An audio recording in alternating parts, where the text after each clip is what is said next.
Chapter 14. Nadine.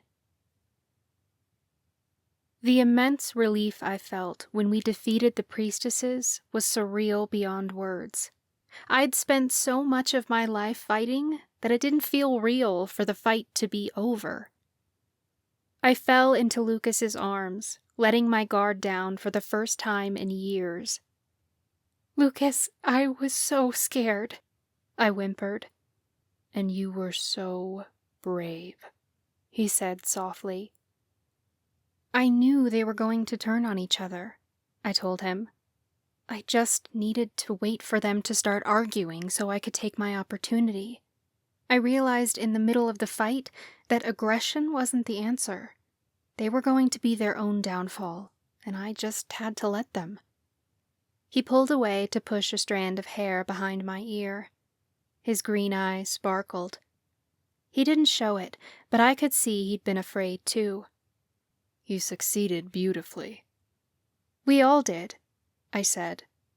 I turned to my friends, and Grant, Talia, and Chloe joined Lucas and me in a group hug. Grant's shoulders sagged. "I can't believe we did it." Talia sobbed. "The war is over. We can rebuild the Coven now without worrying if it's going to be destroyed again." "We can get started right away," Chloe said. I nodded in agreement. "We should get to the protection tree. That's where the waning is originating from." My friends and I started down the mountain. The clouds continued to swirl above us, but the rain had let up. Night had already fallen, so the forest was dark. We moved slowly, because everyone was battered, bruised, and tired.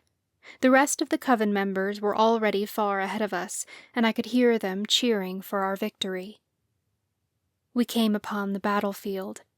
Most of the forest had been destroyed, and mounds of dirt covered fallen trees.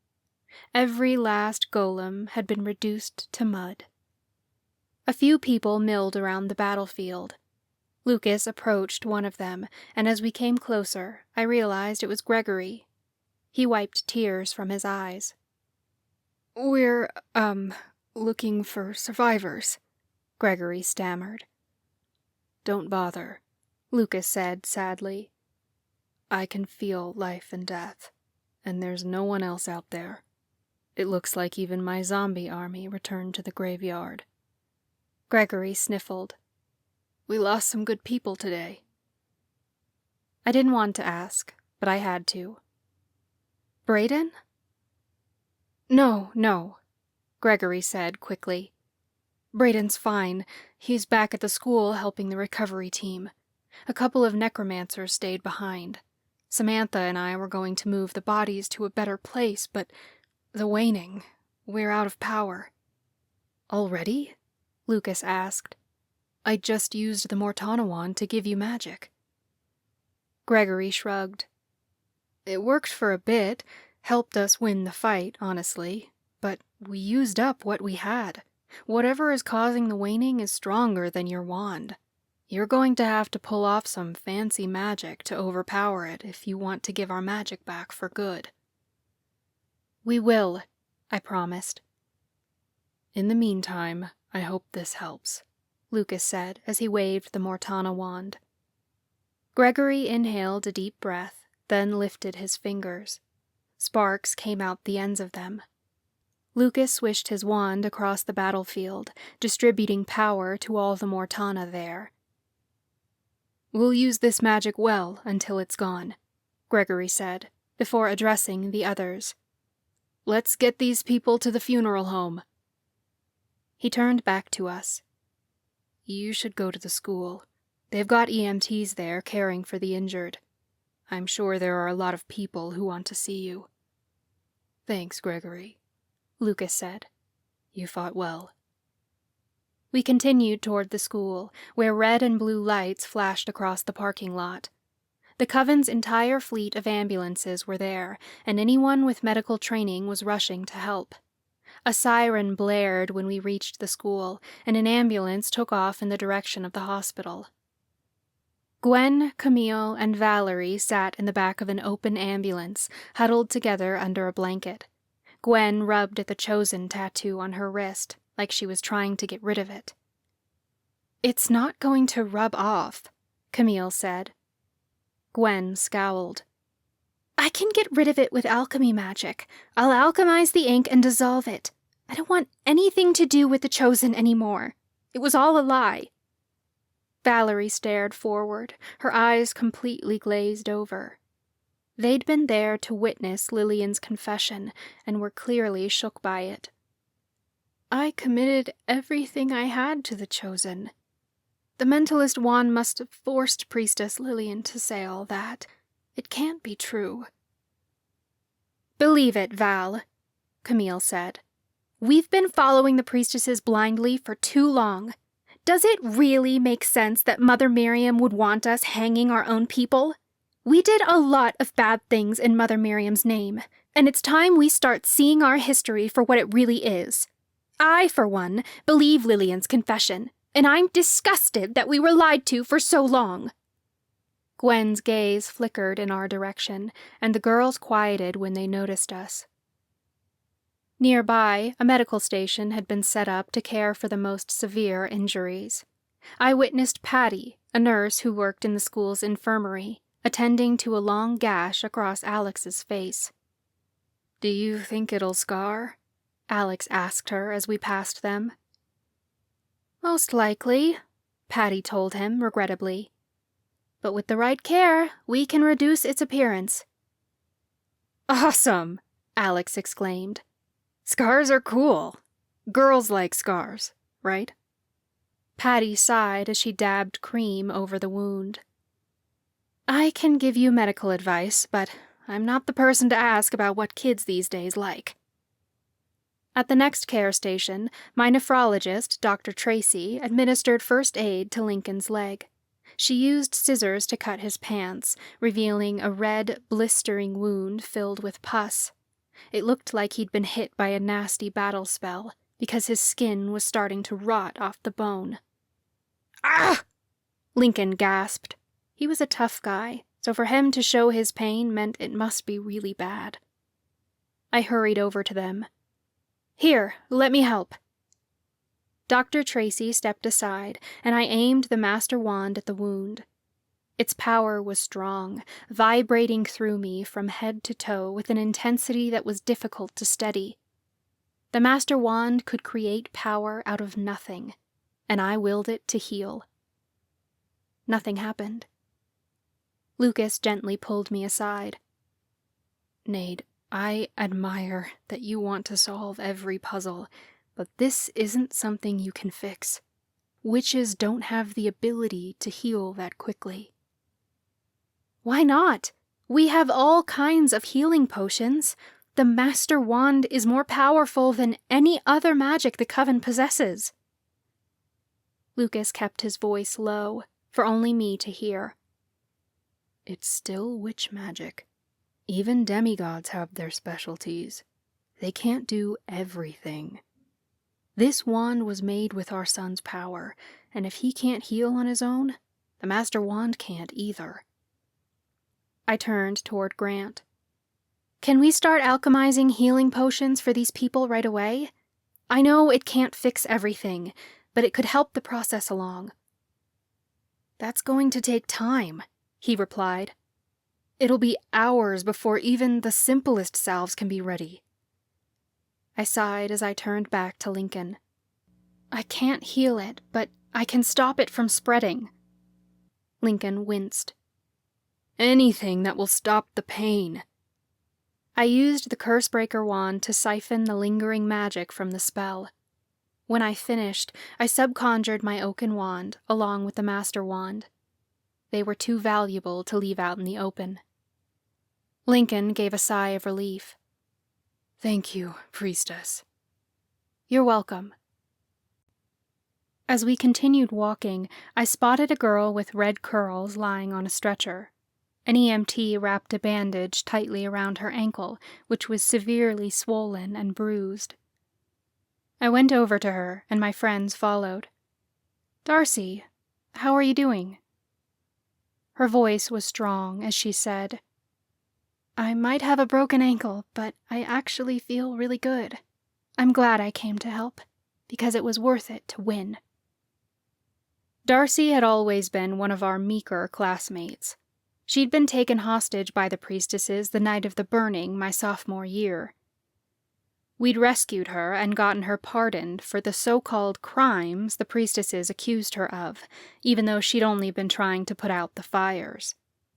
After that, we asked her to fight with us, and she'd been too afraid to join us. She appeared so different now, with an air of confidence about her that I hadn't ever witnessed before. You didn't want to fight with us before, I pointed out. What changed? I did, Darcy said simply. I used to be so scared that if I spoke up or brought any attention to myself, I'd become a target. But eventually, things got so bad that I realized it was more painful to stand around and do nothing than it was to take the risk. You didn't have to do that, I told her. But thank you for standing up for what's right. She offered a kind smile.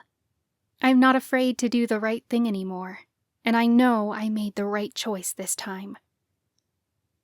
I looked around the medical station and was amazed by how many people here were just like Darcy. People who we never asked to fight, but showed up anyway.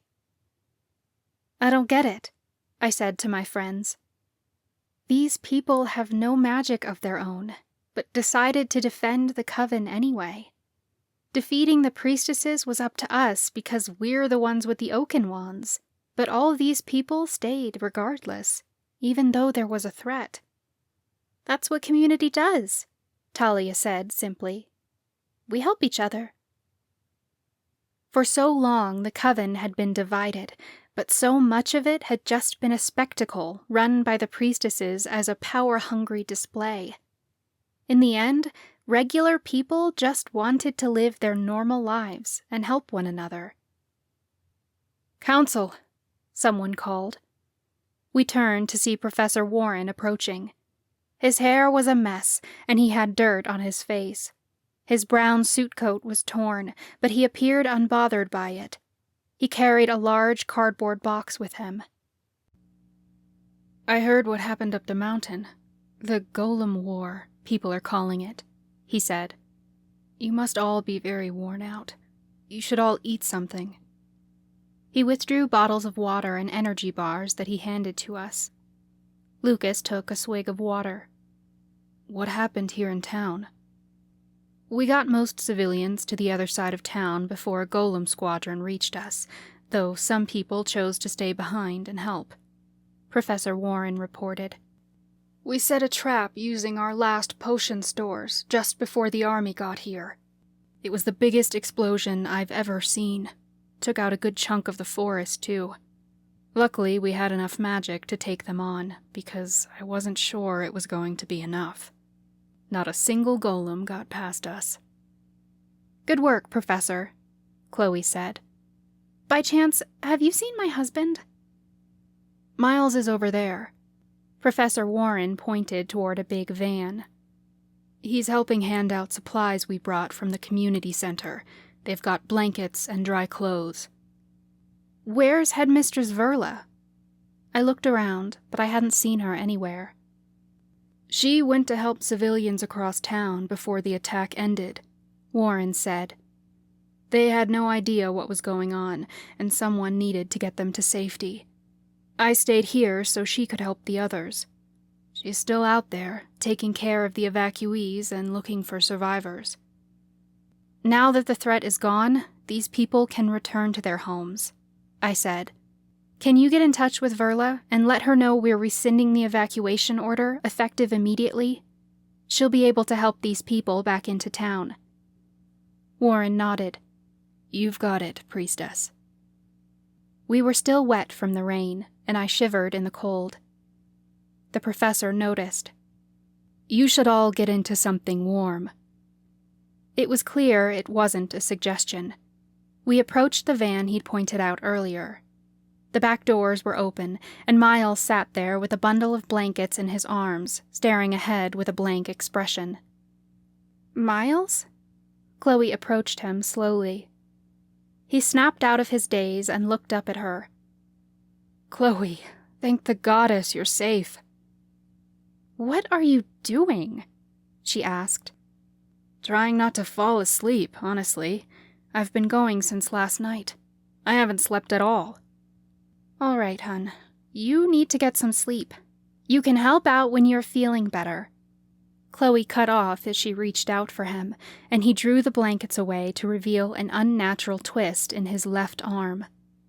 Miles! Your arm is broken! He shrugged, like it barely bothered him. It only hurts a little. There are people with worse injuries, and we're short volunteers. The doctors will see me when they're done with the others. Chloe shot him a pointed expression. Honey, I love how much you care. It's why I married you. But you're in no shape to volunteer right now. You can't carry anything. I can carry blankets. Miles shook them at her. Chloe took them from his hand and placed them back in the van. Right now, the best person you can possibly help is yourself. Grant stepped forward. Tal and I will hand out blankets. Come on, Chloe encouraged her husband. I'll walk you over to the medics. She turned back to us. I'll meet up with you guys once things settle down here. Our main priority is making sure everyone is safe. Miles didn't protest as Chloe guided him away. Talia dug through a box of clothing donations. She handed a pile to me, then another to Lucas, before giving us each a pair of dry shoes. These should fit you both. Go get cleaned up inside, and then you can get back to council duties. We'll take turns. Grant and I will start by getting these blankets to people in need. We were drenched from the storm and caked in mud, so it was nice to have a chance to quickly change. Lucas and I turned to head into the school and found our way to the locker rooms near the pool. No one else was around, so I followed Lucas into the men's room. Lucas gritted his teeth as he lifted his wet t-shirt. I gasped when I saw the deep purple bruises splayed across his entire torso. It looked incredibly painful. I reached out to lightly run my fingers over his sides. I could feel huge bumps where the bruises had swelled his skin. He definitely had a couple of broken ribs. He turned his head to the side, like he couldn't look. How bad is it? Pretty bad. I thought so. I've broken ribs before, but this feels worse. You need to go to the medic station, I insisted. I will. Can you help me? Lucas couldn't lift his arms very high, so I helped pull his wet t-shirt over his head. I felt awful watching him wince with every micro-movement. I helped him dress, then tossed my dry clothes on.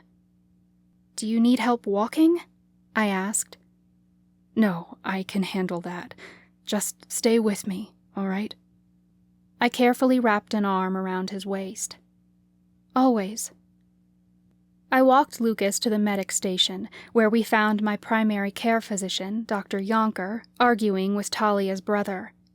Tyler sat in a chair where patients with less severe injuries were waiting to be seen, but he was waving Dr. Yonker off.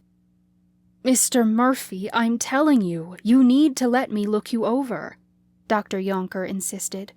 You're looking very pale, which could point to something severe. We won't know until we take your vitals. I'm fine, Tyler told him. I'm just hungry. There are people far worse off than me. Take care of them first. Dr. Yonker. Professor Richards came rushing over. Your team should have this. Richards held up a glowing potion, the same one we'd seen him try to administer to Professor Lauren before she passed away on the battlefield. It's not much, but it's the last of the healing potions I have left, Richards told him. If it helps just one person, I'm happy to give it up. That's very generous of you, Dr. Yonker said as he took the vial. He looked it over to be sure it was legitimate, but I personally wasn't worried about anything Professor Richards brewed himself. This will be very helpful to one of our patients, I'm sure.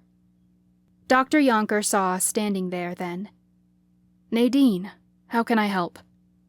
Lucas needs medical attention, I told him. Lucas lifted his shirt to show the doctor what we were dealing with. Tyler's eyes went wide. He gagged, then looked away, like he couldn't stomach the bruises. Give the potion to him, Tyler insisted. That looks like a bitch. Lucas lowered his shirt again. It's definitely not fun.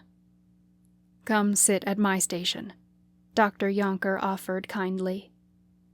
I helped Lucas get situated on a stretcher next to a table full of medical supplies. Dr. Yonker put on a pair of gloves, but he really didn't need to examine Lucas to determine if his ribs were broken. Anyone could see that just by looking at him.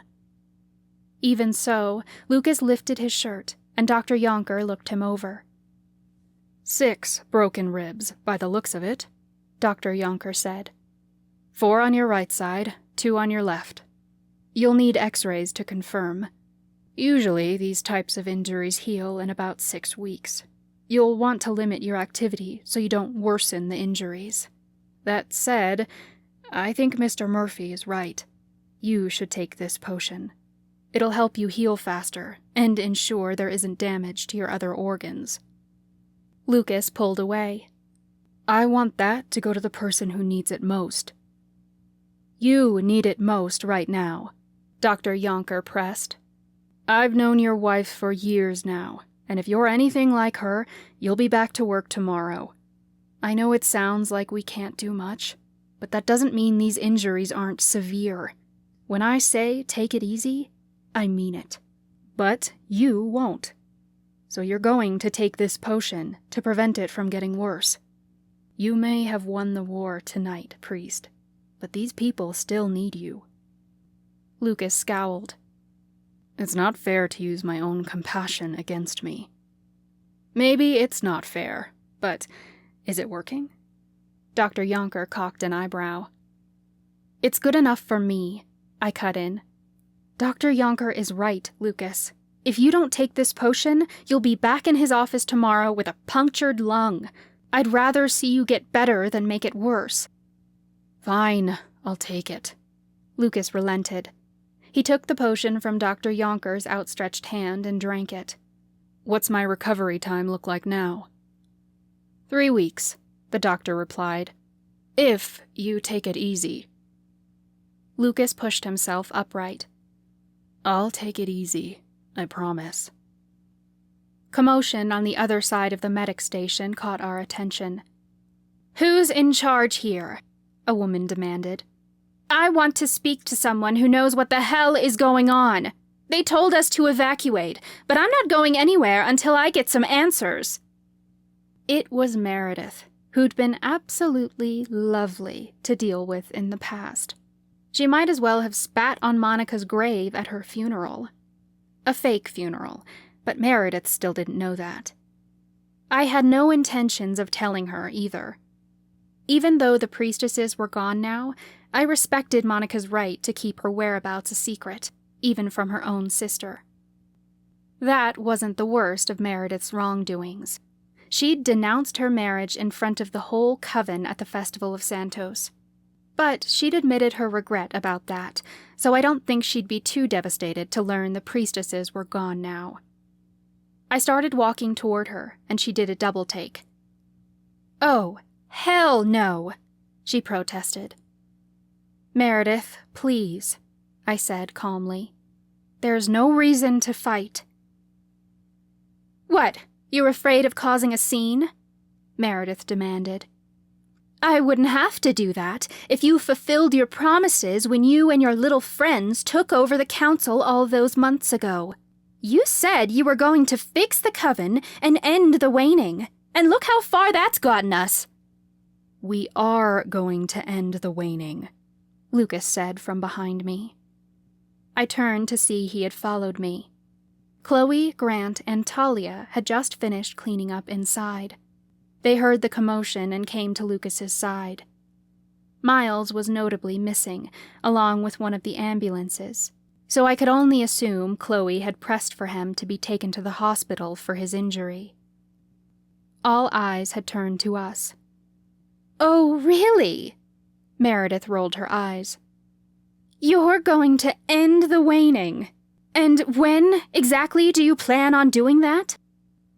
Right now, Lucas replied simply. He raised his voice to address the others. Gather your friends and family. You all deserve to see your magic restored. We're bringing it back to the people tonight.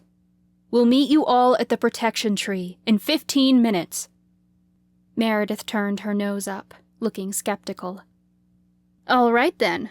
We'll see if you can truly fulfill your promise.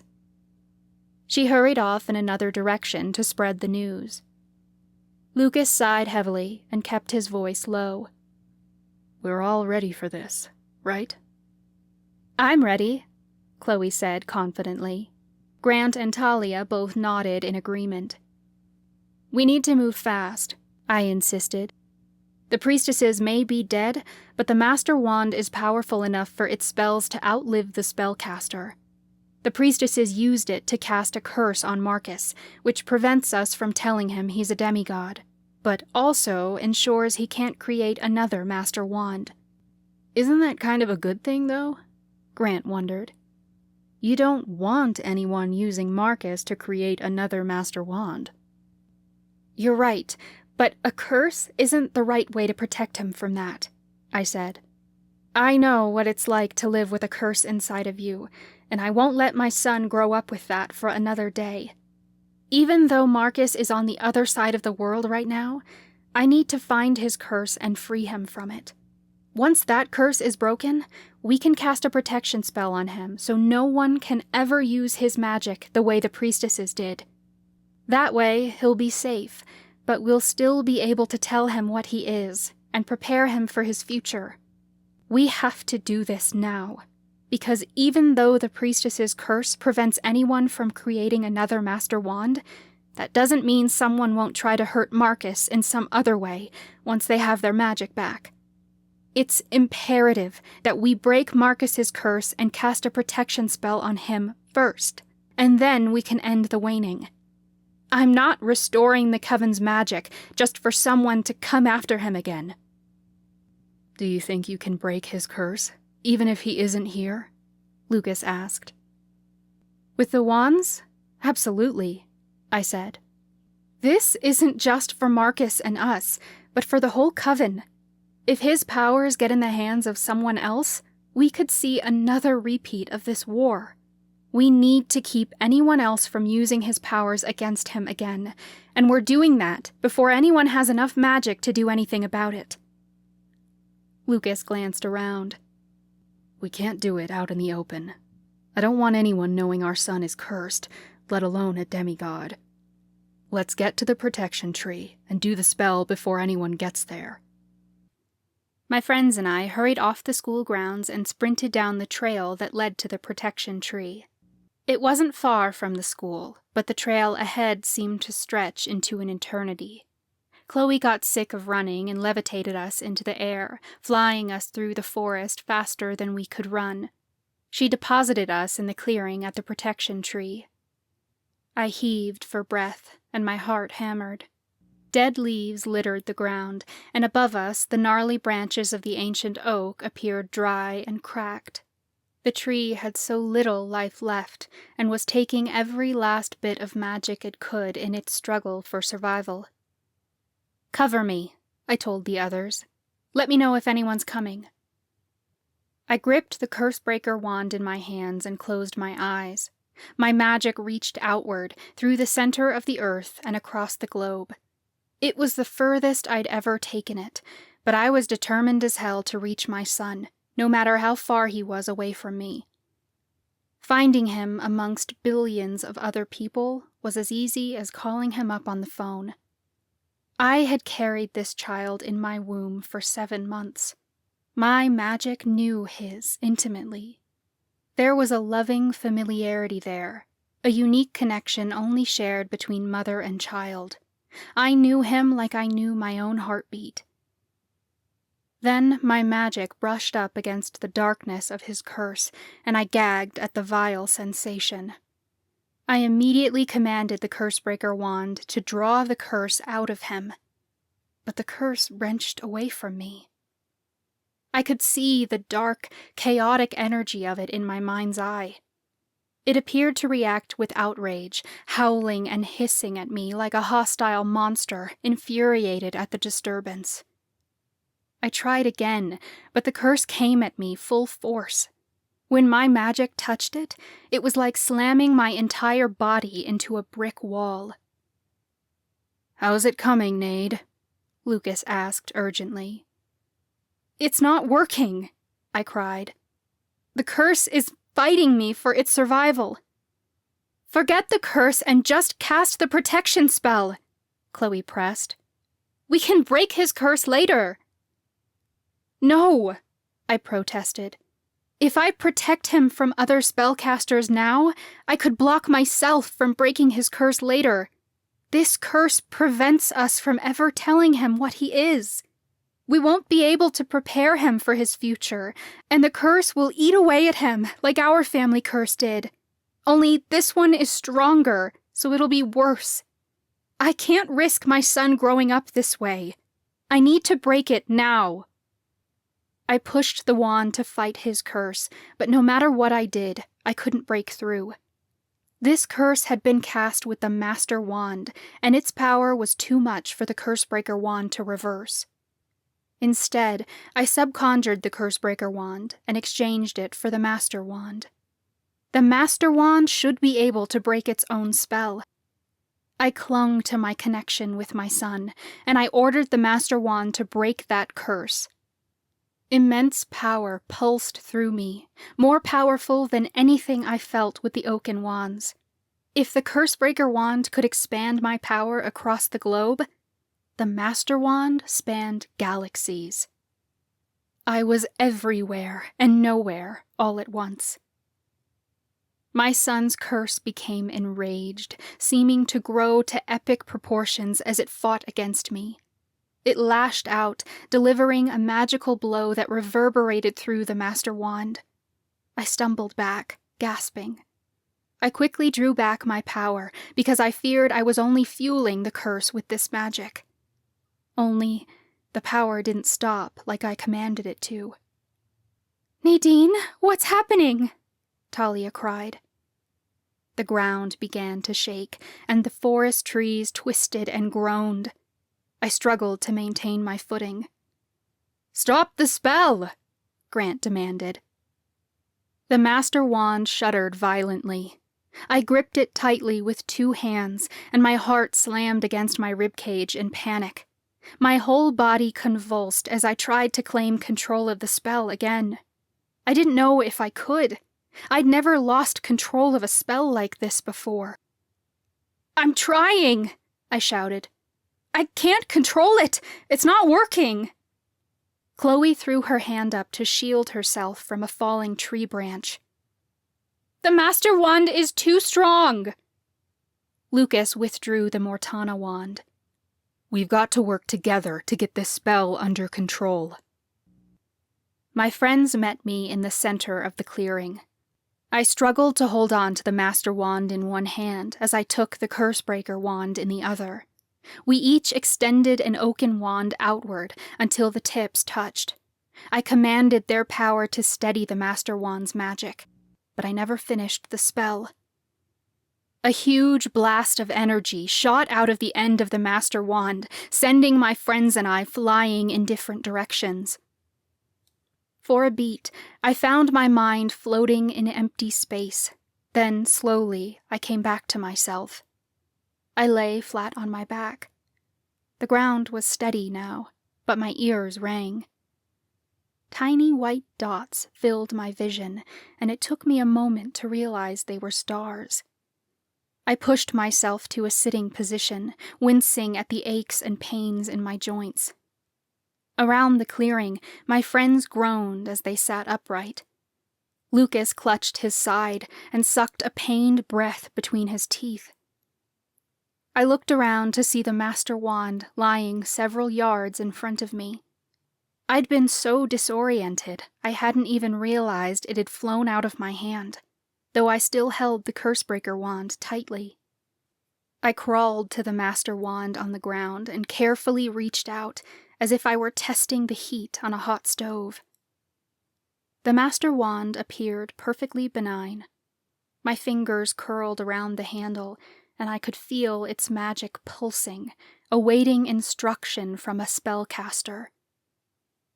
"What happened?" Grant asked warily. "The oaken wands must have overpowered the master wand," Talia said. I shook my head. "No, I never even cast the spell. This was Marcus's curse. Even the master wand couldn't handle it." "How's that possible? The master wand cast the curse," Chloe pointed out. "Its spell can't be more powerful than the wand itself." "Well, it was," I bit harsher than I meant to. "So, did the spell work?" Lucas asked. "Did we break our son's curse?" I don't know," I admitted. I was too afraid to use my magic to check because I feared making it worse.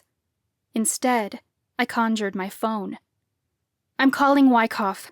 I need to make sure Marcus is okay." I stood and began pacing around the clearing.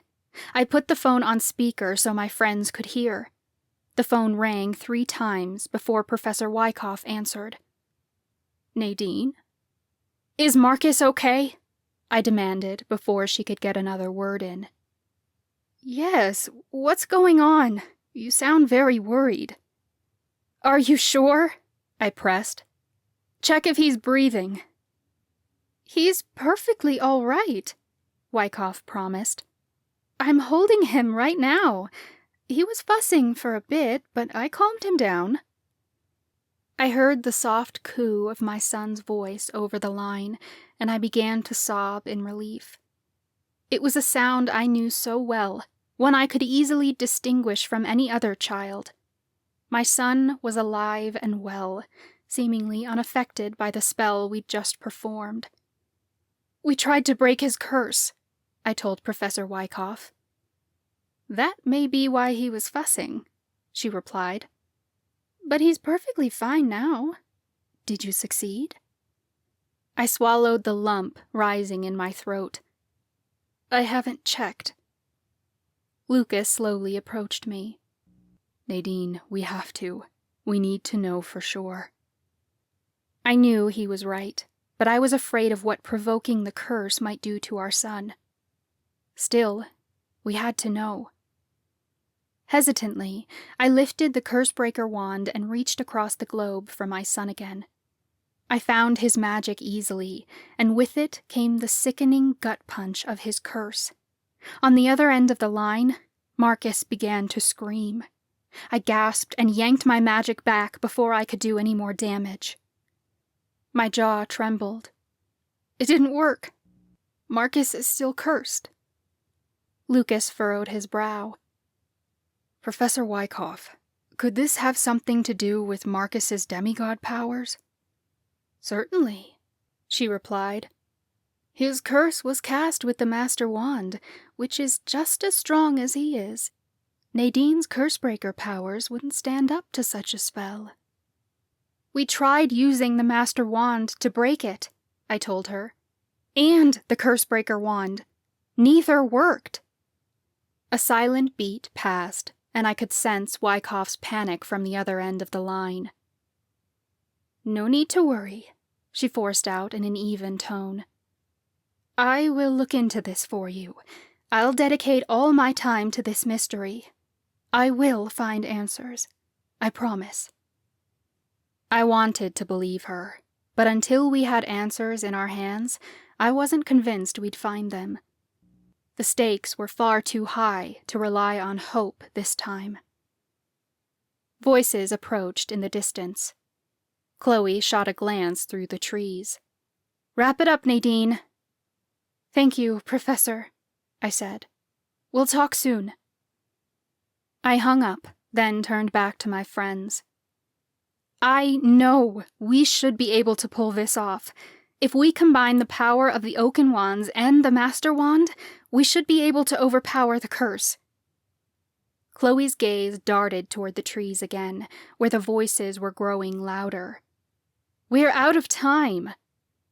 "No, we can still do it," I insisted. "This should have worked. The only explanation is that the waning is screwing with our spell somehow, which means we have to end the waning first." "That puts your son at risk once everyone has their magic back," Grant pointed out. "We don't know what the priestesses told people who might already be plotting something." "We're going to do the spells all at once," I said. "I did the same thing the night in the courtroom when the priestesses kidnapped Marcus. I just had to time everything right to get him back. One spell to fix it all. End Marcus's curse, cast a protection spell over him, and rebalance and restore all our magic. All at the same time." "That's a lot of power," Lucas pointed out. "We have power," I said, holding up the Master Wand.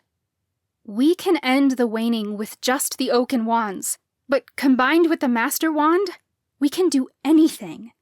We need to use all the power that's available to us." "If you think this is the right thing to do, then I'm on board," Grant said. Talia nodded in agreement. "We set out to heal the Coven, so let's heal everyone." "Agreed," Lucas said. Chloe tore her gaze from the trees. "All right, let's do this." Hordes of people flooded out of the trees. I recognized so many faces: Tyler, Dr. Yonker, Judge Calloway, and Professor Warren. There had to be 100 people here, and far too many to name. The Coven stared back at us expectantly, so I could only assume the earthquake that had occurred moments ago had been localized, and the others hadn't felt it. Coven members surrounded us until the clearing was completely full. Meredith stood at the front of the group with her arms crossed. She tapped her foot on the ground. "Well, are you going to fix this or what?" "Lay off them," Tyler defended. He didn't look well and should have stayed back at the medic station. His face was really pale, and his body was covered in a sheen of sweat. "They're waiting for everyone to get here. This isn't just about you, you know." Meredith scowled at him. "You really should learn to respect your elders." Ugh! Meredith screamed as Tyler stumbled forward and collapsed in front of everyone. Everyone closest to him jumped back in surprise. My friends and I rushed to his side, along with Dr. Yonker. Talia reached her brother first, and Dr. Yonker knelt beside him. "I told him he needed to let me look him over," Dr. Yonker muttered. He pulled a small flashlight out of his pocket and shone it into Tyler's eyes. "Is he going to be okay?" Talia asked desperately. Tyler groaned as he came to. He pushed Dr. Yonker's hands away. "Easy on the light, Doc. You're going to blind me." His voice was groggy and didn't quite sound like his own. "Tyler, you lied to me," Dr. Yonker stated sternly. "You're sick." "Yeah, Doc, I'm injured," Tyler moaned. "Couldn't hide it from you long enough, could I?" "What's wrong with him?" Talia demanded. "Hit by a rogue spell, sis." Tyler winced as he lifted his shirt. If I thought Lucas's bruises were bad, Tyler's were 10 times worse. His entire abdomen was a sickly purple color. The internal bleeding was severe. I didn't know how much longer he had left. "Tyler, you should have taken the healing potion," Lucas demanded. "Your injuries are far worse than mine. Why would you refuse help?" "I knew I didn't have long left," Tyler rasped. "A measly witch potion wasn't going to help fast enough. I didn't want the doctors wasting time on me." "We can still help you," Dr. Yonker insisted. "We'll get you to the hospital right away." "It's too late," Tyler insisted. "I can already feel my Reaper coming for me." "No!" Talia screamed. I only have one brother, and I'm not losing you. You stay with me. There has to be something we can do. Nadine?" When Talia begged me, my heart shattered. The thought of losing someone else, someone we loved, made my insides shrivel up. I wished I could take Tyler's place, because I never wanted Talia to feel the loss I'd felt when my family died. "Witches don't have healing magic, Tal," I whispered regrettably. Tears streamed down her cheeks. "We have to be able to do it. We have more power than witches have ever had before. You're going to cast a spell to heal the tree, to heal the coven. Use it to heal him. That's a healing magic, isn't it? Even if it doesn't heal him completely, won't it give him a chance?" I wanted to tell her yes, to give her every reassurance in the world that her brother would make it. But this kind of spell had never been done before. We couldn't know for certain. "Tal, you have to let me go," Tyler requested. "I knew the risks. I'm happy to die so you can build a better coven." I couldn't do this. I was sick of losing people all in the name of a better coven. There was no point in continuing to let people we loved die in the name of our cause if they weren't here to be a part of it anymore. "Lay him next to the tree," I stated firmly. Grant furrowed his brow. "Is this going to work?" I wasn't sure. Talia said it best. We set out to heal the coven, so let's heal everyone. Talia squeezed her brother's hand. "Stay with me, Tyler. We're going to fix you." A few muscular guys stepped forward to help move Tyler closer to the tree. He was a bit out of it when they laid him down. "I don't know if I should go through with this," he slurred. "Let us try," Talia begged. Tyler's eyes focused for a second on his sister. "All right, Tal. For you, I'll try." "Everyone, stand back," Chloe ordered the coven. My friends and I gathered around the protection tree, and we formed a circle around Tyler's body. I clutched both the Cursebreaker wand and the Master wand in my hands. "We do this all in one go," I told my friends in a shaky tone. "Group spells work better with an incantation," Lucas suggested. "Through unity and these wands of oak, we pray to the goddess to restore what's broke." I nodded firmly. "Lend me your magic, and I'll do the rest." My friends lifted the oaken wands and spoke the incantation in unison. Power rippled through me like a shock wave, but I forced my feet to remain grounded. The Master Wand responded to me this time, tangling its magic together with the power of the oaken wands. There was so much power that I had to force some of it back. If I allowed it to all be unleashed at once, it would rip through us like a tidal wave, tearing us to pieces in one fell swoop. I wasn't a demigod. I didn't have the ability to harness that much magic all at once. But I was a talented supernatural, and I had my friends at my side, along with the oaken wands and the Master Wand to stabilize the power.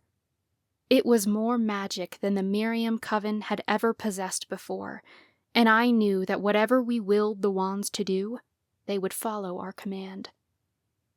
The ground began to shake beneath our feet again, and the wind whipped the protection tree's branches back and forth. The tree groaned from beside us. Coven members screamed and backed away. "Keep going," I ordered my friends. "We've got this." The stars that twinkled above us moments ago vanished as another wave of storm clouds rolled in. Only this time, they were worse than anything the priestesses had conjured. Lightning bolts cracked in quick succession, never pausing for even a moment. The rumbling of thunder was so strong it sounded like an animalistic growl coming from a massive, angry beast. Lucas instinctually conjured his scythe and glanced around frantically, ready to protect us all in the face of an attack. The wind was so strong I had to fight against it to stay up on my feet. Coven members huddled in large groups or clung to trees to avoid being knocked off their feet. "What are you doing?"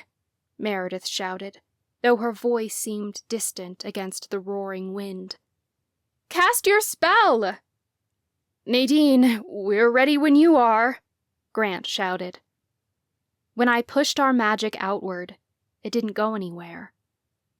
"I'm trying." "Have you lost control again?"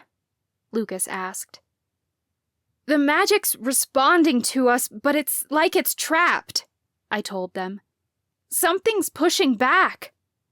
"The curse?" Chloe asked. "No, I haven't even touched it," I said. "We have to keep going," Talia insisted. It was clear she'd do anything to save her brother. Furthermore, we'd promised these people to restore their magic. We weren't about to turn back now. I tried extending the spell outward again, but it was like I was hitting up against the solid walls of an impenetrable box. Moments ago, my magic could cross continents, and now it was like it couldn't even leave Octavia Falls. It didn't make any sense. "We distributed magic to other people when we were fighting the golems," Grant pointed out. "Why isn't it working now? We should be able to end the waning." I didn't have an answer. My body became electrified with incredible power. I knew my friends felt it too, because in unison, our bodies began to glow with bright white light, like we were made of magic ourselves. Our arms shook violently as we tried to steady the spell. I didn't know how much further I could push. With every ounce of energy my friends and I gave to the spell, the power seemed to push back on us. Even so, I was willing to take this as far as we had to if it meant the Coven got their magic back. A deafening snap filled the air, and everything changed in an instant. My body slammed into the dirt, and the breath left my chest in a violent blow. Though I maintained consciousness the whole time, I couldn't be sure I hadn't somehow skipped forward in time.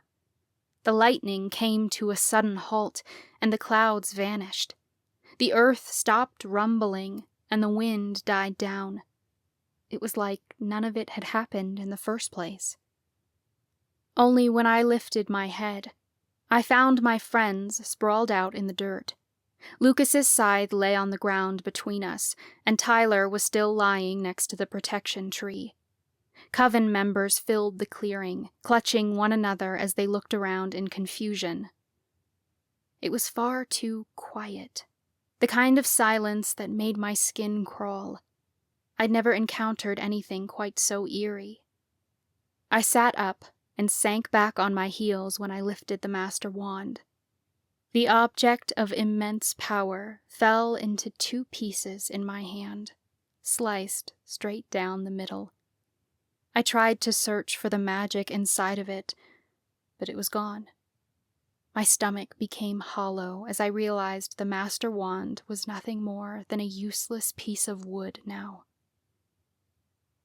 "I don't understand how this happened," I said breathlessly. "The Master Wand is destroyed." Nadine?" Chloe cried. Her panicked eyes focused on something behind me. I looked up to see that everyone all had their eyes on the same thing. Slowly, I spun around to look at the protection tree. My heart wrenched when I realized that the Master Wand wasn't the only thing that had shattered. Before us, the protection tree had split in 2. It looked like it had been hit by lightning, with a crack straight through the center that left a 3-foot gap in its trunk. Each side of the tree sagged, its branches hovering only a few inches off the ground. Except I knew lightning hadn't been the culprit, because the crack was far too perfect, like something only magic could create. Frantically, I reached out with my magic to feel for the protection spell around the town, but I felt nothing. I gripped the Cursebreaker wand tightly in my hand, searching for magic I could use to reverse this. But the wand responded only briefly, to whisper a final farewell. The Cursebreaker wand wept, and the last of its magic faded. It hit me with the most horrifying clarity that the protection spell around our town had fallen, and with it, all of our magic was gone. If my stomach had hollowed a moment ago, my entire being seemed empty now. I witnessed the truth right before my eyes, and I still didn't quite believe it. I didn't understand how this could happen. I had the horrible thought that I'd fucked this up, that in my selfish attempt to protect my son, I'd used too much power and cast a spell I couldn't reverse. But my theory was unsound. We weren't demigods, and we couldn't harness such power alone, but all the wands we possessed should be able to make up for that. We hadn't pushed them hard enough to cause such a calamity. If we had, we'd all be dead. My friends looked down at their wands in confusion, stunned to find they didn't respond. The oaken wands could access all magic in the coven, and if they weren't working, that meant there wasn't any magic left for them to use. My magic, it's gone, Lucas said breathlessly. No! I cried. I shook the wand in my hand, like that would force its magic to come back. I tried to create a spell, but every ounce of magic inside of me had vanished. The void was all-consuming. This wasn't like the waning. Then, I could still feel the smallest hints of magic lingering in my chest, even if I couldn't cast a spell. Now, there was nothing. It was like losing one's own heartbeat. You never really paid attention because it was constant, but once it was gone, you felt the agonizing desolation of emptiness. We hadn't restored our magic at all. Somehow, in the midst of trying to save everyone, we'd lost it. It was nonsensical and went against everything I knew. I tried to make sense of it, but instead of coming up with an answer, my mind went blank in pure and utter shock. The excruciating silence was broken by the sound of Talia's heart-wrenching cries as she threw herself over her brother's body. His lifeless eyes stared at the sky, and there was no denying it, even from a distance. Tyler was dead. I got to my feet, though I barely felt them move under me. The ache of my failure in my gut seemed to devour me. Tal, you said this spell could save him, she snapped. You said it would work, Nadine! Tears pricked at my eyes. I said we would try. We did the best we could. That was your best? Meredith spat. All around us, coven members started to whisper. They'd felt the void of their magic disappearing, too. You promised us our magic, but instead you've destroyed it. We should hang you. Professor Warren quickly jumped in front of Meredith. Nobody is hanging anyone. Haven't you considered that maybe this isn't the council's fault? It's ours. Think about it. We killed the priestesses to win this war, but we didn't win anything. We had a chance to make things right, but we chose the same path the priestesses did that started all of this. It's been our own choices that doomed us. Isn't it obvious? Alora doesn't want us anymore. Professor Warren had to be right, because it was the only explanation. Something had been fighting to contain our spell. Whatever it was, it had to be stronger than the Master Wand and Oaken Wands combined, and power that strong could only come from the gods. The waning was happening because the coven divided, and killing the priestesses had been our final undoing. Our connection to Elora was lost, and that meant we didn't have magic anymore. We'd failed. Meredith's lips curled back into an angry sneer. She stomped forward several paces, but before she could reach us, she doubled over and started to retch. She wasn't the only one. All around us, people started to heave. Several people collapsed, groaning in a sickly way. Soon, everyone except my friends and I were doubled over in pain. I stumbled back and grabbed Lucas's arm. "What's happening?" "It's got to be some sort of side effect of the spell," Lucas theorized. "We aren't affected because we were the ones casting it." Meredith dropped to her knees and reached out toward me. "Save us!" Tears rose to my eyes as I whispered, "I can't." Never had that heartbreaking reality been more true. Dr. Yonker clutched his stomach and stumbled into the center of the clearing. "Everyone stay calm. This appears to be some sort of side effect of our magic. It should pass. If we just stick together, we can figure this out." "Together?" Judge Calloway scoffed as she stepped forward. She clutched her stomach, but spoke through the pain. "When are you people going to learn that none of us are ever going to agree on anything? If we don't have Elora, then we aren't witches, and there's nothing that connects us anymore. Perhaps Mother Miriam was right to take our magic away, because we aren't a coven. We haven't been for a long time. Octavia Falls is already in ruins, and if there was any hope of fixing it before, there's no hope now. I suggest you all take what you do have left and leave this place with your families." Judge Calloway whirled toward my friends and me. "As for you 5, we're not going to kill you and make the same mistake we did with Lillian. You're better off being left alone here in the ashes of your ruins."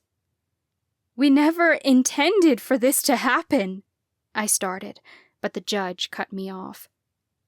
"Intention or not, you're still responsible," she snapped. "You wanted to take over this coven. Have what's left of it." Then she turned and stumbled down the trail. Others went to follow. After the Imperium Council, Judge Calloway was the next authority. People would listen to her. They would leave town like she suggested, and with no one left to build this town up, it would crumble. We hadn't just lost our magic. With it, we lost our town. We'd lost our coven. All I could do was stand there as the townspeople abandoned us. Professor Warren was the only one who stayed. He winced as he stepped forward.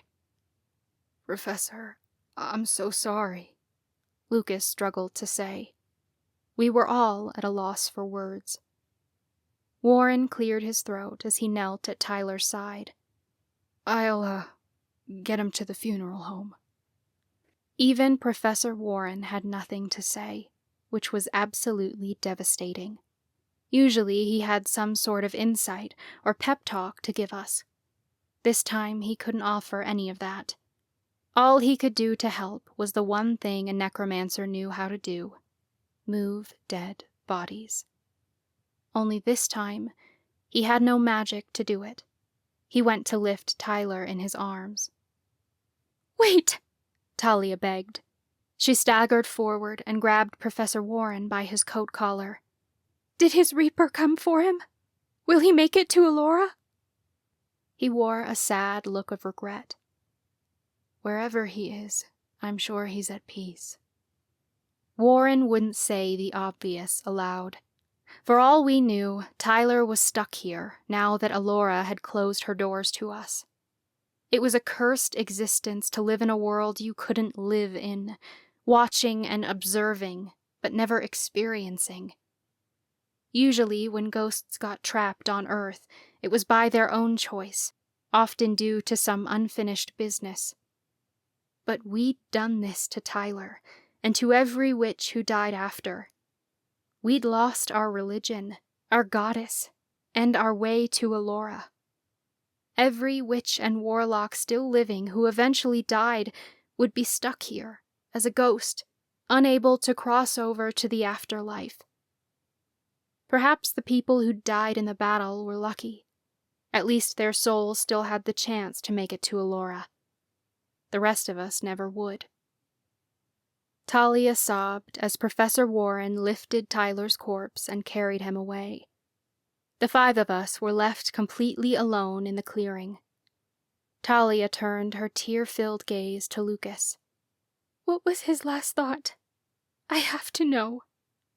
Lucas choked back tears, but he couldn't bring himself to answer. His tragic silence was answer enough. Lucas hadn't heard him. Tal, I'm so sorry. Talia's whole body convulsed into sobs. Grant wrapped her in his arms. I don't understand how this happened, Grant said hollowly. How could the Oaken Wands lose their magic? They draw their magic from the Coven, and our magic comes from Allura, I rattled off without feeling.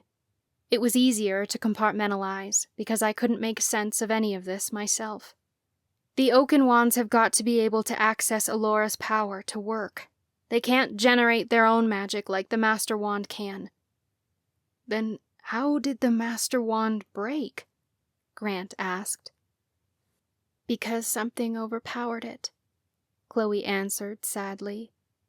She'd made the same calculations I had.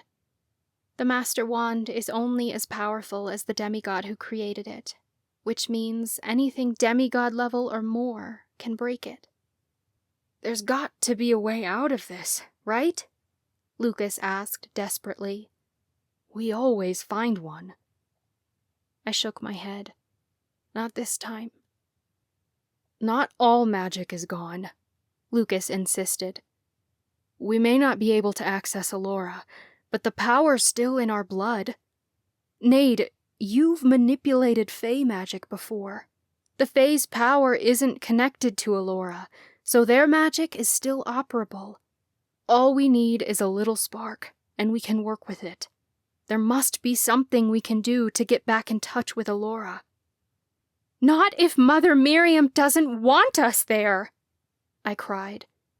If I try this spell again, then Tyler might not be the only person to die. That spell took what was left of Tyler's life, and we made everyone else sick. If we try that spell again, more people are going to perish. How many more people are going to die for this? We keep acting like the 5 of us can just come in and fix everything. But this isn't some singular enemy like the priestesses that we're fighting against.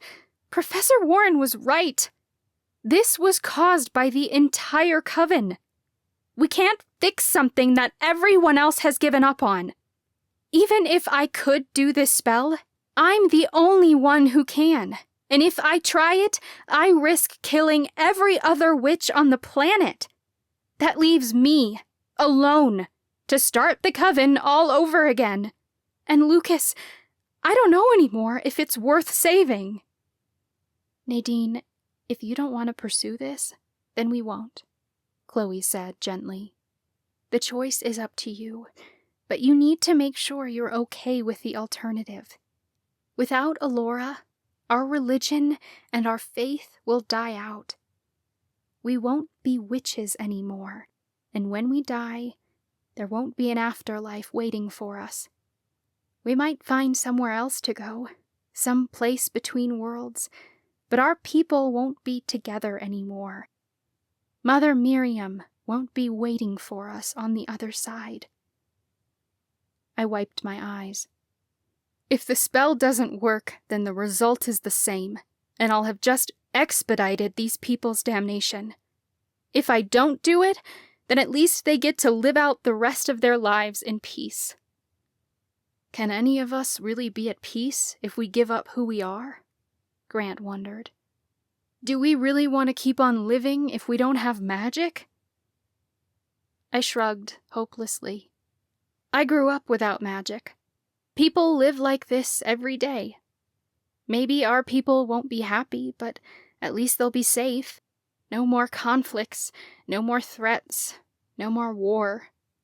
Lucas and I were prophesied to end the Coven's suffering, but maybe it was never about bringing magic back. Perhaps this is how it ends. No one's ever going to use witch magic to hurt each other ever again. If that's what you want, then I'll support your decision, Lucas said.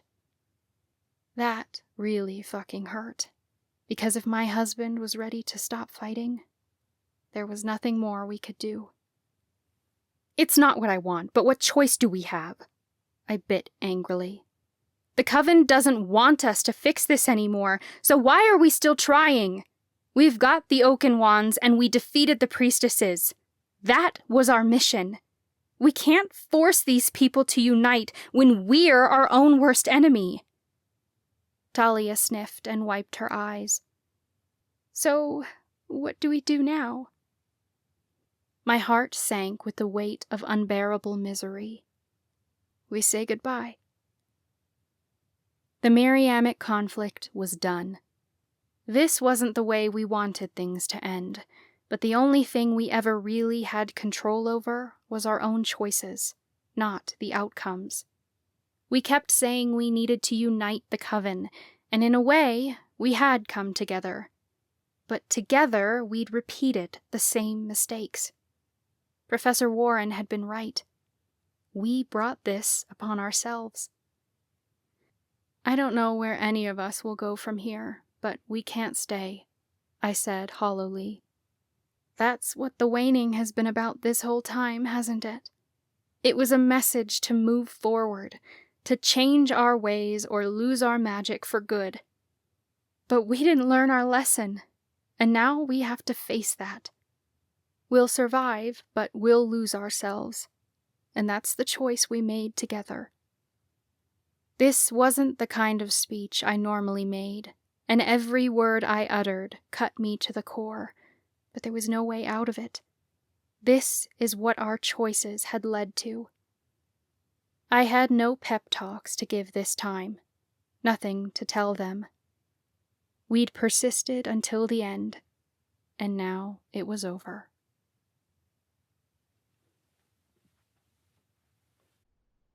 Chapter 15. Lucas.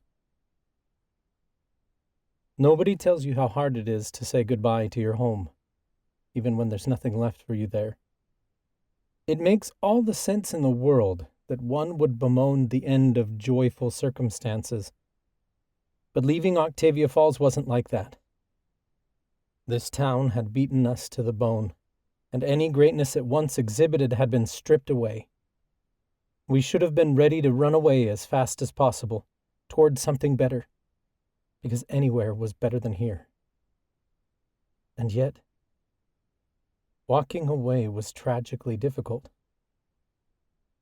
Fleeing town sounded quick and simple, but this wasn't an abrupt evacuation with a threat looming on the horizon. People were mourning, and if anything kept us from moving forward, it was the grief of everything we'd lost. My friends and I had faced grief more times than we could count, and we knew now how to handle it. But there were other townspeople who couldn't let go, and I didn't blame them.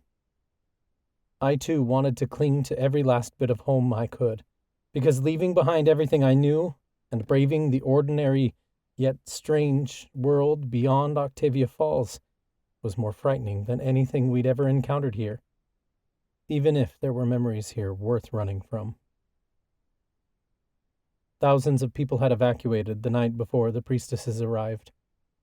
After our magic vanished, there was no point in them returning. Remaining townsfolk found that they had nowhere to go. My friends and I agreed to stay a few more weeks, to use what scarce resources we had left to help people find housing outside Octavia Falls. Professor Warren and Headmistress Verla had offered to stay and help as well, and Professor Wyckoff had returned with Marcus from Paris. She'd vowed she wouldn't leave town until we did. Dr. Mack was still running appointments at the clinic to help townspeople through their grief. We'd all gone in to see her a couple of times, and her therapy had been really helpful for all of us. Everyone else we knew had left. We kept in touch with our contacts in Octavia.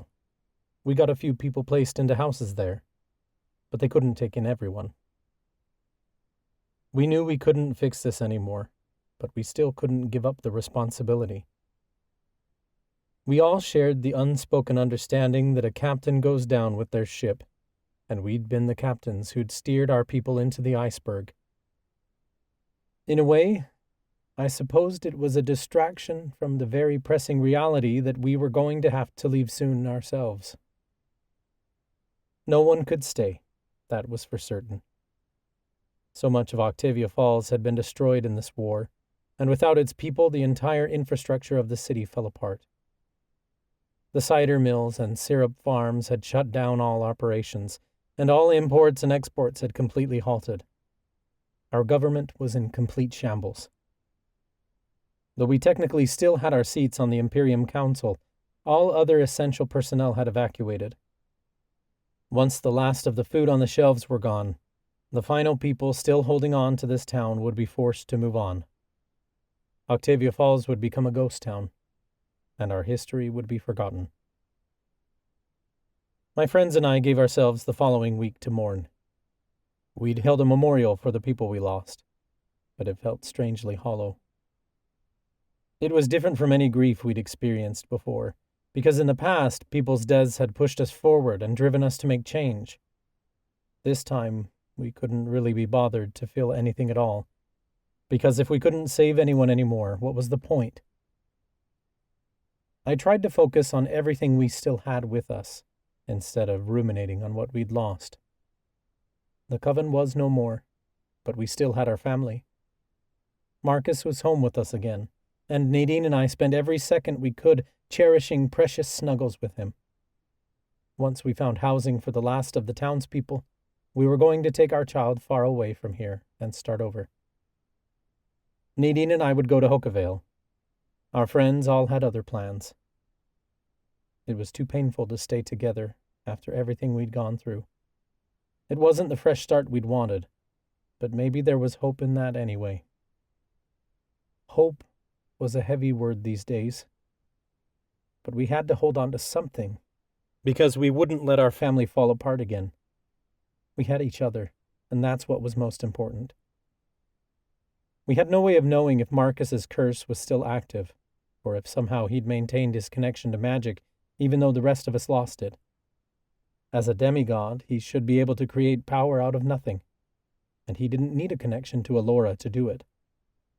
But without magic of our own, we could no longer feel his. Even if Nadine could harness remnants of magic as a cursebreaker, demigod powers far outweighed her own, and could easily overpower her ability to sense them. For all we knew, all witch magic was gone for good, and with it, Marcus's curse and his demigod powers had vanished too. He smiled and laughed and burped and cried just like any normal kid. If there was still any remains of magic within him, there were no signs of it. Nadine and I tried to maintain some semblance of normality, because despite everything that happened, life was still moving forward. It didn't feel like it should, and that was the hardest part of all this. We decided to cook a nice meal together as one of our final goodbyes to our home. Nadine fed Marcus a bottle, while I cleared off and set the table. The Cursebreaker wand sat on top of a stack of paperwork we'd brought home from the council offices weeks ago. It struck me how obsolete these things were now. The Imperium paperwork that seemed so pressing not that long ago didn't need to be filed anymore. And without magic flowing through it, the Cursebreaker wand was useless. We'd fought so hard for these things, and now they were merely unnecessary clutter. What really mattered was this time with my family.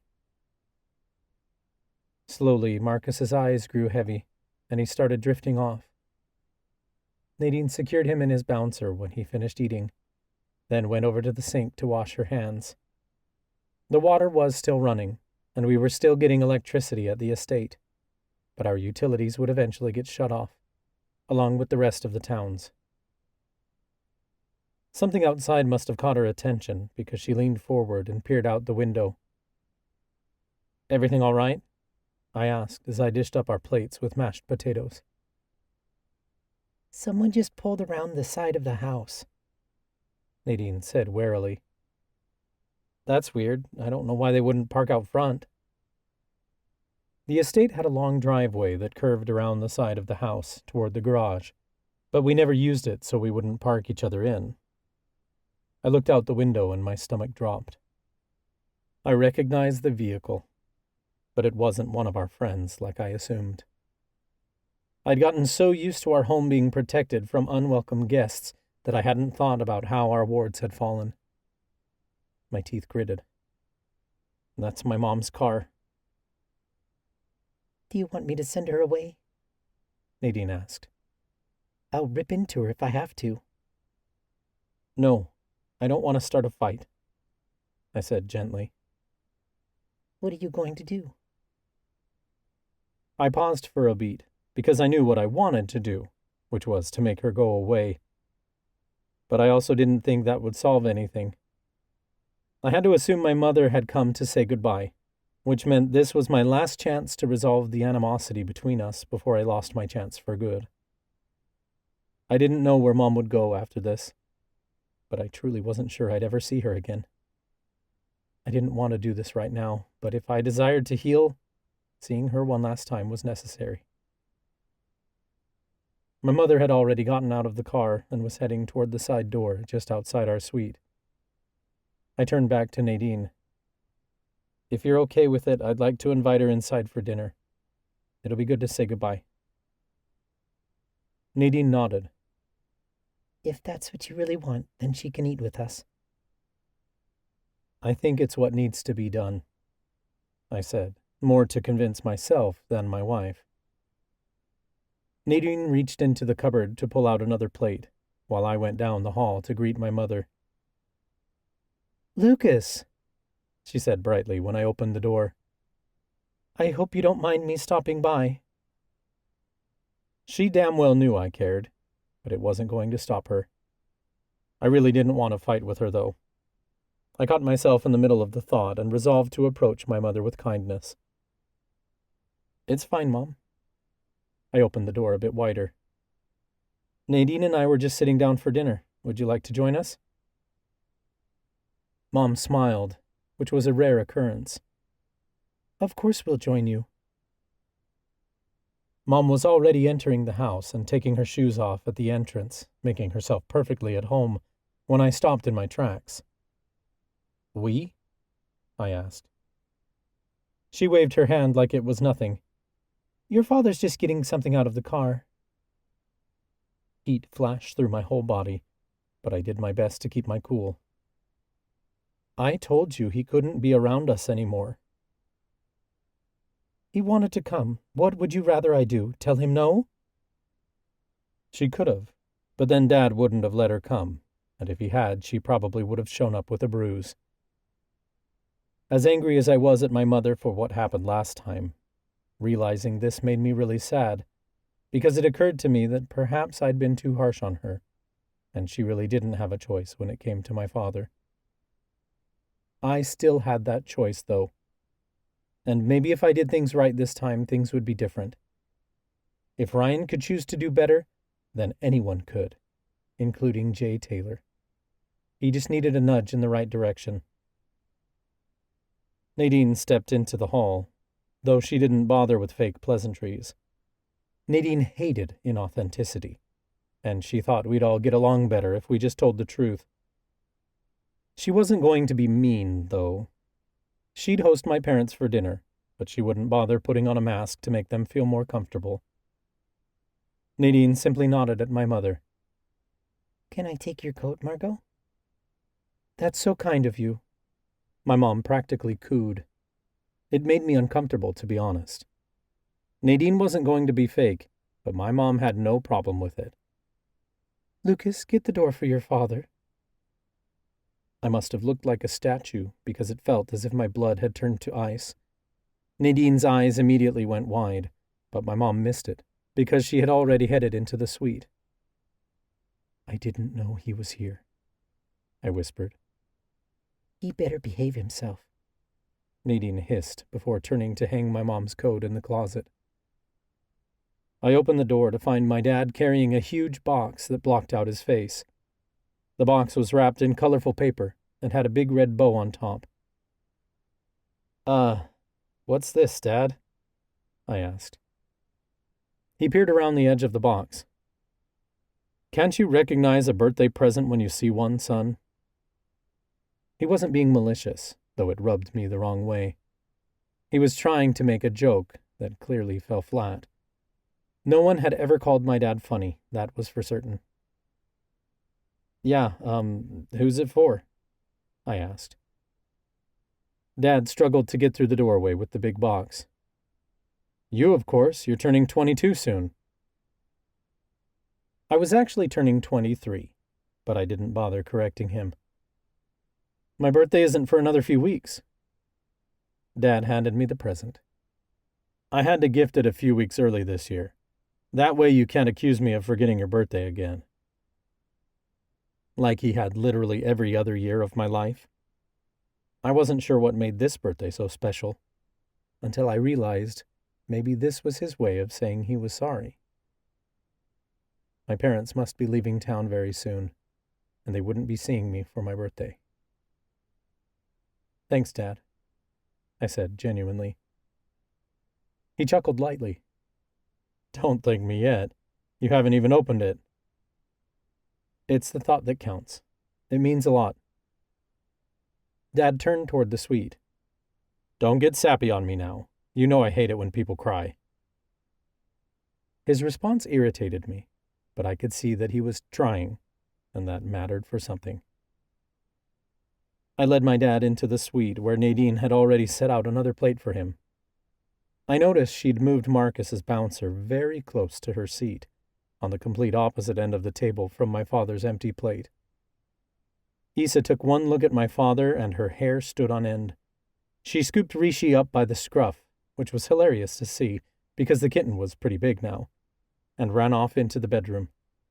Oliver followed. Dad plopped down in his chair and started piling his plate full. "So how's everyone been? We hardly hear from you anymore." "We've been busy." I internally cringed that my immediate response was to make up an excuse to keep Dad from going off the rails. It wasn't exactly a lie, but it wasn't the full truth either. I decided that if I really wanted to make a change here, I had to be fully open with him. To be honest, it's been rough.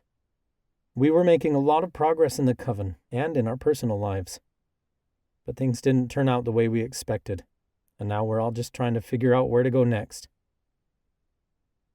Dad shoved a pile of food in his mouth. "It's hard being the man in charge." I thought I detected sympathy. Even Nadine looked surprised. "I know what it's like to supervise people," Dad rattled on.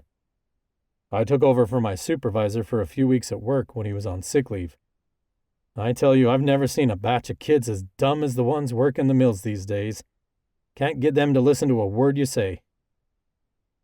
"Honey, please," Mom whispered under her breath. I kept my composure. It's been hard for everyone, for sure. A lot of students had to find jobs while the school was closed last year, and their parents were out of work. The mills took whoever was willing to work for the lowest pay and had to rush their training. I'm sure it wasn't easy. "Of course it's tough for these kids," Dad said. "I'm not saying it isn't. These manual jobs aren't for the weak. These kids don't get to sit in a cushy office, that's for sure." Nadine narrowed her eyes at him, and I could tell if I didn't keep this conversation going in the right direction, my wife wouldn't hesitate to put my father in his place. "I've been going to therapy," I blurted. If my dad wanted to know what was going on in my life, then perhaps I could convince him to go to therapy too. Dad chuckled. "What, like a shrink? What would you need one of those for?" My palms became clammy, and I hid them under the table. I have a couple diagnoses that I need a therapist for, and it's been really, really helpful. You didn't tell us you were sick, Mom said gently. Dad narrowed his eyes skeptically. Is a shrink really qualified to diagnose you? It's not like a therapist is a real doctor. Actually, most psychiatrists hold an MD. My therapist is a doctor specializing in mental health, I emphasized. She's more than qualified to diagnose me. What kind of problems does she think you have? Dad asked. I didn't like that he was asking like that, but I also thought that if I shared it with him, maybe he'd see that he had symptoms of his own to address. Life would be a lot better for everyone if my dad sought a diagnosis and got the tools to help him out.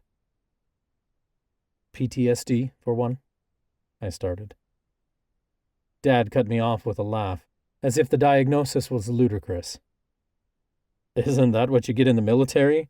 Son, you haven't been to war. Nadine and I exchanged a wary glance. She cocked an eyebrow at me, as if to ask, Are you going to tell him, or am I? Actually, Dad, I have, I told him. What do you think the entire Miriamic conflict has been?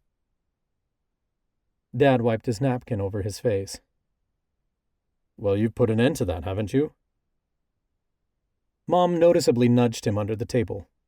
To be honest, I was shocked it took him this long to bring it up. But it was clear Mom convinced him beforehand not to talk about it. Before Dad could go on, I said, It's not something that's going to be fixed overnight. But my therapist has been helping. A lot, actually. She's been helping us all through this difficult time. She's put me on a good treatment plan, and I know it's going to be difficult with everything that happened and adjusting to this new reality without magic. But I'm going to put in the work, and it'll be worth it. I think everyone should see a therapist at least once in their lives. You may find that it will give you a better outlook on your future. The future's already here, my son, Dad stated proudly, like he hadn't heard anything I said. Open your present, and you'll see what I mean. Dad liked to change the subject any time things got uncomfortable, so his comment wasn't exactly unusual. If opening his present made him happy, then I could do that, and I'd find a way to circle back to this therapy conversation later. I dragged the box across the floor until it was next to my chair, then ripped off the wrapping paper. I flipped the top of the box open and was entirely perplexed by what I found inside. My birthday present was merely a couple of plastic buckets, some thick tubing, and a big metal pot. It looked like he'd thrown together a bunch of random stuff he'd found in his storage shed last minute. Thanks, I forced out. I'm sure we'll find a use for all of this. Don't you realize what it is? Dad sounded quite pleased with himself. It's the new era of distillery. Without magic, our cider mills have gone belly up, but it doesn't have to be the end of commerce for the Coven with my idea. We can sell alcohol anywhere, whether it's infused with magic or not. And you can be part of the revolution, son. Put these babies in every home in Octavia Falls, and we can work together to rebuild our economy. I furrowed my brow. He couldn't be serious. It's an at-home distillery kit? Dad, these things have been around forever. And without magic, we'll be forced to go back to the basics, Dad insisted. I've already ordered enough to get the ball rolling. I just need a salesman to market these babies. You're a priest, which means you could order every house in the Coven to buy one and participate in building our economy back up from the ground. It's the least you can do after everything you've done. What is that supposed to mean? Nadine demanded, finally cracking. We'd barely been entertaining my parents for 5 minutes, and already neither of us could take it anymore. Lucas claims he's done so much as a priest, Dad said. If that's true, the failure falls on his shoulders. He couldn't end the waning, despite his promises to restore our magic once he got rid of the priestesses. Someone has to come in and clean up his mess and get the Coven back on their feet. I'm used to cleaning up after him, so it's only natural that the burden would fall on me. If our magic's gone for good, then the least we can pursue is money." I sighed heavily and pressed my fingers to the corners of my eyes. I always knew my dad liked to hear the sound of his own voice, but I didn't realize until now that my father didn't actually listen to what he was saying. He had no idea he was being mean. How could he, if he really thought I'd help him after this? "Is that all you came here for?" I asked. There was no emotion in my tone. Because, to be honest, I didn't care anymore. "You want to take advantage of our coven's darkest moment so you can make a profit? You think because I'm a priest I can make you rich?" "You're putting words in my mouth," Dad insisted. "I never said that. You did." Though his accusation seemed benign, it was anything but harmless. With his words came every allegation that came before it. I felt that familiar hole in my stomach open up, and I seemed to shrink to 3 feet tall. I was a kid again, being yelled at by my father about everything I'd ever done wrong. All I could do was shake my head incredulously. Any hope that I ever had for my father died in that moment. As I sat there listening to him, it became very clear to me that I never wanted to do this again. It wasn't even that. I couldn't do this, because I wasn't the same guy who'd sat through this bullshit before. Professor Warren had been right. This thing with my parents never changed because they couldn't change. But I realized then that neither had I. This time was different because I was different. I could never explain to anyone why I let my father into my house after all that happened, because they wouldn't understand. When you're the child of a narcissist, you're taught from day one to never trust reality. As I stared back at my father now, though, I saw him for who he truly was.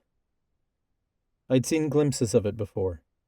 I'd always known he wasn't a good person, but I never truly understood how bad it was, because he'd conditioned me since birth to believe that everything I felt about him was wrong, that nothing bad ever happened, that I was making it up, that it was all in my head. It came with such an immense feeling of relief to acknowledge that everything I knew to be true about him wasn't just some fantasy I'd fabricated. I thought I could show my father kindness, that he'd recognize the error of his ways. But he wasn't the same as Ryan. I didn't have him under my scythe blade, giving him a second chance at life. And even if I did, it was abundantly clear that he wouldn't take it. He'd proven that months ago when the hospital tried to send him to a therapist and he refused. I used to think my dad was a broken person who just needed to be shown there was a better way. But now I saw that he wasn't broken at all. He made complete sense. My father had been wounded. But instead of letting people help him, he kept on tearing those wounds back open, because somewhere deep inside of him, he didn't know who he was without the pain.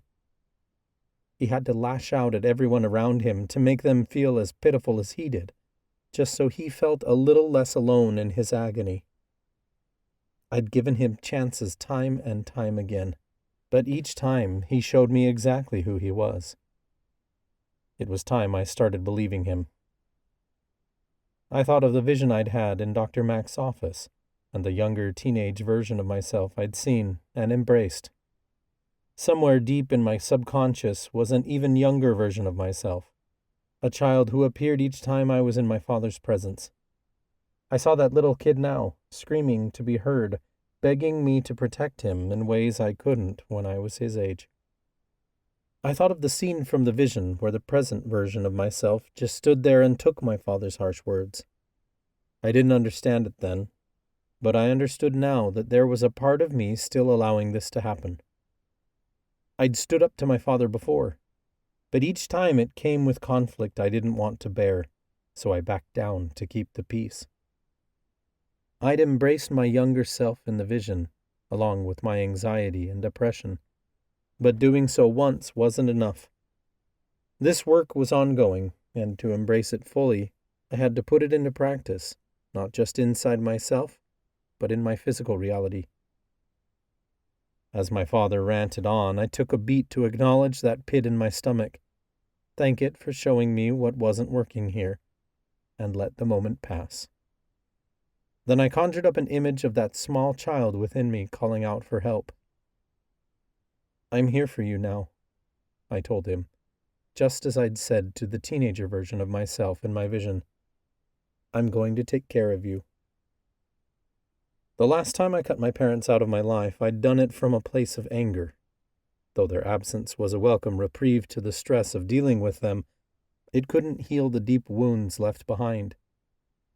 I welcomed my parents back into my home because this time I was ready for that healing. I thought that by showing my father love and mentioning my therapy, I could lead by example, and he'd behave differently. But it wasn't my responsibility to alter his behavior. I had to do this differently for myself this time. It became clear to me then that healing didn't look the same for everyone. It was like trying to find treatment for my depression. What was right for others wasn't necessarily right for me. Similarly, what worked for me in the past might not always work as I continued to evolve. There wasn't one singular answer, because I was always changing the way I saw the world based on where I was in the present moment. Even if something helped me in the past, it could be harming me now, and I had the opportunity to change it. People thought healing meant being able to stand up and take the hit without getting hurt. But healing was complex and didn't look the same in every situation. Sometimes healing looked like recognizing harmful patterns and choosing to no longer participate in them, even if ending the cycle hurt like hell. It was about looking forward to the future and knowing that even if it was painful now, you were better off in the long run. It was about trusting yourself to do what was right for you and those you loved, even if sometimes that meant letting those people go. I let my dad hang around this long because even though I hated how he treated me, there was still a part of me that loved him. I didn't understand how I could after everything he'd done, but I did. Deep down, there was a part of me that still wanted my dad to care, and I felt sorry for him that he couldn't. I wished I could show him the kind of love I shared with my own son. But my father wasn't me, and I couldn't expect him to be. He would always show up as the version of himself he chose to be, not the one I wanted. Some people could heal from their childhood trauma and keep their parents in their life. But I realized that even if my father changed and did his own healing, I didn't want to be there for it. Before, I'd have torn into him, exploded with anger, and tried to make him see. But I didn't have to do that anymore. I felt no sadness or remorse in the decision I was about to make, because for the first time, I truly trusted what I needed to do. I'd known it in my heart for a long time, but I never quite understood how healing could exist in a place where I'd left him behind. It took a level of courage and bravery I never had before, and I was finally ready to make this choice for good, not from a place of anger, but from a place of absolute peace. It occurred to me then that I didn't need my father in my life to prove that I'd overcome the trauma, because not having him here at all in itself was a healed decision. There was so much nuance and gray areas to healing. For every 3 steps forward, it was 2 steps back. For all the years I put into healing, I was still learning more about it every day. Healing wasn't about being able to sit in the abuse without it affecting me. It wasn't about learning to handle the trauma, pain, and depression. I already knew how to live with that. Healing was about learning to live in the joy, peace, and happiness that I never had growing up. I couldn't do that if he was still around.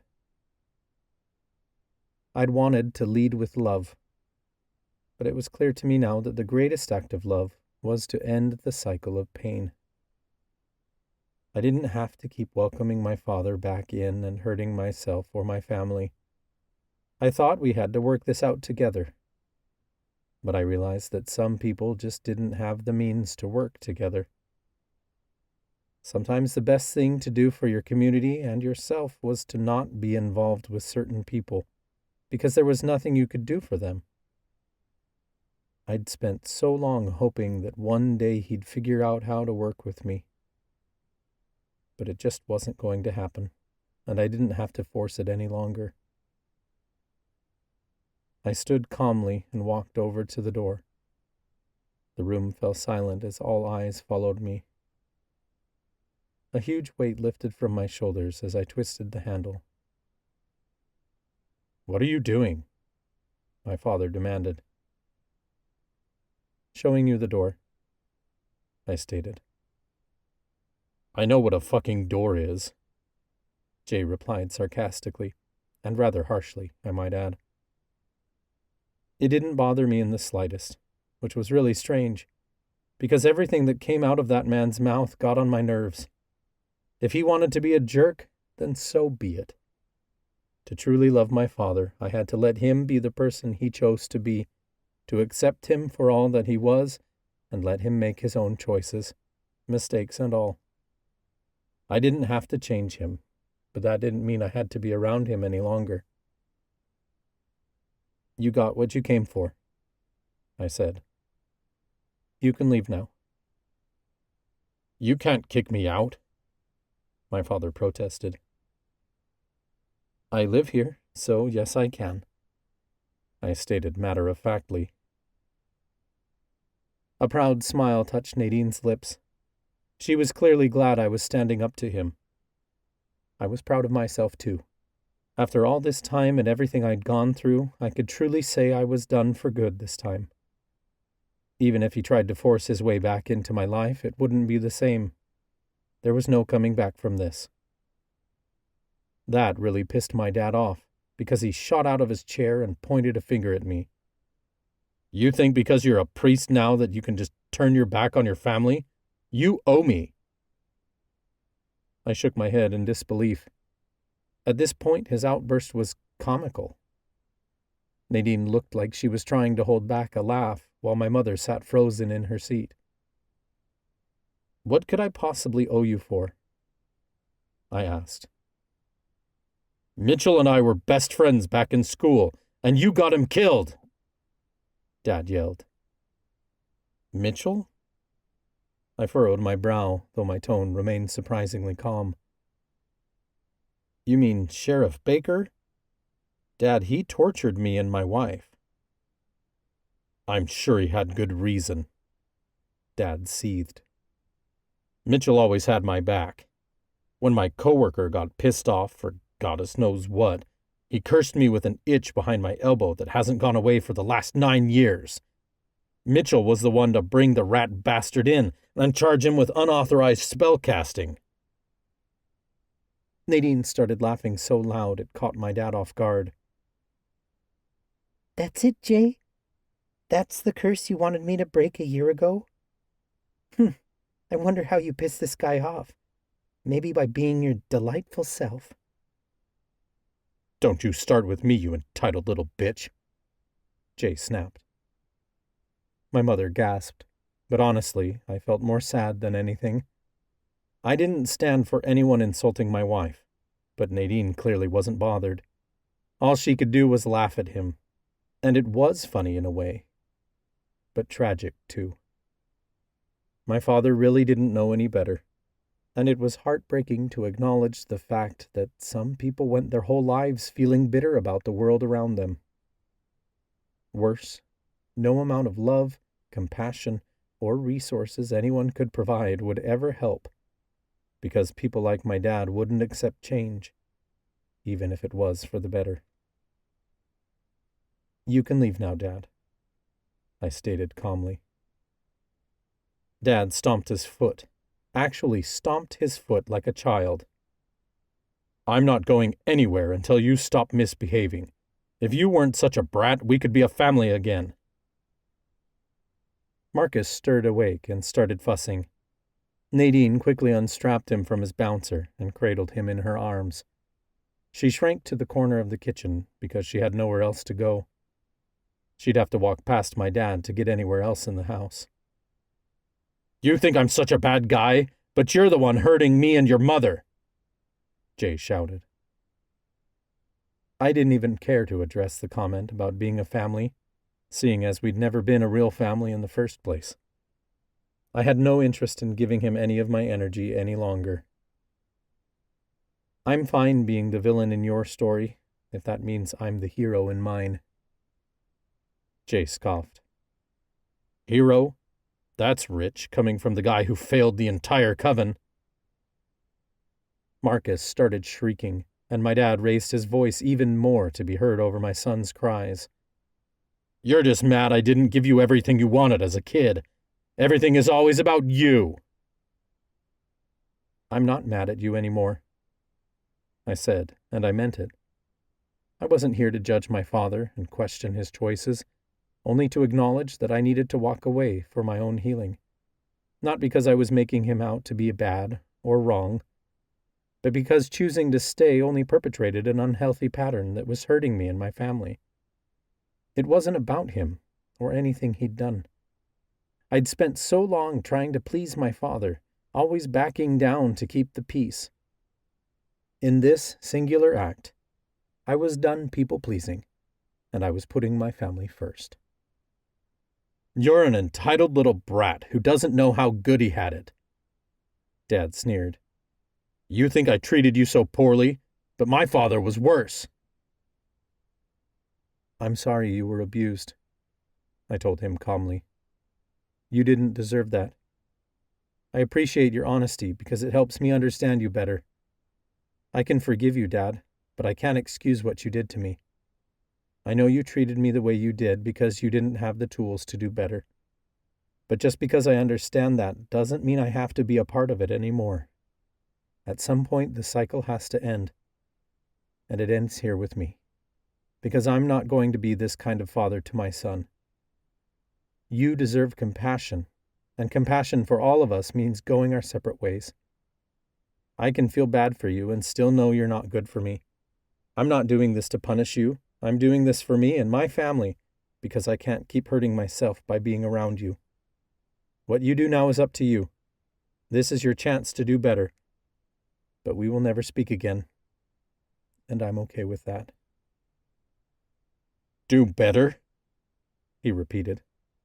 You think you're so much better than me.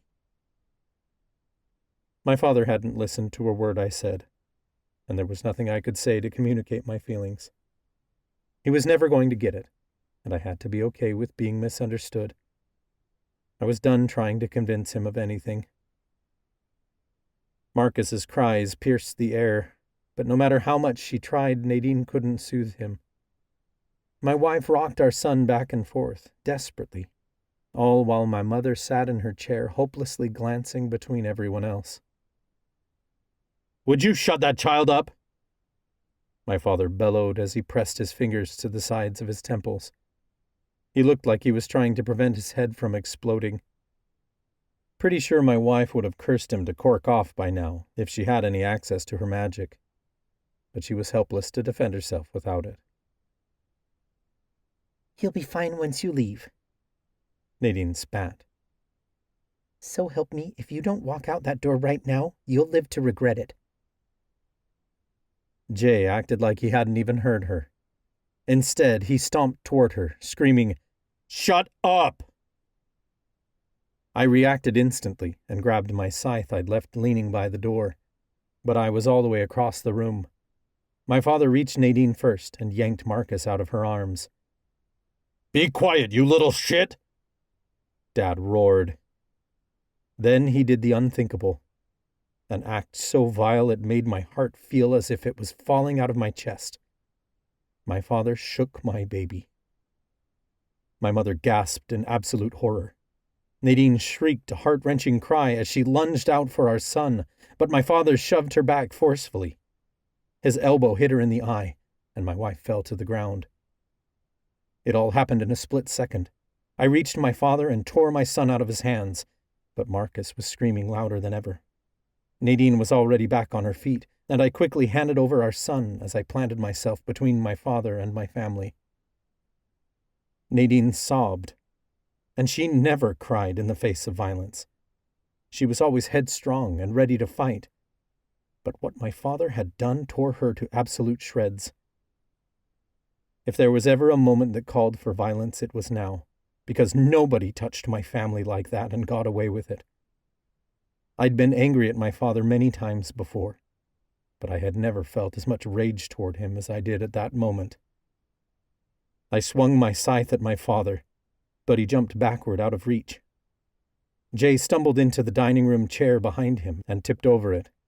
He crashed to the floor.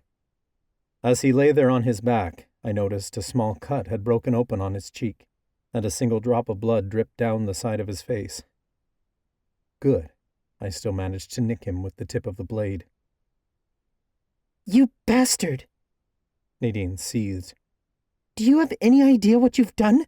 You could have caused permanent damage. Nade, take Marcus and get out of here, I instructed firmly. My main priority was making sure my wife and child got someplace safe and far away from my father. Call Dr. Mack and meet her at the hospital. Have her do every imaging test to confirm if any damage was done. I'll handle this. Nadine didn't have to be told twice. She grabbed the diaper bag and ran for the door. I finally took a breath once I heard her car leave. My father hadn't moved from where he lay on the floor, because I had my scythe aimed at him. Mom was still sitting at the kitchen table, trembling. She couldn't even bring herself to look at my father. Jay curled his upper lip back as he stared up at me. You want to get rid of me? Why don't you go ahead and kill me? I shook my head as I took a step back. I'm not going to kill you. I'm going to leave you with the community you chose. You chose to be alone. You were given all these tools and opportunities, and people tried to help you, but you did nothing with them. Working with your community goes both ways. You didn't let people help you, and you've chosen to become this. Together means together. I'll meet you where you're at, but I won't participate. Slowly, my father got to his feet. He never took his eyes off me, as if he thought I might take another swing if he turned his back. He practically scampered out of the room. I followed him out of the suite and to the back door to make sure he actually got in the car and left. My mother trailed behind me, but she paused at my side in the middle of the open doorway. Dad stopped at the passenger side door when he realized my mom hadn't left the house yet. What are you waiting for, bitch? He snarled at her. Get your damn keys and drive me home. Mom trembled at my side, appearing indecisive. You don't have to go with him, I assured her. I really hoped she didn't. My dad had made his choice long ago, but I still had hope for my mother. She'd always followed my father's every beck and call before, but now was her chance to step away from him for good. My mother reached into her pocket and withdrew her car keys. Her gaze dropped to her hand, where I noticed a small scar. I recalled the night a few years ago when I'd walked into the house to visit, only to find her cleaning up the remaining shards of a casserole dish my father had shattered. Finally, Mom curled her hand into a fist and lifted her chin to look at my father. No. Jay was so shocked that he had to steady himself against the side of the car. What did you just say to me? I said no, my mother repeated, more firmly this time. I'm done cleaning up your messes. I won't do it anymore. Then my mother tossed the keys to the ground. They landed several yards away from us in front of the driver's side door. Immense pride washed over me as I witnessed my mother stand up for herself for the first time. It was all I ever hoped for her, and there was a deep wound inside of me I didn't even know was there that I felt heal in that moment. Not because of anything I'd done, but because I got to be here to witness her incredible transformation. My father started moving toward her, and I knew he'd drag her home by her hair if given the chance. Mom shrank behind me, and the second my father noticed the scythe still clutched tightly in my hand, he backed off.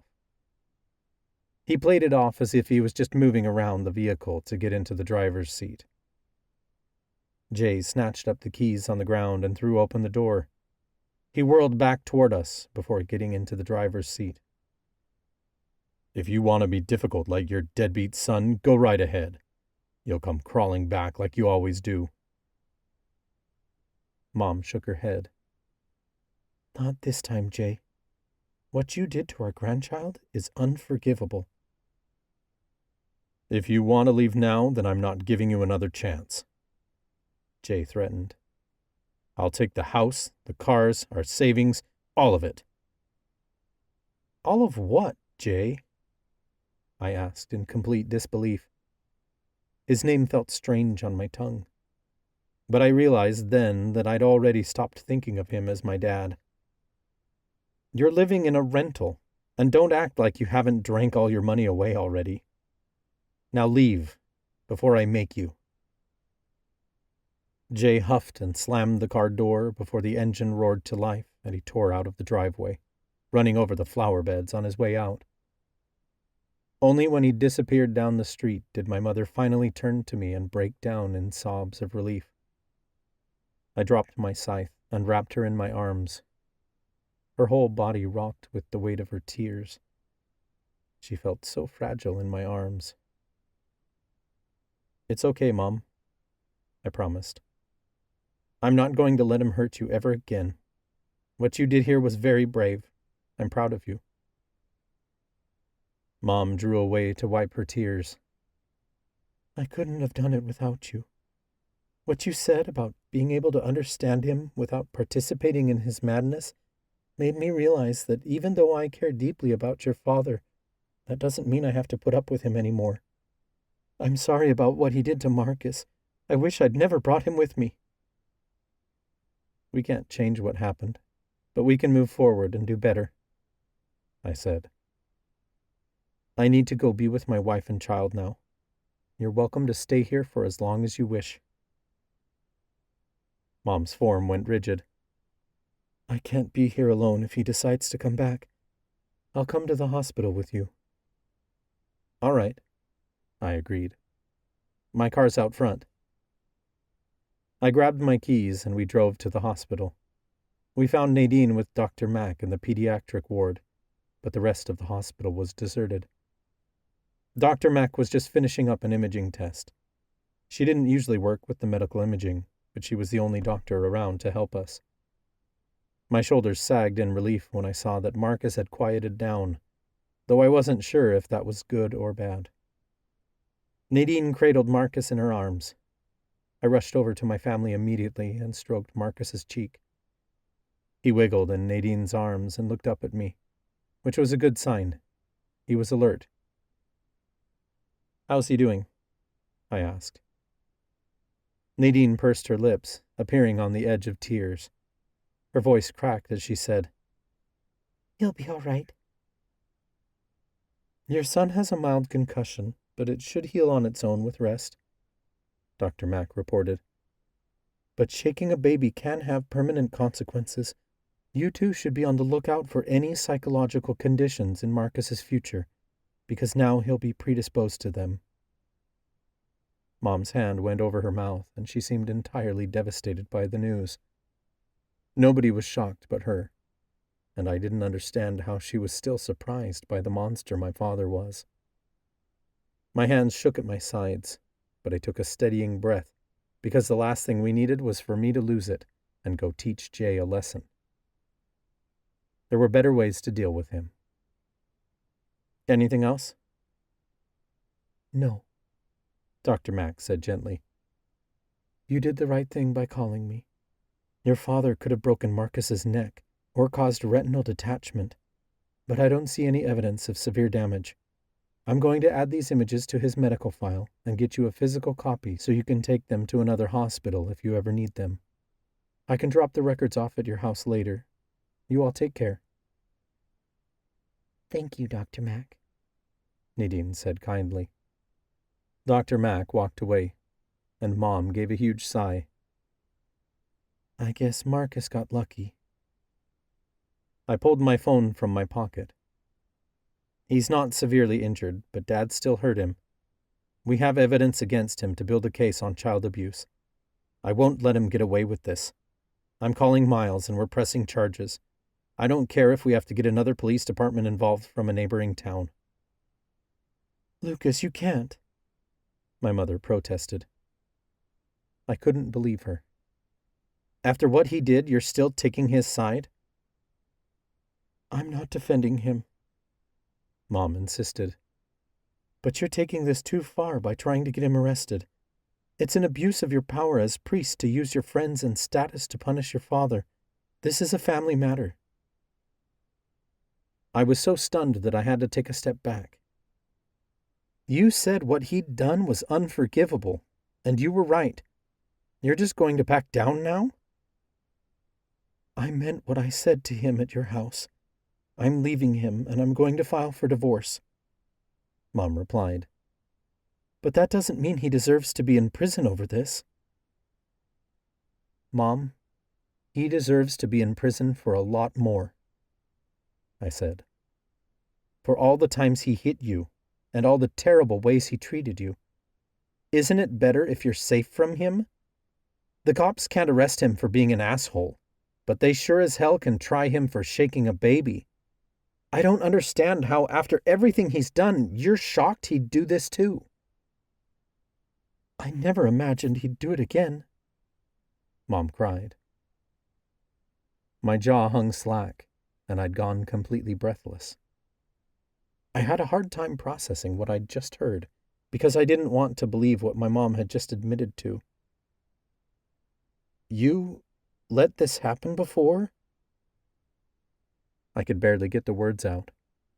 I kept wanting to believe the best in my mother, kept giving her the benefit of the doubt. But in that moment, all hope I had left for her collapsed. My father had shown her the kind of person he was, over and over again, and she still defended him. Beside me, Nadine already had her phone to her ear and was talking to Miles. She went down the hall while I handled my mother. When did this happen? I demanded. This summer, when you let him see Marcus without our permission? No, Mom insisted. This was decades ago. The rest of her explanation was clear in her silence. I felt sick to my stomach, and I had to steady myself against the armrest of a nearby chair. He did this to me? I can't believe you'd let that happen. It was an accident, Mom pressed. Your father suffers from depression. I don't give a flying fuck what excuses you want to give, I growled. I had really wanted to believe my mother was better than this. I have depression too, and it's never driven me to abuse people. This could be one of the reasons I'm mentally ill and have been suffering my whole life, and while I'll continue to need treatment. You realize this could have happened to Eric too? And we lost him, Mom. Now Dad's done the same thing to Marcus. You don't understand what your father has been through, she insisted. I couldn't believe she was still defending him. I searched her gaze for one last shred of hope, but I didn't find it. You're never going to be the person I need you to be, are you? Mom's mouth bobbed open, then closed. There was nothing she could say to make this better. I'm sorry I'm not the mom you wanted. I tried so hard, but I don't know where I went wrong. Stop, I interrupted. If you can't be genuine with me, then I don't want to hear it. I know when you're trying to manipulate me. You want me to tell you that you're wrong, that you were a great mom, and none of this is your fault. But that would be a lie. You weren't as bad as Dad, but you're just as wounded, if not more. Mom sniffled. Please, Lucas, forgive me. She reached out for me, but I took another step back. I don't want your apologies. I don't need them. You do. Every apology you want to give me is an apology you need to give yourself. You stayed with Dad long enough to let this happen again, despite him showing you what kind of person he was the first time, and you need to be the one to sit with that. You're not the one who hurt Marcus, and I'm never going to place that blame on you. But you're a victim too, Mom. Until you acknowledge that and start to forgive yourself, you will never be free of him. I hoped she could understand this, but this was no longer about what my mom chose to do. This choice was about what I needed to do. I'm done with him, I swear, Mom insisted. I'm glad you finally had the courage to leave him. But I can't be a part of your life anymore. We need to go our separate ways now. The harrowing heartbreak of losing not just one parent tonight, but two, tore me to pieces. On the one hand, this was what I had wanted, to finally say goodbye and never see either of my parents again. But it came with a grief I hadn't anticipated, because even though I knew it was best, it was still difficult to let them go. Mom took a wary step back. For what it's worth, Lucas, I really am sorry. It took a lot to believe her, considering she'd told me she'd lost me just like Eric many times over when I stopped visiting.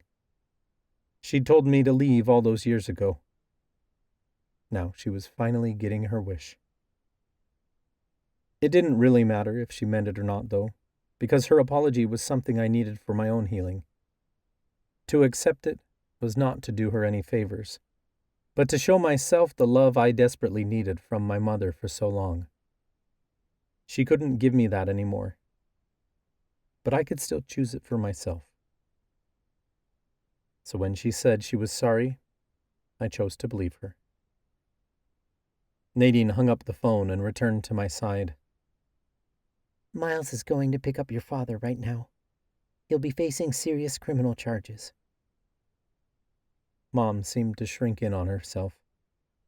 She looked positively terrified. I don't know where to go from here. Go be happy, I told her. That's all I want for you, even if I can't be a part of your life anymore. We'll give you a car and enough money to make it across the country. You can go to Kinpago.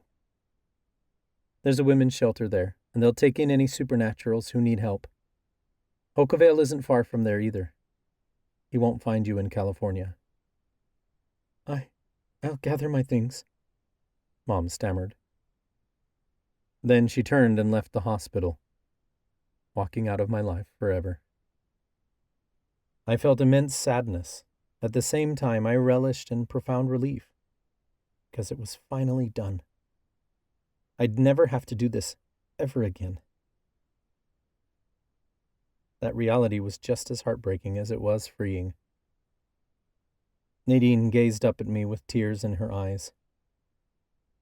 Are you sure this is what you want, Lucas? I wrapped an arm around her waist, pulling her and my son close. None of this is easy, but I know in my heart it's the right thing to do. Mom needs to lose both of her kids so she can start over and completely redo her life. As hard as it is, I need to lose my parents, too. Perhaps that's what losing the coven was about, too. We didn't have to keep trying to save what we once had, but move on and make something better. It was time to move on and start anew, even if we lost ourselves in the process.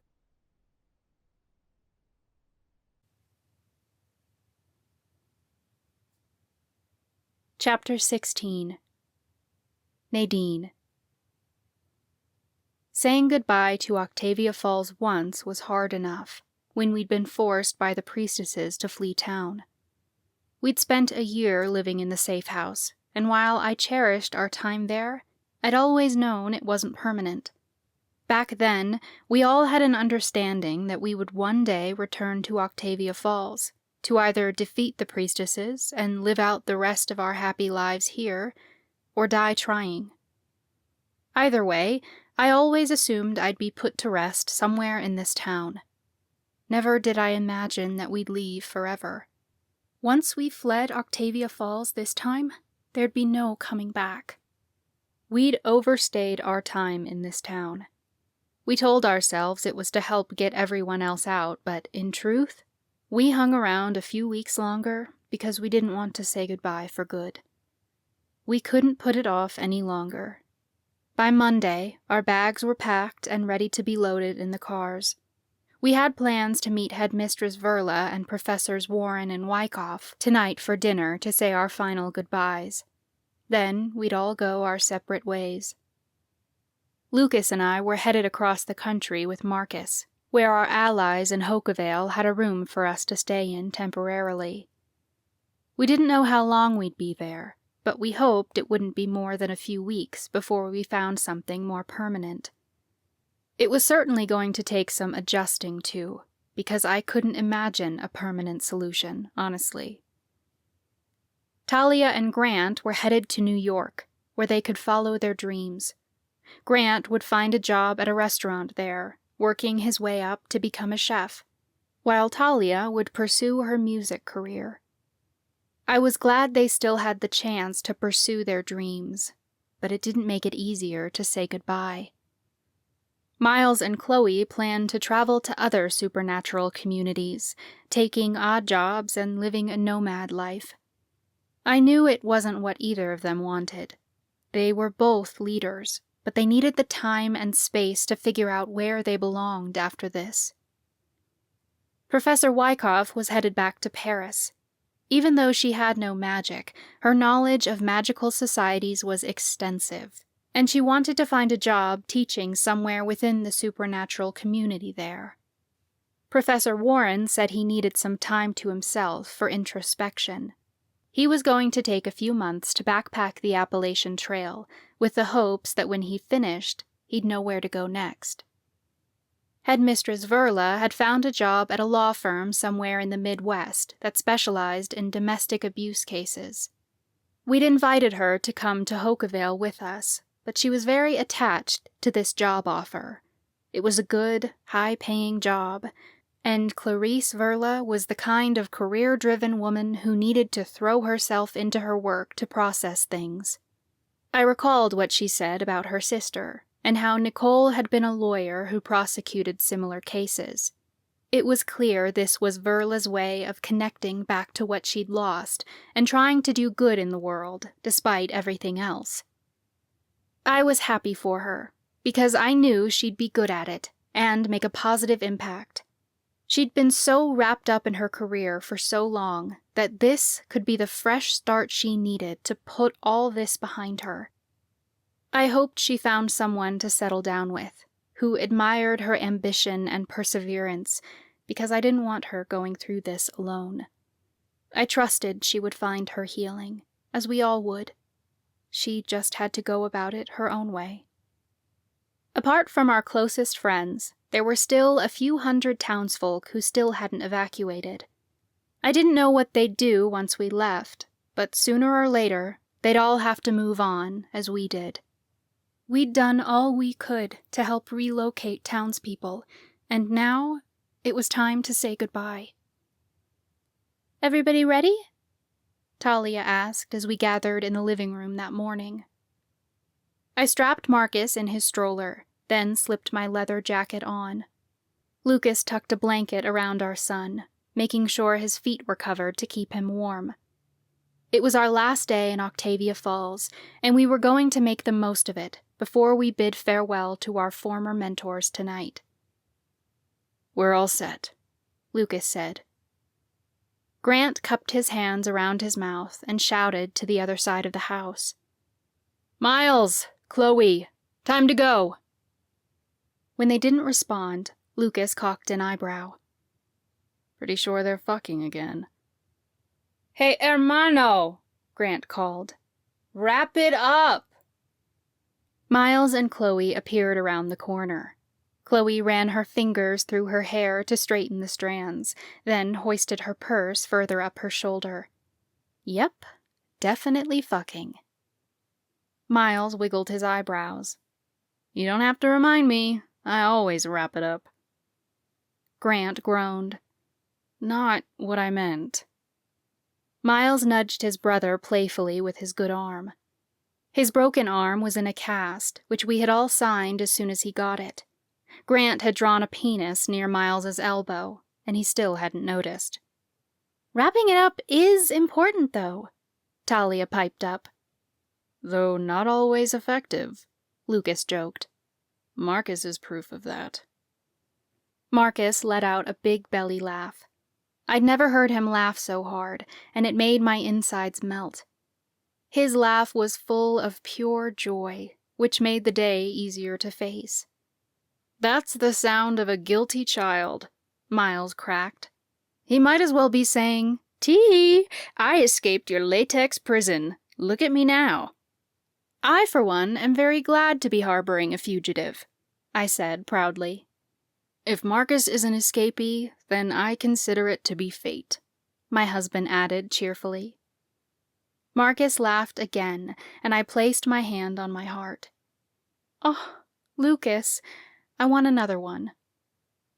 Miles pretended to check an imaginary watch on his wrist. It'll make us a few minutes late. Everyone roared in laughter, and it felt good to be laughing again. Even Lucas chuckled at the jab. I swore I'd never heard a sound more beautiful than my friends' collective laughter. That's what today was about, finding the beauty in the midst of our melancholy goodbye. Our friends turned toward the door, but Lucas paused for a second. He wrapped an arm around my waist and leaned in to whisper, We'll start planning our future again soon, Nade. I promise. I leaned into him, enjoying the warmth of his body next to mine. I like the sound of that. We followed our friends outside, and our cats prowled along at our feet. It was a mild autumn day, warm for this time of year. Orange leaves tumbled in the soft breeze, and the sun shone down on us to warm our faces. It was certainly a day to remember here in Octavia Falls. We walked the deserted streets, breathing in the crisp air as we shared our most treasured memories with one another. Miles pointed to a run-down shop on Main Street. Grant, remember the Halloween I dared you to go inside that old wand shop? You nearly pissed your pants. Yes, you remind me of it often, Grant said flatly. There was a real ghost in there. Oh, there's Starlight, Talia exclaimed, pointing out the local performing arts center. Grant took me there all the time. They were the best dates. Once, after we saw a musical review of Wicked, he took me home to put on his own rendition of Dancing Through Life. I bet the Ozdust ballroom got a little freaky that night, Chloe teased. Less of a ballroom and more of a club? Of the stripping variety, Miles added. Talia cocked an eyebrow. Yes, Miles, I know what she meant. And she is not wrong. Oh, the Pie Shack! I pointed to the abandoned restaurant. Lucas took me there on Halloween one year. Their pies were delicious. Grant rubbed his belly. The best. Do you think there's some leftovers in their freezers? Talia frowned at him. Is that how you plan on saying goodbye to Octavia Falls? In a diabetic coma? Grant smiled proudly. It'd be a great way to go. Talia gasped and stopped in the middle of the street. Winifred's! They have the cutest dresses. Would it be wrong to go see if they have any left in stock? Clearly, I'm dying of a diabetic coma, and you will suffocate in a pile of fabric, Grant joked. Talia's shoulders slumped. I'm really going to miss shopping here. We had Cornerstone Antiques and Hallowed Harmonica. Those were my favorite hangout spots. Don't forget the Jolly Pumpkin, I added. Hattie's little shop was the cutest. We hadn't seen Hattie since the wedding, as she had evacuated town and moved on with the others. I liked that shop on the next block that Everly Hall owned, Chloe said. She was a really talented seer. She let me stay there for a bit after my grandma arrested me for protesting. That was awesome. Everly Hall had been the one to write my prophecy, the one that foretold the witch hunts. By fire and noose the coven will fall, division and suffering, destruction to all. Great power of the chosen, the coven be made whole, by the only witch of her kind, and a reaper bound to her soul. At the time, the outcome seemed so certain. The coven would fall, and Lucas and I were supposed to be there to make it whole once again. But that phrase could be interpreted in so many different ways. At the time, I thought it meant we would be the ones to restore the people's magic. Now I realized that wholeness was something meant to exist without our powers. Lucas and I were never meant to bring magic back to the coven. Our job had been to fulfill the first half of the prophecy, in which the coven would be destroyed. All along, we were fated to let our magic fade, so that people could learn who they were without it. It was a somber, twisted reality I didn't want to accept, but one I had to. This was how things were now, and at some point, I had to admit that I couldn't do anything more to change it. I could wallow in the failure, or pick up the pieces of our shattered hope and mold it into a new mosaic. It wouldn't be what I'd hoped for, but I had to believe it would be its own kind of wonderful. We continued through the streets of Octavia Falls until we reached Miriam College of Witchcraft. My friends and I stopped on the grounds of the school. I pulled a blanket from the basket at the bottom of the stroller and spread it out on the grass. Lucas unstrapped Marcus and placed him on his belly for tummy time. We gathered on the lawn for a picnic underneath the peaks of Miriam Mansion. We'd brought along the last of our fresh apples from Blossom Orchards, along with a bottle of non-alcoholic cider. Talia had made popcorn trail mix with pretzels, roasted nuts, and candy corn mixed in. Chloe had brought maple candies and passed them around to everyone. They were like creamy caramels that melted in my mouth. Our cat spotted a chipmunk running up a tree and went chasing it across the lawn. Issa climbed the tree to the first branch, while Oliver whined from the ground and watched her tail swish. Bella and Gus got distracted by a bug in the grass and started fighting over it, while Marley challenged Kiki to a wrestling match. Rishi rolled around, nipping at long blades of grass. "Rishi, stop it," I scolded. "You're going to puke that up." Rishi started gagging because he shoved a blade of grass so far into his mouth it hit the back of his throat. That humbled him real quick, and he came to sit beside us on the blanket. Talia leaned back on her hands, letting the sun beat down on her face. "I'm going to miss this place. I loved Miriam College of Witchcraft. My favorite thing to do was go to the music room, where Professor Warbright had this piano that displayed colorful streams of magic with every note you played. It was really fun coming up with new songs and coordinating them to the colors." "Coach Campbell did something similar during swim practice," Grant said. "If you beat your time from the last meet, he'd put a potion in your lane that made the water sparkle different colors, depending on the stroke you swam. It was always a fun motivator. Sometimes, if I knew I was in the lead, I just barely beat my last time so I didn't have to compete so hard against myself the next meet. I was always getting the potion in my lane." "So the pineapple-printed Speedos weren't fun enough for you?" I teased. "I like to swim in style," Grant laughed. Chloe rolled her eyes. "You guys were all so academically motivated. My favorite thing to do was send unexpected freshmen to the basement when they asked me for directions. Once you passed the alchemy labs, that place was a labyrinth. I used to sit in the study area at the top of the stairs and see how many hours it took for them to find their way out." Miles frowned, appearing disgruntled. "That prank cost me over an hour. I missed my first class." Chloe ran her fingers through his hair. Yours was the record, hun. Most kids took at least 3 hours. Miles puffed his chest out. The record, huh? That's what you want, Lucas quipped sarcastically. The record for finishing the fastest. We shared a collective laugh, and Miles rolled his eyes. Ha ha, he said dryly. Though, I suppose I deserve that. The two shook hands to call a truce.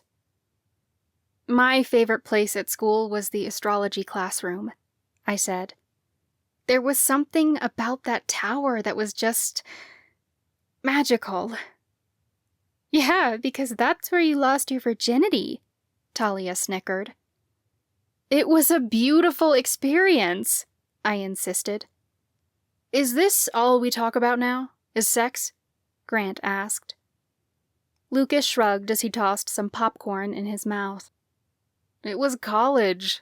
You were either in classrooms sitting at a desk, or in classrooms boning on a desk. Chloe laughed.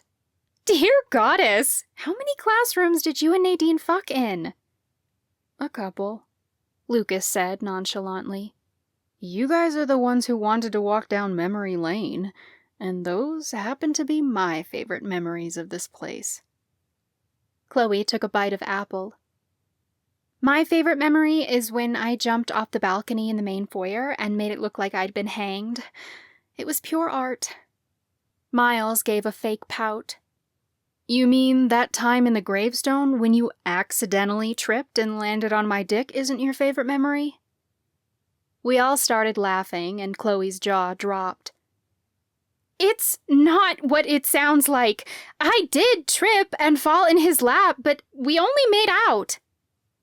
A lot, Miles bragged.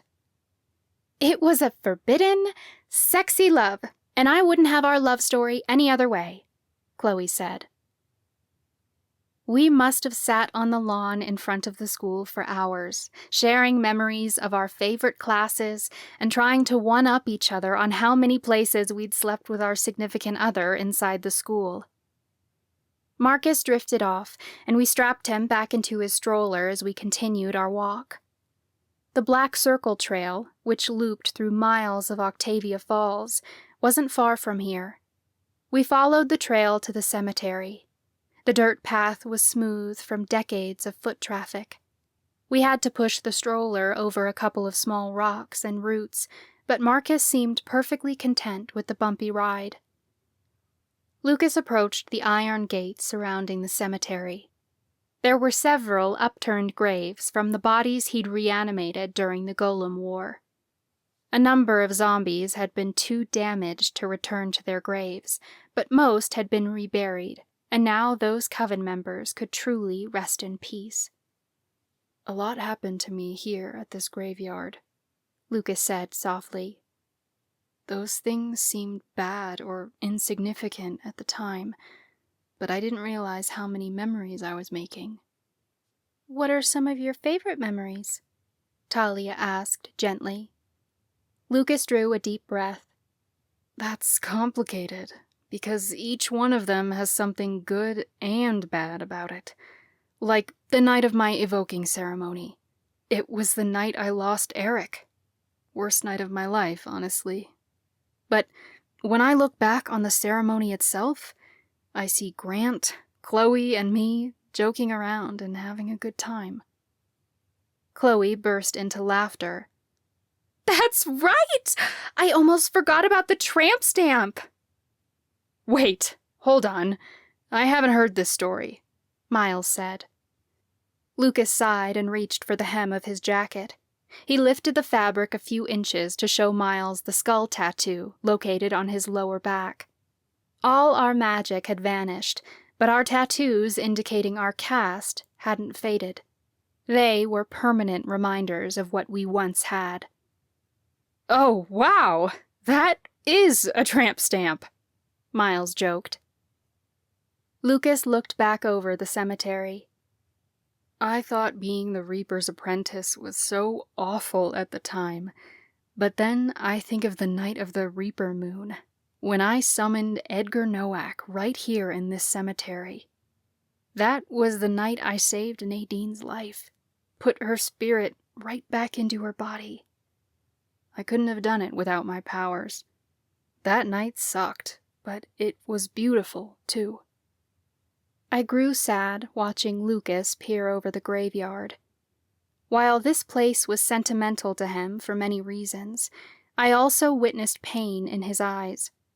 But he didn't seem bothered by that, and I realized maybe it didn't have to be one or the other. I glanced toward the small oak tree at the edge of the cemetery, where we'd placed a memorial stone for Grammy and Dean. As the inscription on their memorial read, "Grief and death are ephemeral, but love lasts forever." It was something Grammy once said, and what a wise woman she was. This town and coven weren't permanent either, but we could take the love we found in it with us wherever we went. Watching Lucas now, I saw so much growth in him, which I greatly admired. He'd been able to walk away from his parents, even though he still cared for them and wanted the best for them. It took an immense amount of strength to do that. Perhaps our coven was like Lucas's family. Mother Miriam loved us, and we would always be her children. But maybe stepping away from one another was the best thing for all of us. We didn't have to suffer in this parting from our home, but thank it for all the love and joy it provided us. I laced my fingers through his. There really was so much beauty here. "Easy for you two to say," Talia said. "Didn't you screw on a gravestone somewhere over there?" "You two fucked in a graveyard?" Chloe cried. "You nasty, kinky sluts! Miles, I want to fuck in a graveyard."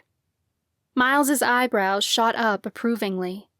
"Sure, I'll try anything once."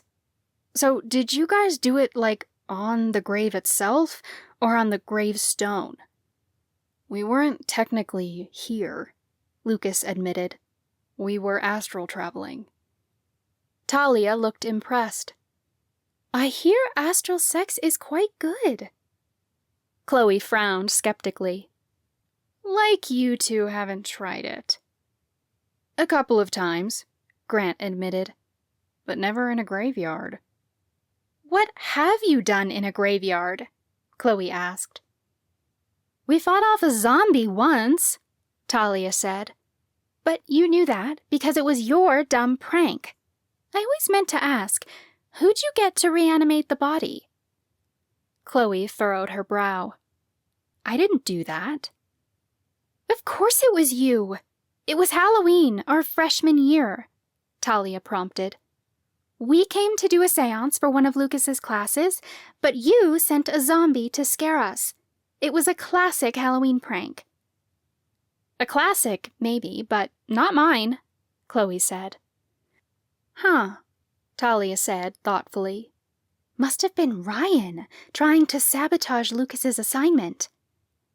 "It's strange how many memories I have here," Lucas said fondly. "It's a graveyard, not exactly a place meant for the living." "Well, you are a death warlock," Chloe pointed out. "It's kind of your thing." Lucas dropped his gaze, then turned away from the cemetery. "Not anymore." Everyone kept quiet as we continued down the trail. For every memory I wanted to leave back here and forget, there was something good in each of them. Stolen moments of passion with Lucas, nights of laughter with my friends, and heart-pounding thrills of solving mysteries and casting powerful spells. Even the worst of times held moments of beauty. My friends and I found our way to the edge of Lake Santos, to a tiny, secluded beach only a few yards from the forest. From here, we could see the decimated remains of the catwalk in the distance, as well as the debris that used to be Pinewood Manor. That evil, horrible place had been where Chloe and I broke our family curse, where we planted the seeds of the friendship that we shared now. The catwalk had been where Lucas and I broke up, but it was also where Grant's ear got pinched by a zombie crab, and where my friends and I had indulged in sweets and took home magical potions. Grant sat down in the sand, looking over the water.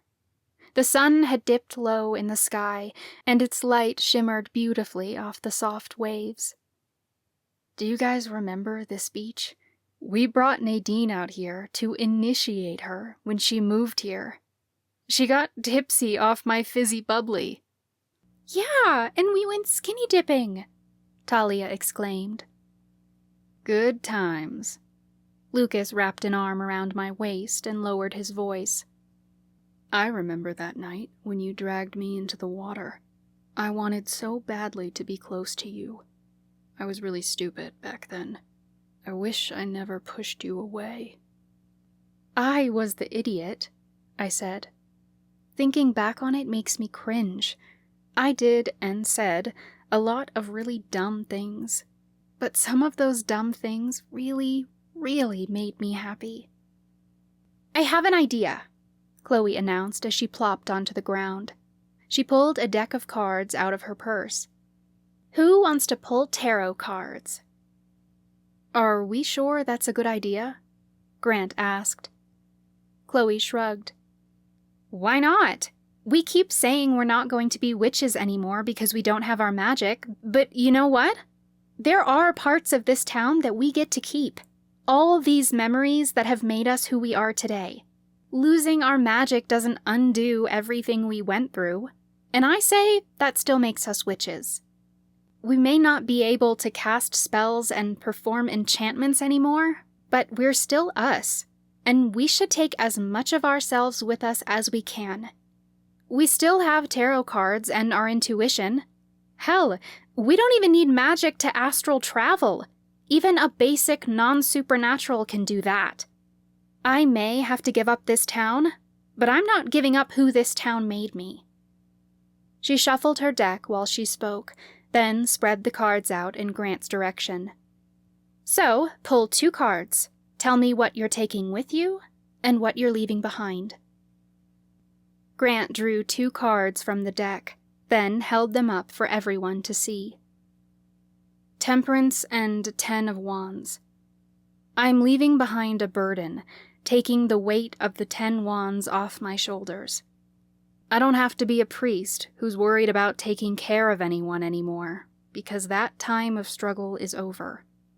I'm going forward into the next chapter having learned how to approach life with balance, patience, and purpose.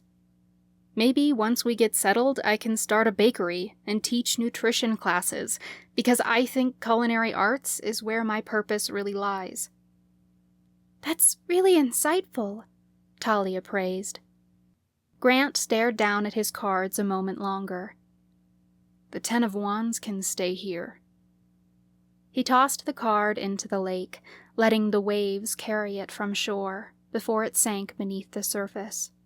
He placed the Temperance card in his pocket to take it with him once we left. Talia drew her cards next. 8 of Pentacles and 5 of Cups. I'm walking away from disappointment so that I can start new and work toward goals that really light me up. In the 5 of Cups, the figure is focused on the 3 cups that are knocked over, not looking to see the potential in the other 2 cups still standing at his feet. I know we failed at our goal, but there's still hope in these 2 standing cups. I was glad to step in and be a priestess when I needed to be, but it's never been my calling. I want to make music and fill people's lives with joy, and with the 8 of Pentacles, a card of mastery and skill, I can do that now. And I get to take everything we learned along the way to make people's lives better through my music. Talia tossed the 5 of Cups into the lake, keeping the 8 of Pentacles with her. Miles picked 2 cards from the top of the deck, the Hierophant and the Knight of Wands. He clicked his tongue, not quite sure what to make of the pair. The Knight of Wands is a card of impulsiveness, while the Hierophant is a card of spiritual wisdom, Talia offered. Maybe this means you're leaving your impulsivity behind to gain a deeper spiritual understanding of yourself. Miles shook his head. I think it's the other way around, actually. The Hierophant isn't just spiritual wisdom. He's a religious teacher, and with that comes tradition and conformity. I never had a problem following Mother Miriam, but I wasn't the kind of person to do stuff the way everyone else did. I couldn't, not with a chronic illness like rheumatoid arthritis. I always had to get creative to get things done my way. But in the midst of conflict, you sort of have to fit this certain mold, especially as a police officer, and then as sheriff. Miles furrowed his brow thoughtfully as he stared down at the Knight of Wands. But this knight, he's spiritual too. He has to be, because that's what the wand suit represents. But he has this more young, carefree nature about him. He's ready to fight, but in a more energetic, passionate, and adventurous way. I did enjoy being sheriff, and I think I'd like to continue pursuing law enforcement, but I want to make it fun. I want to be the cop who's cracking jokes and dripping donut jelly on his badge. Life can be so serious sometimes, and there's gotta be someone in the station to laugh at. I want to be that guy who's ready to jump into action, but who also gives people something to smile about when life gets too serious. Chloe stared at her husband fondly. If I could fall in love with you any more than I already have, that just did it. Miles threw the Hierophant into the lake before turning to Chloe. What do your cards say? Chloe picked the King of Swords and the Two of Wands. The Two of Wands is all about future planning and foresight. I spent so much of my life focusing on what I could become in the future, what I could plan for, and how I could make progress. All I ever wanted was to be a priestess, but even when I was, I never really sat with it. I was still so focused on where we were going that I was never really present with where I am. The King of Swords is confident on his throne. He knows he's made it, and he doesn't have to keep trying to get somewhere else. He represents mental clarity and authority, and if I just trust my inner guidance, I can progress from a place of truth and in knowing myself, rather than from a place of trying to control the future. I don't have to know where I'm going yet. I just have to be this king who trusts that it's all going to work out. She tucked the King of Swords into her purse, then tossed the Two of Wands into the lake. Then she held the deck out to Lucas. He stepped forward and withdrew 2 cards, the Page of Wands and Justice. He stared down at the cards for a long time before finally deciding on his interpretation. I'm leaving behind justice. For so long we fought for what we thought was just and right.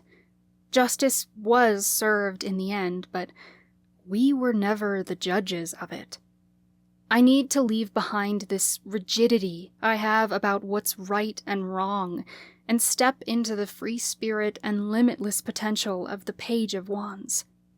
He's just standing there with his wand, ready to move in any direction, and I need to be willing to get curious about the paths before me, knowing there isn't one singular right and just answer, but so many possibilities. I don't have to make any decisions yet, but I can be excited about anything that may come my way. Lucas approached the edge of the water, then set the Justice card into the lake with reverence. The waves carried it away from the shore before it disappeared beneath the surface like the others. Chloe held the deck out to me last.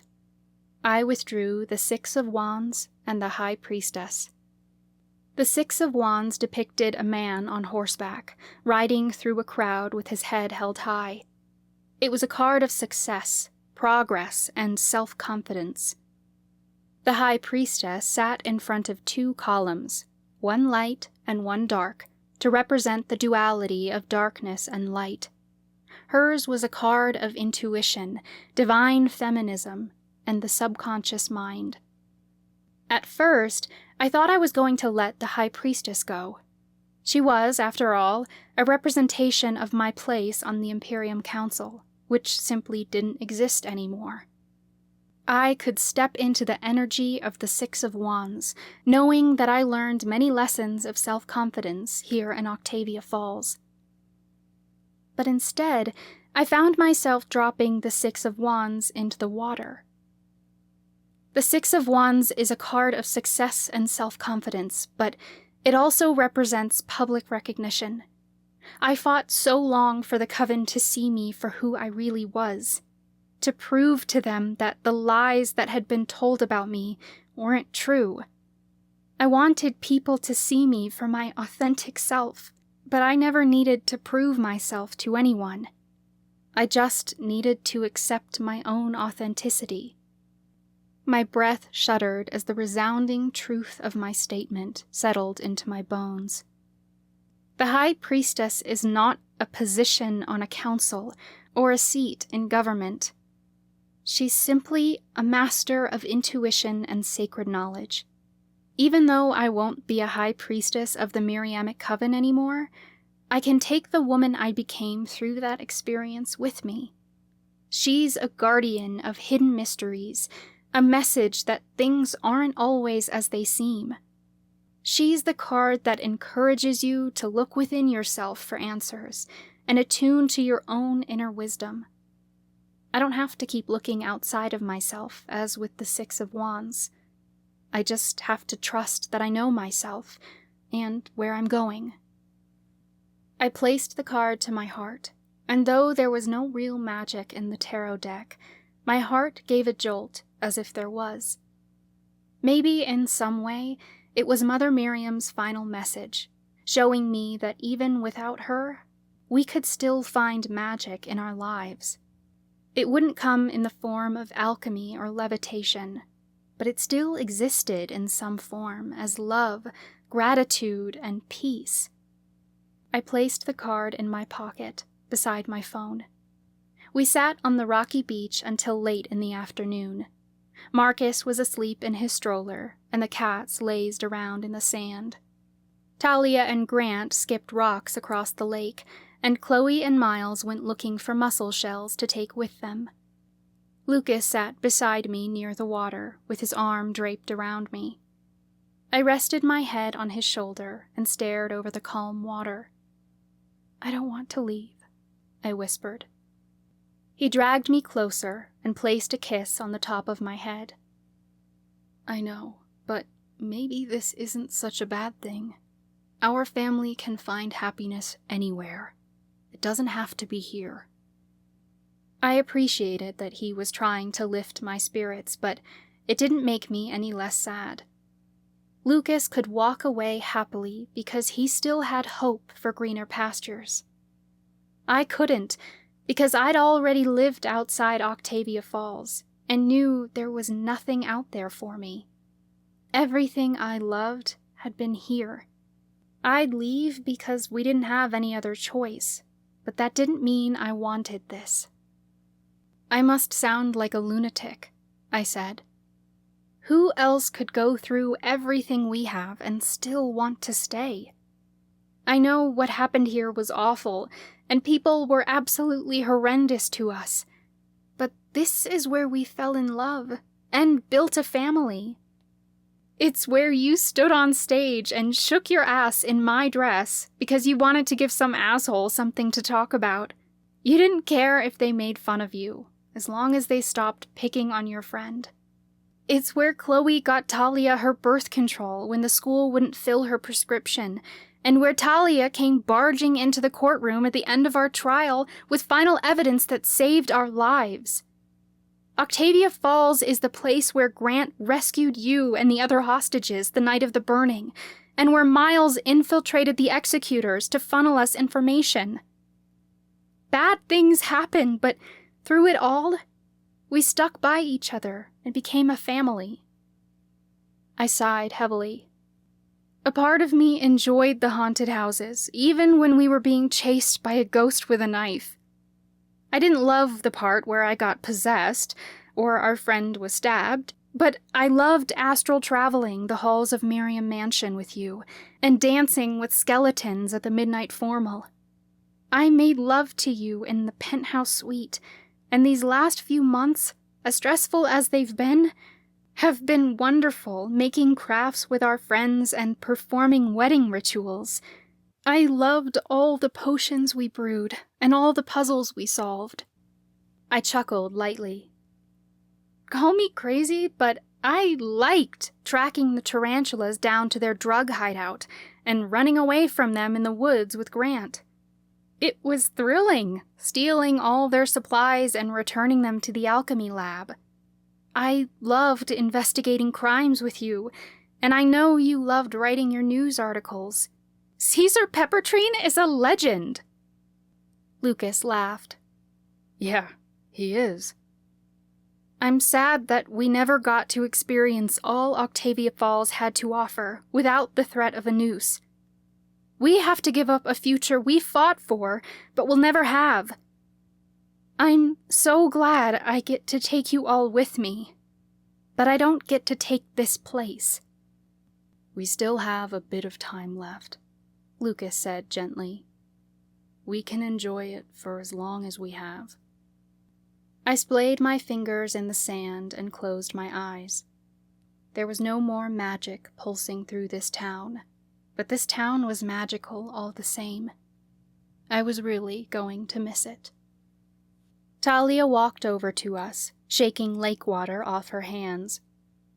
We should get going soon. It's time to start on dinner. We're right behind you, Lucas said. Talia must have noticed the sadness in my gaze, because she gestured toward the stroller. Do you want me to take Marcus? Sure, Tal, I replied. We'll catch up with you. Talia unlocked the stroller wheels and pushed Marcus back toward the trail. The cats followed, along with the rest of our friends. You two be quick about it, Miles cracked, before they all disappeared into the trees. I turned my gaze back toward the water. Lucas caught a strand of my hair in the breeze and tucked it behind my ear. I'll stay with you as long as you'd like, he offered. I'm just not sure I'm making the right choice, I mused. Once we leave, there's no coming back. Even if I found a spark of magic to fuel a spell, something that could bridge our connection to Allura again, it'd be useless once the Coven forgets about this place. People will find new homes and they'll start their own families. They may never want to come back. Am I being selfish by not even trying because I don't want to lose everyone I have left? Or am I doing what's right for everyone? Lucas squeezed my hand. I believe that whatever you decide is the right choice for everyone. I know this is a massive decision to put on your shoulders, but we've never had to go at it alone, and you don't have to now either. You've been there for me through everything, and now I can be there for you. I curled into him, burying my face in his chest. My choice is to keep you with me. I don't care where that is, as long as we're together. Then that's what we'll do, he promised. We'll leave Octavia Falls in the morning, and wherever we go together. I lifted my chin, and he slowly leaned down to press his lips to mine. Sorrow and devastation swirled in my gut, but with his kiss also came immense passion and desire. He must have felt it too, because his hands tangled in my hair as he dragged me onto his lap. We kissed each other over and over again, desperately clinging to the one thing we couldn't bear to ever give up. We were losing Octavia Falls, but Lucas was my real home, and I was never going to let him go. Being in his arms brought tears to my eyes, not of sorrow this time, but from an immense outpouring of love. "Thank you for showing me that I don't have to do everything by myself," I whispered. "Like my mother's stash, not every door is meant for me to open. Sometimes I need to ask for help getting there, and that's okay, because the people who love me will show up to support me when I can't do it myself." "Of course, Nade. I'm not going anywhere. Not unless it's with you." Then I closed my eyes and whispered one final prayer to the ether. Perhaps like my mother, our goddess couldn't be here for me anymore, not in the way I wished, but that didn't mean she wasn't still out there somewhere watching over us. The door on Octavia Falls had closed. Whatever came next was not my door to open. I merely had to find the door that had already opened for me and step through it. "Mother Miriam, show me where to go next," I prayed. My phone rang then, and I pulled it out of my pocket to answer. The High Priestess tarot card I'd tucked in there fell out and fluttered to the ground. "Hello?" I answered, leaning down to pick up the card.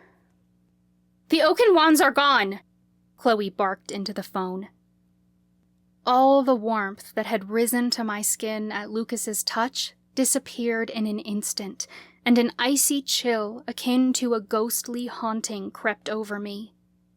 Lucas heard Chloe, and his features paled in panic. It didn't make any sense.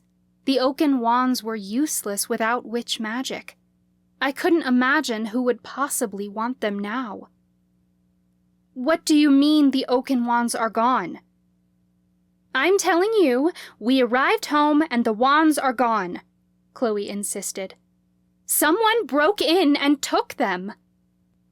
"They didn't get them all." Lucas pulled the Mortana wand from his pocket. "I always keep mine on me. Whoever did this must know they're useless now, though." "But are they?" I wondered. "If someone wants the wands, that means they intend to use them, and we have no idea what for." "They can't use them, right?" Chloe questioned. My fingers froze against the High Priestess tarot card I'd bent to pick up. They can't, unless they know how to access magic we don't. I stood and showed Lucas the card. My tarot reading told me something isn't as it seems. The High Priestess is a card of intuition. I said I didn't want to leave, and I need to trust my gut on that. "What are we going to do?" he asked. "We're going to figure out who took the wands and what they intend to do with them," I stated. "Then we're either going to help them or stop them." Until we identified the culprit, there was no telling if the thief was trying to help our people or bring the cataclysm of our divided coven to its bitter end.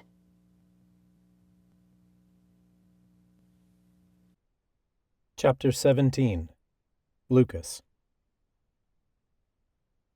Nadine and I rushed home to find our friends frantic with worry. Grant had dragged his bags into the living room and was unpacking everything. He tossed clothes everywhere. "The wands have to be here," he insisted. "We must have misplaced them." "All of them?" Chloe demanded. "I know I left the mentalist wand in my room next to our bags. It's gone, along with the rest of them." "Grant, the alchemy wand isn't in your suitcase," Talia pressed. "I packed it with the seer wand in my backpack, and they're not there anymore." Nadine and I entered the living room, and Oliver scurried over to me and meowed in distress. Marcus started crying in his stroller, and I quickly went over to cradle him in my arms. Chloe looked relieved to see us. "We went looking for the Cursebreaker and Mortana wands, but we couldn't find them." I rocked Marcus, and he quieted. "I have the Mortana wand." "I left the Cursebreaker wand here." Nadine started down the hall toward our suite, and we all followed. "After we lost our magic, I assumed the oaken wands were useless. I didn't see a reason to protect it anymore. She stopped in our suite and knelt next to our bags near the door. She unzipped the front pocket of her duffel bag, but it was empty. Slowly, she stepped back. The Cursebreaker wand is gone too. Nadine's right, isn't she? The oaken wands are useless, Grant said, but even he didn't sound like he believed himself. Perhaps someone wanted to keep them as a memento. That'd be one serious collector, Miles mumbled with a curious expression on his face. It was the same look he got whenever he was on sheriff duty. I could see in his calculating eyes that he was already thinking of this as a crime scene. Someone must have waited until we left home and taken them for a reason, Nadine insisted. Talia frowned. We don't know what this thief could use the wands for, but it can't be good. If they knew the wands could still help us, they would have come to us directly. Nadine tapped her foot thoughtfully. Only if they trusted us, and we've made a lot of enemies. Yeah, but who's left? The priestesses are all gone, and everyone who doesn't like us has already left, Grant pointed out. Maybe the wands are worth something to other supernatural societies, even if they're useless to us, Miles theorized. Someone might have taken them thinking they could sell them off to the highest bidder. Nadine didn't seem convinced. Something's not adding up. Did you guys notice anything else missing? Or anything out of the ordinary? Chloe shook her head. Everything's in its place. Everything but the wands. Show me where you kept them, Nadine requested. Chloe led us to the other side of the house and into her room. Her bags and a few boxes were piled near the door. Chloe smacked the top of the dresser. I left the mentalist wand right here. I know I did. Nadine carefully examined the dresser's surface, then started opening and closing drawers. She got down on her hands and knees to look underneath the furniture. First the dresser, and then the bed. She found nothing. Chloe kept her room spotless. What are you looking for exactly? Grant asked. Nadine leaned back on her heels. I'm not sure yet, but I feel something. I can't put my finger on it. She started to stand, but as she pushed her knee against the floor, she winced. Ow! Nadine picked something out of the carpet, so small I couldn't see what it was at first. She stood and held a small pink rock in the palm of her hand. It was raw rose quartz, barely an inch long. That's nothing, Miles said quickly. It's definitely something, Nadine countered. She peered closer at the crystal, like there was something inside she couldn't quite make out. I think the thief dropped this. Miles is right, Chloe said. We used rose quartz in an intimacy ritual we did a few weeks ago. It wasn't a spell exactly, but we mixed a bunch of rose quartz with herbs and essential oils while we... They don't have to know the details, Miles cut her off. Chloe sighed. We must have dropped it during the ritual. It's ours. Nadine furrowed her brow. Then why do I sense it contains magic? The room went dead silent for several beats. We were all equally baffled. That's impossible. Can I see? Miles held out his hand. Nadine placed the crystal in his palm, and he peered closely at the rock. I don't feel anything. I do, because curse breaking is in my blood, Nadine said. As long as there's magic for me to access, I can feel it. Talia tilted her head. All witch magic is gone, though, so what's this? It's gotta be Fey magic, Miles theorized. Which means the Fey were causing the waning all this time, and this isn't some punishment from Mother Miriam, but an act of war from the Arcania. But the Fey helped us find the wands. Beau Blankard, Professor Calliope, and the Fey we met in Malovia. Talia pointed out. Miles cocked an eyebrow. Yeah, they put us through hell to find the oaken wands so they could eventually get their hands on them. Professor Calliope's looking like our prime suspect. How are the oaken wands useful to the Fae? Grant wondered. It doesn't matter if they can use them themselves as long as they prevent us from using them, Miles said. The oaken wands were built to protect our magic from the Fae, but if they've got their hands on them, that leaves our magic completely vulnerable. It's not Fae magic. Nadine took the crystal back. I can feel that it's witch magic, but it's different too. I can't identify one singular cast. That's why Miles doesn't feel anything, because it doesn't quite resonate with him. But this is my specialty, and I've been working with sensing magical signatures for years. It's faint, but it's there. So our magic isn't completely gone like we thought, Chloe said thoughtfully. The waning never drained our crystal stores, so severing our connection to Allura must have not affected them either. If there are any charged crystals still left in the Coven, then there's still witch magic here, and it's magic we can access. If that crystal doesn't contain the magic of any witch cast, then what is inside of it? I asked. Nadine swallowed audibly. I said any singular cast. This crystal contains magic from all of them. Nobody knew what to make of that. I hadn't been aware witches could infuse a crystal with magic from multiple casts. Chloe appeared perplexed. How did we get it there? I mean, this crystal is ours. Miles and I never put any magic into these crystals during our ritual, and it's impossible for us to infuse them with magic that isn't our own. It may be your crystal, but this is the thief's magic, Nadine said. Remember when we found those executors dead near the safe house? One of their wands had a crystal embedded in it that had absorbed Autumn's Mortana magic. It's how we tracked the Reaper down. The same must have happened here. Your crystal absorbed some of the thief's powers without them realizing it. So we're looking for a team of witches? Grant realized. There's no other way to use the oaken wands but together. Talia appeared wholly confused. How's this possible? No one should have access to magic anymore. Unless they've got enough crystal stores, Chloe pointed out. Someone must have been planning this for a while.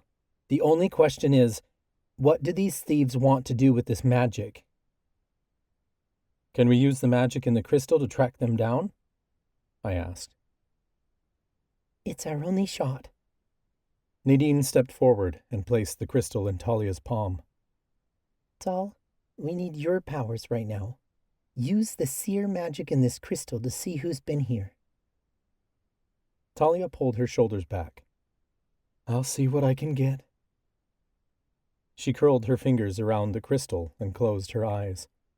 I squeezed Marcus close to my chest, holding my breath as we awaited Talia's vision. Talia frowned. I'm trying, but there's not enough magic here. Nadine's eyebrows pinched together. There should be. I can feel it. Then it's resisting me, Talia said.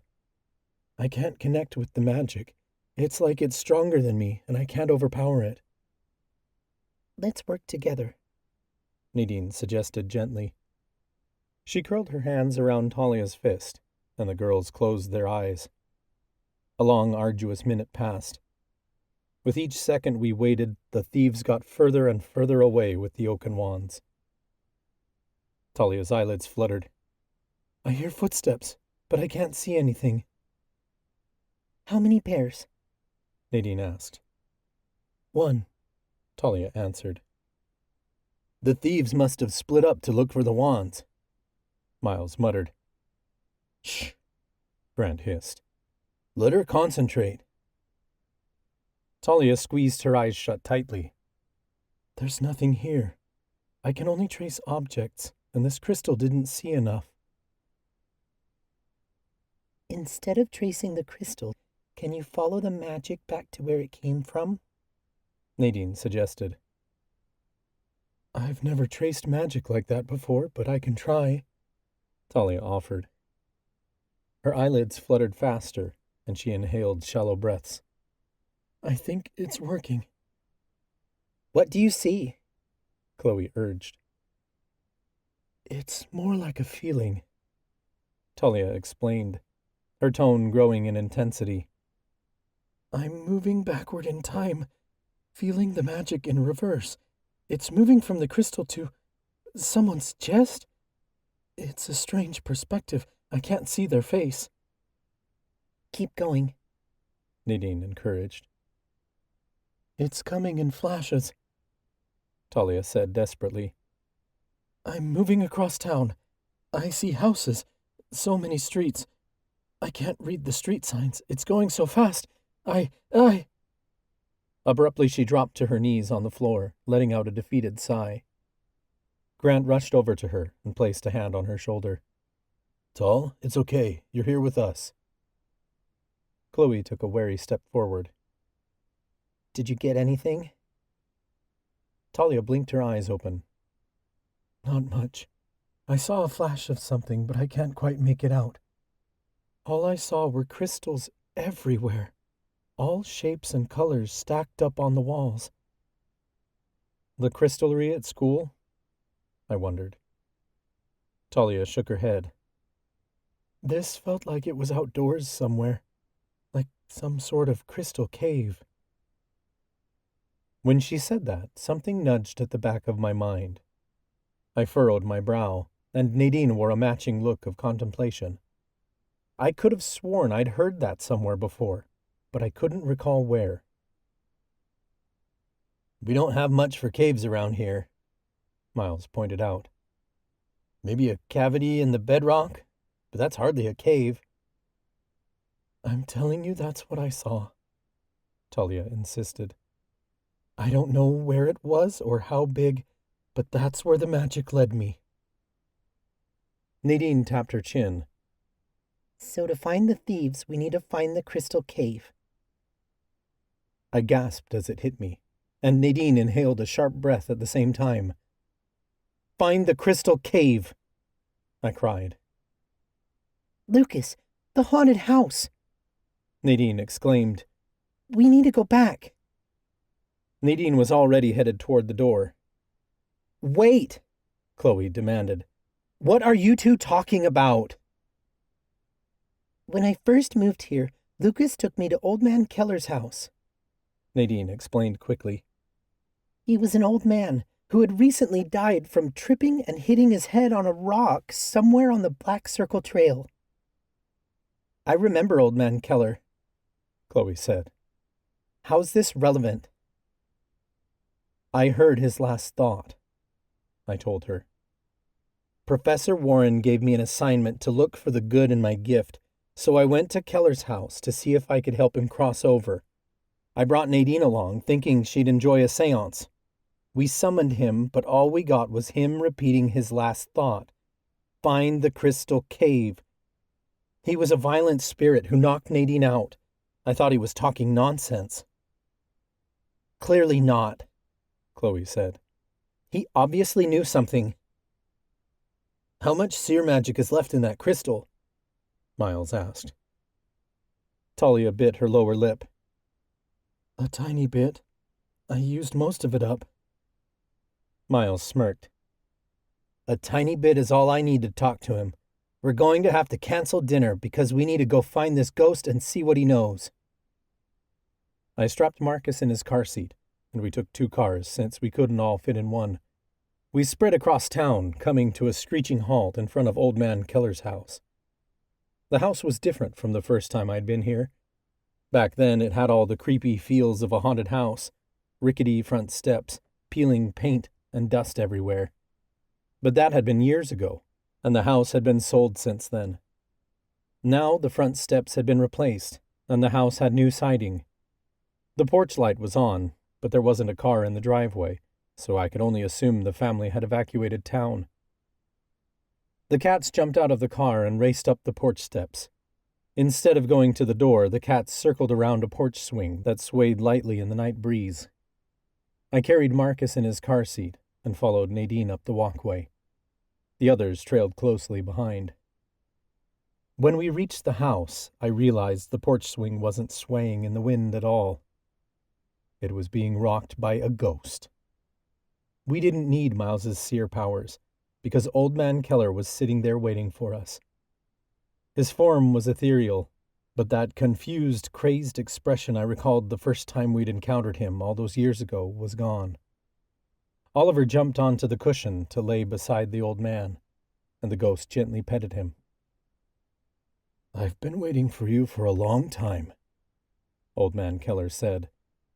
"I hoped one day you would come back."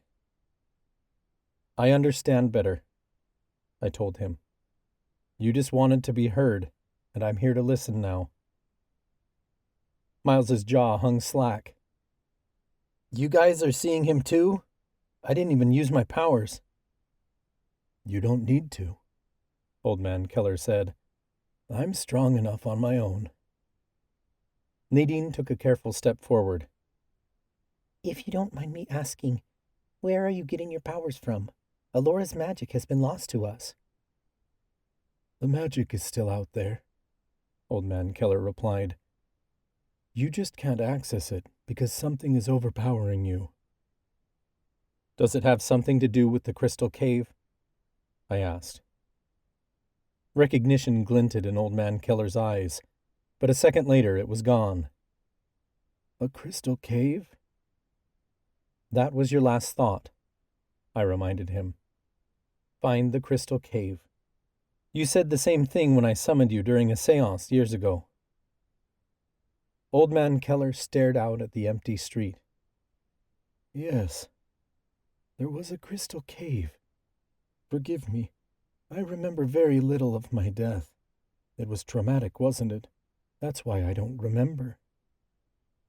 "You passed very suddenly." I didn't want to tell him too much, because triggering his trauma could put him back into that wildly confused state I first found him in. "What can you remember of this crystal cave?" He tilted his head thoughtfully. "I remember it's why I died." When he didn't elaborate further, I asked, "You wanted us to find it. Do you know why?"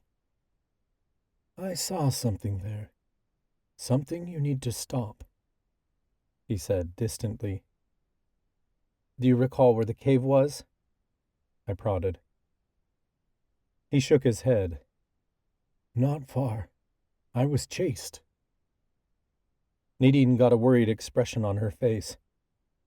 Mr. Keller, are you saying you were murdered? I think so," he admitted. The air seemed to drop several degrees. The police had ruled his death an accident. "So we're not just dealing with thieves, we're dealing with murderers." Grant crossed his arms. "Could it be the priestesses' supporters continuing their work, trying to gain power to get people to submit to their will?" Old Man Keller didn't look like he'd heard Grant. "Someone is trying to bring back what they lost." I didn't know what that meant, but the ominous way in which he said it made my skin crawl. "Mr. Keller, is there anything else you can tell us that might help?" Finally, he tore his distant gaze from the street to look at me. "It's all connected. This thing you call the waning, the crystal cave, all of it.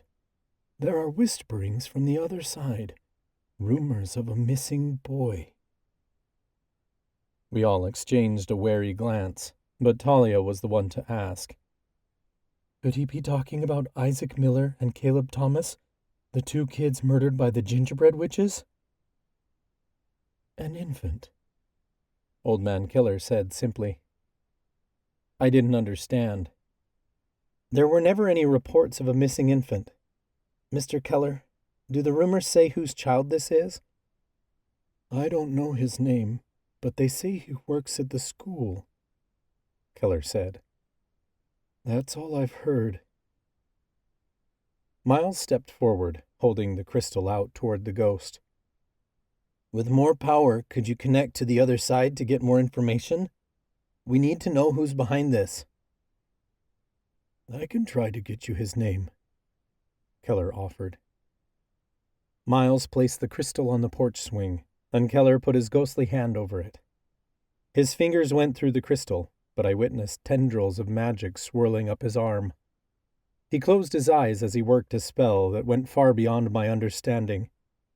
He'd been a mentalist with telekinetic magic during his life, but in death there must have been other spirits helping him, because his features started to change. The wrinkles on his face smoothed out, and his hair turned from gray to dark brown. Stubble sprouted across his jawline until a familiar face I knew far too well stared back at me. The details were perfect, even down to the brown suit he always wore. Professor Jonathan Warren.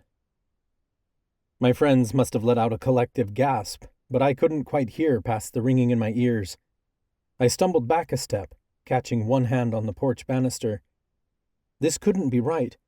Professor Warren was my mentor, a better father to me than mine had ever been.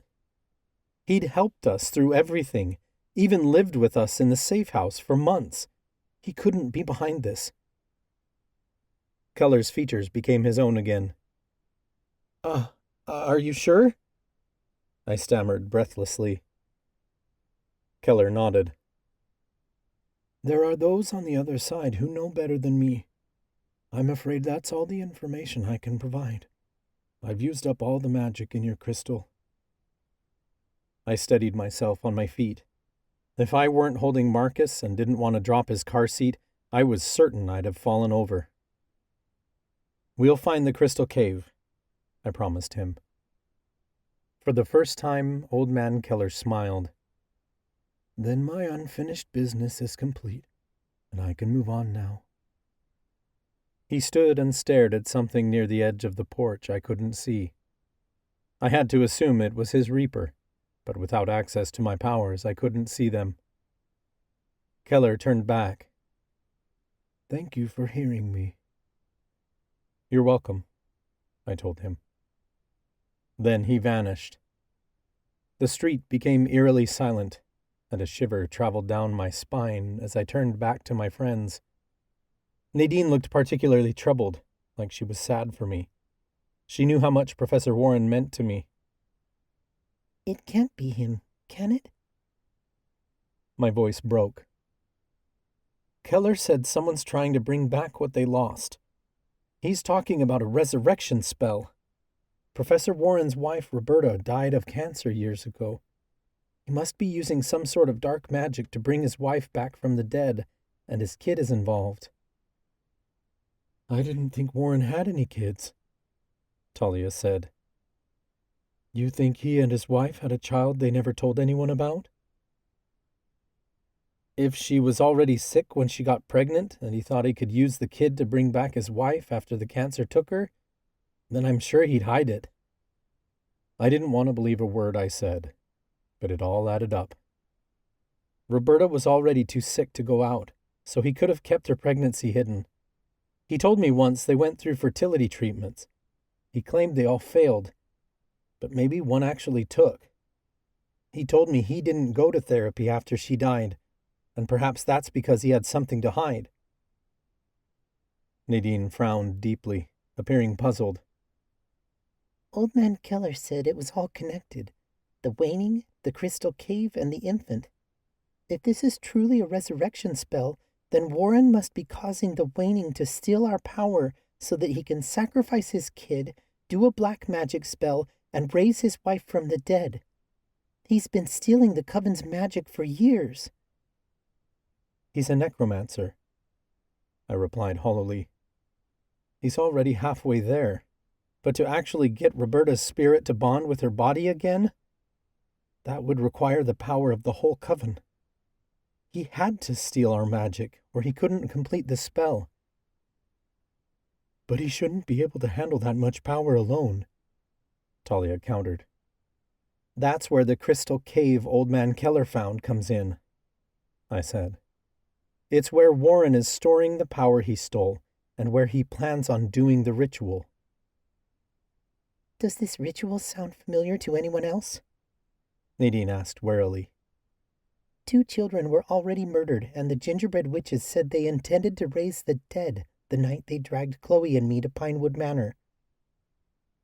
I felt the blood drain from my face as the pieces fell into place.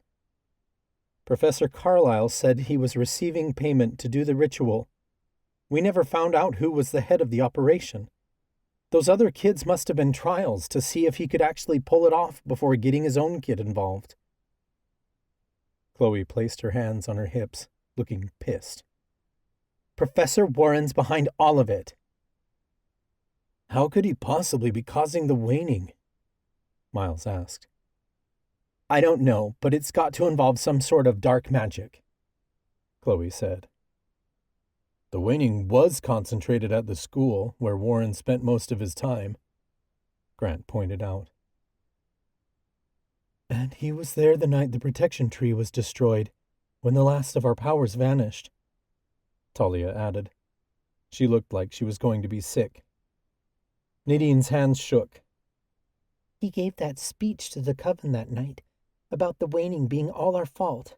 He was trying to throw suspicion off himself.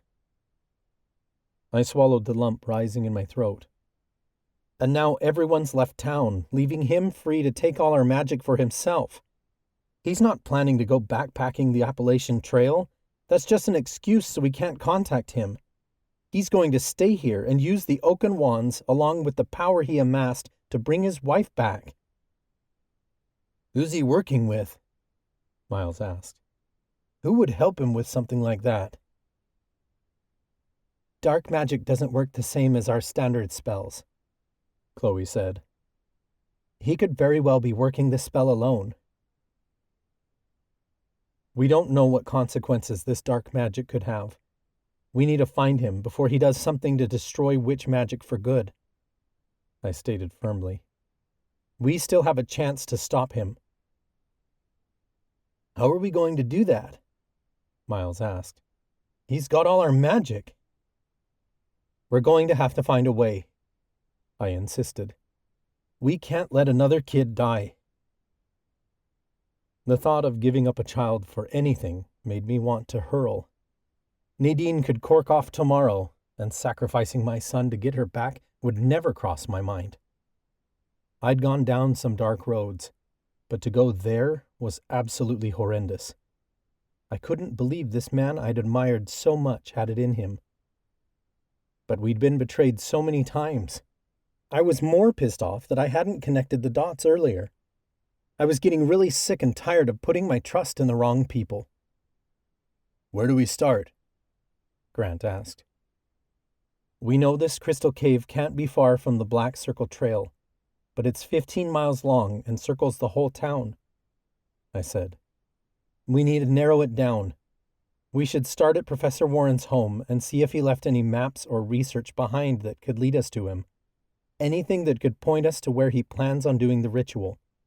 He's got the wands he wanted, so we have to assume he's not going to wait. I know where he lives, Chloe said. I dropped off some council paperwork at his house over the summer. All right, let's get moving, Nadine ordered. I hoisted Marcus's car seat up. You go in Chloe's car. I'll drop Marcus off at Professor Wyckoff's. Her place isn't far from here. Marcus can't come along for this. I'll be a few minutes behind you. You're our best detective, and you need to be there to decipher the clues. Nadine nodded. We didn't have time to talk about it, because we didn't know how far Warren already was ahead of us. My friends rushed to Chloe's car, and the cats followed them. They took off down the street while I strapped Marcus into the back of my vehicle. I quickly rounded to the driver's side.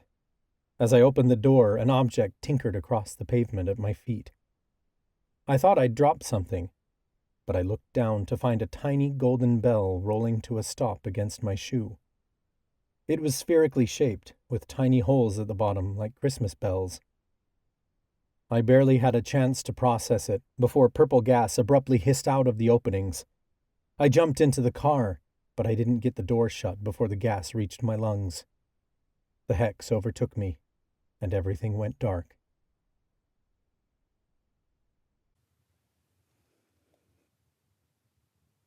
Chapter 18. Nadine. "This is insane!" Talia cried as Chloe sped down the street. "I know the SHIELD Squad has been through a lot, but we're in over our heads here. We can't just expect to waltz in and stop the most powerful warlock we've ever faced with no magic of our own." "We can't sit back and do nothing either," I insisted. "Nadine's right, but we're going to need a plan." Chloe reached into her purse on the middle console and pulled out a small canister. "We may not have magic, but I do have pepper spray." "I like the idea of weapons, but we're going to need something more powerful than that," Grant said. Miles reached into his coat and pulled out a pistol. "How about this?" Talia's eyes widened. "Are you suggesting we kill Professor Warren?" "I'm suggesting we have the means to defend ourselves," Miles said. "And yeah, if I need to, I'll put a bullet in his chest." "Why do you have a gun?" Grant asked. "I'm the sheriff," Miles stated simply. "I've been training with guns since the day I joined the executors, considering wands were no longer a reliable weapon." "What else do you have?" I asked. "We have some tools in the trunk," Chloe said. "I'm sure we can find something for everyone." Chloe parked a block away from Professor Warren's house. We got out of the car and she opened the trunk. It was mostly empty, apart from a few standard tools found in most vehicles. Grant picked up a tire iron and spun it around in his hands. "This will work. Warren can't exactly cast magic if he's unconscious." Chloe handed Talia a big, heavy wrench, while I grabbed a ratchet strap. Talia eyed my weapon. "What are you going to do with that?" I shrugged as I unraveled the strap and swung the heavy ratchet around. "Don't know yet, but it seems like it'd hurt." Talia jumped back a few feet so she wouldn't get hit. "I see your point." I turned to the others. "We stay together, keep quiet, and stick to the shadows. We'll do a perimeter sweep to make sure the coast is clear, then head inside to look for clues. Everybody ready?" The other four nodded in unison. We snuck through the darkness of neighboring backyards until we reached Professor Warren's property. His home was small compared to the other houses in Octavia Falls, only one story, though it still had the Gothic charm of other homes in the neighborhood. The lights were off, and it didn't appear that anyone was home. Chloe pressed an index finger to her lips. She crept forward, but Miles stopped her. "Allow me." He readied his grip on his gun, then started across the lawn toward a window that faced the backyard. The rest of us followed, keeping low and quiet. The window was a good 5 feet off the ground. We huddled beneath it, then carefully peered inside the house to find an empty kitchen. A pot sat on the counter, and various items scattered the table, though I couldn't make out what they were in the darkness. "Is that a cauldron?" Miles asked, gesturing to the pot. "Looks like he's planning on brewing a potion." "I don't see any movement," Grant whispered. "He must be gone." "We can't be sure until we check out the rest of the house," Chloe said. We craned our necks to see into other rooms, but they were too dark. "What are we looking at?" A voice hissed from behind us. My heart lurched, and the 5 of us spun around in unison.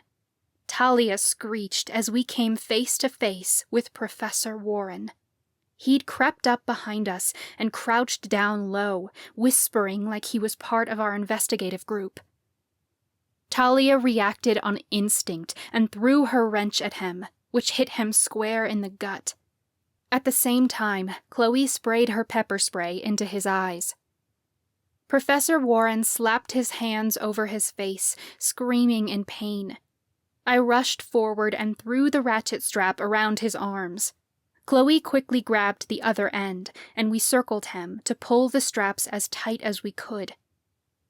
"Don't move," Miles warned as he lifted his gun. He didn't need to use it. Grant was already swinging the tire iron. The heavy end smacked Professor Warren on the side of the head, and our professor's screams died on his tongue. He slumped to the grass, unconscious.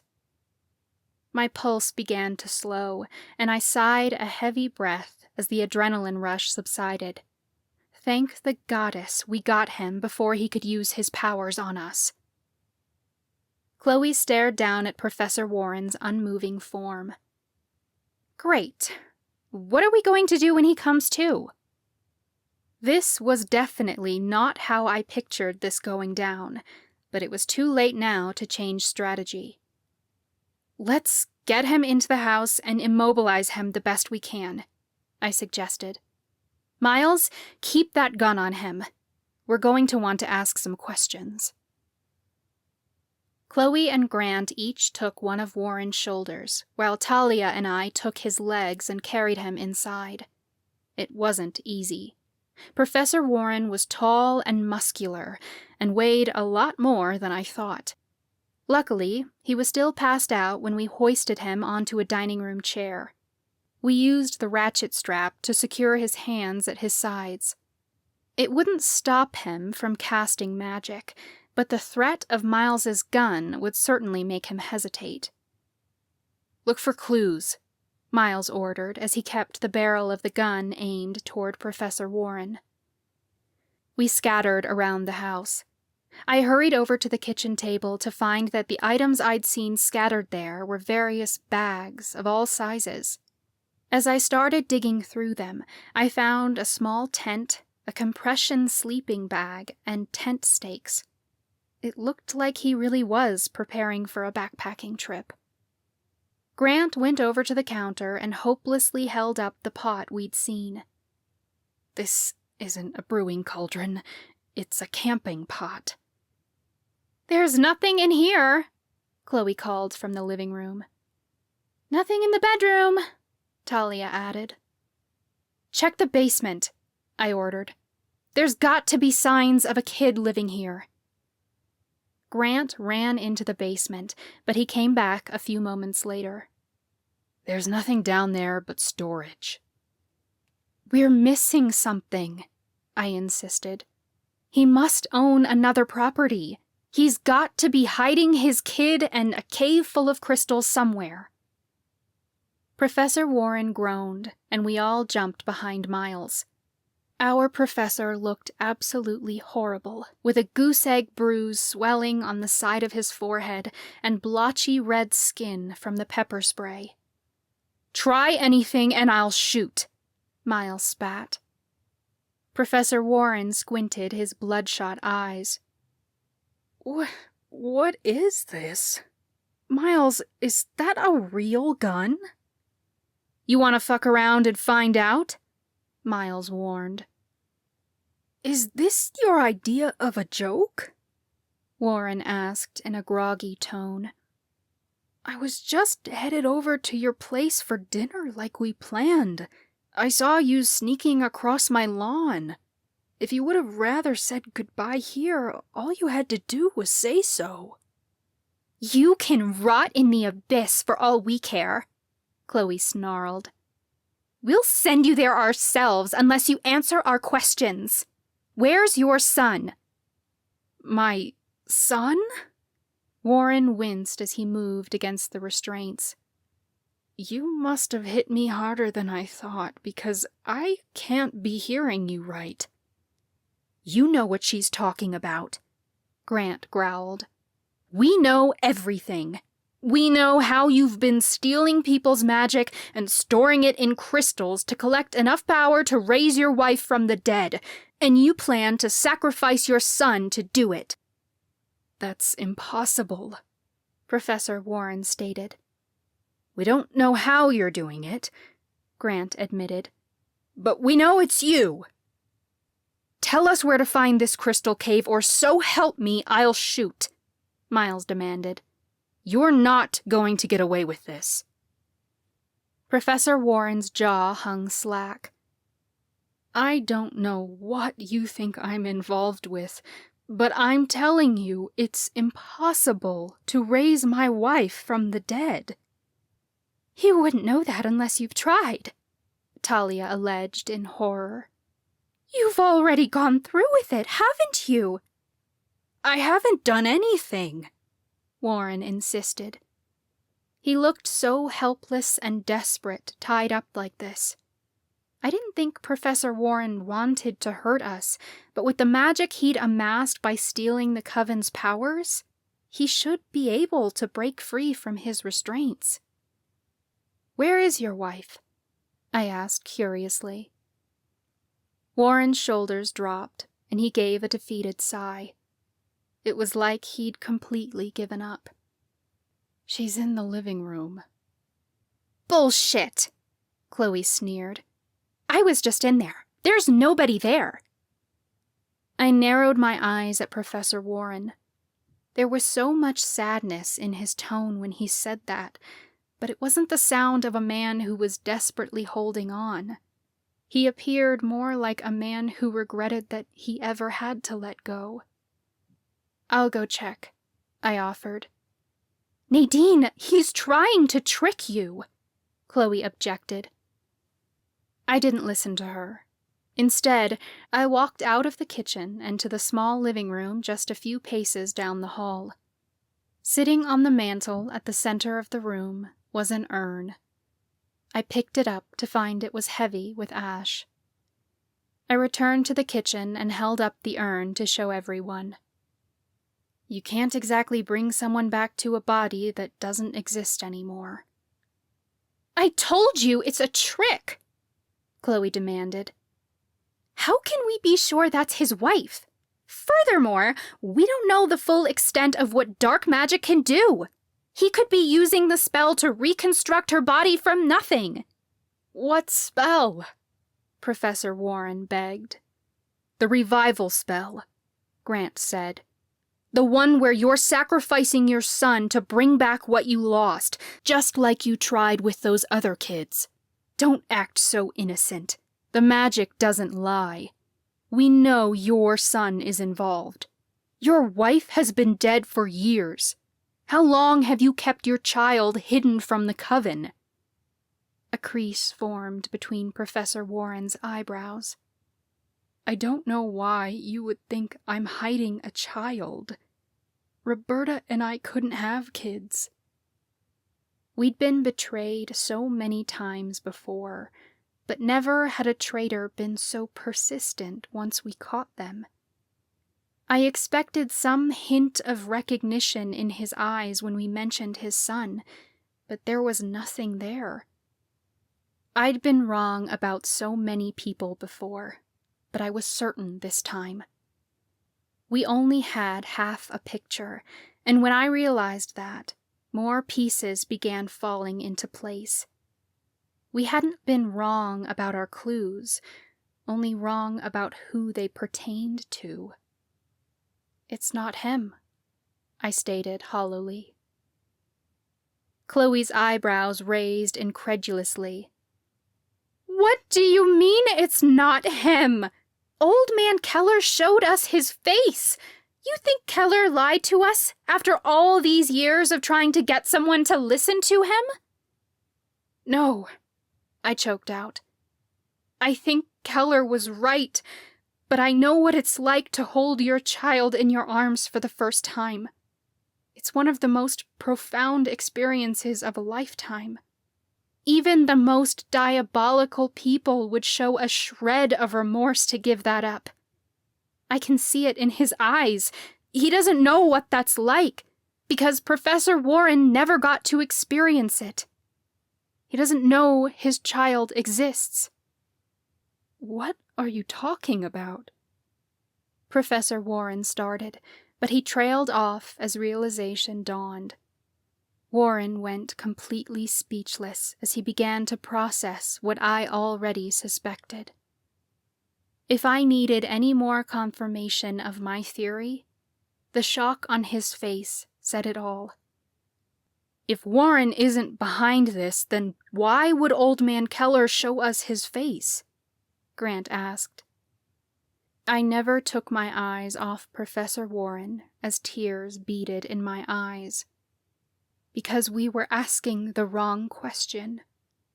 We asked whose child had gone missing. But every child has two parents. Professor Warren may be this child's father, but this child had a mother too. And there was only one woman I knew of in the coven who was missing a child. Lucas said there were never reports of a missing infant, but there was a baby. One no one ever thought to go looking for, I pointed out. Tears streaked Professor Warren's cheeks as he stared blankly forward in shock. She said the baby wasn't mine. I believed her. The recognition in his eyes told me everything. Professor, it's not your fault, I assured him in a broken tone. We all believed in Headmistress Clarice Verla. The room went immensely silent, the kind of shocked silence that sent shivers up and down my spine. No one wanted to believe it, but now it was obvious. Everything that had pointed to Professor Warren were clues leading directly to Headmistress Verla. Warren wasn't the only person who had lost someone he might desire to bring back. Verla had lost her sister. A sister whose body was never recovered after the priestesses hanged her. And then a stillborn child, her son, Alan. Only he wasn't a stillborn, like she'd said.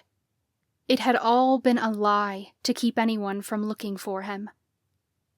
I'd had so much sympathy for Verla. I thought her story was one of resilience, in which she used what she'd lost to fuel her rebellion against the priestesses. I'd been able to relate to her in so many ways. The loss of her sister made me believe she could understand what I'd gone through, losing my parents. She'd been there for me when Dean died, providing guidance from the experience of losing her own child, but it wasn't even true.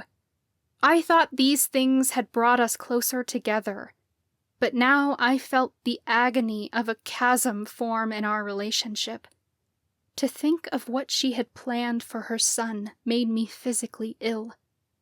I was utterly horrified, because I couldn't comprehend how anyone would perform a ritual with their own child. Verla was more wounded than I ever thought, and she was going about healing that damage in the most horrific ways. There wasn't just a child to protect. We needed to save Verla from herself. It can't be Verla. Chloe's voice trembled. Miles lowered his gun slowly. I don't believe it either. She was so good to us, Grant agreed. Talia shook her head, refusing to accept it.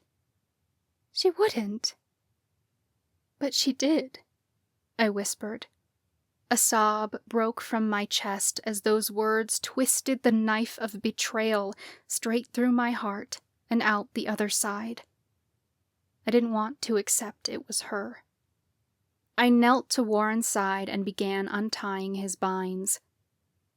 Professor, I am so sorry for what you've been through. We're going to stop her, and we're going to get your son back. Professor Warren's tear-filled gaze shifted to mine. How? We need to find her, I said. We believe she's planning to perform a dark magic ritual to raise the dead. Nicole, Warren mused as his restraints dropped free. Clarice and her sister were so close. They were twins. Clarice was devastated when she lost her. We think she's going to perform this ritual in a crystal cave, I said. Does that mean anything to you? Warren appeared contemplative, but he shook his head. No, I don't recall anything about a crystal cave. Is there anything you remember? I asked. The smallest details could help us find her and stop her before this dark magic does permanent damage. Professor Warren rubbed his wrists. Clarice and I dated several years ago, long after Roberta passed. We only loved each other for a short time before she called things off. We kept our relationship a secret because it'd put our jobs in jeopardy if people knew. There were times I tried to express how I truly felt about her, even after she broke my heart. I asked her to dance at the midnight formal when we were chaperoning one year.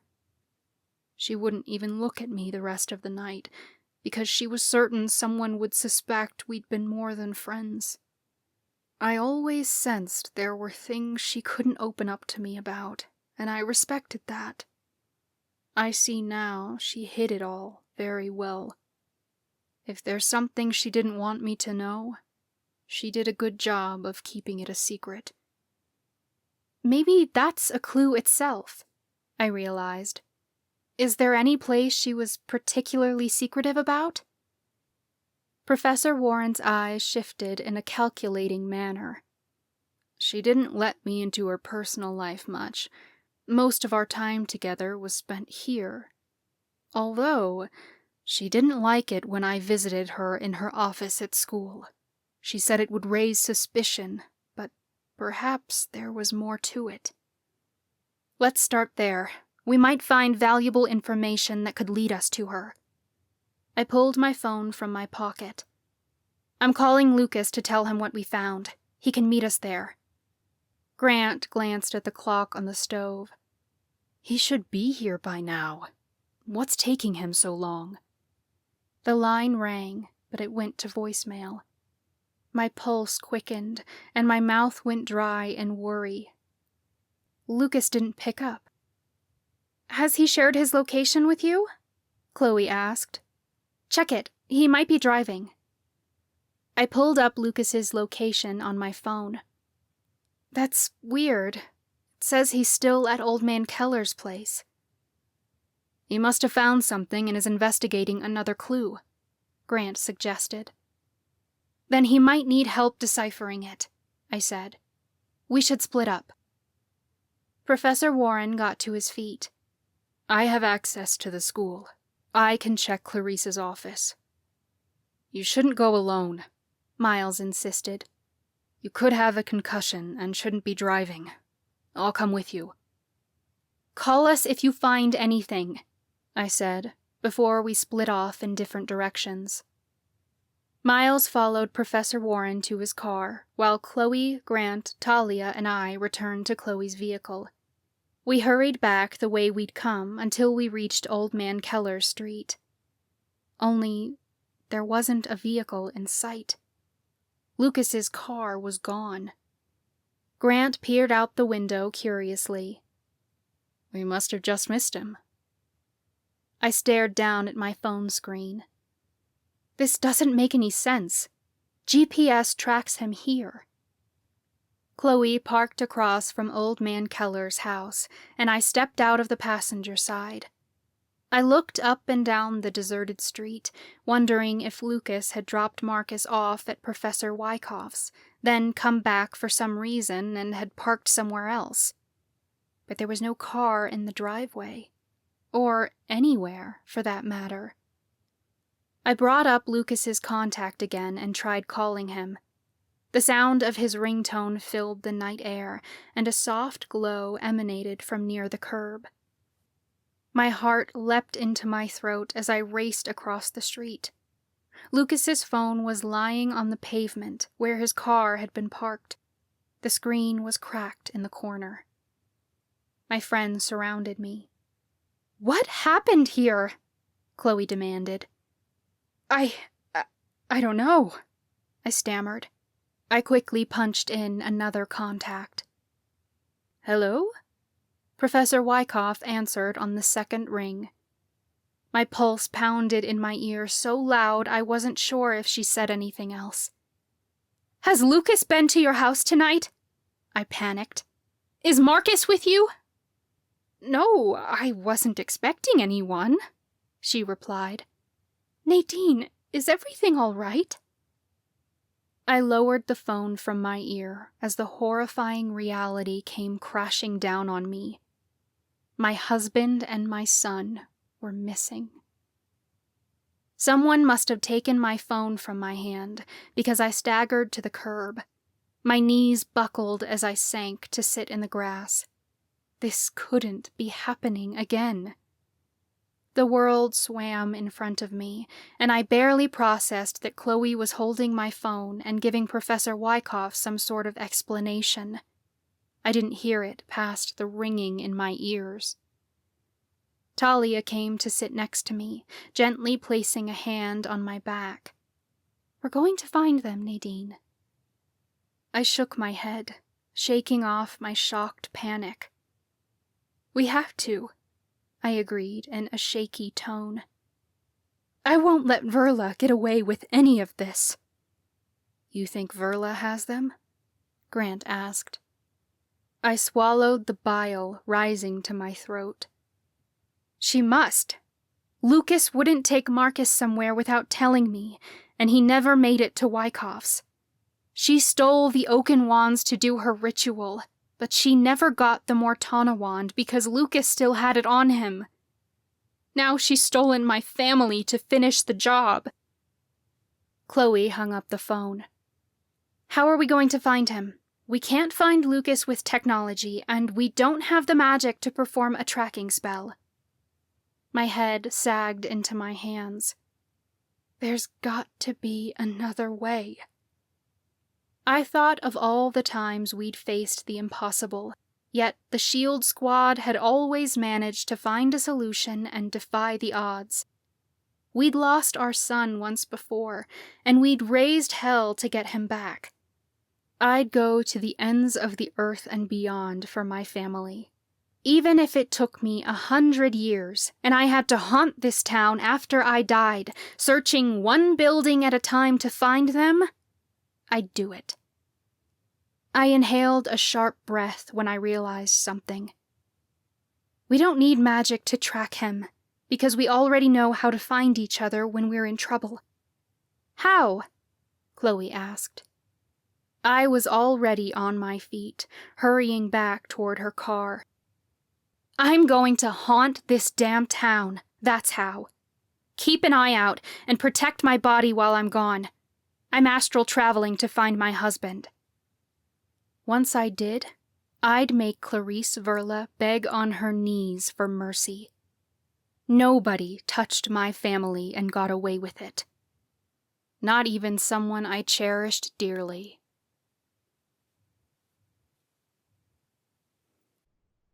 Chapter 19. Lucas. My head swam as I slowly came to. I could hear shuffling nearby, but couldn't make sense of it.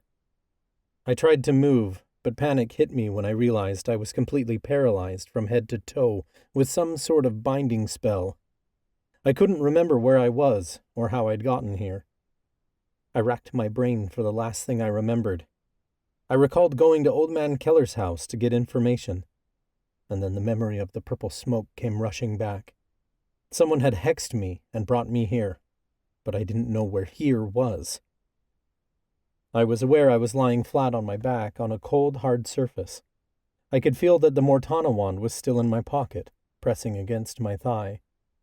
I didn't feel my phone, which meant I couldn't call for help. It must have fallen out of my pocket shortly after I'd been hexed. Cool air brushed against my skin, though that was all I could discern of my surroundings. Slowly, I forced my eyes open. It was the only movement I could make, and I found it absolutely terrifying to be so disconnected from my own body that I couldn't even wiggle my fingers. A stone ceiling came into focus. As my eyes swept around the room, I noticed a crack in the ceiling, which a ray of moonlight shone through. The moonlight shimmered a rainbow of colors over the walls. As I focused on the colors, I realized they were crystals in all shapes and sizes, stacked all around the room. They were everywhere, on shelves, tables, and all across the floor. There had to be thousands of them. Looks like I'd found the crystal cave. I strained my eyes to peer in my peripheral, but I couldn't move my head. I could barely make out the bottom end of a cot. Then I noticed feet. They were covered in socks, so I couldn't tell if they might belong to someone I recognized. Clearly, I wasn't the only person who'd been captured. I tried to look upward to see the other person's face, but I couldn't move my eyes that far. I looked as far as I could across the room, and the sight of a cradle made my heart jolt. It was an old wooden one, something a child might use for dolls. Inside, blankets had been wrapped in a bundle. I recognized the kitten blanket I'd put in Marcus's car seat earlier. Then I saw a tuft of dark hair sticking out of the bundle. Dear Goddess, I prayed he hadn't been harmed. Movement across the cave caught my attention. A cloaked figure stood at a table with their back to me, though I couldn't tell what they were doing. It had to be Professor Warren. He'd gotten to me before Nadine and the others could find him. The figure turned, and I quickly shut my eyes before he could notice I'd awoken. My pulse pounded in my ears, and I was certain he'd catch the unsteadiness of my frightened breath. But he left the cave without turning back to me. The sound of a cat's meow followed. Now would be a really great time to gain control of my body. I'd grab Marcus and run. But as I struggled against my own muscles, it became abundantly clear that I wasn't getting out of here by sheer will. I needed help. I needed Nadine. Keeping my eyes closed, I found my consciousness drifting. It wasn't difficult to fall into a sleep-like state, because I was still half asleep from the hex. As I fell into an intentional slumber, I willed my spirit to separate from my body. The relief of gaining motion back to my limbs felt immensely freeing. I sat up in spirit form and looked around the room. Finally, I got a good view of the crystal cave. It was small, nothing more than a single room made entirely of stone.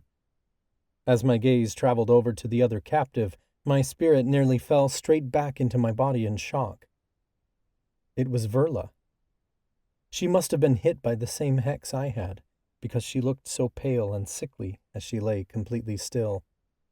I had to move quickly to save us both. I scrambled to my feet in spirit form, rushing over to the cradle. Immense relief washed over me when I stared down at my son's face. Marcus's chest rose and fell slowly. Instinctually, I reached out for him, because I wanted nothing more than to get him as far away from here as possible. But my fingers went straight through him. Right, I was astral traveling. I couldn't interact with the physical plane. I looked back to my solid form lying on the floor. It was always eerie looking at myself from a different angle, and tonight was the most chilling of all. If I didn't get a message to Nadine right away, I may not live long enough to see her again, and neither would my son. I had to figure out where we were so I could lead her to us. I stood to see the 4 stolen oaken wands were laid out on the table. Alongside them sat a mortar and pestle full of herbs. That must have been what I'd seen Professor Warren doing, crushing the herbs in preparation for his black magic ritual. I hurried out of the cave to find myself standing in a forest. The cave was set into an outcropping of rock, formed by the way the rocks leaned against one another, rather than being carved out by water. I'd never seen this particular outcropping before, and didn't know where in the forest I was. I could be miles from Octavia Falls. My spiritual feet levitated off the ground, and I started flying through the forest. I crossed several acres, but it wasn't long before I came upon an iron gate. It was exactly what I'd been looking for, some sort of landmark to lead Nadine to my location. As I came closer to the gate, stones began to take shape in the moonlight, all spread evenly throughout an expansive lawn. Gravestones. It was a cemetery. Not just any cemetery, but Octavia Falls Cemetery. I had a location. Now I just had to get that information to Nadine. I closed my eyes again, and when I opened them, I was standing in the entryway of the abandoned mansion we'd set as our meeting point. An ethereal feline circled around my ankles, yowling in a distressed manner. It was Buddy, the spirit cat we'd met here weeks ago when Nadine and I had practiced astral traveling to the mansion. Lucas? A voice called across the house. "Nade?" I cried. "I'm here." I ran toward the sound of her voice.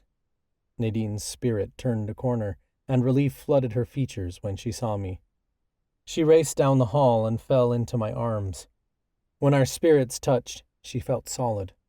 I squeezed her as tightly as I could. Nadine drew back to look me over, as if searching for injuries that might have imprinted onto my spirit. Are you hurt? Is Marcus with you? We're not hurt. We were knocked out by a hex, and we're still asleep. Do you know where you are? Is there another child there with you? I didn't see one. We're in the Crystal Cave. It's right next to the cemetery near the entrance, but deeper into the forest, close to Monica's fake grave. Nadine's eyes widened. It's on her property. Lucas, have you seen Verla yet? She's here with me, but she's been knocked out too. She must have been hit by the same hex Marcus and I were. Professor Warren's got her on a cot in the cave. How did you know she'd be there? Is he planning on hurting her? Terror filled Nadine's features. Lucas, that's not Headmistress Verla. That's her sister. I thought of her pale complexion, how I'd noted that she looked ill. It only occurred to me now that she didn't look sick at all. She looked dead. Only she looked like she'd only died hours ago, not years. Professor Warren isn't trying to raise his wife from the dead, Nadine exclaimed. It's Verla trying to raise her sister. Keller pointed us to the father of the missing infant, but Headmistress Verla is the mother. The child old man Keller spoke of is Verla's son, Alan.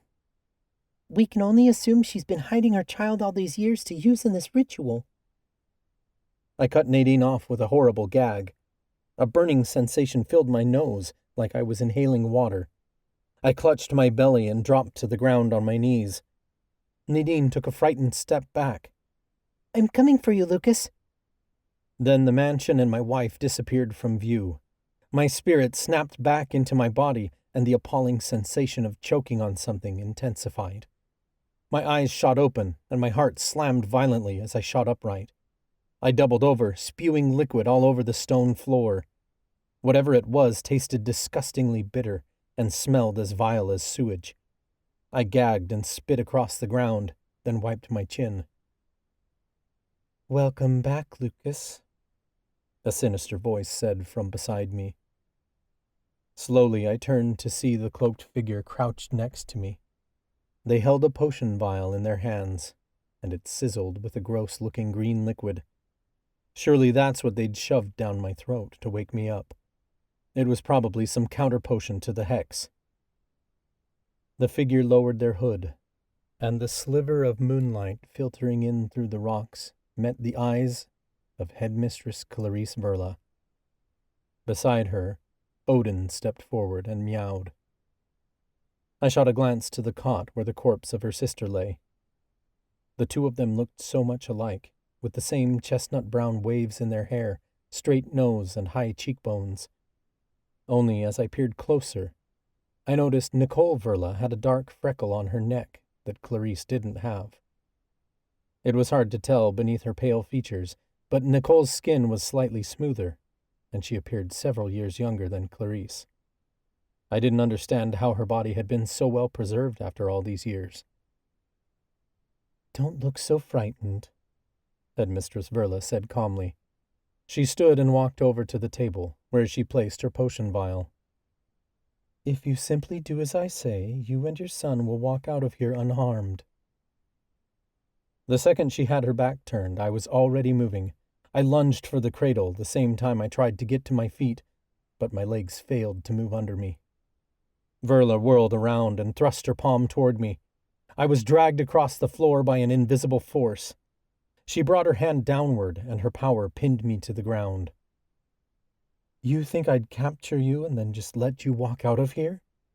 Verla demanded. "Your legs are bound, and there's no breaking free of my spell." As I desperately fought against her magic, my gaze darted toward my son. Verla noticed. Slowly, she walked over to him and began rocking his cradle. She stared down at him fondly, but every move she made sent a shiver over my skin. She was being deliberate to show me how vulnerable my child was. It was a threat that made me sick to my stomach. She'd already touched him when she laid him into the cradle. She must have. I'd make sure that that was the last time she ever laid a finger on him.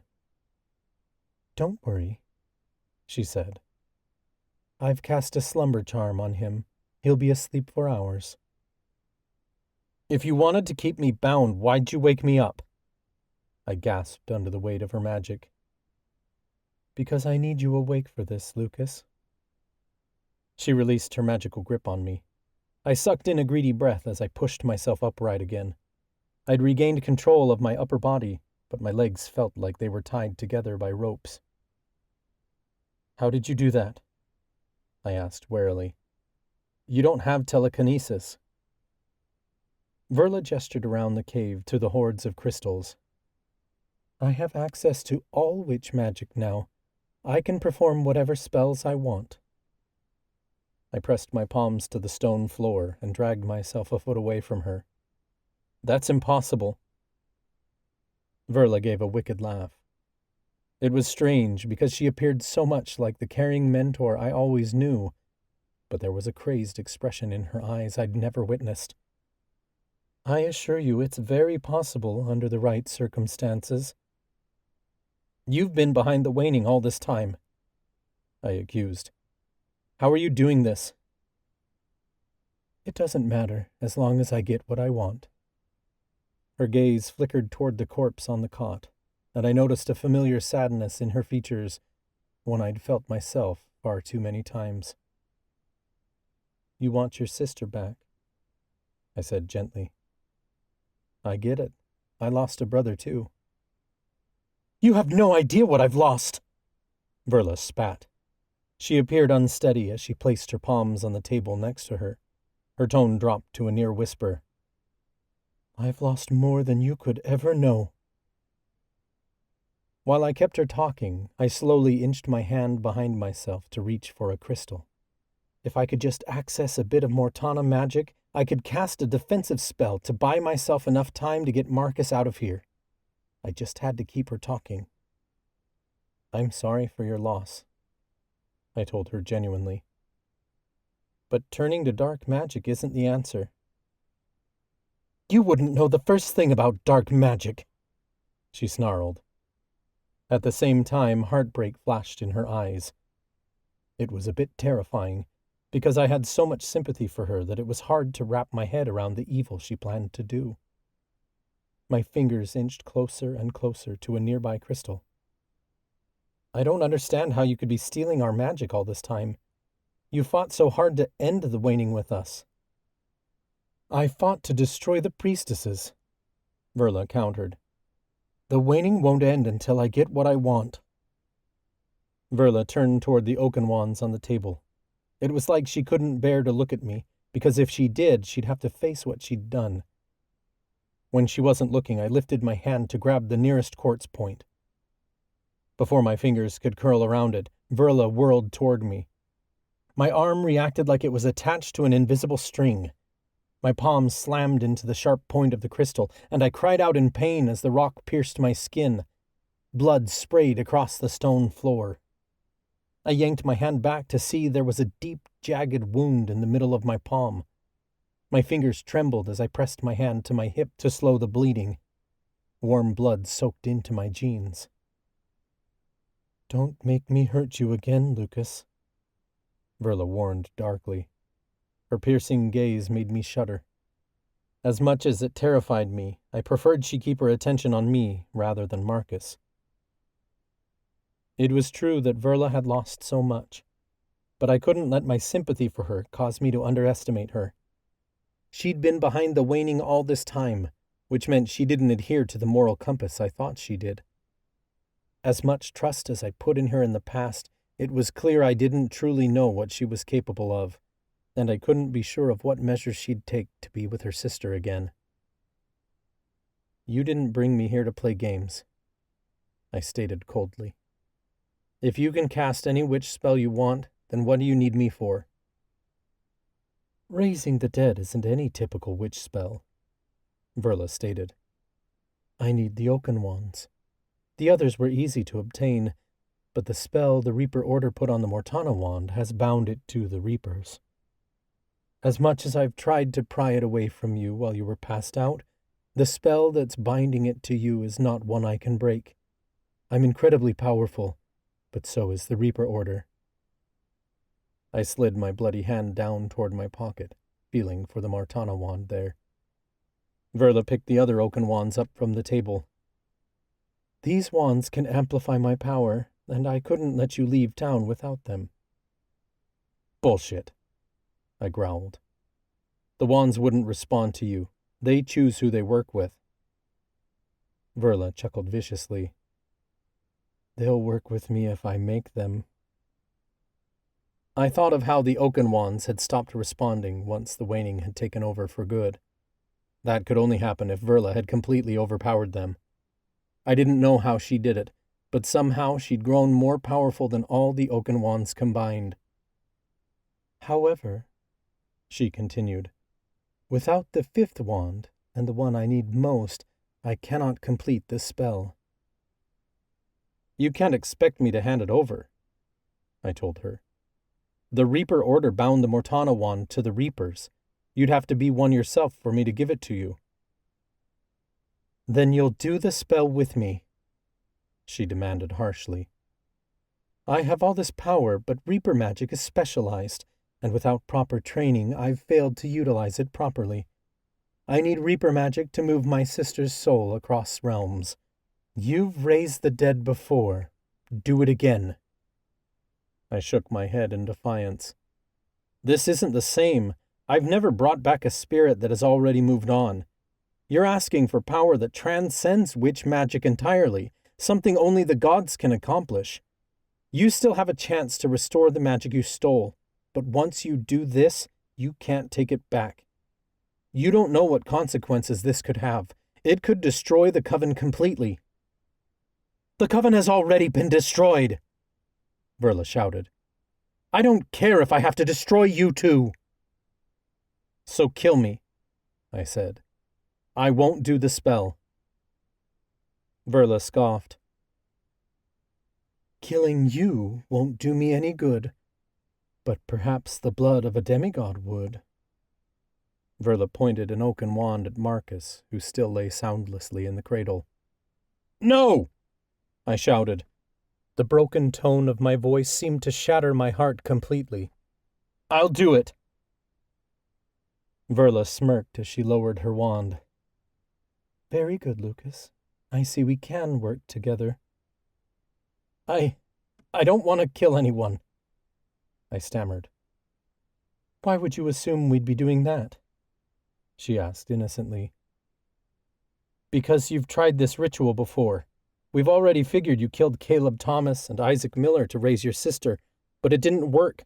Why should this time be any different? Verla scoffed. I abandoned that ritual a long time ago, as it proved ineffective. Then where's your child? I demanded. Old Man Keller said it was all connected, so she must plan to involve her kid somehow. I don't need one. I'm stronger now, stronger than I've ever been, and I have the oaken wands. Do you understand how much power it takes to siphon the entire Coven's magic before they can even feel it for themselves? I thought back to what Old Man Keller said, about how magic was still out there, and we were being overpowered. We'd never lost our connection to Elora like we thought. It was all her. You weren't there that night at the protection tree after the Golem War, I realized. And you certainly weren't getting people to safety like you said. How'd you cut us off completely like that? You're draining us like batteries before we even get a chance to recharge. You wouldn't understand. It's power that even a demigod would struggle to manage. Verla shot a glance at Marcus. Luckily, I have access to one, should I need him. But I do hate involving children. You aren't going to touch him, I snarled. Not if you behave, she assured me. Verla flicked her wrist, yanking me to my feet like a puppet on a string. My toes dangled, scraping along the rock as she dragged me across the cave toward her. She grabbed my hand forcefully, and blood dripped across the ground. Verla clicked her tongue. We can't work like this. She conjured a potion vial, then popped the cork and poured it into my palm. A stinging pain like fire seared my hand, and my scream filled the cavern. I could hear my skin sizzling. I didn't want to look at the damage she'd caused, but I forced myself to anyway. In the center of my palm was a tender red wound that was missing layers of skin. The bleeding had stopped, as if Verla's potion had cauterized the skin shut. It hurt like hell, but I'd stopped dripping blood over her precious cave. Now, take the Mortana wand out of your pocket, Verla ordered, like I was some child who needed explicit instructions. I shot another wary glance at Marcus, and the fear trembling through me was the only thing that got me to comply. I withdrew the wand, and a greedy smirk crossed Verla's features. We're going to do this together, Verla stated. How? I can't cast a spell even with the wand. You're overpowering it. I can't access magic. I will share my powers with the wands, and you will direct the power of death magic into my sister. If you try to do anything but what you've been instructed to do, your son will die. She was so cold about it that I had to assume she wouldn't hesitate. She'd already killed other children, and even Marcus's demigod powers wouldn't save him now. Verla was already just as strong as he was, if not stronger. Come now, we'll bring her back together. Verla picked up her bowl of herbs and carried them over to the cot where her sister lay. In her other hand, she clutched the 4 oaken wands. She dragged me over beside her, then lowered me to my knees next to the cot. It was eerie staring down at the pale face that looked so much like Headmistress Clarice Verla, but wasn't her at all. Her sister had been dead for years, but Nicole's corpse appeared remarkably preserved. Verla sprinkled the herbs over her sister's body, then lined the oaken wands from Nicole's sternum and down her torso, each point touching the end of the next wand in line. Verla grabbed my hand, hard, which really fucking hurt, and forced me to place the Mortana wand above the others, over Nicole's heart. Don't move, Verla warned. A chill spread throughout the cave as Verla stood and planted her feet in the center of the cavern. She raised her hands and began chanting a spell in Latin. Sub luna et in hoc antro sororem de sepulcro suscitabo. Her power was so immense and strong that the earth immediately responded to her command. The ground shook, and crystals rattled against one another as dust rained down from the rocks overhead. A distant animalistic hiss filled the air. I couldn't tell where it was coming from, but the chill tingling over my spine told me it was exceptionally evil. Verla repeated her incantation again. I wasn't fluent in Latin, but we used it enough in our spell work that I caught the rough translation. Under the moon and in this cave I raise my sister from the grave. All around us crystals began to glow with intense power. All colors of the rainbow lit up the cavern and shimmered off the stone. Verla's chest emitted a bright white light, and tendrils of magic swirled out of the thousands of crystals to connect to her body like powerful ropes. It was so magnificent and bright that I had to shield my eyes. Her power pulsed through the oaken wands. I could feel it because my fingers were still tightly wrapped around the Mortana wand laid over Nicole's chest. The power reverberated through the wand so strongly that if I weren't already on my knees, I'd have collapsed. I wasn't the one working the spell, but magic still pulsed through me from head to toe. It was more magic than I'd ever felt at one time, as if someone had shoved a high-voltage power line straight into my chest. Every muscle in my body contracted against my will, and my limbs shook violently. An ungodly pain rippled down to my bones.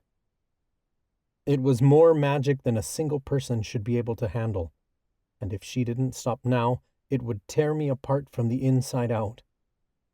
I didn't understand how she managed to control such power without killing herself. I wasn't able to give it much thought, because the power of the spell seemed to turn my brain off completely. I couldn't be sure what was going on around me, because all I saw was the blinding glow of the crystals. All I heard was the evil hiss growing louder in my ears. The only sensation on my skin was pain, like 1,000 needles piercing me from every direction. It felt as if the magic was trying to rip my soul out of my body. Then I felt death magic, a power so familiar to me, but entirely different all the same.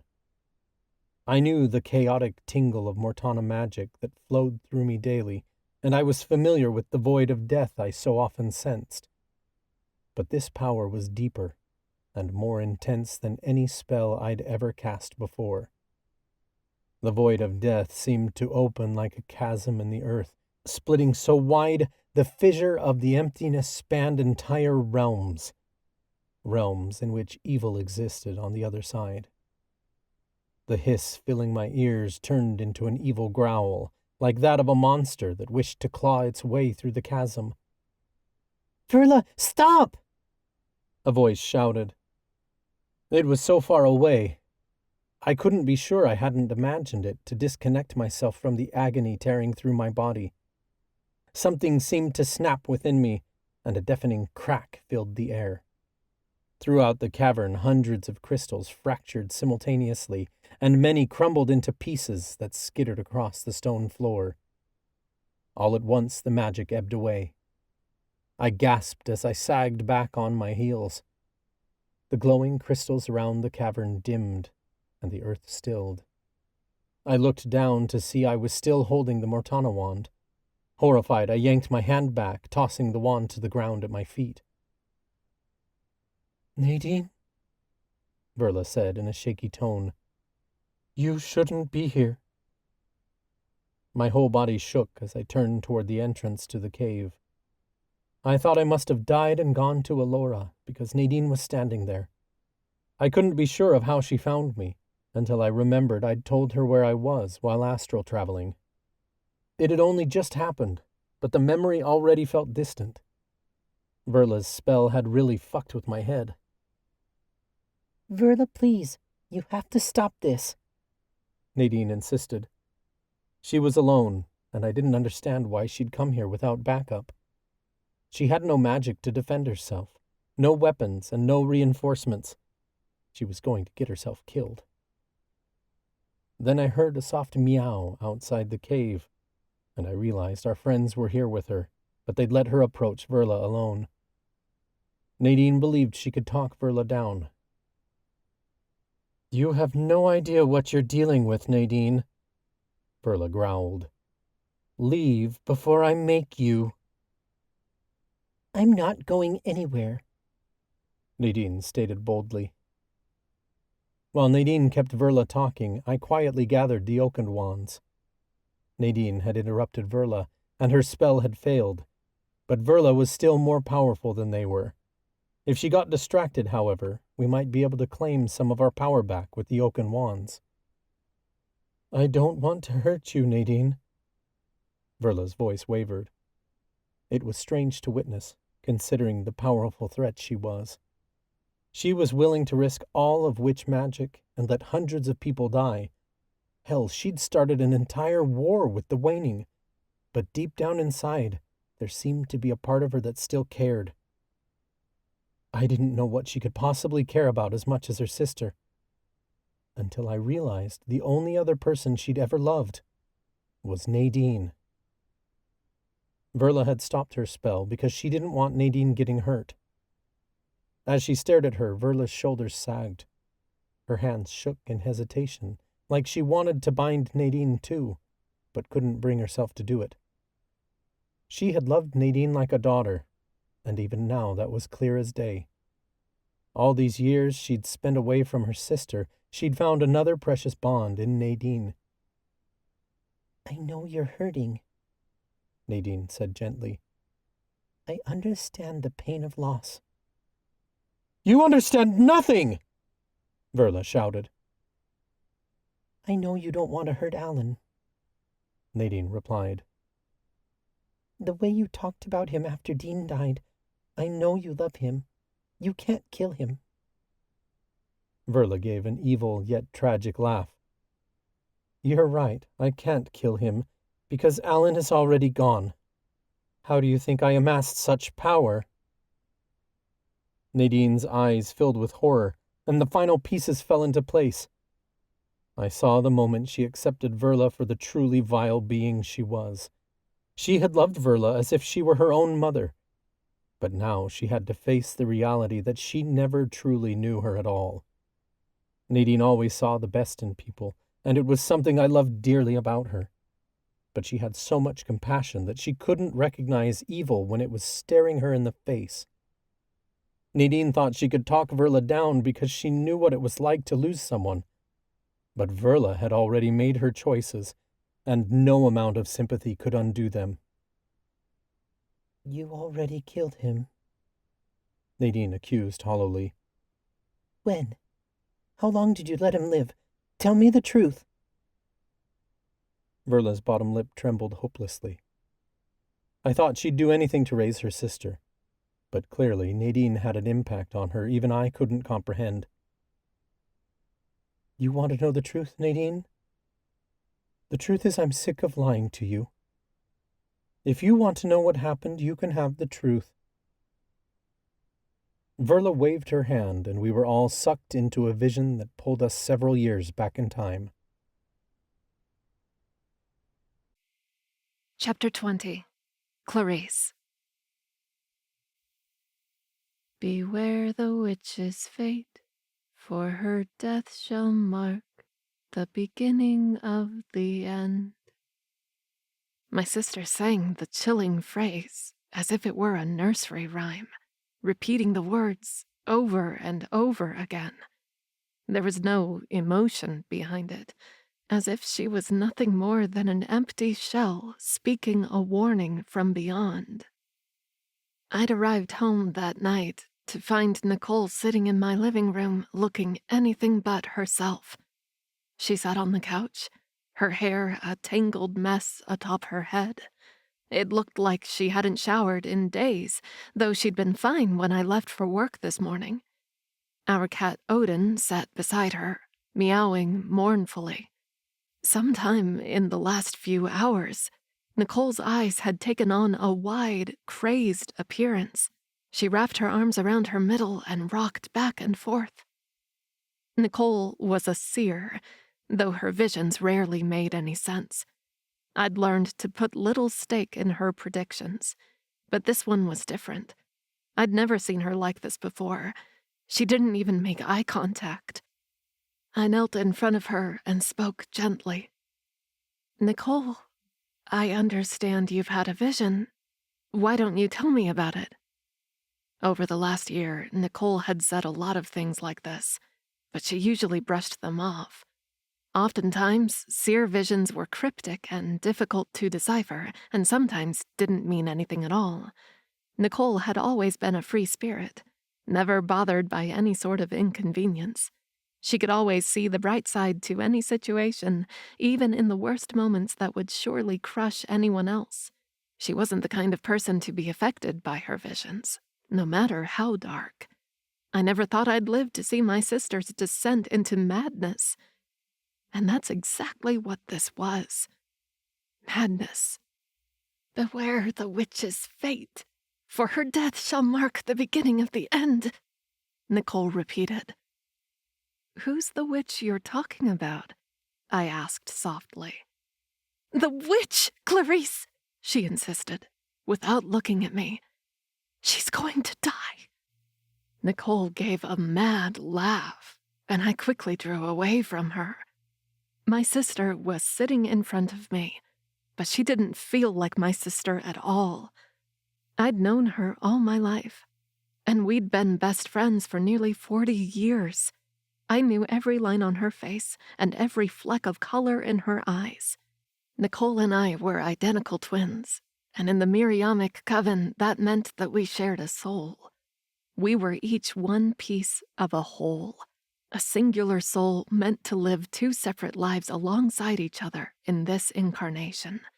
We shared a connection unlike any other, but this was the first time I felt I couldn't get through to her. Usually, when I looked at her, it was like looking into a mirror. Tonight, I hardly recognized her. I wasn't the kind of person to fall apart, ever. I'd always been the serious one, the one to hold us both together when our parents had been fighting. I always knew the best corners of the house to hide in to drown out their screaming. I'd become a lawyer to right the injustices of the world, and then turned to teaching to give back to the Coven, to help raise the next generation of great witches and warlocks. Something had changed. I could feel it. Deep down, a piece of our soul had fractured, and I didn't understand why or what had happened. It was this vision. It had to be. Whatever she saw, whatever she knew, appeared to break her beyond repair. But she still had me, and I was going to fix this if it was the last thing I did. "Nicole, tell me what you saw," I ordered. "Fire!" she cried. "I see fire! I see a noose! There shall be a murder!" I shuddered. I knew what she had to be talking about. The thought of the Coven burning or hanging their own people never sat right with me. But it wasn't my place to judge the priestesses, as they knew Mother Miriam's will best. Our Imperium Council did what was necessary to protect the Coven and please our goddess, and like any member of the Miriamic Coven, I would honor my goddess, no matter what she desired. Executions weren't particularly common these days, but they still happened from time to time. Nicole's prediction made it clear there was an execution just around the corner. "I'm sure whatever happens is Mother Miriam's will," I assured her, though I hesitated. I couldn't help but wonder why Nicole would receive this vision unless she was meant to do something about it. "Did you see the witch who is to be executed?" She continued rocking back and forth, like she never heard my question. Her wide-eyed gaze appeared unfocused as she continued rattling off the phrase, "Beware the witch's fate, for her death shall mark the beginning of the end." The beginning of what end? I wondered aloud, but Nicole didn't respond. I wasn't getting through to her, and though I had an extensive educational background, none of it could give me the understanding of a seer when I myself was an alchemist. I needed help from an expert. "How about I put on a pot of tea?" I asked calmly. "Chamomile peppermint, your favorite? It should help calm the nerves." Nicole didn't acknowledge my offer. Slowly, I retreated from the living room and into the kitchen. I filled the teapot with water and placed it on the stove. Then I drew my phone from my pocket and found a number in my contacts. He answered on the first ring. "Clarice, how are you?" "Not well, Emmett," I admitted as I paced around the room. I kept my voice low so that my sister wouldn't hear from the other room. "Something's wrong with Nicole, and I'm certain it has to do with her visions. I need your help." If anyone could help her, it was Emmett Carlyle. He was a professor at Miriam College of Witchcraft, decades older and wiser than me. He was one of my closest colleagues and sat as head of the seer department while I was head of alchemy. He was a mentor to me, as much as a friend, and though we were both being considered for the headmaster position in the fall, He'd told me he was secretly rooting for me to get it, even though he had seniority. He was approaching retirement soon and thought the school was better off with a long-term headmistress. Truth be told, I didn't think he wanted to leave the classroom. He loved it too much. "Of course, Clarice," Emmett said. "I'll help in any way I can. What seems to be the problem?" I described what was going on as I placed the herbs into a tea ball. "Is she responsive?" Emmett asked. "Barely," I told him. "She responds in simple phrases, then goes right back to repeating the same words. It's like a prediction, but I've never seen her lose it like this before. She's unrecognizable." "It sounds like a condition we call disunion," Emmett explained. "It's rare, but happens when a seer becomes overwhelmed by their visions and resists them. This causes a divide inside their mind from what they know to be true and what they want to be true. It happens most often with visions that could cause cataclysmic change." "So there's really something to this prediction," I wondered. "We can't know for sure what it means or how impactful it may be, because this condition occurs due to her interpretation of her visions, whether they truly point to cataclysm or not." "She's foretelling a woman's death," I said. "That's tragic, but is it truly enough to cause her to become unstable like this?" "Disunion is never the result of only one vision," Emmett told me. "Likely, she's been resisting her visions for some time now, and this vision was merely the last straw." I'd noticed she'd been pulling away over the last year, but she'd never been so disconnected as she was now.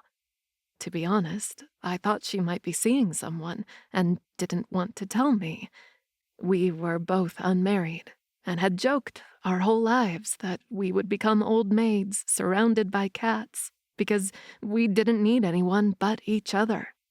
We had friends, and Faith was nearly as close to me as my own sister, but it wasn't the same.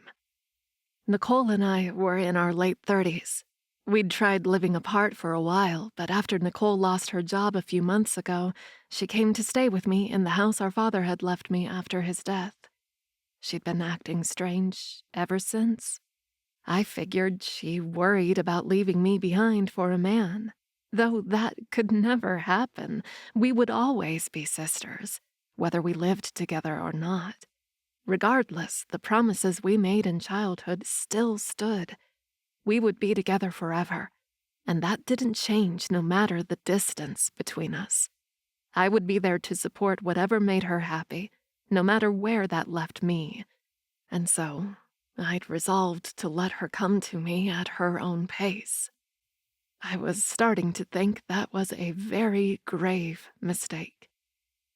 I should have seen the signs, but it happened so gradually that I never would have thought it'd culminate into something like this. She'd always told me about her visions before, and it never occurred to me that she might be hiding them, especially if it was something this serious. It appeared she wasn't the only one hiding from the truth, as I had refused to see reality as well. "How do we help her?" I asked Emmett.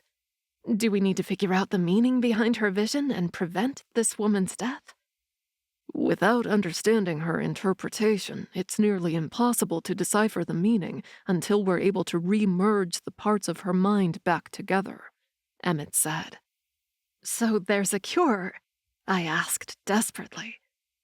"Through therapy or the proper ceremonies, yes, she can overcome this disunion if she is willing to work with us," Emmett said. "In the meantime, disunion can be a very dangerous condition, as seers who are afflicted by this ailment may act out in treacherous ways to try to prevent their vision from coming true." The last thing I wanted was to see my sister get hurt. Something like that would surely break us both. I pulled the steaming kettle from the burner as I whispered, "What do we do, Emmett?" "All will be well, Clarice," he said gently. "I'm on my way to your house now. Keep a close eye on her until I get there." "I will," I promised. I hung up and quickly poured the hot water into the teacup I'd prepared. I funneled my alchemy magic into it to enhance its relaxing properties. "Everything's going to be okay, Nicole," I started. But I cut off when I entered the living room to find it empty. It hit me then that several minutes had passed since I last heard her utter those terrifying words. I felt the blood drain from my face. Emmett said her condition was dangerous, and I could only imagine what dangers he spoke of. I slammed the teacup to the coffee table, but I barely afforded it a glance as it teetered on the edge and splashed across the carpet. I was already racing out of the room. "Nicole!" I called up the stairs. The old house remained eerily silent. Even Odin's cries had vanished completely. I wasn't sure where she had gone, but one thing was for absolute certainty. Nicole wasn't herself right now, and I didn't think she was aware of whatever she planned to do. A cold breeze spread across my arms, and I whirled toward the front door to see it had been left open a crack. I raced outside into the dark of night. It was the end of May, and the spring days had grown warm, but the air tonight seemed to chill me to the bone. The trees surrounding our house swayed, their leaves rustling overhead. I could have sworn I heard the howl of a coyote far in the distance, but as I listened for my sister's footsteps, I heard nothing over the sound of my own pounding heart. "Nicole!" I called out again. A mew came from behind the house, and I hurried around to the back, where I found Odin staring into the forest. He meowed helplessly, like he too was looking for Nicole. There was only one place I could think of where she would have gone. It was our hideout as kids, a place I hadn't been to in ages, but it had always been our greatest safe haven. I tossed a witchlight into the air and trudged through the forest until I came upon an outcropping of rock far from the house. Within the rock was a narrow opening that led into a small cavern no larger than our living room.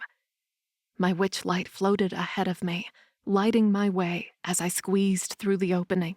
It seemed much smaller than when we were kids. "Nicole, are you in here?" I called out.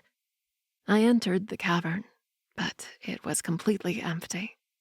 There were a few odd items scattered around, like a blanket covered in dirt that we'd dragged out here as kids to use as a rug, and a few sticks we'd carved to look like wands when we played magic.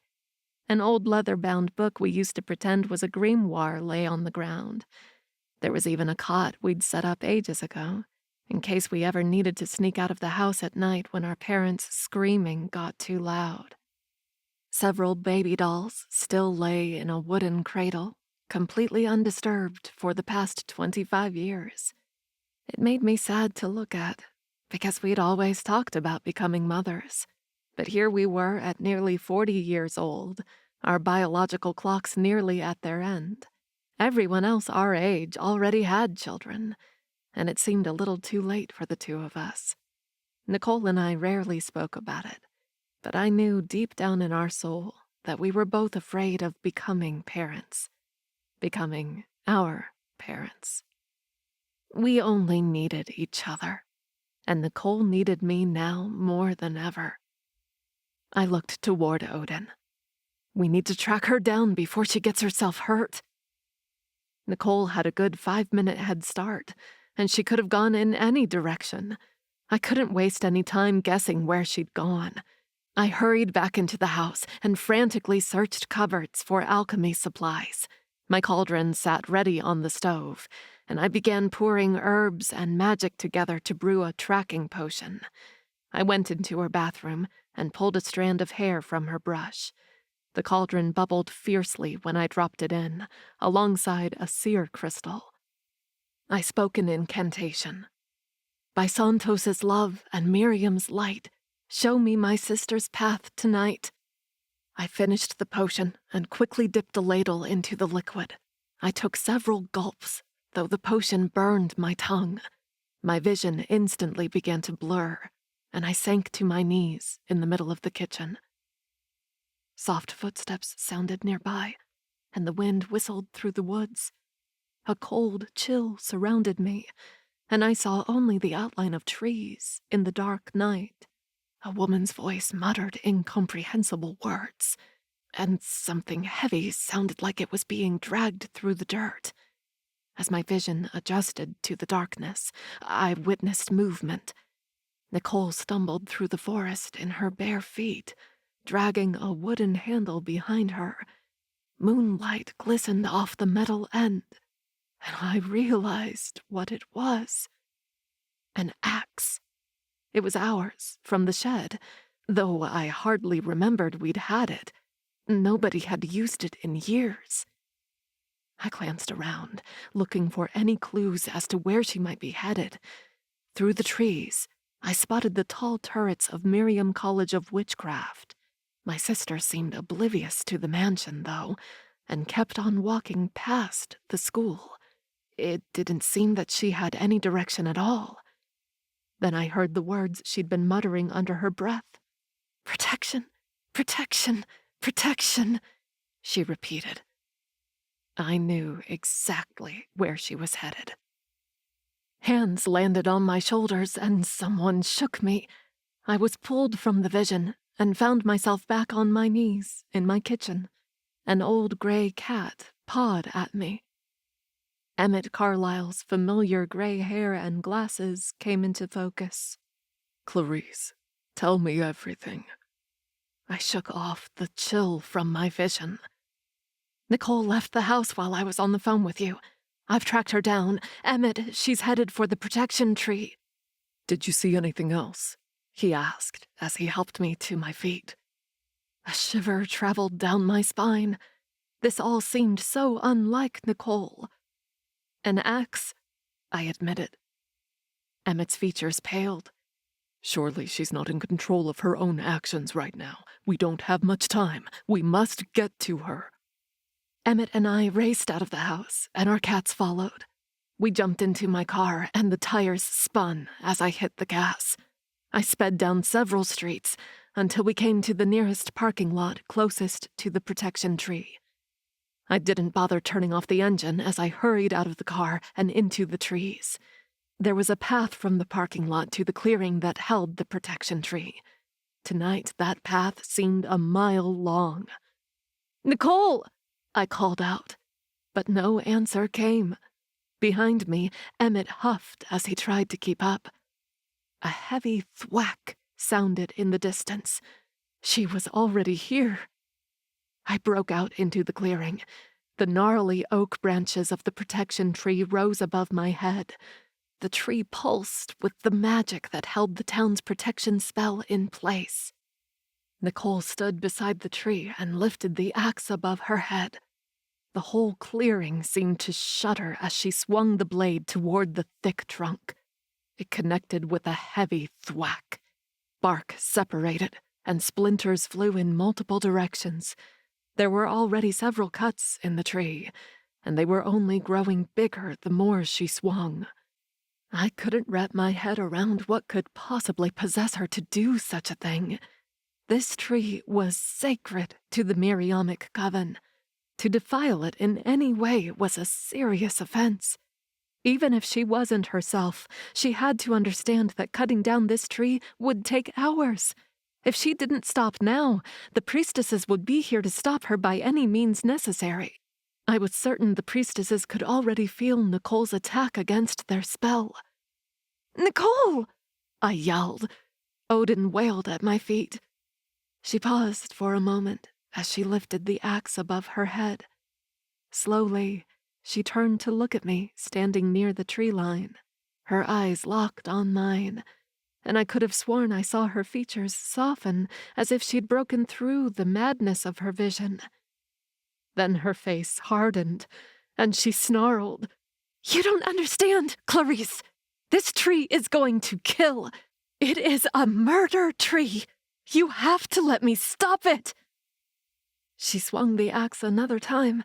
It made contact with the trunk, and several more splinters flew across the clearing. "It's only a tree," I pleaded. "It can't hurt anyone." She lifted the axe above her head again, and I raced across the clearing. I came up behind her and grabbed her hands before she could swing it another time. "Please," I begged. "Let me help you." "Let me help you," she repeated, as if mocking me. Nicole yanked on the axe handle, but I held on as firmly as I could. In a wild attempt to wrestle the axe from my hands, she threw her shoulder backward. The heavy metal butt of the axe smashed into my eye, and I stumbled hard to the ground. My eye swelled shut within moments. "Clarice!" I heard Emmett call from behind me, though his presence barely registered.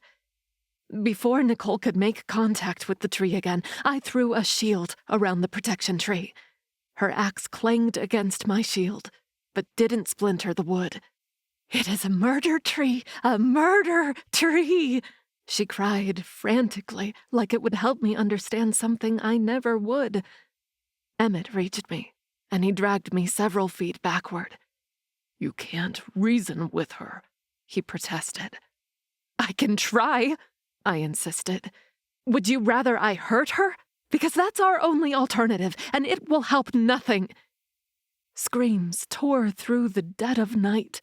"Someone is trying to break our protection spell," a woman yelled in the distance. "They will suffer Mother Miriam's wrath," another shouted. Emmett gasped. "It's the priestesses." Nicole whirled toward us. "You have to go." She lifted her hand, and a shield blasted out of it so fast that Emmett and I were both sent flying backward. We landed flat on our backs in the trees, alongside our cats. My head spun as I struggled to sit upright. Through the trees, I witnessed Nicole lift her axe one last time. 4 priestesses swooped into the clearing on flying broomsticks, surrounding my sister at all angles. Their hooded cloaks billowed in the wind. "This is a murder tree, and I must save—" Nicole started. She was cut off as the priestesses blasted battle spells at her from all angles. Nicole's eyes rolled back in her skull, and she slumped to the ground, unconscious. The axe landed at her feet. One of the priestesses stepped forward and lowered her hood. She was one of the older priestesses, at least 20 years older than me, with dark curls around her face. It was Priestess Lillian. "Alert the Coven," Lillian ordered one of the other women. "Tell them of the horrific crime that has been committed here tonight. We must ensure they know such attacks upon the Coven are unforgivable. We must ready the gallows immediately. She will hang tonight." My whole body quaked in horrified tremors as I scrambled to my feet. Lillian lifted her hands, and her powers levitated Nicole into the air. The priestesses mounted their brooms and took off to the skies in the blink of an eye, carrying my sister's limp body with them. "No!" I wailed. My heartbreak seemed to echo through the forest, but the priestesses never turned around, nor responded. I ran into the forest, following the direction the priestesses had gone. I knew where they would be taking her. There was a hill not far from here that housed the gallows. I couldn't recall the last time they'd been used, a few years at least, but the Coven would certainly put them to use tonight. I couldn't let that happen, not to my sister, not to us. Something within my chest seemed to stretch, as if there was a rope tethering me to my sister. Our connection strained against the distance that grew between us. Each passing second, the priestesses dragged her farther away from me. It felt that at any given moment our soul might snap. "Nicole!" I called out, even though I knew no answer would come. Whatever had broken inside of her was slowly bleeding into my own heart, because I felt like a madwoman racing through the woods. I tripped. My hands sliced open against sharp sticks, and my knees smashed into rocks that left them bloody and bruised.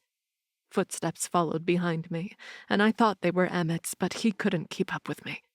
My heart raced as I pushed myself to my feet and continued running. By the time I broke through the trees at the top of the hill, at least 100 coven members had already gathered. I witnessed in horror as a man in a hooded cloak walked my sister across a wooden platform and placed a noose around her neck. "No!" I screamed so loud that it echoed across the hill. The crowd turned to look at me. I stumbled forward, pushing past townspeople to get to the front of the group. The priestesses stood at the base of the gallows, staring up at my sister. "What is the meaning of this?" Priestess Margaret sneered. "Priestesses, please," I begged. She had a vision. Professor Carlyle believes what happened here tonight is a result of a condition called disunion. The cause does not matter, only that she has angered the goddess," Lillian snapped. "Stand back, Clarice, or you will join your sister." "You don't understand," I pleaded. "None of this was her intention. You can't do this without a trial." "A trial is not needed, for we caught her in the act. No one may defile the protection tree and live," Lillian hissed. I gave it one last try. "Nicole, tell them you didn't mean it." I stared up at my sister, hoping she would say something to plead her innocence. Instead, she merely stared down at me with the most intense gaze. "Beware the witch's fate, for her death shall mark the beginning of the end," she repeated one more time. Her voice came out surprisingly steady, like she had no idea what was about to happen to her. My heart dropped. I felt like a helpless little kid again, not a full-grown woman with decades of life experience. For the first time, I didn't know how to hold us together. That's when I realized I couldn't. Not anymore. I waited around for someone else to speak up, for my fellow coven members to protest that this wasn't right, that Nicole was ill and needed help. I expected the crowd to rise up, for someone to come to our aid and demand that Nicole be given some sort of mercy. I wanted, no, needed my community to come through for us and do the right thing, because I knew in my heart I would for them. The coven had to take a stand against this. If not a group of people, at least one person, anyone. These selfish bastards. They did nothing. "I won't go alone," Nicole uttered her final words. Then the executioner pulled the lever, and the platform beneath Nicole's feet fell open. The sickening snap of her neck echoed across the hilltop. Her bare feet just hung there, inches from the ground. Time stopped, and I couldn't make sense of what happened next, because nothing seemed to matter. The fissure that had opened up in our soul completely shattered until I lost all sense of self entirely. I could have been standing there for hours watching my sister's body sway in the wind. Nothing felt real, and I wasn't sure there were any pieces of our soul left to pick up. The two of us had never been apart, and now we'd been separated across entire realms. I might as well have crossed realms with her, because here in my body I felt wholly empty. And they just left her there, her body swinging on a noose in the wind, like some sort of symbol to the coven of what would come of them should they commit a similar crime. But I didn't see my sister as a criminal, no matter what she'd done. She'd been trying to tell us something important, and instead of listening, the priestesses had chosen to silence her.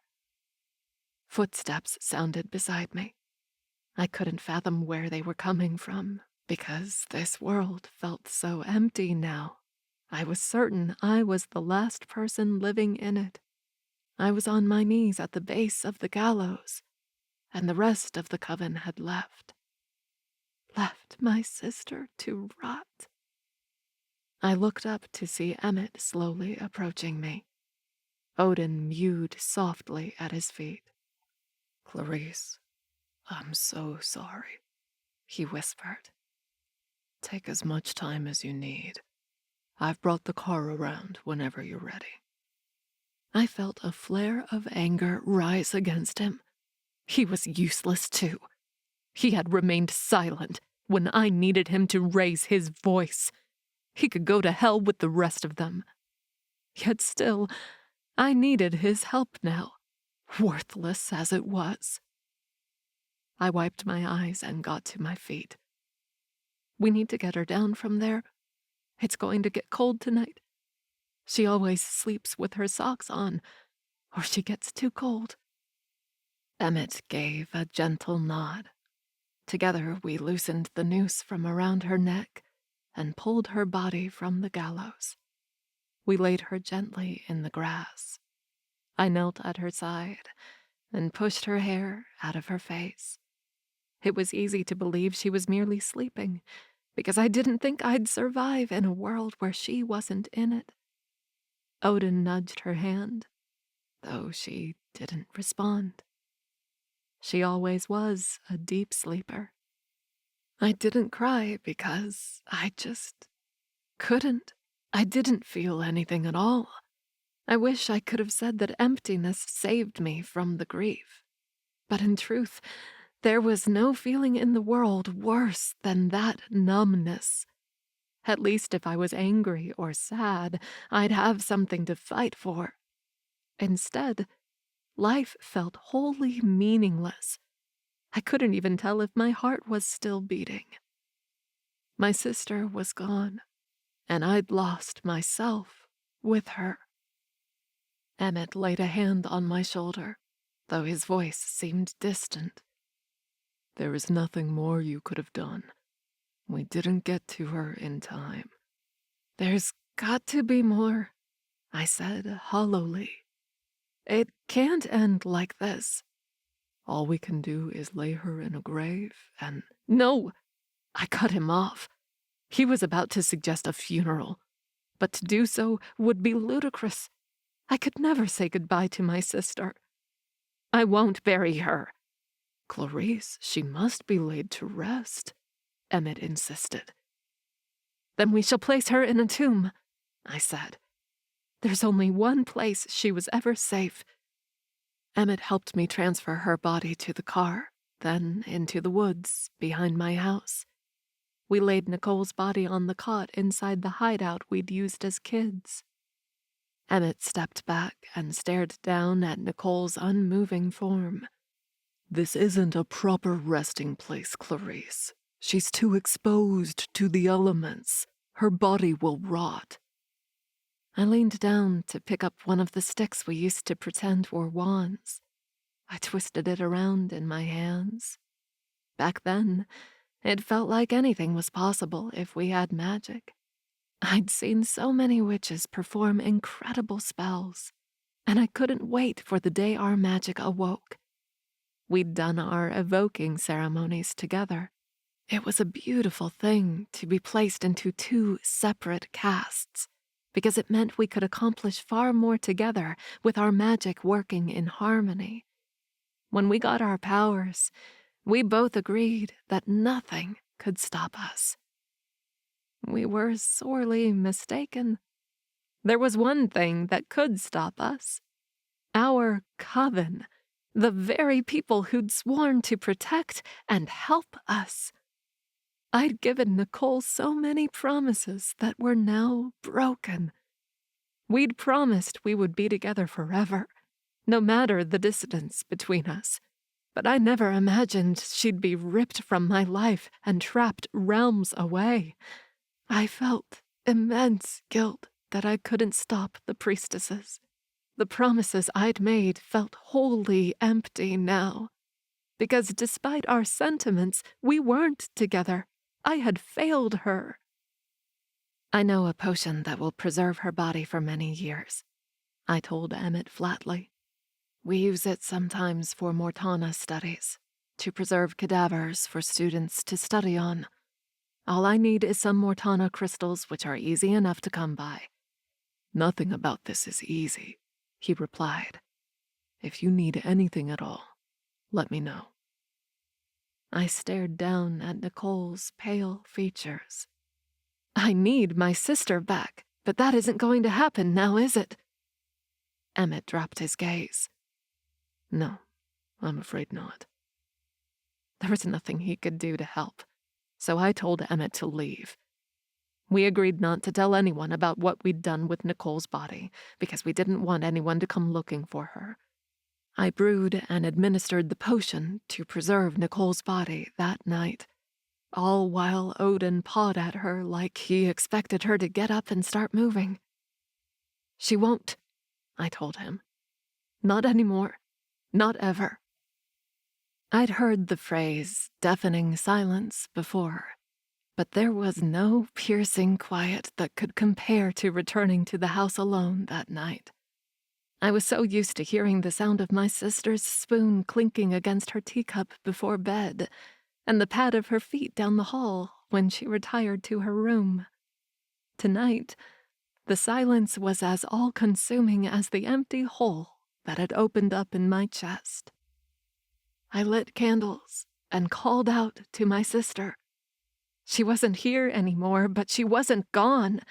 If I could contact her, maybe all of this would make sense. I needed it to make sense, because without her, nothing had any meaning at all. The lights flickered, but the seance failed, that night and the next after that. We shared a soul, but I couldn't get through to her. It was the curse of having a twin flame. Because we shared the same soul, reaching out to her merely meant I was reaching out to myself, and the piece of my soul that remained on Earth was already here. My power couldn't make sense of where my half of our soul ended and hers began. She could be lost amongst the many realms of the afterlife for all I knew. I certainly felt as if our soul had lost all sense of direction. Days faded into weeks, which became months. Each passing day turned out to be more meaningless than the last. I'd had most of the summer off, and while I'd been offered and accepted the position as headmistress, I couldn't bring myself to care. Nicole would have wanted to celebrate. I was the youngest headmistress in Miriam College history, and she'd have hyped me up to the whole town and never let them forget it. She'd have thrown a big party and told everyone, "That's my sister," all night long. She'd have been proud I accomplished my lifelong dream, but now I had no one to share it with. Even my best friend Faith couldn't help. She'd left Octavia Falls long ago, and though we kept in touch, she couldn't be here, and she'd never return. Besides, she had a daughter to take care of, and I didn't want to burden her family with my woes. I sat on the edge of the tub one day, watching the ripples across the surface of the water as the tub filled.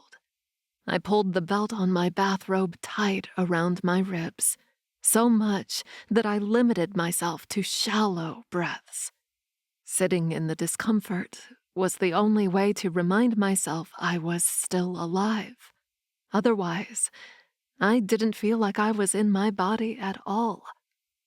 I hated every second of it. Either my mind was somewhere else entirely, and I lost hours at a time, or I was trapped in my own body. Both options felt like a prison. I wondered what it'd be like to set my spirit free. I could be with her again. My soul would be whole once more, and I could start over in a new incarnation. It was that, or request my Reaper destroy my soul, because going on living like this was no longer an option. I didn't know what I was still doing here, to be honest. There was nothing here for me anymore. If I couldn't share my life with my sister, I didn't want it. I didn't let myself think about it. I sank into the tub, bathrobe and all. The water was scorching hot on my skin, but it barely registered. I let my head dip beneath the surface of the water, and I just laid there, waiting for the water to take me away to another place. Pressure built up in my lungs. I heard the splash of the water overflow over the side of the tub, and Odin cried loudly from outside the bathroom door. Darkness pressed in from all sides. In the distance, I thought I heard my name. I imagined it was Nicole calling me home to Alora. For the first time in months, I felt wholly at peace as I began to drift away. The bathroom door burst open, and hands landed on me and dragged me upward. I gasped as my head broke the surface of the water. Someone dragged me onto the cold tile, and water splashed everywhere. I heard the faucet turn off. I heaved for breath and blinked the world back into focus. Emmett Carlyle knelt beside me, panting. His features appeared pale. "Clarice, thank Alora I got here just in time." I pushed him away. I was angry that he'd stopped me. "You shouldn't have come." He'd checked on me a lot in those first few weeks, but slowly his visits grew more and more infrequent. I hadn't seen him all month. "What are you doing here?" I spat. "I came to see how you were doing," he said. "I heard Odin crying, so I let myself in the front door. I knew something was wrong. The bathroom door was locked, but you didn't answer. I broke it down with the battle spell." "You shouldn't have," I sneered. "If you saw this in one of your visions, you should have just let it happen." "I didn't see it. I came because I was worried." "You can stop worrying," I snarled as I got to my feet. "I know how to save myself now." "Clarice, you can't," Emmett pressed. "There must be a reason I was prompted to come today. Mother Miriam must have a divine plan, which means you still have a purpose here." "Mother Miriam doesn't care, or she'd have answered my prayers," I shouted. "Perhaps she did," he replied softly. If he was suggesting his presence was somehow an answer to my prayers, he was sorely mistaken. All I wanted was to be with my sister again, and he had prevented me from doing that. "You're here by chance, and there's nothing more to it than that," I said. "There must be," he argued. "Nicole would have wanted you to keep going." I froze at the mention of her name. Nicole certainly would have been disappointed in me, that was for sure. I didn't like that he was using her against me. Emmett grabbed a towel off the shelf. "Here, dry off and let's chat." He wasn't giving me any other option. Didn't matter, though. I'd just try again once he left. What was another few minutes in this cursed existence compared to the last 3 months of it? "All right," I agreed, as I took the towel from his hands. I dried off and changed, then joined Emmett in my living room. He remained silent. "Well?" I was less than friendly, but I didn't care. I just wanted to get this over with. He spoke slowly, like he was choosing his words carefully. "What you are about to do in there breaks my heart, Clarice. I need you to understand how precious life is, because you never know how much time you have left." "I know," I stated flatly. "My sister's death taught me that." "I don't think you do know," he urged. "This isn't about Nicole. This is about you." "What's the difference?" I scoffed.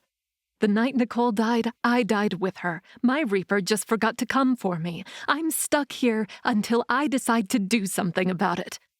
Even witches don't have the power over death that you think we do, he argued.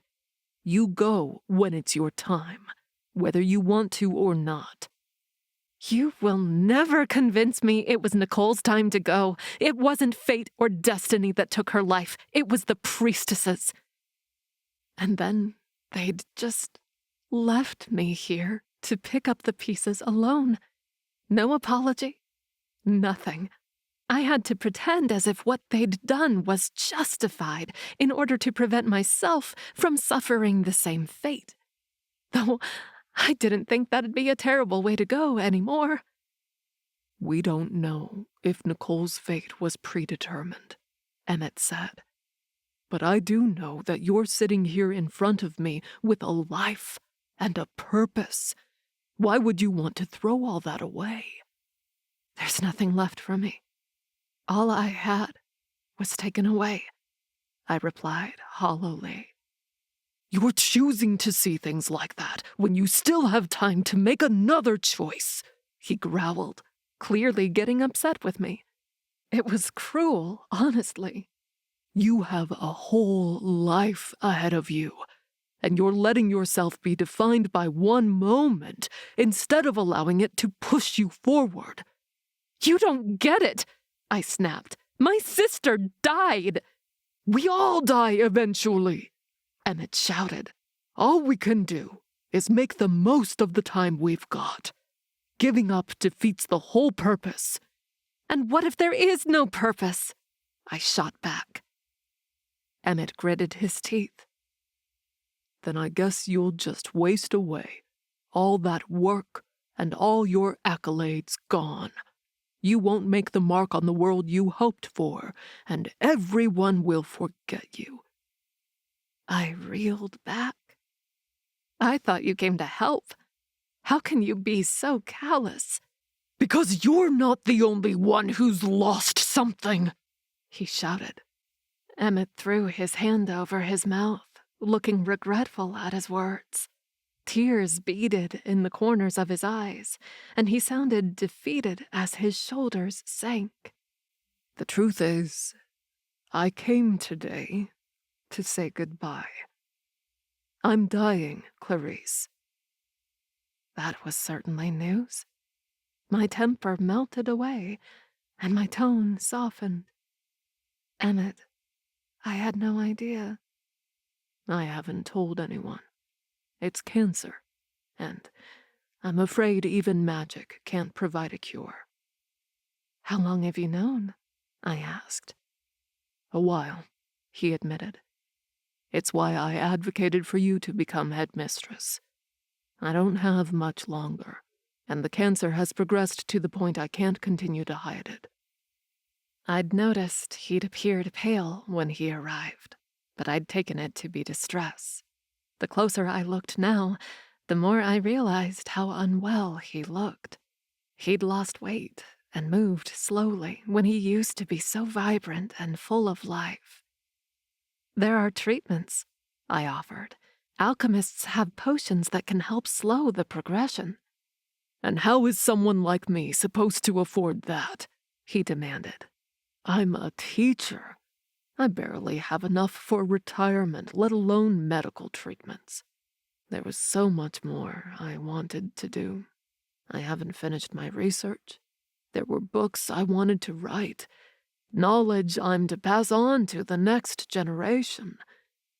I know that you have dreams too. You're the youngest headmaster in Miriam College history. Think of all the good you can do. It offends me that you would give up on that. I no longer have a choice, but you still do. He thought he was helping, but I honestly never felt more alone. I needed someone to understand. Instead, I was met with anger because once again I had failed to meet expectations. It didn't matter how much work I put in or what I accomplished, it was never good enough. I'm not you, I said. All those dreams I had, they mean nothing if I can't share them with her. Emmett went silent for a beat. I see. You need something to fight for. You need to find your joy again. I scoffed. I can't do that without her. She was my only joy. You can't bring her back, so there must be something else for you here. His words made me stop. I glanced over to the mantel, where I'd set the toy wand I'd found in our hideout that night. I'd brought it back to the house, and it hadn't moved since. As kids, magic meant limitless possibilities to Nicole and me. Somewhere along the way, limits had been imposed, and I'd forgotten how wide open the world felt as a kid, back when anything was possible. Why can't I bring her back? I asked slowly. Emmett adjusted his glasses. As I said, even witches don't have power over death. Yes, but there are others who do, I pressed. There is magic beyond our own limitations, supernaturals and demigods who have defied death before. Perhaps this is the reason I'm still around. You think you're destined to find a way to raise your sister from the dead? Emmett wondered. I don't know if I believe in destiny, I admitted. But why wouldn't I at least try? What purpose would that serve? Research, I offered. You said it yourself. I have dreams of making an impact. What better way to leave my mark on the Coven than to expand our knowledge and understanding of just how far we can take our magic? The truth was, I didn't really care about all that, but Professor Carlyle did, and so I had to speak his language. All I knew was that my soul had been torn across realms, and my sister was beyond my reach. I didn't know where she had gone, and I feared that even in death I may not find her. The afterlife was a big place, after all. But if I could bring her back here, we could be united again, and the empty hole inside of me could heal. Emmett told me to find my joy, and the thought of being reunited with my sister again was the only spark of joy I'd felt in the last 3 months. If there was anything that gave me direction and made me want to keep on living, it was this. It had become abundantly clear over the summer that no one was going to save me. Even Emmett was only here as a formality. If no one else was going to help me, I was going to have to save myself. You really think you can raise the dead on your own? Emmett asked skeptically. It'd be an understatement to say what I was asking for was monumental. As far as I knew, no witch or warlock had ever done it. But that hadn't ever stopped me before. I couldn't do it alone, that was for certain. But it didn't make it impossible. No, I can't. Not by myself, I admitted. But perhaps together we can find a way? Emmett shook his head firmly. Magic of this level could have dire consequences. I won't participate. Not even if it could advance your research? I questioned. He dropped his head hopelessly. I'm afraid I'm out of time. Not with the proper treatments, I proposed. I can brew you the potions, Emmett. It could prolong your life another 10 years. A spark of intrigue entered his eyes. I don't doubt your ability to brew the potion, but the ingredients alone are quite expensive. Surely such an offer doesn't come out of the goodness of your heart. I leaned back in my seat. The money is not a problem, and I'm in a position as head mistress to gain access to any ingredients I wish. Help me find a spell to raise the dead, and you'll get your treatments. What if raising your sister doesn't work? He wondered. It could take years to perfect such a ritual. Then it takes years, I told him simply. You wanted me to find meaning, Emmett. This is it. I'm going to raise my sister from the dead, whatever it takes. It was something my sister and I had always said. Once I made the decision, it was a promise to Nicole to see this through to the end. If Emmett wasn't going to help me, I'd find someone who would. He contemplated my offer, then stood. All right, Clarice. As long as you keep supplying me with treatments, I will do as you ask. We sealed our agreement with a witch's vow. When I said whatever it took, I meant it to the very core of my being. I'd burn this coven to the ground to bring my sister back. I returned to work that fall with a renewed sense of vigor. I had a purpose and a direction, and nothing could stop me. I visited Nicole in her tomb often to keep her company and tell her about the research Professor Carlyle and I were doing. I was cleaning one day because she deserved a nice tomb. I picked up the leather-bound book we used to pretend was a grimoire. I had so many fond memories of playing magic with Nicole here in this cavern. Sometimes, when our parents weren't home, we'd invite Faith over, and she'd pretend to brew potions with us here. I flipped open the book to find all kinds of drawings of a cauldron, along with scribbles I couldn't quite read. We'd found the book in Faith's attic when the three of us were playing up there one day. She'd said it belonged to her father, a man named Nicholas who had died before she was born. We all agreed it'd make the perfect spell book, so we'd brought it here to play with. We'd been so fascinated by the intricate crescent moon design on the front, but as children we'd never given much thought to what was inside. As I flipped through the journal, I realized it contained powerful spells and valuable information about lost coven relics. I remembered Faith's father had been a Miriamic priest before he died. That hadn't meant much to me as a kid, but now it occurred to me he possessed secrets of the Imperium Council. I pored over that journal for weeks, searching for any information that could point to a revival spell the Council kept hidden. I took notes of my own and added entries to Nicholas's journal. He wrote extensively of a special cauldron and drew all kinds of pictures of wands, but ultimately his entries led us nowhere. It took years of research before Professor Carlyle and I found anything promising. We'd tried endless rituals, incorporated as much death magic as we could, and none of it was enough. With each ceremony, our efforts grew darker and darker. It was clear we had to go to lengths no other witch or warlock would attempt, but even animal sacrifices couldn't get the job done. We'd descended so far into the darkness, I wasn't sure there was any ritual dark enough that we wouldn't try. I'd do absolutely anything.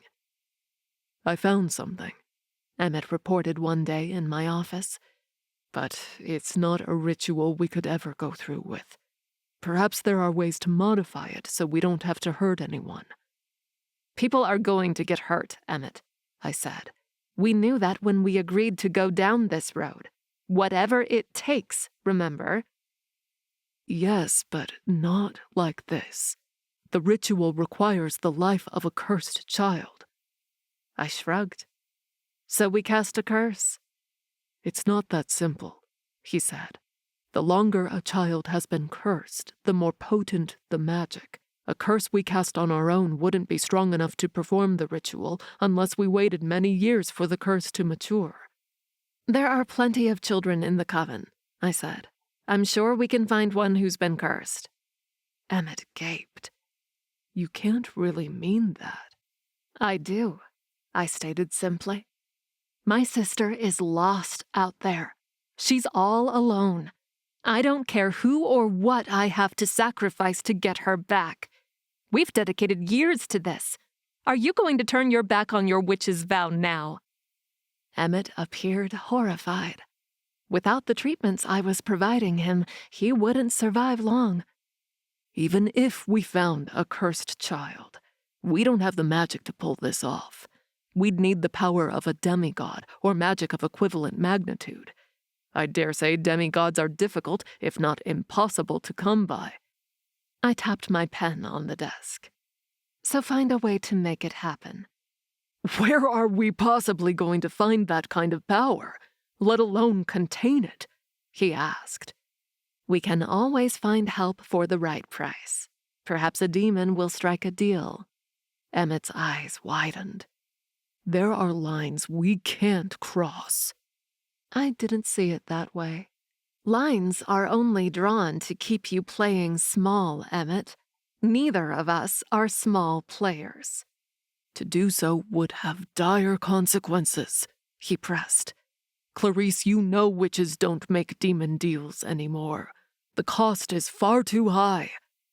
I smacked my hand on top of my desk, causing Professor Carlyle to startle. No cost is too high to save my sister. I will do whatever it takes, and I don't care who gets in my way. He took a step back, though he appeared contemplative. It would cost your very soul. You and your sister share a soul, and to sell your soul to a demon would destroy the very soul you're trying to save. There's no way around it, Clarice. Not unless... He trailed off, and I cocked an eyebrow. He cowered beneath my gaze. It was clear Emmett was terrified of what I'd become, but I held his life in my hands, and he cherished that above all else. It didn't matter what I asked him to do, because after all these years of working with him, I knew there was nothing he wouldn't do for his treatments, just as there was nothing I wouldn't do for my sister. We were the same in that sense. And to be honest, I wasn't sure if he was afraid of me or afraid of how far he would go to get what he wanted. Emmett shuddered. A demon could take the soul of your kin as payment. But seeing as you have no kin, you'd never be able to make the deal.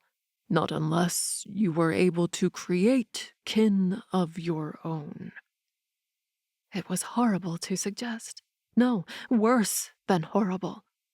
To put your own desires above the well-being of your child was the worst thing anyone could do. The only person capable of such a vile thing had to be broken beyond repair. They had to be so empty inside, they couldn't feel a thing at all, because any ounce of empathy would stop that person in their tracks. They had to be like me. Whatever it takes, I repeated. He took a cautious step back. I'll handle the ritual so that it is ready whenever you are, when a demon can provide his assistance. But I can't do it alone. I'll need help. I'm sure we can find someone. Demons aren't the only ones who will make an exchange for the right price. Emmett seemed horrified, though I didn't know why. I merely went about my day. It didn't quite register what I was suggesting until I passed the large window above the main foyer.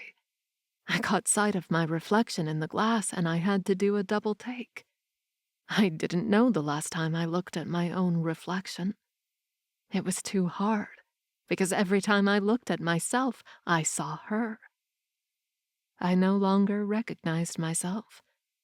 I was well put together, in a clean black pantsuit and my hair tied into a bun at the base of my neck. I held my head high with my shoulders back. I looked all the part of the confident academic leader I was. It'd take one hell of an empath to notice how deeply I was suffering inside. And yet, there was a darkness in my eyes that wasn't there before. I knew when the light had left them, the night my sister was murdered. I wondered how no one else had noticed. I looked like an entirely different person. It's surreal, really, looking at your own reflection and not seeing yourself there anymore. How had I gotten to this point, where I was not only considering letting others suffer, but fully willing to go through with it? I suddenly couldn't breathe, and it felt as if the school walls were closing in on me. I tore my gaze from the window and began racing down the hall, pushing past students and faculty. I must have looked like I was late for a meeting, but the truth was, I was trying to outrun myself. I turned a corner down a secluded hallway and slammed straight into someone. I stumbled back a step, and the man caught me. I stared up into the soft eyes of Jonathan Warren. He was my age, a Mortana professor here at Miriam College of Witchcraft. We'd worked closely for years, but we'd never been this close. I didn't think we'd ever exchanged more than a kind handshake.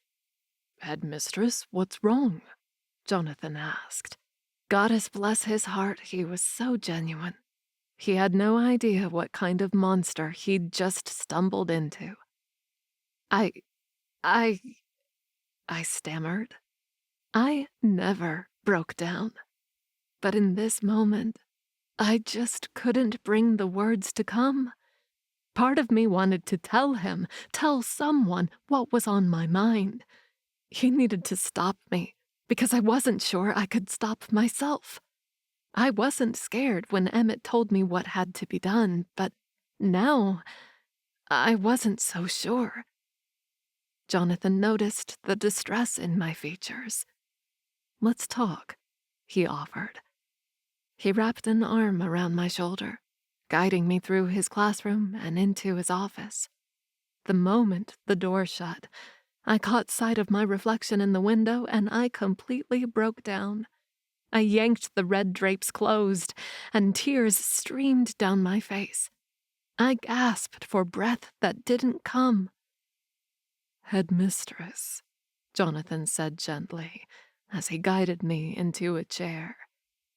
"Call me Clarice," I insisted through sobs.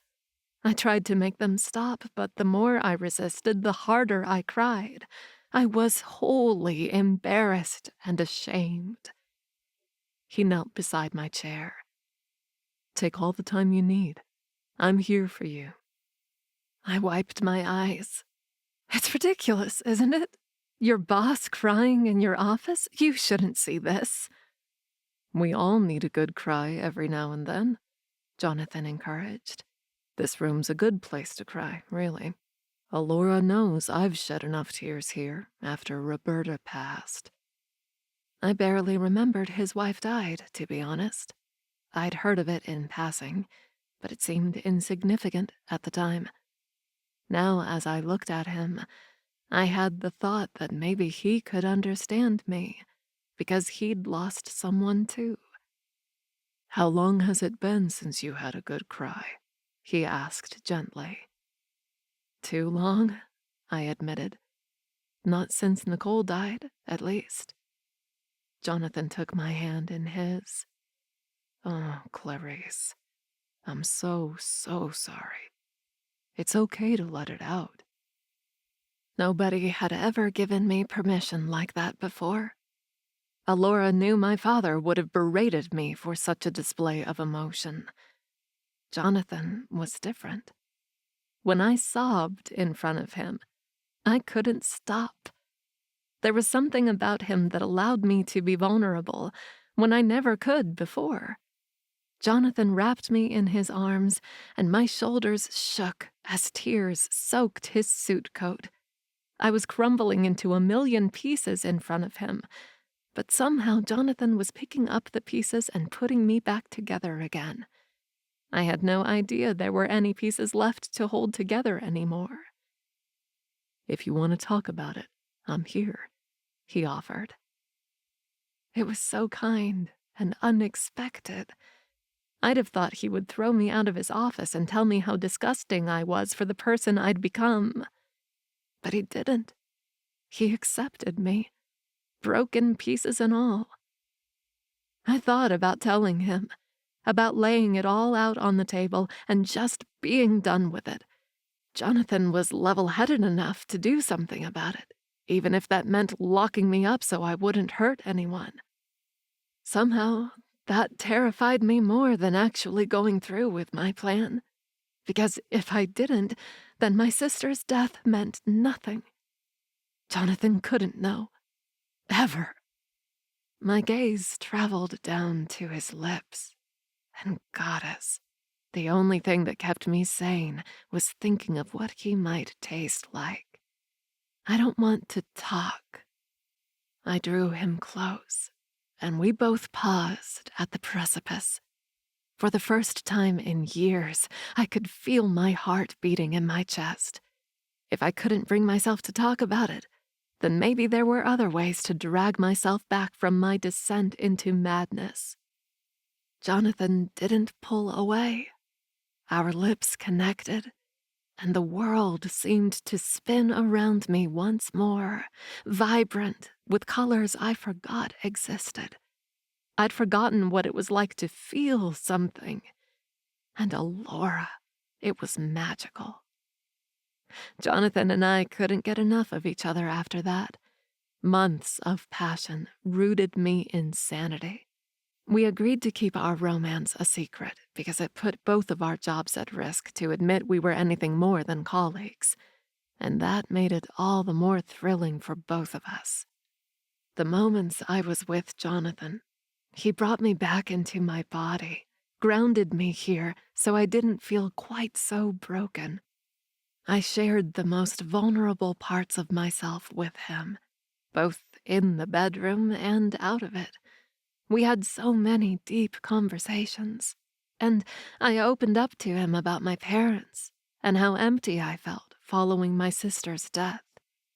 He listened, and he validated me with every admission. We shared the deep connection I so craved.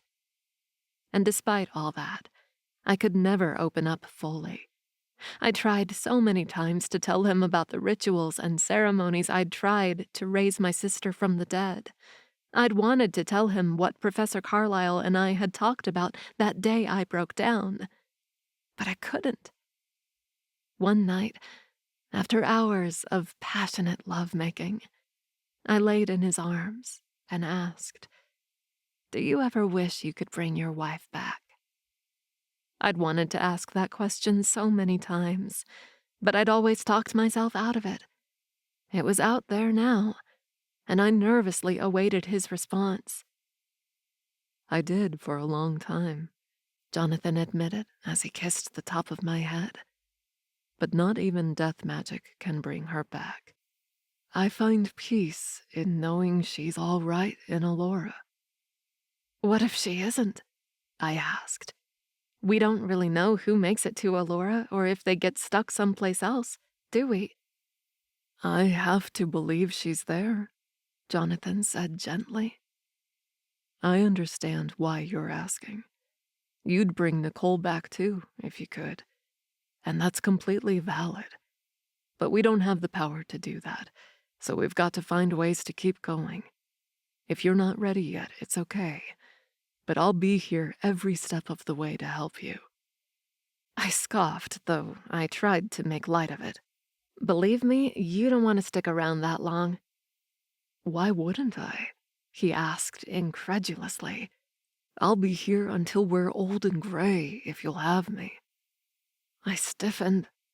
I never really thought of where we were going with this, or how far we'd take it. Jonathan made it sound like he'd go to the ends of the earth for me, and I realized then that I couldn't let this go that far. Jonathan was perfect in every sense of the word, and there was this innocence about him that I would destroy if we let this continue. Goddess, I never realized it before. I was in love with Jonathan Warren. That was more terrifying than any dark road I could go down, because I knew if I let myself love him hard enough, he just might fix me. I didn't want to be fixed, because if I healed from this gaping wound inside of me, then there'd be nothing left to push me forward. Above all else, my sister came first, before even my love. I drew away from him, my naked body still on full display. I'd allowed myself to strip away the layers, to be vulnerable with him in ways I couldn't with anyone else. I realized now that was a terrible mistake. "I'm sorry, Jonathan," I said in a trembling whisper. "I can't do this." I fled from his house that night, and every stitch he'd sewn up inside of me burst at the seams until that empty hole in my chest gaped wider than ever before. All those pieces of me he'd picked up and held together shattered into smaller pieces, leaving me more broken than I'd ever been. 2 weeks later, reality came crashing down on me in the face of a positive pregnancy test. My life had fallen into complete shambles, and I'd gone so far beyond rock bottom that I seemed to exist in an empty abyss. I couldn't imagine hell could be worse than this. If bringing my sister back didn't save her piece of our soul, then I had to do it to repair the fractured bits of my own. I didn't plan on telling anyone about the baby. I scheduled an appointment and resolved to be done with it. To be done with it all. Professor Carlyle was right. There were lines we couldn't cross. I'd break my witch's vow, even if it killed me, because if I was being honest, that's all I wanted anyway. I knelt beside Nicole's body in our hideout. The potion I'd administered all those years ago had preserved her body, so she looked no different than she had the night she'd died. Her cheeks were pale, but I'd spent so much time visiting this tomb that I'd nearly forgotten what she looked like otherwise. This was how I remembered her now. For years I'd been coming here daily, having one-sided conversations with my sister, telling her of all my plans to bring her back. I felt the madness seeping into my psyche. I talked to her all the time, even outside this tomb, because even though she wasn't here with me, she was the only thing that felt real. I took her icy cold hand in mine. I wanted to tell her I was sorry, that I couldn't keep going, and that I'd failed her. But as I stared down at my sleeping sister, I couldn't bring myself to utter the words. Without me, she was wholly alone. "I'm not going to give up on you," I promised instead. "Everything I do now is for love.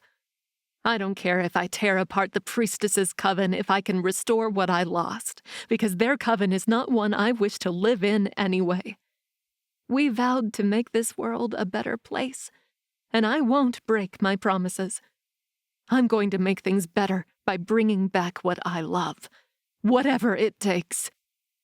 Even if that meant becoming a monster I no longer recognized." Chapter 21. Clarice. I didn't go to the doctor's appointment. Months passed, and eventually I started to show.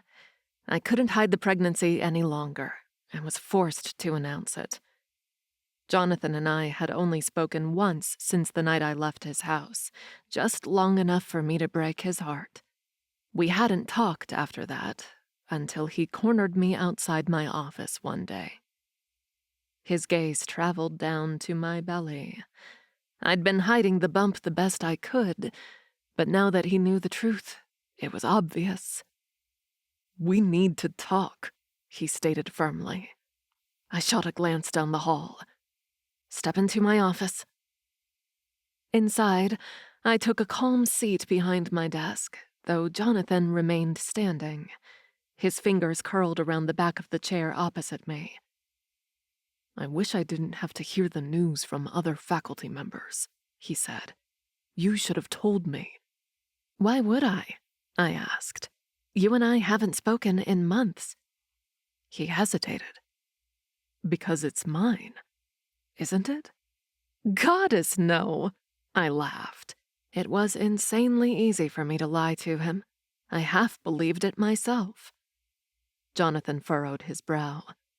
"I heard you're due this summer," The dates add up." "As they do with other men," I replied nonchalantly. I didn't care what lies I told him, as long as he left me alone. Jonathan gaped, as if he wasn't sure he heard me right. I could see the moment he processed it, because he raked his fingers through his hair and collapsed into the chair across from my desk. "You cheated on me?" "I wouldn't say that, as you and I were never officially together," I said. Jonathan's features appeared calculating. "I suppose we never defined it, and that's on me for making assumptions. I've been wondering for so long where I went wrong. And now it makes sense. I took things too far that night. It got too real. I was moving too fast. I see now that it was too much for you." He stared into my eyes. "I never meant to hurt you. I should have known better, and I'm sorry. I want you to know that whatever you decide moving forward, I will be here to support you. Whether we're together or not, I will always love you, Clarice." Poor thing. Jonathan was such a pure, innocent soul that he couldn't see the monster staring him straight in the face. Outwardly, he appeared to be taking the mature approach, but inwardly, he was merely naive. Things couldn't have ended any better. He was kind enough to take on all the blame, and I was more than happy to let him. I preferred he get out of the way regardless, because I knew if I let him back into my life, I wouldn't be able to resist the urge to keep him there. My child arrived at sundown on a Friday night. It was a boy. He was so tiny. I gave birth alone in my own home.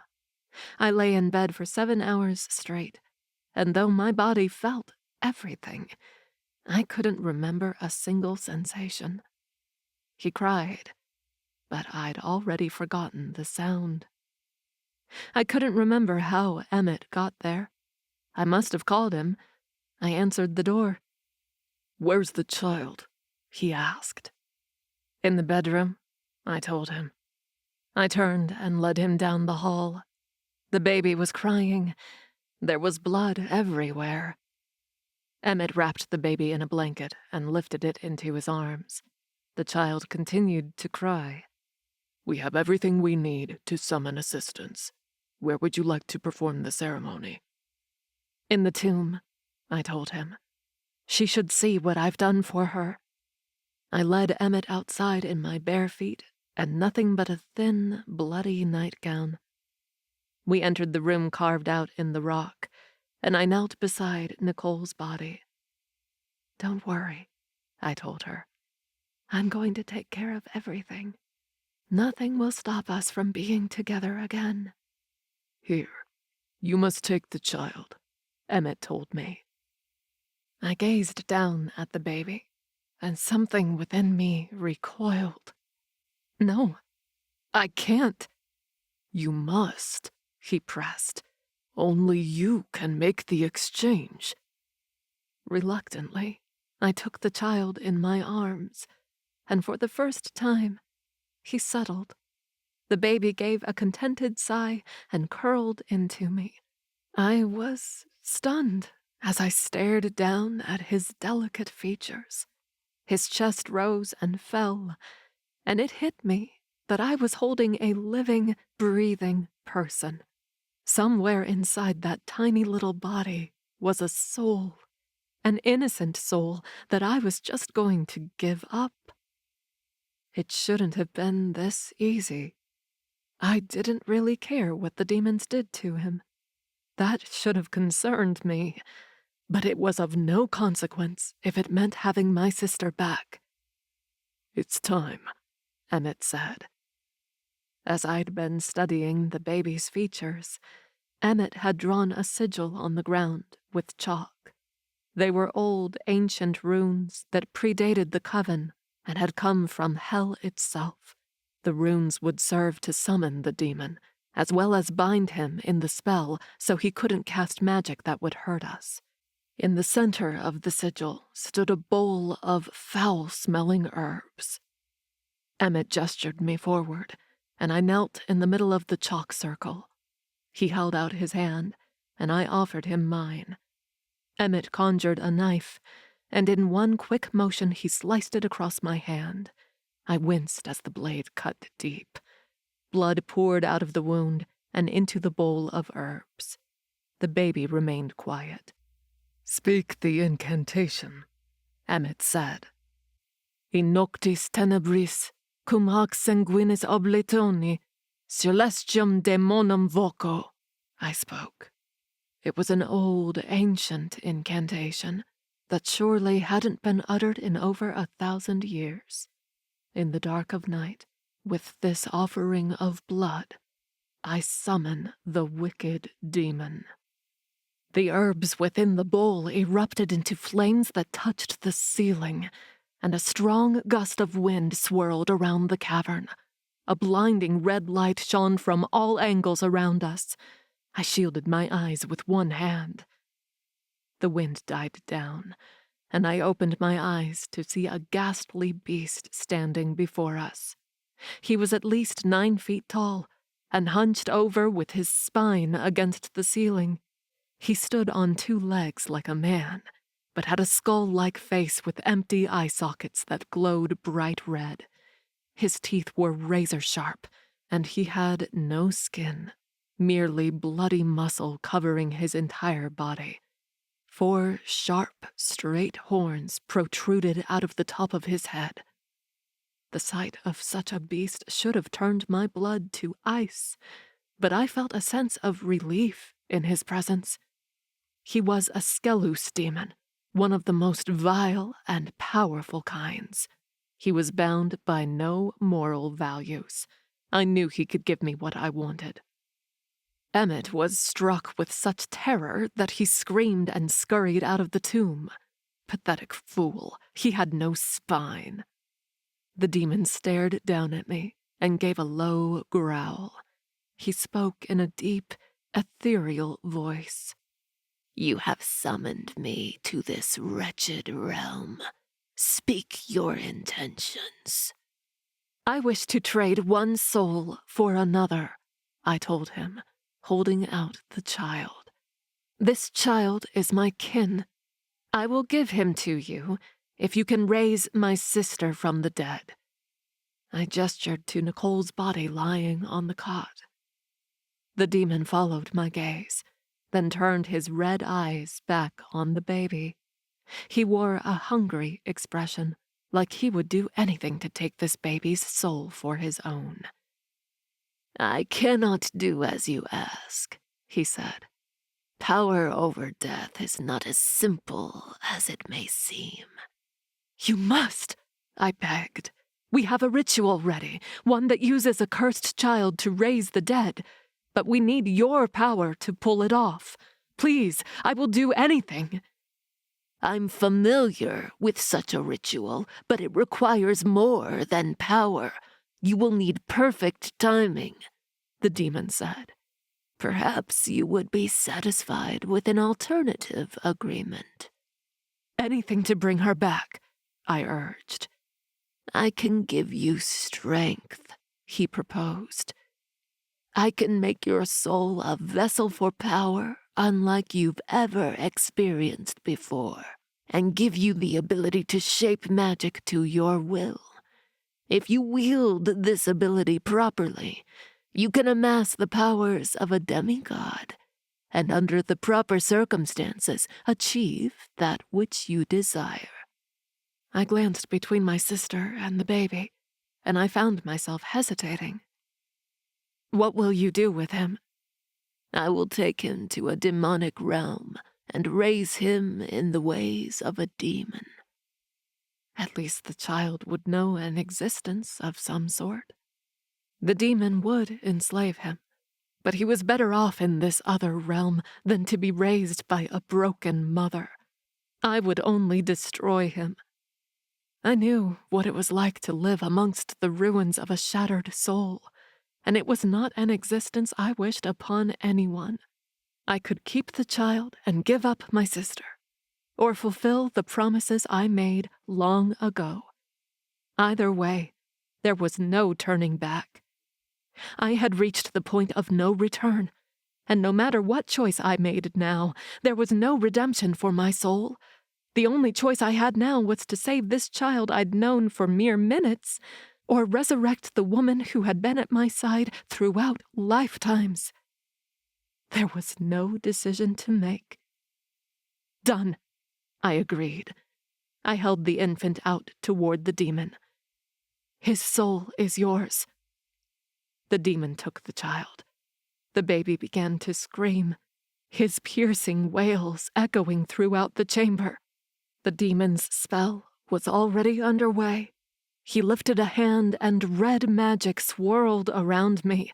Heat like fire seared every inch of my body as his powerful magic lifted me into the air. I cried out as the magic permeated deep into my bones, vibrating with a frequency that seemed to tear my body apart at a cellular level before knitting me back together again. My body crashed to the ground, and though the pain ebbed away, I could feel power pulsing through me, unlike ever before. I would never be the same again. I expected the demon to be gone by now, but as the world came back into focus, I found that he was still standing above me, holding the baby. "What do you call him?" the demon asked. I was stunned he would bother to ask. It doesn't matter. "If I am to raise this child, he must have a name," the demon pressed. I didn't give it any thought. Alan. "Very well," the demon said. "Our agreement is complete. Use your power well." And then he vanished, along with my baby. Silence permeated the cavern, and with it came the harrowing truth of what I'd just done. I'd made a terrible mistake, one I could never take back. "Alan," I whispered, as if my child could hear me, could come back to me. It didn't seem real until I gave him the name. Moments ago, giving up the child seemed inconsequential. He was a completely blank slate, with no memories to speak of and no one to love him. Now he had a name, and with it, a future that was now lost. If there was anything worse in this world than monsters, I'd just become that. I stumbled back toward the house. I was so tired, and if my regret didn't consume me, the power buzzing within my body would. I wondered if I just laid down if it would take me, turn me to dust, and bring my pitiful existence to an end once and for all.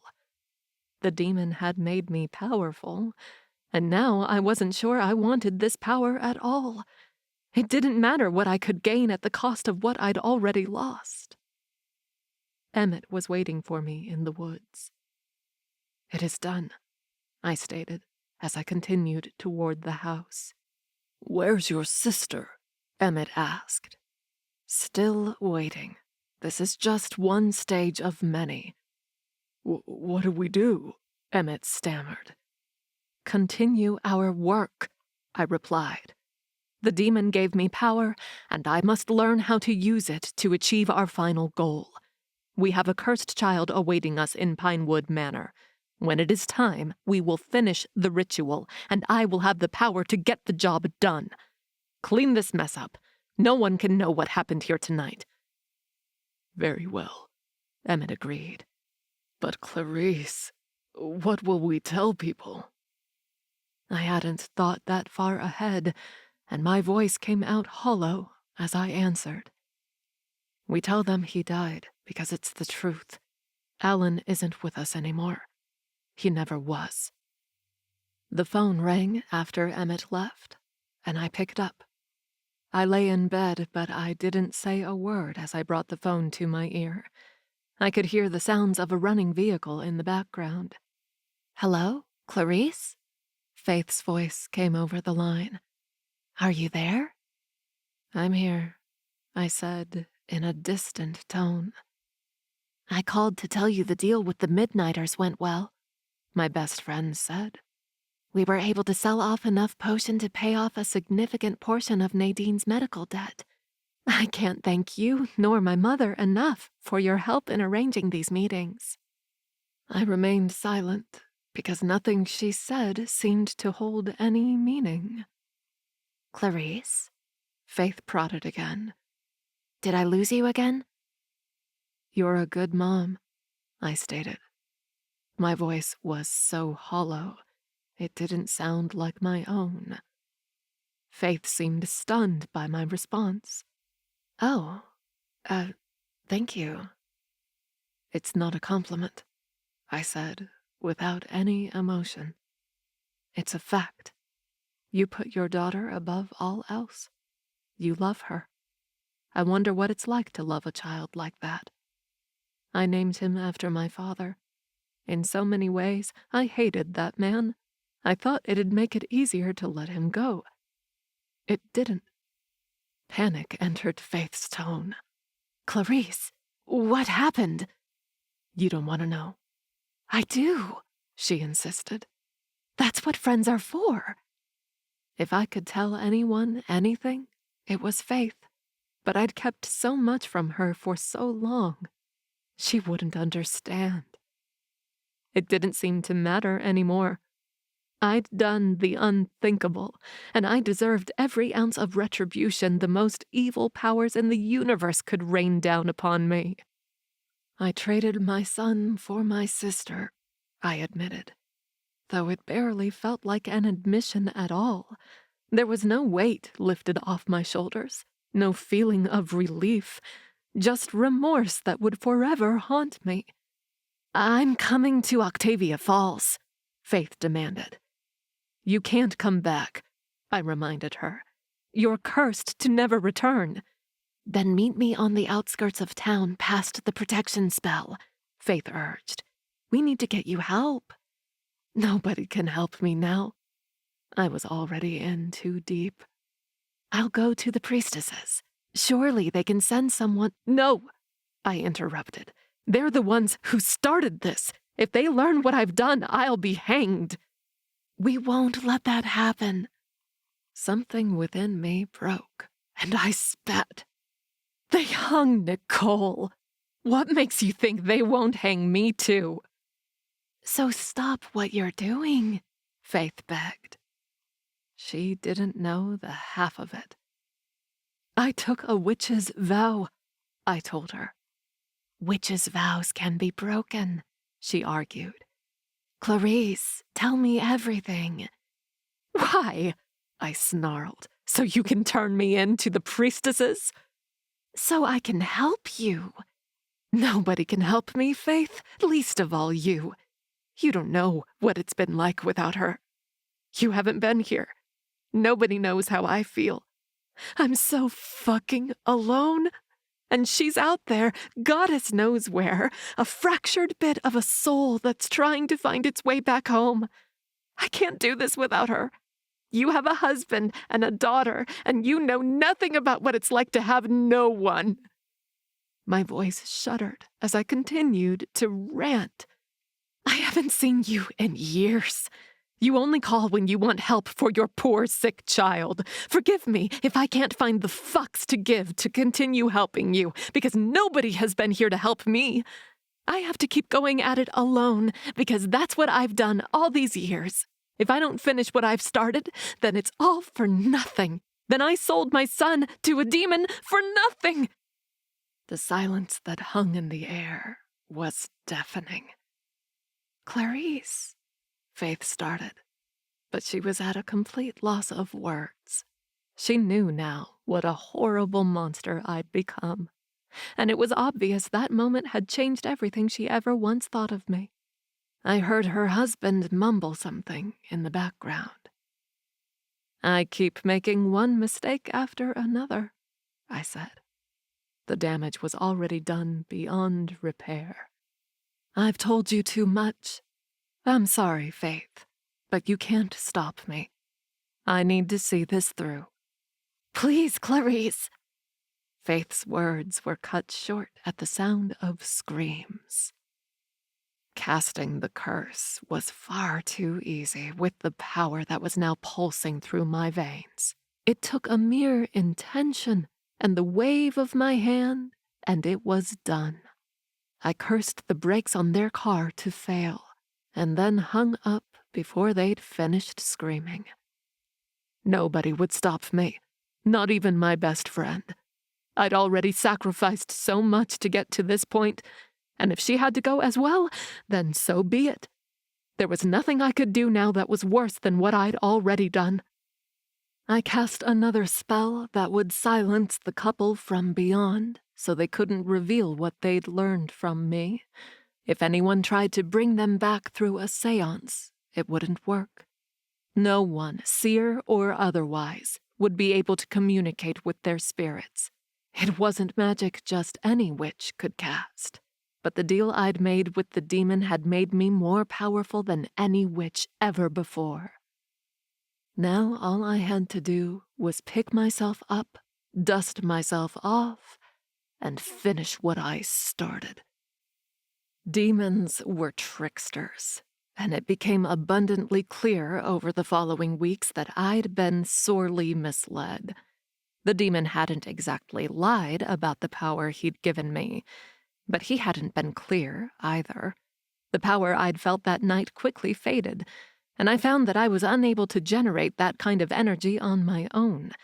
He had made me a vessel for unmatched magic, but I could merely manipulate it, not generate it as a true demigod could. I had little control of my newfound abilities, and learned quickly that while I could supply myself with power from other witches, stabilizing and directing that magic required skill beyond my comprehension. It was going to take time and practice to master such a gift. It began with the crystals. It was easy to overpower other witches and steal their magic.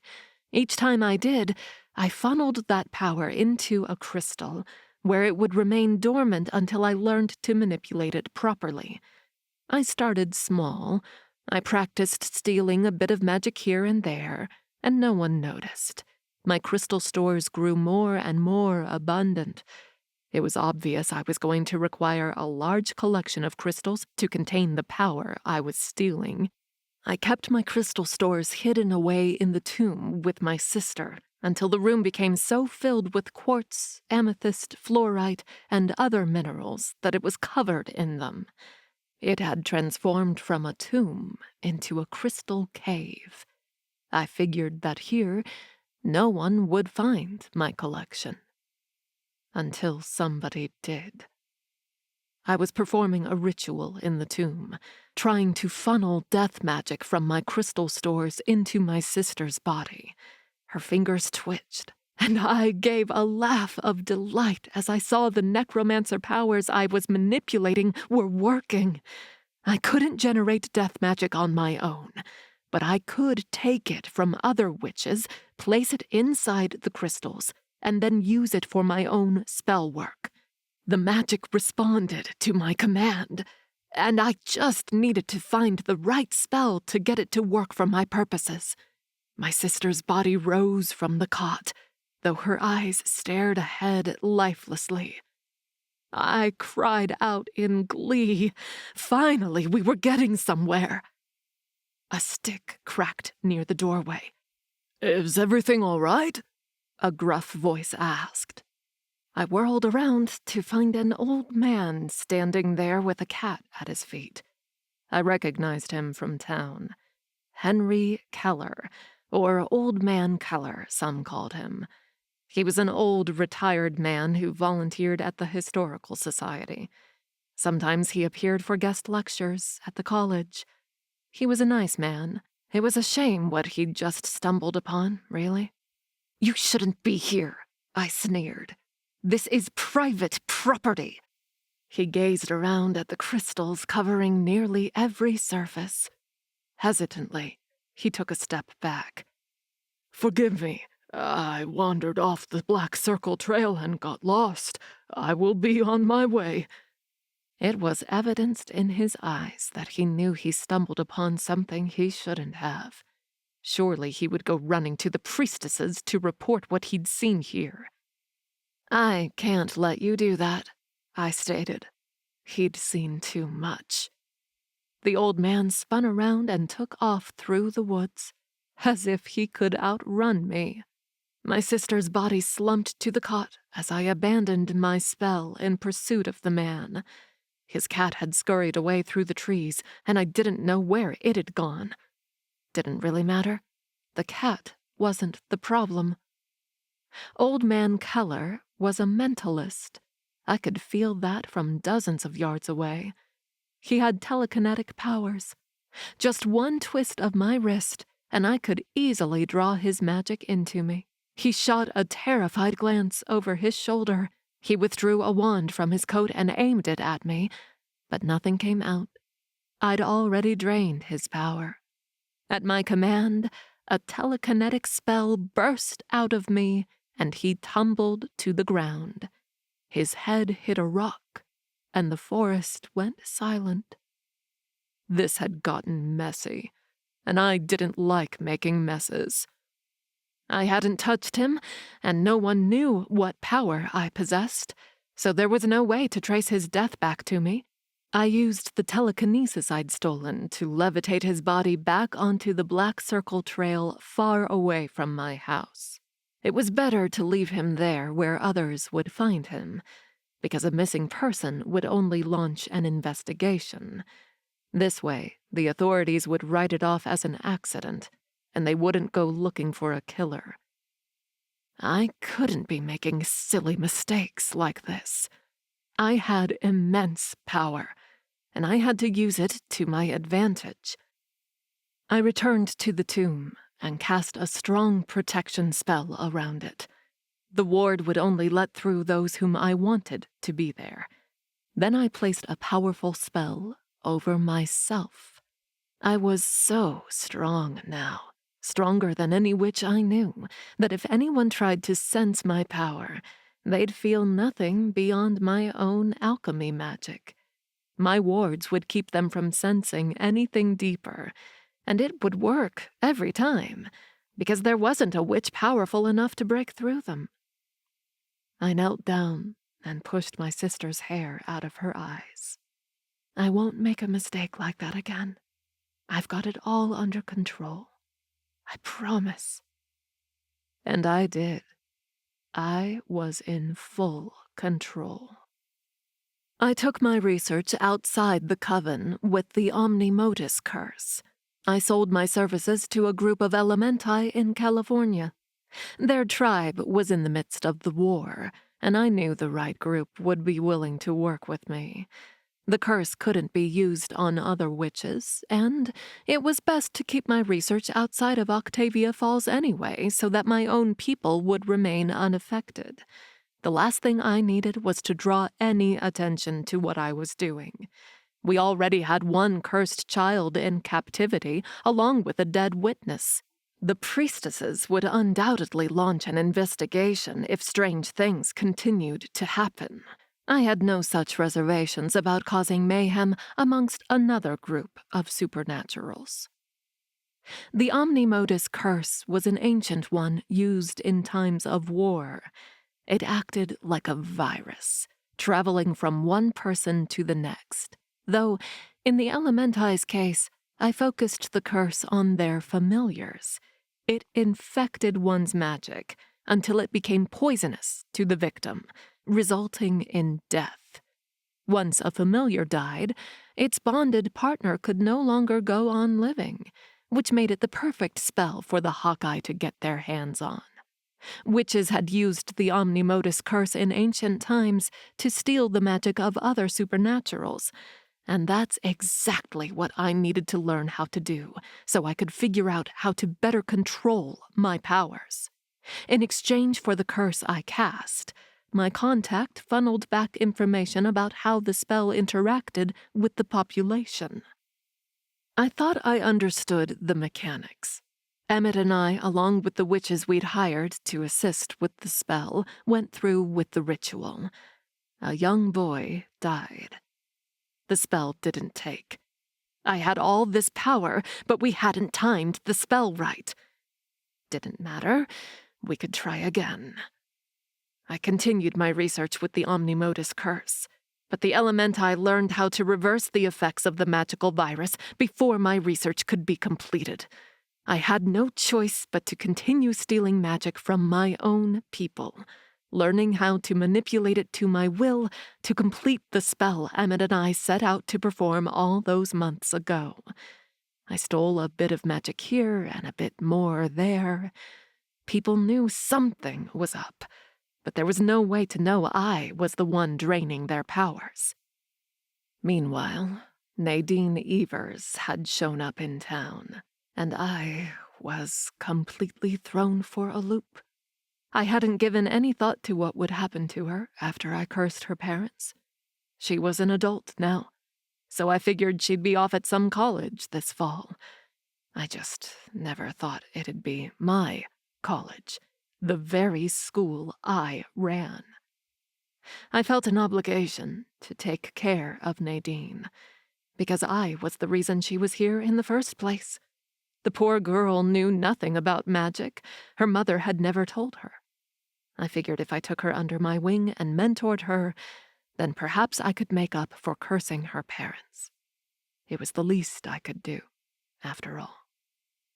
Nadine was persistent and headstrong, a bit like me, to be honest, but she didn't give me any trouble. There was one night I thought she and her friends might be on to something, but they suspected nothing.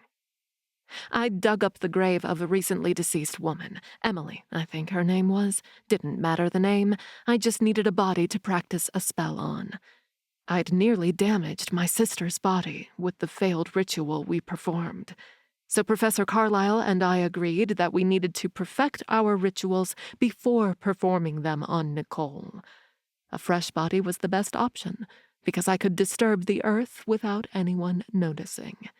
We were trying all different kinds of spells, and we were getting so close. I reanimated Emily's body through necromancy magic on Halloween, when the magic would be stronger. Then Nadine and her friends had summoned her. Why they had to summon her of all spirits, I didn't know. Her body was called toward their spell. I turned my back for 1 second, and she was gone. Then Nadine comes knocking at my door, speaking of a zombie. I thought I'd exposed myself then and there, but I'd played my part of the headmistress so well they couldn't see the evil staring them in the face. I'd told them I'd handle it, and I did just that. I ended the spell and put Emily back in her grave. Nadine and her friends wrote it off as a Halloween prank. I didn't give Nadine much credit then, but as the months passed, along with another failed ritual and a second dead child, I realized I was sorely mistaken. I was powerful enough now to send my magic across a distance, so that I could stay at the school while my colleagues performed the ritual, giving myself a rock-hard alibi.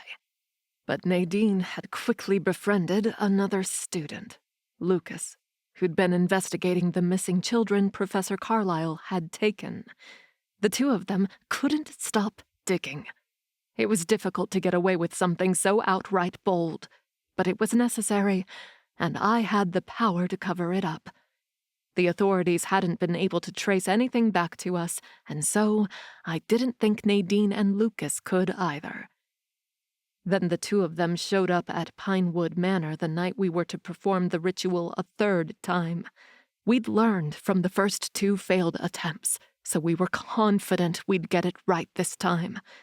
I'd been mostly hands-off on this one, as I'd hired Professor Carlyle and a group of witches to handle it all for me, but I would not let another trial go to waste. We'd already killed 2 kids trying to get this perfect, and the circumstances had to be just right. I regretted blowing up the mansion that night, but when I saw Lucas and Nadine outside the manor when I arrived, I knew I had to cover my tracks. If they dug any further than they already had, I would be exposed. Professor Carlyle and the other witches were identified as the perpetrators of the crime, and I was heralded a hero for getting there just in time to call for help.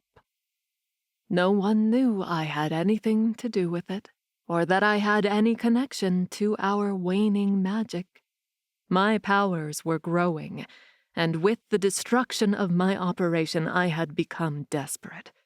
I was trying to do it all on my own now, and to do that, I needed more power than I had ever stolen before. As my power grew, it became more and more unmanageable. Magic flooded into me at all times, and I had to constantly be funneling it into my crystal stores to keep it under control. I couldn't stop it now. The effects of my power became so apparent that the Coven gave it a name. The Waning, they called it. Every bit of magic that a witch lost to the Waning was magic they lost to me. Amongst the chaos came the unveiling of the truth of Nadine's powers. She was cunning, like me, and she'd spent a semester convincing everyone she was an alchemist. Even I had fallen for it. I hadn't thought to examine her magic with my own, because there was no reason to do so. It was clear that Nadine and Lucas were going to do whatever it took to bring the waning to an end. So I kept them close. Nadine's Cursebreaker powers were similar to the abilities I'd obtained from the demon, only I could handle more power than she could. I could manipulate and cast spells with the power I stole, whereas she couldn't. My issue was regulating how much magic I took at any given time. I'd been researching Cursebreaker powers for months now, trying to understand the mechanics of magical manipulation. I'd taken all the Cursebreaker books from the school library to pursue my research. Nadine nearly caught me, as she'd been looking for the books herself. At the time, I thought perhaps she was considering raising the dead as I was. Couldn't put it past her after what happened to her parents. Once I found out what she was, I wanted to know more. I'd never had access to a Cursebreaker like I did now. I continued mentoring Nadine and pushing her to the limits of her power, on the off chance that her magic was enough to finally raise my sister. If nothing else, she could teach me how to master my own craft. All those lessons, pushing her with transference and making her transfer necromancy power into a dead mouse, was all to learn more about her magic so I could use it for myself. Nadine was in control of her magic, but I had completely lost control of my own. No matter how much I tried to contain it, my power continued to grow and become more unpredictable with time. I could no longer control whose magic I stole or how much. It no longer took any conscious effort. Magic simply flowed into me, and I drained witches to the point where they couldn't regain their magical stores for days on end. The Coven looked for reasons their magic was disappearing, but so many people were pointing fingers that no matter where they searched, they couldn't trace it back to me. I continued my work, and the waning grew worse at my hand. Nadine had the power to sense magical signatures, but she couldn't feel my power past the spells I'd put in place to ward off witches like her. She'd almost seen it once, the night of the burning. Things had gotten out of hand, and I was going to stop this horrible witch hunt the priestesses had started. I funneled the magic of other witches into me in an attempt to stop them. The magic was so strong that my chest began to glow. I could still recall the fear I felt when that happened, because I thought for certain someone would notice what was happening and I'd be identified as the culprit behind the waning. The priestesses wouldn't hesitate to burn or hang me like the others. I heard Lucas call my name near the tree line that night.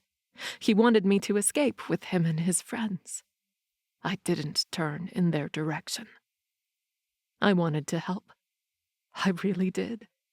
Even with the monster I'd become, there was a part of me that still cared. I didn't want the priestesses to do to others what they'd done to Nicole, and though I had hidden intentions of my own, I still wanted to stop them. I'd gotten close to Nadine. She was the child I never got to have. Even though I wished to use her powers to my advantage, I never wished to hurt her in the process. There was no reason I couldn't raise my sister and a child. I was a powerful woman, and I could easily have it all. My sister, a daughter, and perhaps one day, even a lover. Nadine trusted me when she told me of her pursuit of the oaken wands and about the next demon lurking inside the school. There was no reason she shouldn't. If anyone wanted to keep the oaken wands out of the priestess's hands, it was me. The closer I was to the oaken wands, the better, because they were the only items in the coven that I knew of that were stronger than me. In the hands of the wrong person, the wands could expose me completely. But in my hands, I could use them to stabilize my power and finally cast the spell that would bring my sister back. If Nadine and her friends wanted to risk their lives for these wands, then I'd let them, if it meant I could get close enough to use the wands for myself when the time was right. Then, after I raised my sister, they were free to use the wands to end the waning and drain me of my power. I wouldn't need it anymore once Nicole was with me again. There were steps I had to take and strategies to consider. I couldn't control how much magic flooded into me these days, but I could direct it. I targeted my powers at the priestesses' supporters, known as the executors. I kept their magic drained as much as I could in order to slow the priestesses down. At other times, I had to thwart suspicion off myself. It was my understanding that Nadine and Lucas's operation, called the Coven's Shield, had taken a witch's vow. But that was before I discovered what they were doing. They trusted me so dearly that they didn't ask me to do the same, which worked out in my favor, because I certainly couldn't keep their vow. I could, however, get past the ward to their secret hideout, because I did intend to help them beat the priestesses. But at the same time, I had to take calculated measures to protect myself. When I joined their operation, I agreed to assist Nadine in searching for patterns within the waning. I knew she'd look to fit the pieces together either way, and as long as I was watching her closely, I could divert her attention and lead her in a different direction. I was having to do that more and more these days. When the demon known as Professor Leto showed up at the school, I could tell immediately that something was off about him, though I couldn't put my finger on it. His magic just wasn't the same as other coven members. Then I learned of what he was, and I knew if anyone was powerful enough to sense what was going on with me beneath the surface, he'd notice my magic went beyond this realm. He'd sense the demon magic in my blood sooner than anyone else. And so, I kept my distance. Making an enemy out of Professor Leto was not an option. Time and time again, I had to twist the truth to keep anyone from suspecting me. I convinced Nadine to brew a potion with me to wipe out the priestess's magic, because under normal circumstances, I'd never be able to brew such a potion on my own. With Nadine's magic involved, it appeared legitimate. I changed the formula, though, and together, we brewed a poison that would kill the priestesses. It was necessary, after all the lives they took and the pain they caused. But the priestesses suspected poison, and they forced Hector Lawson to taste test the wine we'd planted. My poison killed him instantly. I thought Nadine had caught me. Then she told me the priestesses suspected William Connor of planting the poison. He was our ally who'd placed the wine in the Imperium headquarters to begin with. I knew the second they confronted him, he would know the truth, that I had been the one to brew it. I had to take him out before he could speak to the priestesses. Furthermore, I had to blame the poison on him, as Nadine wouldn't believe any other explanation. I went to his house that night, and he was dead from a broken neck before the priestesses even arrived. It looked like an accident, and even the priestesses couldn't cast a spell to reveal that I'd been there. The more out of control my magic became, the more the lies grew. The night in the town square when the coven had tied up Nadine, Lucas, and our ally Everly Hall to torture them, I had truly come to help. I brought the three of them back to my home, only to discover the next morning that Everly had been hit by a curse that was quickly spreading throughout her body. Nobody else had access to their magic. At that point, my power was so out of control that I siphoned the powers of anyone who came near me. They still hadn't picked up on my connection to the waning. It was centered around the school, where I spent most of my time, and always affected people after they'd spent time around me. Still, no one suspected a thing that night when I announced my magic was still working, and that I could brew an antidote to Everly's curse. I intended to help her, but then I discovered I was missing the proper ingredients. My fingers curled around the edge of the counter. "Everything is out of control, Nicole," I whispered. I was so used to talking to her now. "I can't contain this power. You should be here right now, because you'd know how to help." "Everything all right in here?" Lucas asked, startling me as he came into the kitchen. "I thought I heard you talking to someone." I'm out of scaleweed," I told him. "It's the main ingredient in the brew." He shrugged. "So we'll get some more." I forbade him to do that. It was time to leave Octavia Falls, and if any of us returned to town, there was no telling what the priestesses would do. Everly's life was of no consequence in comparison to Nadine's. I'd already killed so many people. I was willing to let Everly die to keep from exposing ourselves. I had to get Nadine out of town, and I couldn't do that if I had to go into town for supplies. Then Lucas defied my orders and went into town anyway, where he was arrested by the Miriamic Police Department. Nadine followed after him, and she was locked up as well. I couldn't believe they'd be so stupid. I'd retrieved the ingredients Lucas had stolen and returned home to brew the antidote. But while I'd been gone, Everly had been snooping around. She'd found Nicholas's journal, in which I'd taken notes and added entries about my research. Everly discovered I was trying to raise the dead and confronted me about it. "This is dark magic," she accused. "You can't do this, Clarice." I gave a wry laugh. "I assure you I can." I really didn't want to kill her. And I didn't have to. She was nearly gone anyway. The curse she'd been hit with in the town square had almost run its course. It would be only a couple more hours before it took her life. And I would let it, because as long as I didn't cast the spell myself, her death couldn't be blamed on me. I'd miscalculated the timing, though. Nadine and Lucas were put on trial after their arrest, and when we returned to my house afterward, Everly was crawling across the floor, trying to call for help. She died in Nadine's arms, and nearly exposed me to Lucas with her last thought. "Don't trust anyone." "Obviously we can't trust the Coven," I said. because once again I had to divert suspicion off myself, and someone else had to take the fall for this.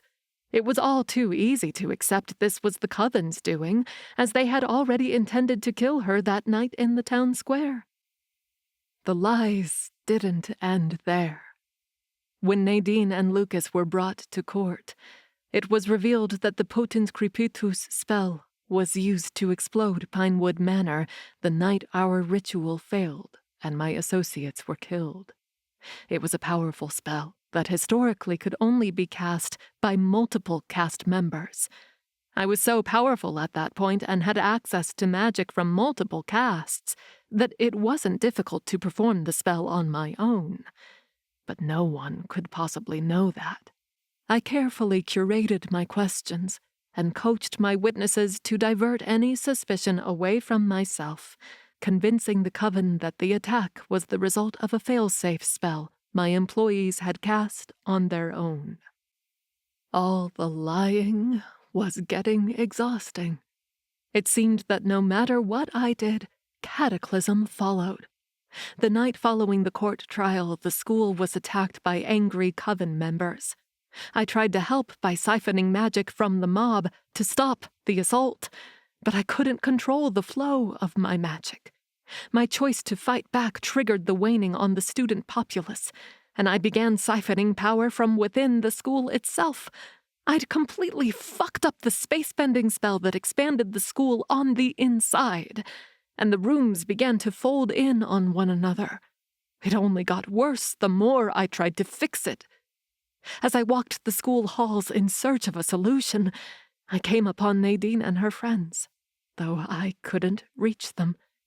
They appeared to be trapped inside a mirror, though from their perspective I was the one who was trapped. The mirror itself may not even exist. We're simply communicating from two spaces at the same time, I determined.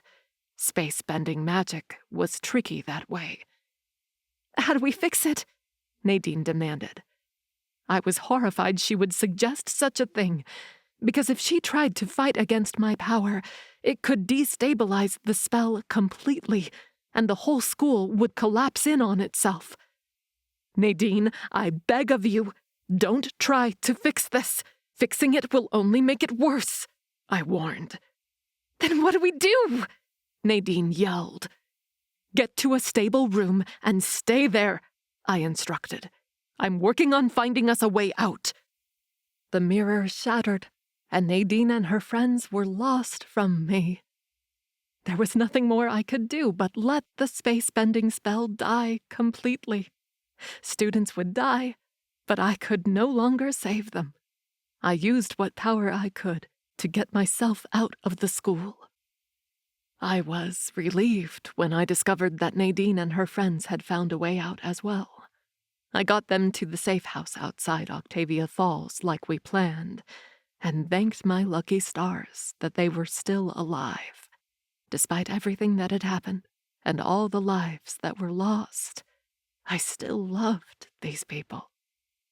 But I feared I was doing more harm than good. I agreed to visit the Midnighters over the summer, because I thought the vampires might have insight on resurrection that could further my research. I secretly returned to Octavia Falls often to check in on my sister and test rituals that I hadn't tried before. None of them worked. I'd hoped to gain more insight into the location of the Mortana wand on my travels, because if any of the wands were going to prove useful to my mission, it was the one that could control death magic. I wanted that wand above all else, though I desired them all. The more wands I had, the better I could control my power. I learned nothing of the oaken wands while I was gone.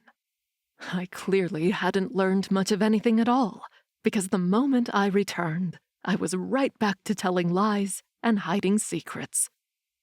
Nadine and Lucas gained a lead on the oaken wands in Hookavale, and they requested my help in casting a spell to learn more. I had to decline, because my magic was so out of control that I knew it would only fuck up the spell. Then they'd start connecting the dots. I won't be of any help, I lied. I had to use magic to cover my tracks when I went to meet up with Hattie earlier today, and I haven't been able to cast any spells since. I took every precaution to prevent being followed, and it drained my reserves. We'd known for a while now that there were oaken wands in the abyss, but I'd urged Nadine and Lucas to ignore the abyss and pursue the Mortana wand instead. When I learned that we might find a lead to the wand I desired in hell, then I was more than willing to get on board with the plan. It was during that spell, which they used to track down the Reaper Edgar Noack, that I learned Lucas had raised the dead once before.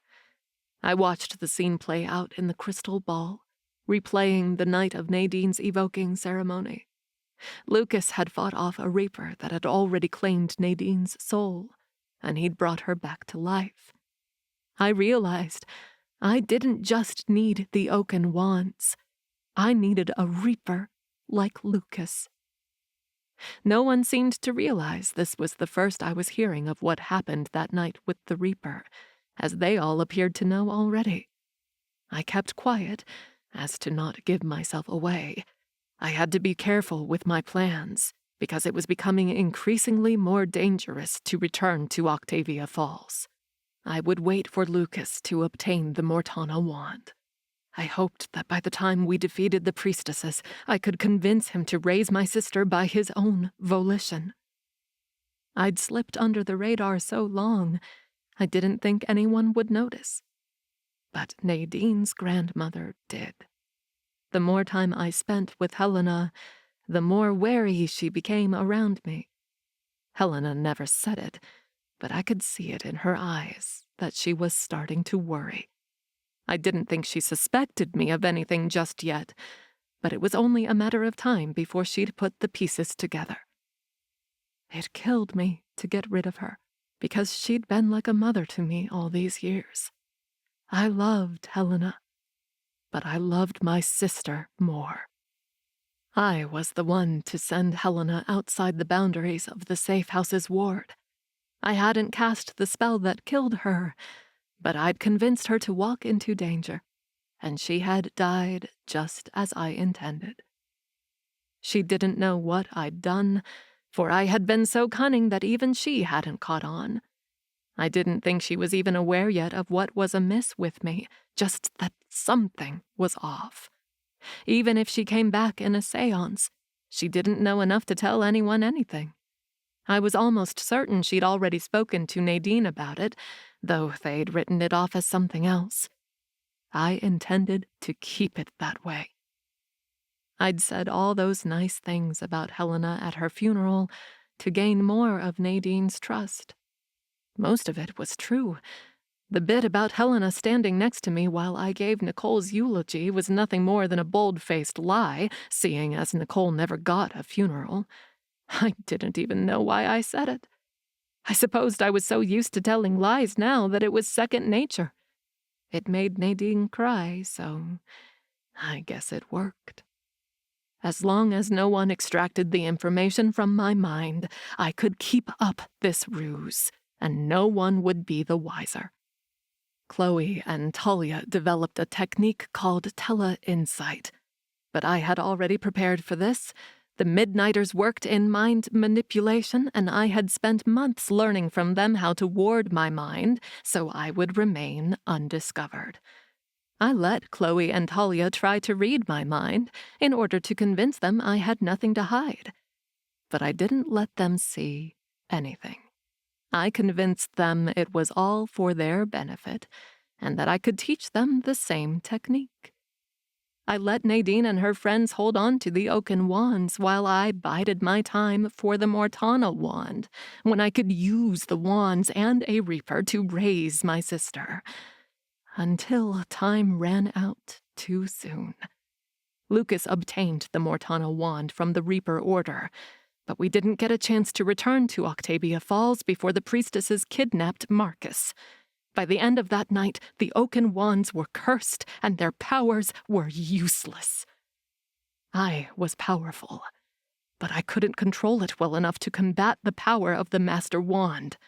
Once again, I had to wait until Nadine found the Cursebreaker wand to restore the power of the oaken wands I'd waited so long for. My plans kept falling apart, and like my magic, it felt as if I was constantly forcing shattered pieces back together. I tried my best not to take powers from Lucas, even though there were times I couldn't control it. His powers had to be ready when I needed him.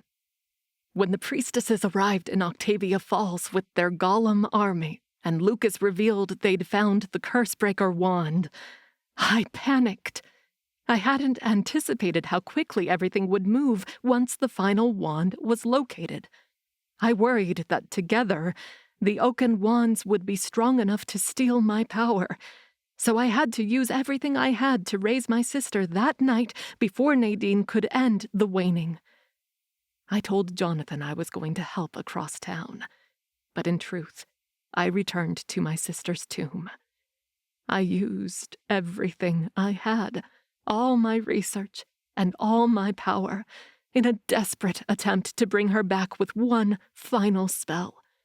It would be stronger than anything I'd ever done before, because I was stronger than ever before. Then I felt the oaken wands opposing my power. Nadine was already trying to cast the spell to end the waning. I couldn't let them do that, because without this power, bringing my sister back to life was hopeless. While Nadine and her friends cast their spell to end the waning, I was fighting against them. And I won. It was simple. The oaken wands couldn't overpower me because I had overpowered them first. Nadine assumed they were useless now, but in reality they were just as strong as always. I just happened to be taking all the power of the Coven before the wands could cast the spell. The Coven's magic was mine now. And it still wasn't enough. Nadine and her friends planned on leaving town, but I couldn't let them take the oaken wands with them. If my power alone wasn't enough to bring my sister back, then I needed the oaken wands to do it. I was the most powerful witch that ever lived, and the oaken wands were our strongest relics. The Skeloost demon had promised that if I used my power properly, I could achieve my desires. This had to be the answer, because there was no more powerful witch magic than the oaken wands in the hands of the strongest witch in history. When used together, the oaken wands could stabilize the Coven's power, and it was exactly what I needed. I really didn't want Nadine getting involved, so I waited until her back was turned. Then I stole the oaken wands, along with the Reaper who would make all the difference. I prayed that was the last deception I had to make. Years of pursuing my sister's revival had really weighed me down, and I was ready for it all to be over. I was sick of fighting the priestesses and trying to keep power from their hands. I was done with the heartache that came with deceiving the ones I loved dearly. I didn't enjoy killing people to keep my secrets. So many people had died at my hands. Faith and her husband, Henry Keller, Hector Lawson, William Connor, Everly Hall, Helena, and so many unnamed faces. Hell, I'd even given up my own son. And I just let it happen. The Coven had broken me, but they couldn't stop me.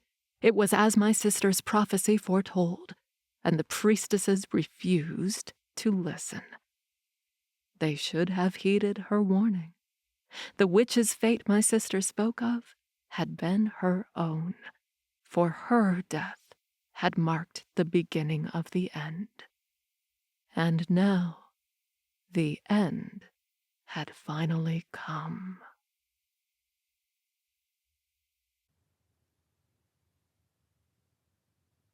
Chapter 22. Nadine. I staggered back into the wall of the cave as the vision ended. I'd come in here with no magic or defenses because I thought I could talk Verla down. I'd told the others to stay outside because I figured she would listen to me. If I couldn't fight with magic, I had to turn to the power of my words. The headmistress I knew would never use dark magic, but I realized now that she wasn't the headmistress I knew. She never had been, because that woman didn't exist. It had all been a lie. Horror shuddered through my whole body, and I had to press my palms against the rock to keep from falling over. I stared incredulously at Verla, and that darkness she'd succumbed to became apparent. I didn't recognize her anymore. She'd masked it so well, but now that the mask had come off, I could never look at her the same.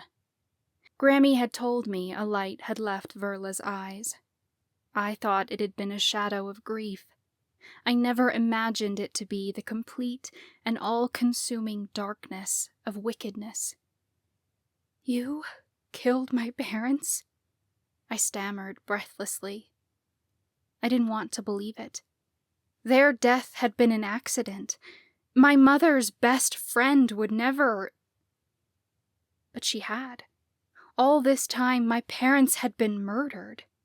Of all the evidence that pointed to her as the culprit of these deplorable acts, that was one I couldn't quite wrap my head around. "I had hoped you'd never learn the truth," Verla said softly, as if I might still forgive her. She took a step forward, and I backed further away. My feet knocked over crystals, which clinked together and scattered across the ground. "Stay the fuck away from me!" I cried. I'd never been more repulsed by anything in my life, and I'd seen torture and hell. I should have figured it out. You weren't at my mom's funeral.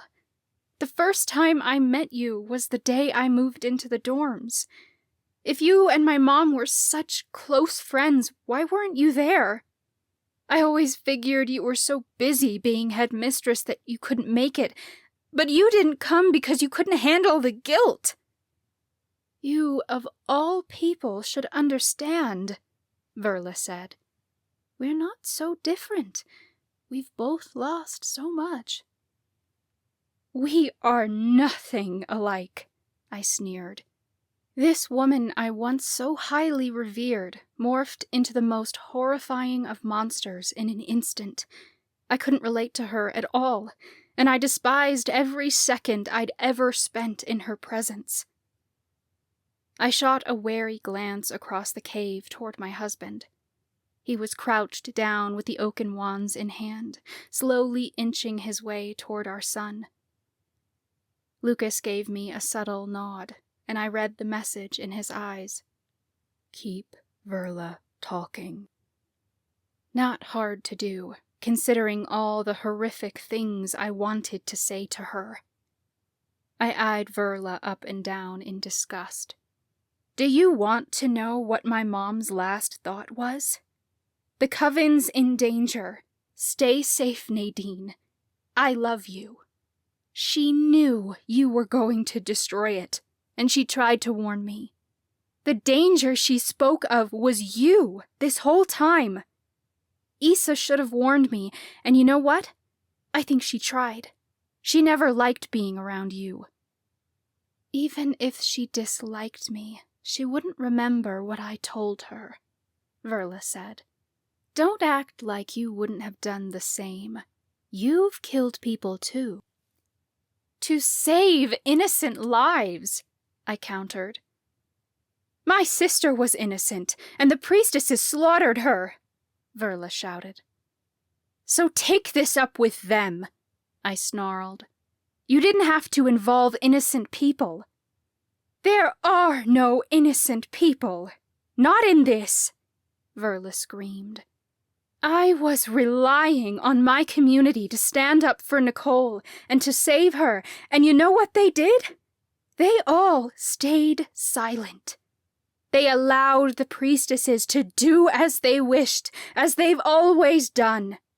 You have seen them do it, Nadine, time and again, and by hell, you keep holding on to this childish fantasy that people can do good and be better. Grow up and realize the reality of who you're surrounded by. The Coven will keep allowing people in power to do whatever they wish, and no one has the stomach to try and reverse it. No one except me. We can still fix this. There can be another way, I demanded. Why should I care what happens to this goddess-forsaken Coven? It never cared what happened to me, Verla hissed. This town is full of selfish people who only care about themselves, so why can't I do the same? You're right. The Coven should have spoken up on Nicole's behalf, I spat back. That doesn't mean you have any excuse to kill whoever you wish on this sick crusade to bring your sister back. I stole another glance at Lucas. He'd picked Marcus up and cradled him to his chest. Our son hadn't made a sound. Lucas reached for a pile of crystals that were still intact. If he got his hands on them while I had Verla distracted, he might be able to use the power within them to cast a spell.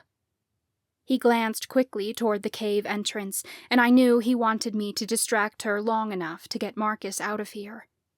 We'd called Professor Wyckoff, along with Professor Warren and Miles, after I astral traveled to Lucas and found out where Verla had taken him. They should all be on their way. Then Professor Wyckoff could take Marcus far away from here, while we dealt with Verla. I'd never let her lay a hand on him. The priestesses wanted people to listen, but they wouldn't listen to Nicole, Verla sneered. You think they would listen to me? My breath shuddered as I took another step away from her. I thought the priestesses were bad, but you're so much worse. You got Grammy killed. I wasn't the one who killed her, Verla defended. I merely convinced her to walk into danger, but it was the executors who took her life. You're deplorable, I spat. You didn't kill Grammy by your own hand, but you intended for her to die. And you killed so many other innocent people. How could you give up your own child? Professor Daniels told us in demonology that it was possible to make a demon deal to acquire more magic, but that it would require the exchange of a soul. I never imagined anyone would actually do it. Like your parents, sacrifices had to be made. Verla stated it so coolly that it chilled me to the bone. She'd become so detached that she honestly believed she was justified in what she'd done. I understood the detachment grief could cause, and I'd learned that morality wasn't clear-cut. But Verla had taken it so far that I could no longer comprehend her decisions. I stepped to the side again, luring Verla's attention away from the cave entrance. It all makes sense now. The protection tree was suffering, but it didn't start this. You did. We should have known. The Coven divided before, and the waning never happened during any other divide in history, so it couldn't have been the tree's fault.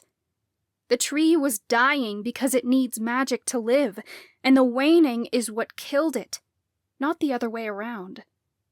Of course it was, Verla replied. You had so much faith in me that you were willing to accept only the answers you wanted to hear. You're right, I said. I should have connected the dots sooner, and that was a great mistake. The priestesses and I performed a spell to identify the type of magic causing the waning, and we determined it was demonic. I'd written it off as witch magic because demon blood runs through our veins. But all this time, that spell was pointing us to the demon deal you made. You see only the best in people, Nadine, Verla accused. That's one of your greatest strengths. But it is also your greatest downfall. I chose to ignore that, because she was clearly trying to manipulate me. Professor Warren said the explosion at the school the night of the Golem War was more than the potions had in them. It was you who created that explosion against the golems, not the potion stores. Yes, I still wanted to protect you, as I always have, Verla promised. I really was on your side this whole time, and I was honest about my role in the Coven's shield. I didn't want the priestesses to find the oaken wands, because they could use them against me and stop what I'm doing here. But you won't stop me, will you, Nadine? You'll help me. I was appalled by the suggestion. Why on earth would you ever think I'd help you? Because I can't do this on my own, Verla said desperately. Lucas ducked out of the cave entrance with Marcus in his arms. It didn't make me any less scared of Headmistress Verla, but it gave me relief knowing my son wasn't near her anymore. I've tried everything, and each of my spells failed, she continued. If you and your friends help me raise my sister, this can all be over. You can have your magic back, and the waning will end. Nicole and I will leave town, and you will never hear from us again. Isn't that what you want? To have your powers back, so you can save everyone? If only I'd been able to save everyone. Then people like Dean, Grammy, and my parents would still be with us. Something hit me then, something so appalling, I thought it might break me. My voice shook. The waning took so many lives. The night of my baby shower, when Magnus poisoned me, I tried to use my powers to stop it, but I couldn't, because I was powerless to the waning. My baby boy was poisoned, and I could have reversed that with my powers, but I couldn't, because of you. It's your fault Dean is dead. It was all for the greater good, Verla replied, like I should understand it. I had to kill my baby, and yours had to be sacrificed. These children never had a chance to live anyway, so they don't know what they're missing. Dean had to die so Marcus could live, so if you think about it, I actually saved Marcus. Don't you dare make assumptions like that, I yelled. You could have helped undo the poison, and you chose not to. Both of my children could have lived. Verla frowned. It appears I'm not the only one making assumptions. I recalled something else then, which only made the fury raging within me burn hotter. The night I gave birth, you told me that some of us have to die so others get to live. You were trying to comfort me, but in reality, you were comparing my baby's death to killing your own child. You're disgusting. Losing Dean wasn't a choice I made, but you chose to give up Alan. To save my sister, Verla screamed. From what? I demanded. For all you know, you're trying to uproot Nicole from a beautiful life in Allura. You aren't trying to save Nicole from anything. You're trying to save yourself. And I'm sorry to say it, Verla, but you're too far gone. The Coven executed her, she roared. They rejected her. You think they'd accept her in Allura? Witches aren't made to bring spirits back from the dead, because to do so would defy the very nature of death, I insisted. We had to learn that when we gave up our son. Death is a part of the journey. Bringing your sister back is only bringing back the past, and you need to let her move on, just as you need to continue without her. That's bullshit, Nadine, and you know it, Verla snapped. Lucas brought you back from death. You two think you're so special that you're the exception. If he can still have you, then I can still have her. That was under extraordinary circumstances that didn't threaten innocent lives or all of witch magic. I hadn't crossed over yet, but your sister has been gone for years. Verla pursed her lips, like she was frustrated I didn't get it. It doesn't matter the time that has passed. The rift in our soul is as fresh as it ever was. I was going to raise my sister, then you were supposed to come in and undo the damage with the oaken wands. The waning was never meant to be permanent. I was repulsed. You thought I'd just come in and clean up your mess so you didn't have to take responsibility? I knew you were destined to change things. It's as your prophecy said. I'm not the one who hung all those people. I didn't mean to hurt anyone. You caused the waning, which was the catalyst for the divide, I accused. You could have ended the witch hunts at any time.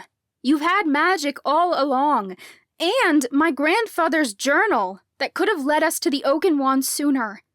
You could have helped us. And given myself away? Verla demanded. Nicholas's entries were nonsensical and of no use to you.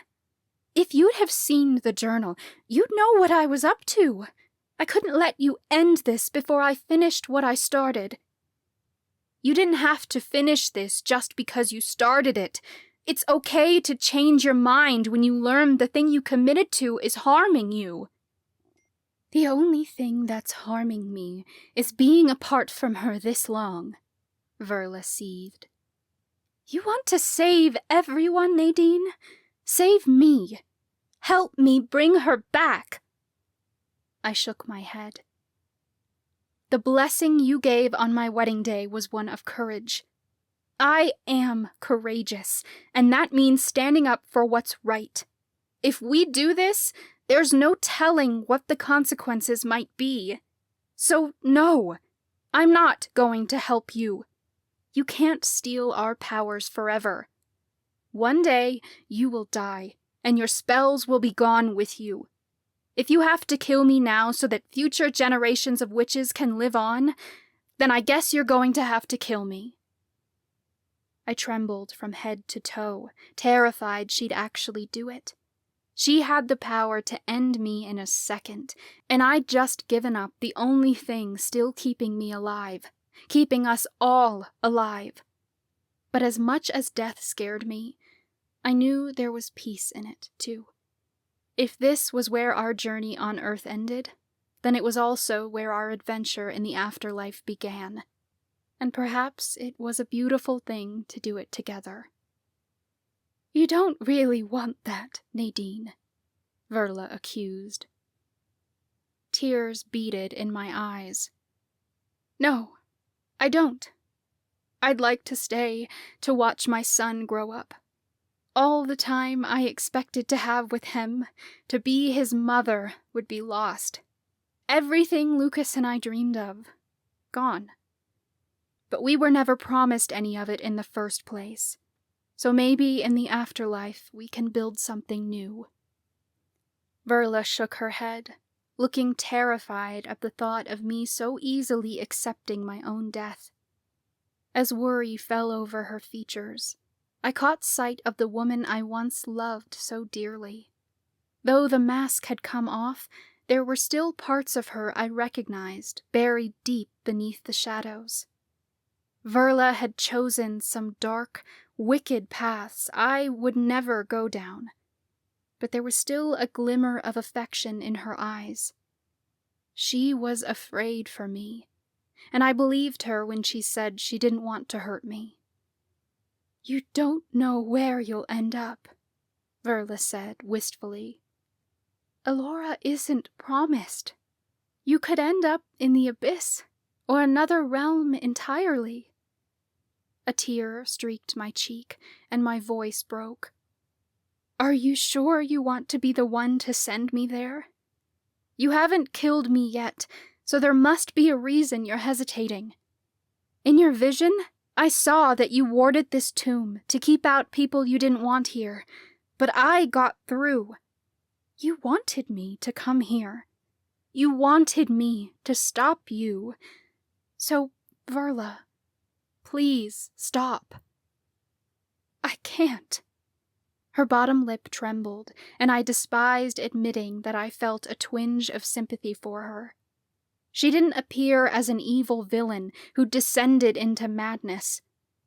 She seemed more like someone whose grief had consumed her, to the point where she was desperately trying to claw her way back to herself. I didn't agree with the means she'd done it, and I'd never forgive her for killing my parents and selling her son to a demon. But I could see her for what she was, which was a scared, grieving woman who'd given up hope long ago. You can stop, I pressed. Doing so is a choice, and I know there must be a part of you that doesn't want to do this anymore, or you would have killed me by now. Verla hesitated. Then her gaze traveled over to her sister on the cot, and a dark shadow fell over her features. I have no choice but to finish this, and if you're going to continue to stand in my way, then you can have the death you so desire. She lifted her hand, and I closed my eyes and lifted my chin as I accepted my end. If you won't listen to her, then perhaps you'll listen to me, a deep voice said. The blow I expected never came. I opened my eyes to find Professor Warren had squeezed through the cave opening and planted himself between Verla and me. If he was able to get through her wards, that meant she wanted him here, too. A glowing death spell died on Verla's fingers. She had completely frozen, and I witnessed a spark of adoration in her eyes when her gaze landed on Professor Warren. She loved me as a child, but she cherished Professor Jonathan Warren as a beloved partner. I recalled what she'd revealed to us in her vision. I was in love with Jonathan Warren. That was more terrifying than any dark road I could go down, because I knew if I let myself love him hard enough, he just might fix me. She wanted me here, but I wasn't the one who could stop her. Only the man she loved could do that. Clarice, Professor Warren said softly. I couldn't believe I hadn't seen it before. It was obvious in the way he said her name that he was completely infatuated with her. The way she returned his gaze with regret in her eyes told me she loved him dearly. What are you doing here, Jonathan? Verla demanded in a shaky tone. I know about Alan, he said sadly. Slowly, Verla turned her gaze to her raised hand. She seemed to realize for the first time what she was about to do. Her fingers trembled as she dropped her hand to her side. A sob broke from her chest, and that cold, harsh woman who'd done all those terrible things crumbled before my eyes.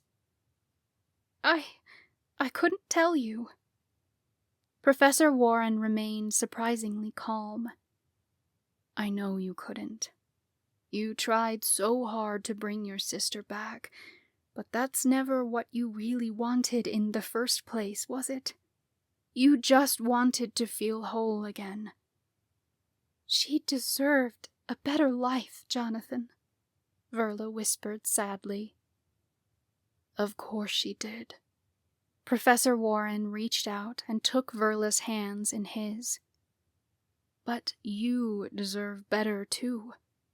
I know what it's like to self-sabotage, to hurt yourself over and over again, but it doesn't have to be this way. You have a chance now to make a different choice, and I know that if you're strong enough to do all this, then you're strong enough to reverse it. I can't stand to watch you get hurt, Clarice. Verla sagged into his arms. You're right, Jonathan. I said I'd do anything to bring her back, but I've tried everything. It's tearing me apart, and I no longer recognize who I've become. I don't know anymore if I can do it, and even if I can, I don't know if I want to keep trying. You don't have to, Professor Warren promised. You've said no to things you deeply love before. You can say no again. I did love you, Verla sobbed. I never should have let you go. Professor Warren stroked her hair. I'm here now. I hate what I've become, she admitted. Verla stumbled back, curling her lips back in disgust as she stared down at herself. I don't want this power. Take it, before I destroy everything. Take it from me, please, because I can't stop myself. Lucas, now! I shouted through the cave opening. He had the oaken wands, along with crystals to spark his power. Verla was at her most vulnerable, and if there was ever a time we could overpower her, it was this moment. All around us, crystals glowed a brilliant array of rainbow colors as the power within them ignited. The colors shimmered and danced off the stone ceiling. It was immensely beautiful and profound.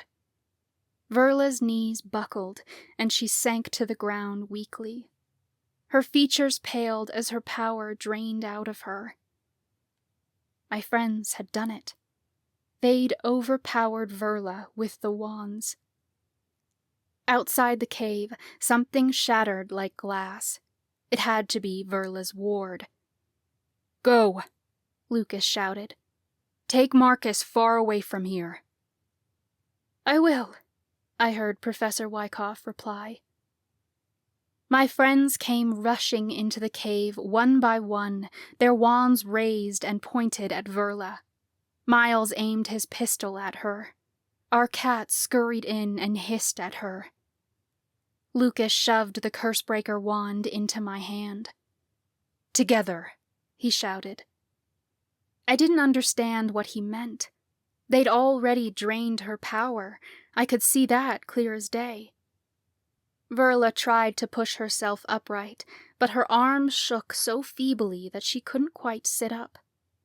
Grant and Talia shared a worried look. It's not working, Chloe shouted. The smell of chamomile and peppermint filled the air.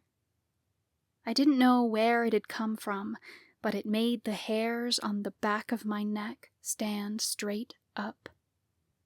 A low, wicked laugh came from behind us, sending my heart plummeting to my toes. Slowly, we turned in unison to see the pale, eerie corpse of Nicole Verla rising from her cot. Her old, tattered nightgown hung from her creepy form. Nicole, Verla breathed in disbelief. The spell worked. I couldn't believe my eyes. I'd entered the crystal cave while Verla was forcing Lucas to perform her spell with her. I thought I'd distracted her and stopped it, but it was clear now that the spell had finished when I arrived.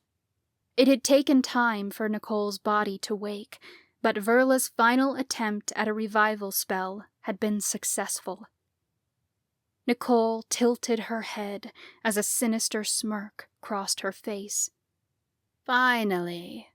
I was starting to doubt you'd actually pull it off, Clarice.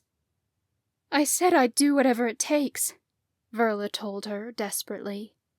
The oaken wands have taken my power, but now that you're back, we can leave the coven together.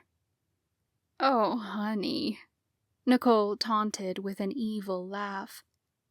The thing about twin flames is that we share a soul connection, and that connection is incredibly powerful. While you were plotting to bring me back all these years, I was planning my own revenge. They didn't steal your magic. I did.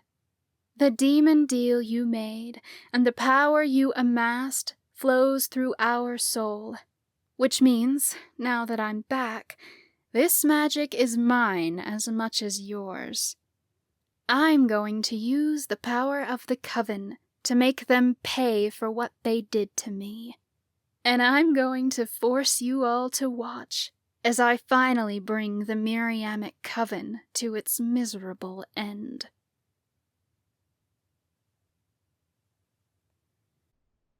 Chapter 23. Lucas. Bang! Bang! The sound of Miles's gun rang through the cavern. We all panicked at the sight of Nicole's corpse rising from the dead. I grabbed Nadine and yanked her to the furthest corner of the cave.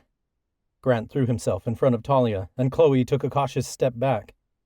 Verla clung to Professor Warren. Miles pulled the trigger again and again, emptying the magazine into Nicole's chest. Bullet wounds opened in her skin, but they didn't bleed. Nicole gave an evil laugh as she stepped forward. The wounds healed before our eyes. "You think your little pistol is going to stop me? Clarice didn't know how to control her powers, so allow me to show you what witch magic is capable of." Nicole lifted her hands. In an instant, a portal opened beneath our feet. My heart lurched as we tumbled through it. Nadine's shocked scream followed behind me, and our cats screeched as they too were sucked through the portal. My feet landed on solid ground, and I stumbled forward to catch myself with my hands, still clutching the Mortana wand. My friends landed beside me, but the screams didn't stop. Shocked cries came from all angles. There were so many of them that I couldn't identify who they belonged to. I lifted my head to see where Nicole had taken us. The air was cold, and stars dotted the night sky above us. Brick buildings surrounded us on all sides, and a fountain flowed in the area between them. Nicole had portaled us to the center of Octavia Falls, straight to the town square. Ours wasn't the only portal she commanded. Hundreds of other portals had opened up, and Coven members tumbled through them. As soon as one portal closed, 2 more opened to bring more members of the Coven to the town square. Within moments, the square was crowded with thousands of people who looked around in confusion. "What's going on here?" townspeople demanded.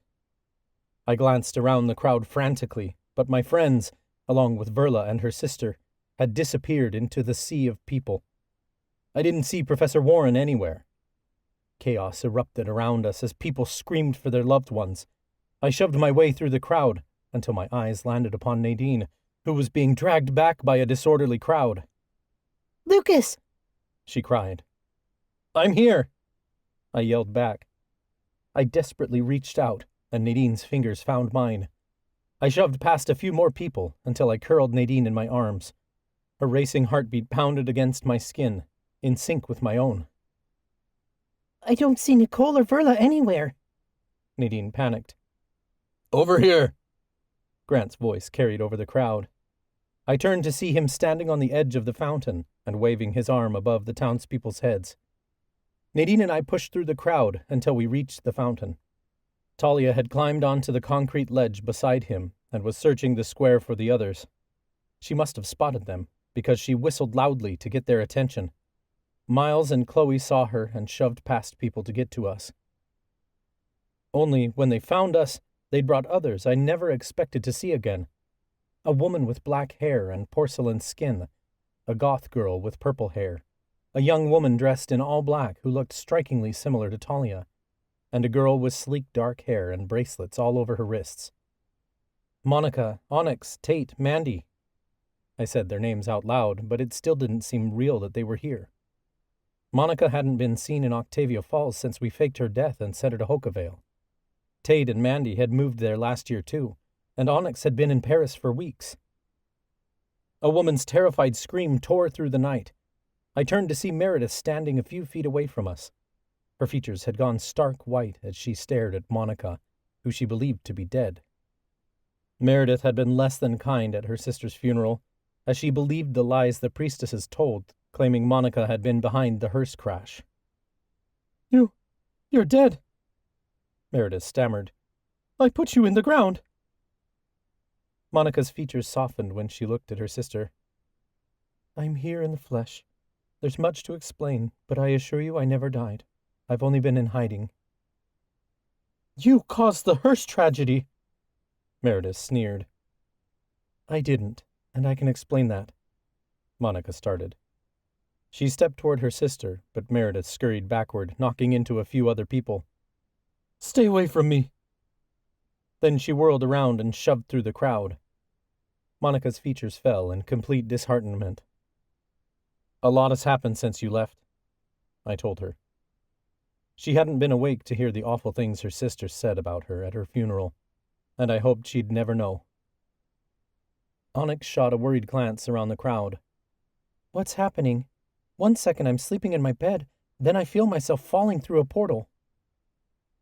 Same, Mandy said. Tate and I were out to dinner, and then we were suddenly here. Tate placed a hand on her hip. Lonnie's not going to be happy if we dine and ditch. Last I heard, the Miriamic Coven was over, Monica added. The priestesses were killed, and our magic faded completely. The Miriamic Coven no longer exists, so how is it possible that we're all here? Because your magic never died, Nadine explained quickly. It was stolen. By Headmistress Verla, Talia sneered. Except her sister has all the power now, Chloe added. She's the one who brought you all here. Monica's eyebrows pinched together. That's impossible. Clarissa's sister is dead.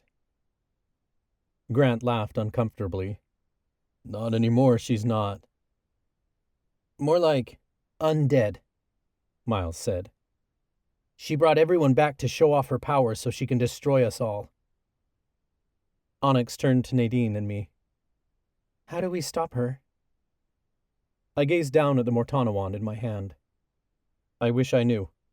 We have the oaken wands, but they're failing to respond to us. Nicole is too powerful. She's taking all the Coven's power before we can access it. There's got to be a way to take it back, Monica insisted. Cats screeched as they skittered through the chaotic crowd. Our cats found us, and Issa jumped onto the fountain's edge to let out a loud cry of distress. We followed her gaze to see Nicole raising her arms to levitate herself above the crowd so that everyone in the square could see her. She hovered high above the townspeople's heads. Welcome back to the Miriamic Coven, Nicole boomed. She must have been using a spell to project her voice across the crowd. People turned to look at her, and their shouts turned to confused whimpers. It's Clarice Verla, someone called. She'll save us. Nicole gave a chilling laugh and tossed her hair over her shoulder. Do I look that alive? I'm flattered. Unfortunately, my sister will not be the one to save you all, as she's the one who damned your coven to this pitiful existence. The whispers grew louder. It's Nicole. What's she talking about? I thought Clarissa's sister was dead. I brought you all back to witness the final downfall of this coven, Nicole announced.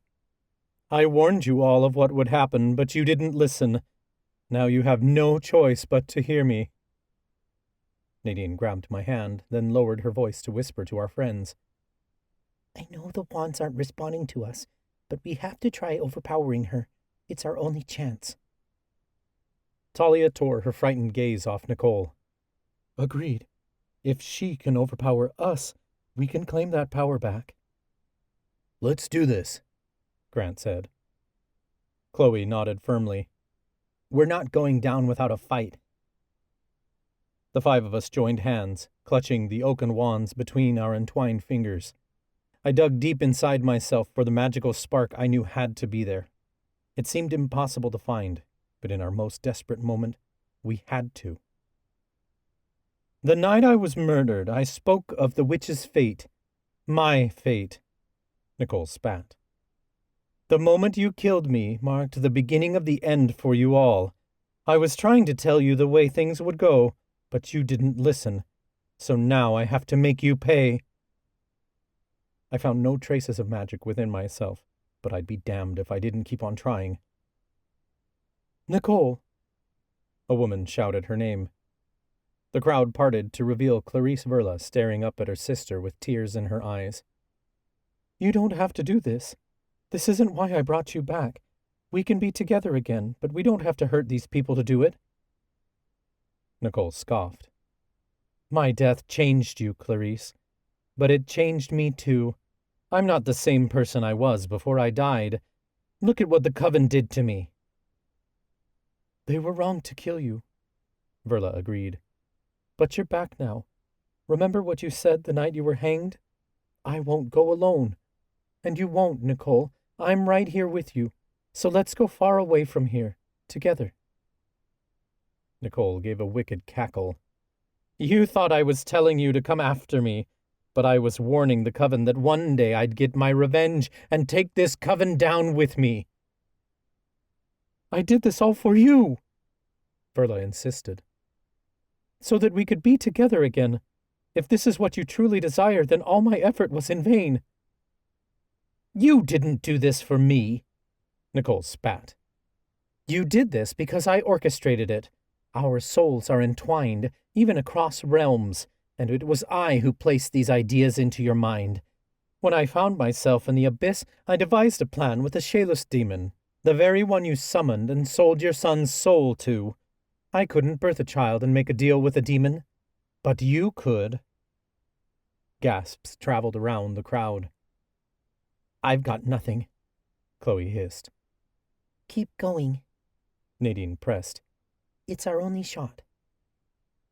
You won't get away with this, a man yelled.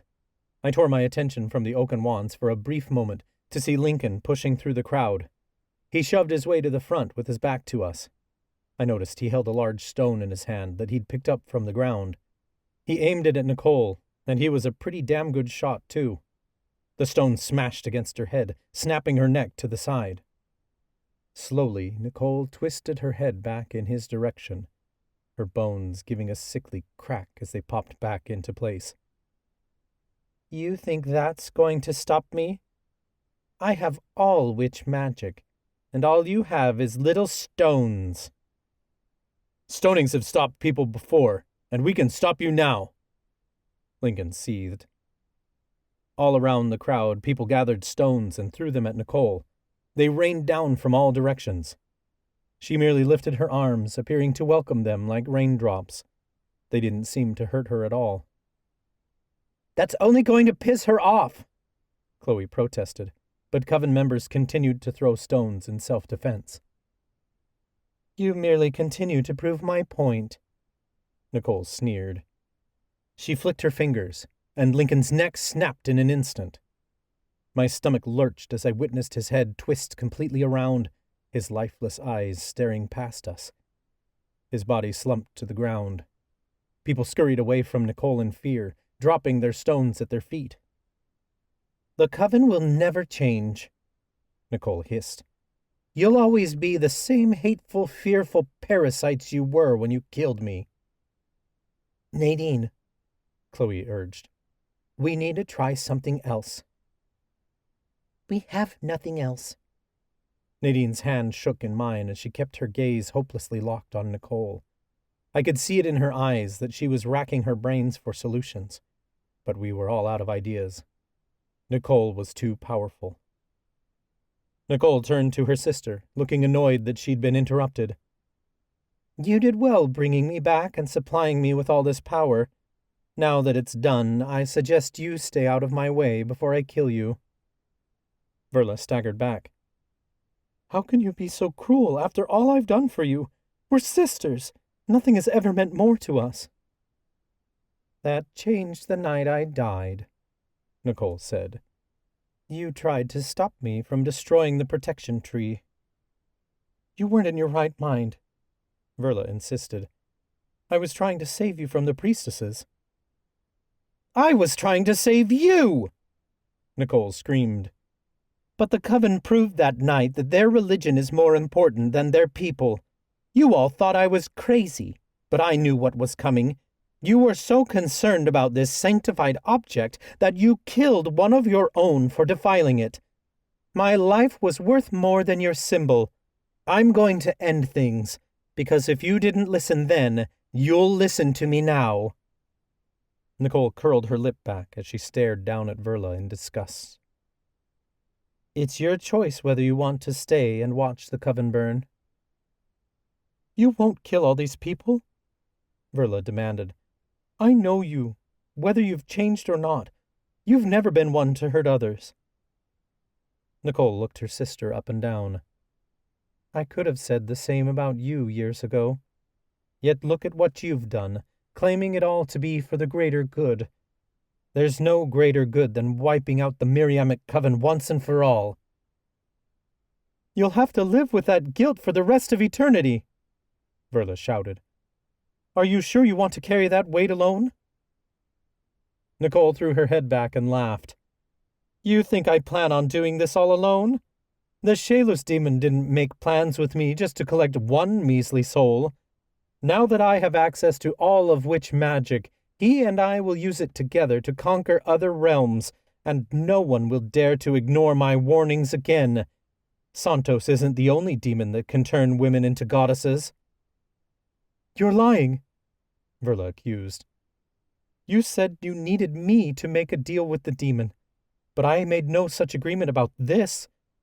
If this demon really wanted to help you, then where is he now? In the abyss, waiting for you to do all the work for him? He's only going to break his promises and take your power for his own. That's what demons do." Nicole smirked. "On the contrary, he hasn't been to the abyss for quite some time. He's been in Octavia Falls all these years, keeping an eye on his investment and making sure everything went according to plan." Someone cleared their throat from the crowd, and the square fell silent. The sea of people parted as an old lady in a wheelchair pushed herself forward. My heart plummeted to my toes when I saw it was Rose. She pushed herself to her feet, and a maniacal, demonic laugh erupted from her chest. Nadine grabbed me tightly, her fingers curling into the fabric of my shirt. It couldn't be. Rose was a little old lady who spent all her time doing puzzles at the nursing home. She'd been a victim of the hospital bombing, and she'd stayed in a guest room at our house for months. When the priestesses arrived, we'd made sure Rose was on one of the first buses out of town so she'd be safe. She was absolutely harmless. Then I realized that was exactly why she was dangerous. This demon wasn't like Professor Leto, who'd found enjoyment out of taunting us from a position of power. This demon wanted to live among us and keep an eye on what was happening without interfering. To do that, he'd chosen to blend in and take a form that no one would ever suspect. Like a frail old lady living at the nursing home. Someone we'd taken into our home. Rose didn't have any family in Octavia Falls. From what we knew, her husband had died many years ago, and her son had moved away decades ago. Something told me those people didn't exist. They'd only been a cover story for this false character the demon had created. I didn't know how I hadn't seen it. I'd sensed something was off about Professor Leto the second he arrived in Octavia Falls. Verla had felt it too, as she admitted in her vision. So why hadn't we sensed this demon? I realized the answer before I finished asking the question. This was the same demon Verla had obtained her powers from, which meant he had to be stronger than her. To sense him for what he was, we'd have to be more powerful than he was. We weren't even close. "I'm sick of hearing these people talk," Rose sneered, her voice taking on a deep, otherworldly tone. "I've waited a long time for this. It's time to get what we came here for." Rose lifted her hands, and before our very eyes the skin on her face melted away, leaving behind only flesh and bone. 4 pointed horns grew from her forehead, and her clothes turned to ashes to reveal the bloody muscle underneath. The demon's empty eye sockets glowed red, and he bared a row of pointed teeth. People screamed and started shoving each other back. The demon's legs began to elongate, and he grew several feet taller in seconds. I thought he'd stop growing once he reached the size of the Shalus demon we saw in Verla's vision, but he kept growing bigger and bigger, until he was at least 100 feet tall and towered above all the buildings. The crowd erupted into chaos. Screams echoed throughout the square as people ran into nearby buildings for cover. "Go!" I shouted. My friends and I took off across the town square, but there were so many people trying to escape at once that the street was completely blocked. I saw Professor Warren ushering people through the doors of a nearby restaurant. "Through here and out the back," he shouted. People raced for any exit they could find, streets, alleyways, or shops, but the crowd was so large that all escape routes were congested. We were completely trapped. I shot a glance over my shoulder to see Nicole levitating herself higher. She landed on the demon's shoulder, smirking proudly down at the panicked crowd. "Kill them," she ordered the demon. "Kill them all." The demon swiped his hand at the nearest building, and the bricks blasted apart like a bomb had just detonated. Debris flew everywhere, and dust billowed into the air. Blood from the people who'd entered the building splattered across the street. The demon stomped his foot against the roof of the neighboring shop, and that crumbled into pieces beneath his weight. Within seconds, multiple buildings that had stood for hundreds of years were reduced to rubble. At least 100 people were killed inside of them. The demon charged through the brick buildings, toppling them over like dominoes. He'd nearly reached the hardware store on the corner when a group of witches ran out of the doors with ropes in their hands. "Now!" a man in the lead yelled. I caught sight of his mismatched socks, and I realized it was Professor Clark. He held one end of a long rope, while Valerie from school gripped tight to the other end. They were joined by the Wicked Warlock band members, Clay and Carl, who shared a second rope. The 4 of them ran forward and circled the demon's feet, the ropes wrapped tight around his ankles. Instead of stopping him like they hoped, the demon merely lifted a massive foot, and the rope snapped. The demon's infernal laughter echoed across the town. The 4 coven members who tried to defend the square burst into flames all at once. Their screams only lasted a few seconds before their bodies slumped to the ground. Professor Clark's charred corpse landed beside a tree growing from a pot on the sidewalk. The flames licked so high that the tree lit aflame. From there, the fire only spread, catching a canopy over one of the shops on fire, before quickly expanding throughout the whole building. The demon smashed his foot into the ground again, and the entire earth quaked underneath him. The pavement snapped, and a massive crack traveled through the center of the square in moments. "Look out!" I screamed. My friends and I jumped out of the way a second before the crack ruptured into an enormous gorge at our feet. It split open wide, spanning 20 yards in an instant. Several townspeople couldn't move out of the way in time, and they fell into the crevice. Their screams echoed endlessly. I caught sight of Monica, Onyx, Tate, and Mandy running from the demon on the other side of the chasm. We'd been separated from them. Debris rained down on us as the demon continued rampaging across the square. I shot a quick glance around to see several tables sitting on the patio of a nearby cafe. "Over here," I called to my friends. We abandoned the frantic crowd and raced toward the cafe, where we ducked under the tables. Our cats scurried into a huddle beside us. Bricks and other building materials landed over top of us, but we'd reached cover just in time. I crouched down low, dragging Nadine close to me so I could save her from flying debris. My arms shook against her, and her breathing turned ragged. Nicole cackled in absolute delight. Deadly spells erupted from her palms as she aimed them at people trying to escape. A massive battle orb the size of a truck exploded near the bank, and dismembered body parts flew over us as people were killed in an instant. She aimed her attention at the fountain. With a wave of her hand, she alchemized the water inside into bubbling lava.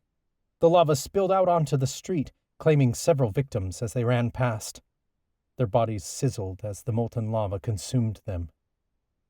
Nicole spun around on the demon's shoulder and laughed down at a group of 5 witches hiding in the bushes. "I saw what the future held, and I had to witness my own fate. Now you will witness yours."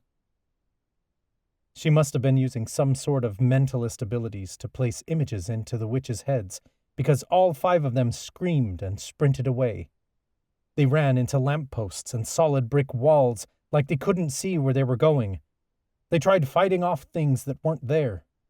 The women shrieked so loud it sounded absolutely torturous. Any remaining exits were now completely blocked by dead bodies or debris. People tried to escape over the remains of fallen buildings, but the demon lit the rubble aflame, along with the scrambling townsfolk. In under a minute, half the town square had been completely demolished, before the demon turned his sights on homes that lined the next block. Past the mounds of rubble, I saw him stomp beautiful houses to dust so quickly it was like they'd been made of sand. My eyes landed upon a woman in the center of the square. Verla hadn't moved to run away like the others. She'd dropped to her knees where she'd been standing, watching helplessly as her sister and the demon worked together to destroy what remained of our city. "Why is Verla just sitting there?" Grant demanded. "She's the only one who can talk her sister down." "She tried, and it didn't work," Nadine said sadly. "We have to do something," Chloe insisted. "What can we do?" Talia asked. "We don't have magic." I forced down a lump rising to my throat. "Leave Verla. She chose this. She can suffer the consequences. All we can do is focus on making it out of here alive." Miles frantically glanced around. "Every exit is blocked. We're going to have to find a way over top of the buildings." Just then, a sound like thunder rumbled across the sky, but it was unlike any thunder I'd ever heard before. It echoed like it was contained within a chamber, the sound bouncing all around us and never stopping. It sent an eerie shiver down my spine. I looked upward to see a streak across the sky that had completely blacked out the stars. At first, I thought it was dark clouds rolling in. Then I noticed a shimmer around the edges of the black mass. I could feel it sucking my energy straight out of me, and I thought I might collapse right there. Whatever it was entirely magical and wholly terrifying. "What is that?" Miles screamed. Before any of us could answer, we witnessed the most horrifying sight. A man called a woman's name and she turned toward him. The 2 ran toward each other across the square, but before they could reach one another, they were sucked into the air and disappeared into the inky black streak that marred our sky. 1 second they were there, and the next, their screams were cut dead silent, like they never existed at all. Another streak of blackness appeared, only this time it wasn't in the sky. It opened across the square, and the buildings that once stood there vanished in the blink of an eye. "They're some sort of demonic portals," Grant cried. "No," Chloe said hollowly. "they're black holes." As soon as she said it, I felt the air suck out of my lungs. A 3rd black hole opened only 2 buildings down, and the shop it appeared in front of blinked out of existence. Nadine and I were closest to the black hole, and the table we hid beneath began to screech across the sidewalk as it was sucked toward the deadly void. Nadine screamed as her feet were swept out from under her. My heart lurched in terror, and I grabbed her hand before she could be yanked away. But the black hole sucked us both closer. I pulled on Nadine as hard as I could, rearing away from the empty blackness, until I was flat on my back. I tried to find a foothold on the sidewalk, but I was merely dragged along. The skin on my back skidded and tore against the concrete. Behind us, I heard our cats shrieking and our friends screaming in fear for our lives. "Lucas!" Nadine cried. I kept hold of her wrist with one hand, then flung my other arm out to catch a lamppost. Nadine's feet lifted into the air as she was sucked toward the black hole. Her terrified gaze landed on mine. She didn't have to tell me what she was thinking, because I felt the same terror grip me from the inside out. We both feared this was the end, and that we'd already seen our son for the last time. "I won't let go," I promised. "Grab my hand," Grant called from behind me. I craned my neck to see the 4 of our friends had created a human chain. Miles clung to a tree on the other end. Straining, I pulled as hard as I could to yank Nadine and myself away from the black hole. I hooked my foot around the lamppost, then flung my arm toward Grant's outstretched hand. He held tight to my wrist and pulled us backward. Nadine and I landed on the sidewalk outside of the black hole's powerful pull. I clung tight to her as we scurried back. Something flickered within the black hole. I couldn't quite make it out, but I thought I saw buildings. They seemed similar to Octavia Falls, but they were wrong too. Almost like we were peering into an alternate dimension where everything was a mirror image. It was there and gone so fast I couldn't be sure of what I saw. Nadine noticed the same thing, and her tone wavered. These aren't black holes. Whatever they are, we have to get far away from them, Miles cried. We turned and ran for the closest cover we could find, which was an alcove of a nearby shop entrance. We tried the door, but it was locked. Miles grabbed a brick off the ground and tried smashing the shop windows, but they were made with security glass that didn't break. We all heaved for breath, and I had to steady myself against the building to regain my strength.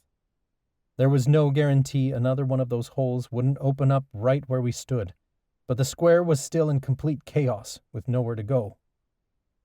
If these aren't black holes, what are they? Chloe demanded. Nadine forced her tone to steady. They're tears in the fabric of our realm. Even with all of witch magic at her command, Nicole shouldn't be that strong, Talia insisted. I don't think she's doing it on purpose, Nadine said. We said bringing her back to life could have dire consequences and threaten our magic for good, and we're witnessing what that looks like now. Spirits cross realms all the time, Grant pointed out. Hell, the Shaeless demon crossed realms and has been here for years. Nothing like this has ever happened. The demon must have never left after Verla summoned it, and that fits within the rules of magic, Nadine suggested. But Nicole's presence defies all magical laws. By being here, she's draining Alora's power. Witches can't bring people back to life after they've crossed over, and the very fabric of our realm is tearing apart to keep her here. Miles tossed his brick aside and wiped sweat from his brow. How do we stop it? We need to claim our power back and send Nicole back to where she came from, Nadine said. We've tried everything, Grant protested. Nadine stared wistfully across the town square. The screams of terrified townspeople filled the air, and fires blazed across the city. Rivers of blood ran down the streets. I didn't know how she still managed to hold on to any hope, because it appeared the coven was already done for. She dropped her gaze to the Cursebreaker wand, still clutched tightly in her hand. We haven't tried everything. There's one last thing. The law of love. The law of love? Miles asked. It's one of the 3 laws of witch magic, Nadine said. It's taught in our magical theory classes. Our afterlife was born out of the love that Mother Miriam and Santo shared, which means our magic resonates at the same frequency as love. What are you suggesting? Chloe asked sarcastically. We love hard enough and overpower the demon? Love isn't just a feeling, but an action, Nadine replied. Alongside love is compassion. We can't stop this demon, but Verla can. Nicole stole her power because the 2 of them share a soul, which stands to reason that Verla can claim it back. Talia shook her head. She's not going to fight her sister. We have to give her a chance because the choice is hers now, Nadine said simply. I knew Nadine always saw the best in people, but it was hard to believe that even now she still thought Verla could change. Headmistress Verla always had a choice and could do anything with her power, and she chose to go in the wrong direction, I countered. She's clinging to the past, but when people try to make things how they were, they can't progress. Believe me, I know. Verla had the chance to help the coven with all the magic she had, and her talents could have been put to good use, but instead she tried to restore something that's gone and keep things as they were. She's been nothing but selfish and chose to divide us by keeping power for herself instead of sharing it. When you're in a position of power, you should be willing to share that power, and Verla didn't. What makes you think she'll choose differently now? Because we will choose differently now. Nadine sounded wholly convinced. The Coven has never been there for Verla before. She thought she had to do this all alone, and that's what drove her down this road. The Coven keeps repeating this mistake over and over again. We don't take care of our people, so they put their own self-interest first and hurt others for it. We saw it with Professor Carlyle and the Gingerbread Witches, and again with Professor Damon and Magnus Knight brewing Nightshade. The priestesses did horrible things to get what they wanted. It's a common theme that's plagued our coven for years. If we want to change it, then we need to take responsibility for the role we played and commit to changing it.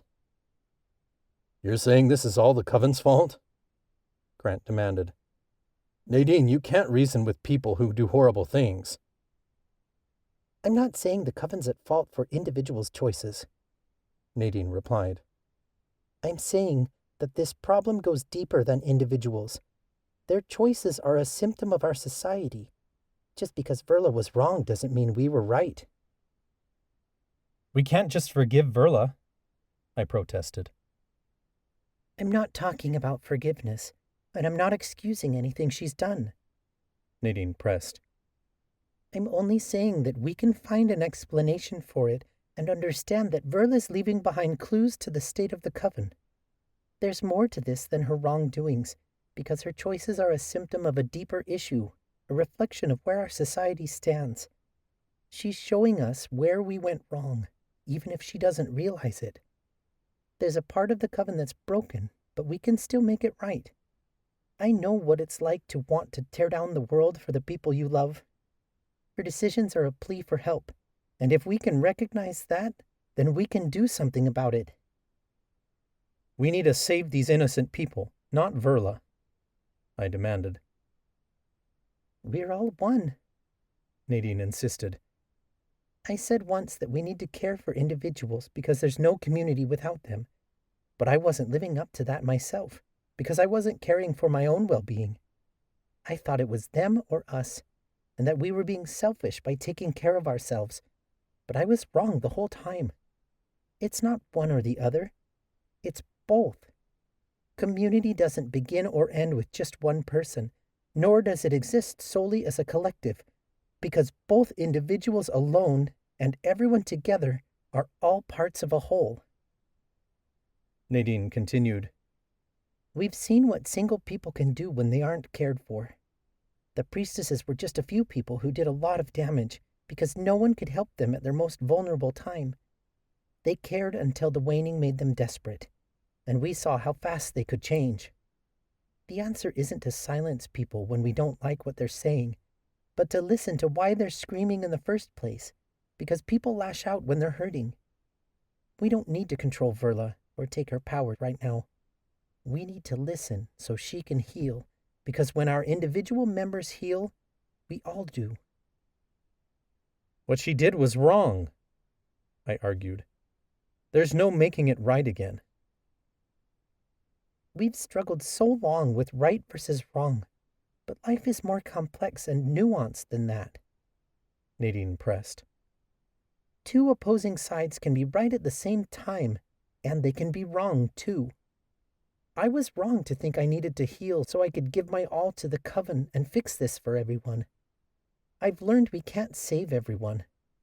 At the same time, we don't have to work alone. It's like how Talia and Chloe helped me find the Cursebreaker wand. I thought I had to go about it alone, but with them beside me, I was able to accomplish what I couldn't do on my own.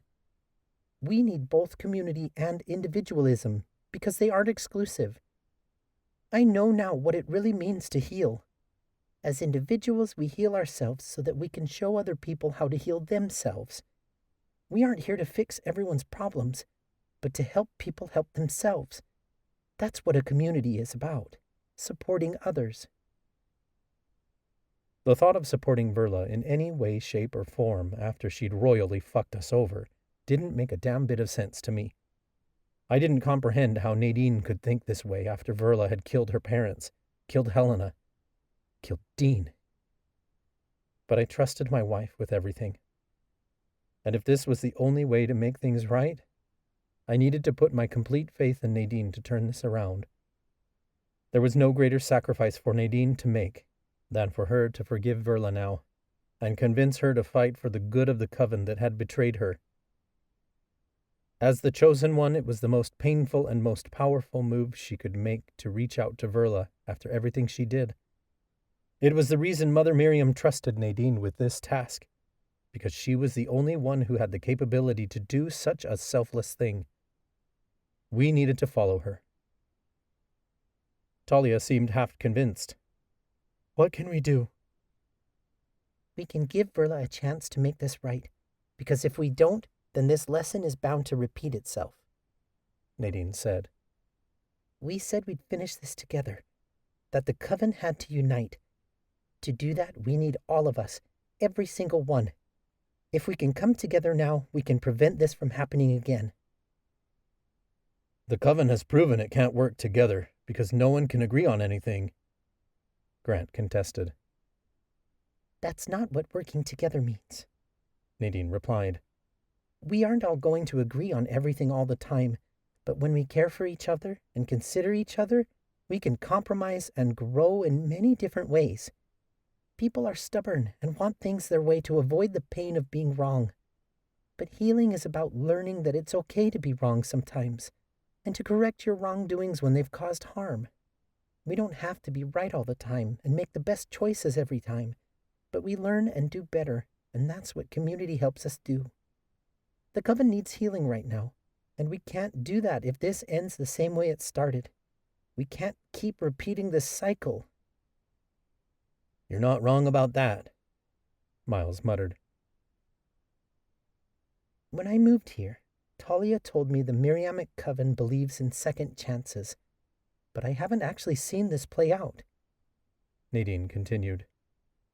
If we're to be witches, then we need to be witches and give Verla the second chance we believe in.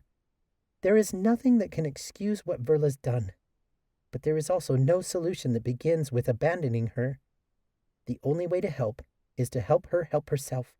She'll be held accountable, but this needs to happen first. Nadine's right, Chloe agreed. Nadine and I were enemies who broke our generational curse together. Neither one of us could have done it alone. Now it's the coven's chance to break a cycle, and just like I couldn't leave Nadine to break our family's curse alone, we can't leave Verla. Nadine looked around at the rest of us pleadingly. The priestesses weren't effective leaders when all they did was take. But we weren't effective leaders when we gave everything we had either. We've been saying for years that this could all be resolved if we just worked together. But we're expecting people to rise up and work with us when we aren't working with them. If it takes both an individual and a community, then we need to find the balance between where the community takes responsibility and where the individual does. Right now, this demon isn't ours to slay. This is Verla's fight, but we have to step up and be there for her. If I've learned anything about healing, it's that healing happens through community, but only when the individual is ready. We need Verla, and she needs us, because the coven is nothing without its people, but the people are nothing without the coven. Talia stepped forward. I can't forgive Verla for what she's done, but I can show her compassion. I'm with you. We've tried everything else, and fighting her didn't work, Grant added. So whatever you think we can do now to help, I'll do it. Nadine turned toward me. In the Crystal Cave, we tried to take Verla's power, but that's a mistake we've made before. This time we have to give her the power to correct this herself. I didn't think Verla could be saved, but I realized that wasn't what Nadine was asking for. I'd learned through my own journey that healing wasn't as simple as it seemed. I thought we could show people how good things could be, and they'd jump on board and work together. I figured that if we fixed everything for them, people would step up and do their part, so we could accomplish this together. But that never was the answer. Like Nadine had said, healing isn't about being able to fix things for everyone else. It was a complex, ongoing journey that left ripples behind. Some people would choose to be a part of that, and others wouldn't. And whichever way they went was never up to you to decide. Either way, you did your greatest work being true to yourself, so that other people could do the same. It was a hard truth to realize that not everyone's healing journey looked the same. You had to do what was right for you and make your own decisions, because while everyone else can be there for you, only you can do the healing. It was a choice to do so. We couldn't fix what Verla started, and we couldn't force her to make the choices we desired. But we could make our own decisions that left ripples of inspiration behind. The rest was up to her. I straightened my spine. You're right, Nadine. We can't save everyone. I couldn't save Ryan. He chose to save himself. We didn't save the Coven from the priestesses. They saved themselves. And we can't save Verla. She has to be the one to do this. I twisted the Mortana wand around in my hands. True compassion doesn't hold any expectations. If we give Verla a choice, we have to be okay with the possibility that she makes a decision we don't agree with. Nicole has access to all witch power, and if Verla can't stop her, then the Coven will end tonight. So let's make a decision we can stand behind, no matter the outcome. I'm choosing love and compassion, Nadine said. even if it ends us. I chuckled at the irony. It was so like the Shield Squad's motto, to hell and back even if it kills us. Only this time we weren't walking into hell. We were simply choosing to show love in a situation where it didn't look like love would fix anything. And somehow, that was even more terrifying. Nadine approached Verla across the square, and the rest of us followed. Screams echoed through the night, and fires raged around us.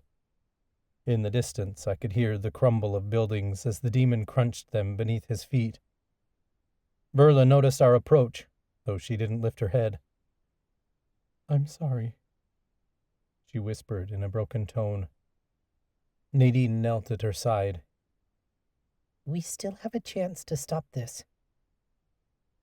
"My sister is a curse I brought upon the Coven, and you can't stop her anymore," Verla said hopelessly.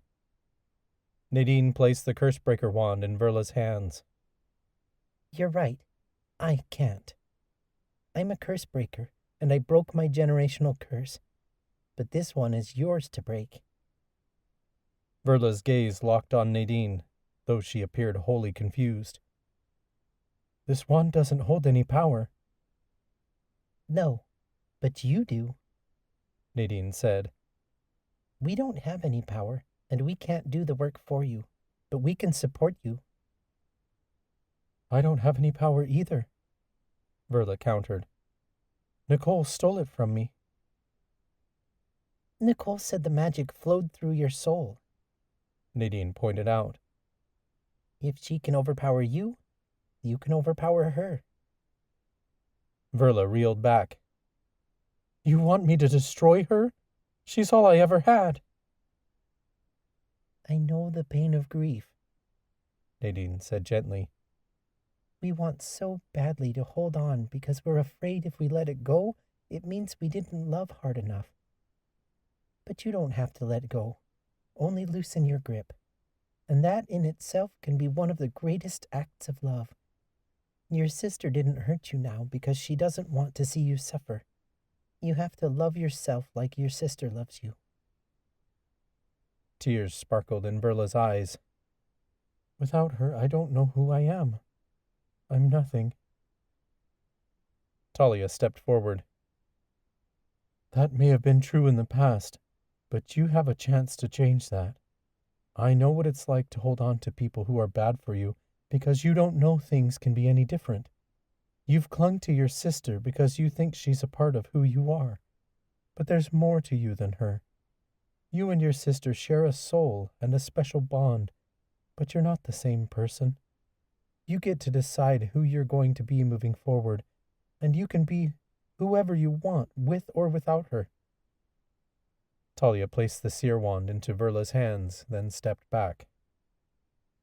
I can't ask this of you, Verla replied. It's okay to ask for help, Grant said. We are all taught to be so independent, but that doesn't mean you can't accept support. I tried so long to brew my own portions to keep myself alive, because I didn't trust anyone else to support me in the way I needed. But when I couldn't do it anymore, I crashed, and I was forced to accept the doctor's help. It's not a bad thing to learn and grow on your own, but eventually you'll find there are things you just can't do without the help of others. You're beyond your breaking point, Verla, and you can't do this alone anymore. Let us help you. Grant placed the alchemy wand in her hand. Verla shook her head hopelessly. The Coven took everything from me, so I felt justified in taking anything from them to save myself. But now that I accomplished what I set out to do, it didn't make me happy like I thought it would. I took everything from you people, and I still didn't get what I wanted. How can you still have any faith in me? Because people get to change their minds, and that's okay, Chloe said. I've made a lot of horrible mistakes. I've said and done things I don't deserve to ever be forgiven for. I wish that I could go back to the past and erase the girl I once was. But we don't get to change what's already been done. All we can do is make better choices in the future. I always thought I knew what my future would look like because of how I'd been raised. But this life I'm living now is nothing like I ever imagined. And even in the midst of the Miriamic conflict, I'm happier than I ever thought I could be. Not because of what my life looks like, but because of who I chose to become in the process. You brought Nicole back because you wanted things to be different. But sometimes changing the world requires us to change first. Verla stared down at the mentalist wand as Chloe handed it over. She's not going to listen to me. I stepped forward. All Nicole wants is for you to listen to her. I thought working together meant that we all agreed on everything. We tried so long to get everyone to listen to us, but we didn't need everyone to. We needed to make compromises, and sometimes we needed to change our minds. Working together is really important, but people still get to choose. I held out the Mortana wand. This wand is bound to my soul, but I'm giving it to you willingly because I want you to know that the choice is still yours, Clarice. It's up to you to take your power back and finish this. You've been stealing magic from our people for years because you didn't think you had any power of your own. But you've had the power to change this all along. You said you couldn't control the magic, but I think you knew how to. You were only afraid of what would happen if you did. Verla gazed across the chasm that had split the square in two, staring at the burning buildings shamefully. Anything not to look us in the eyes. Then slowly, Issa padded forward with her head down. She nudged Verla's knee with her nose, then gave a soft meow as she placed a paw on her leg. Verla turned her gaze to Issa, and regret filled her eyes. I wish I could take back everything I did. I didn't want to lose my sister, she admitted dolefully. Then she lifted her chin to look at me. But perhaps you understand better than I do that I wasn't afraid of losing her, but scared of becoming my own person without her. I placed the Mortana wand with the others in her hand. The power's in your hands now. The only question is, what are you going to do with it? Verla pushed herself to her feet, clutching the oaken wands tightly. I know I don't deserve any of this, and after what I've done, I won't ask for your forgiveness. But I never intended to destroy the Coven, and I can't let you all pay for my sins. My sister was wrong. The Coven doesn't deserve to be destroyed. If all of you can show me compassion like this, then the Coven she knew when she died has already changed. You're the Coven's future, so let's save whatever future you have left. Verla rolled her shoulders back, and mesmerizing beams of white light began to glow all over her skin. Her body levitated from the ground, and her chin tilted toward the sky as magic poured into her. The earth began to shake, but it was unlike the evil earthquake the demon had caused. Instead, the chasm that had ripped through the square closed as Verla's power pulsed throughout the town. Wind whipped around us like a cyclone, and building material rose into the air to circle our headmistress, as if creating a protective shield around her.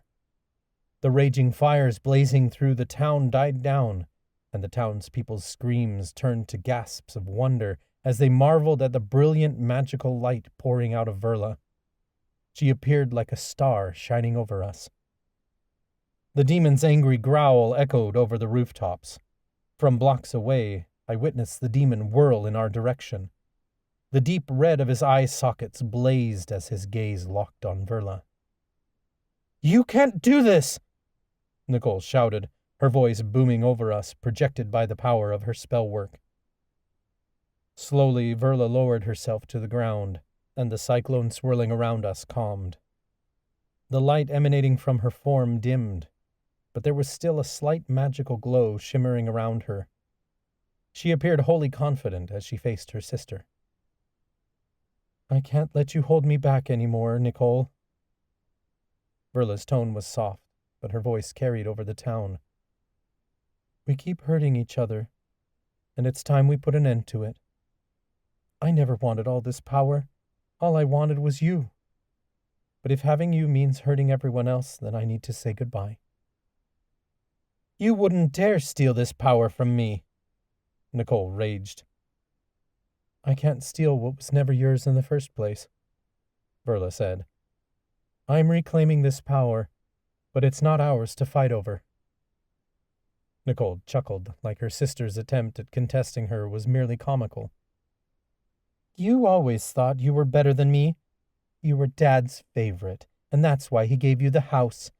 No matter what I did, you always had to one-up me. You were the better student, the better lawyer, always more accomplished." "That's not true," Verla argued. "Those dreams were ours together." "Be serious," Nicole mocked. "Stop goofing around. That's all you ever said to me. You couldn't stand it when I was happy. I'll show you how serious I can be. You can try to take this power from me, but I'll take everything you love from you."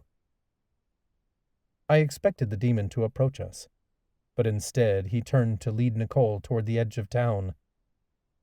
"Where are they going?" Nadine asked. "To the only place I love," Verla replied in a shaky tone. "Miriam College of Witchcraft." As I watched the demon retreat, his form disappeared behind an inky black streak that appeared in the middle of Octavia Falls.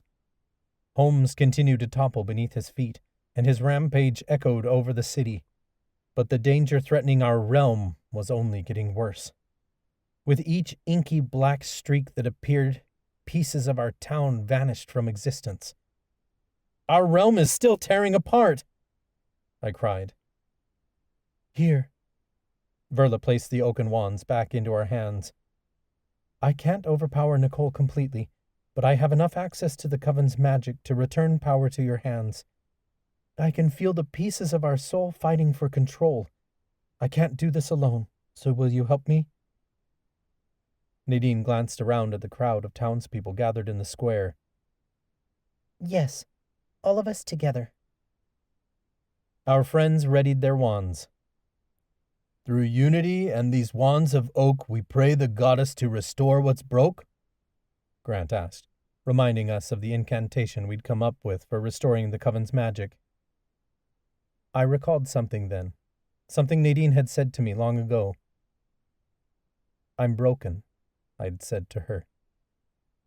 "Not broken," she'd replied. "Just growing."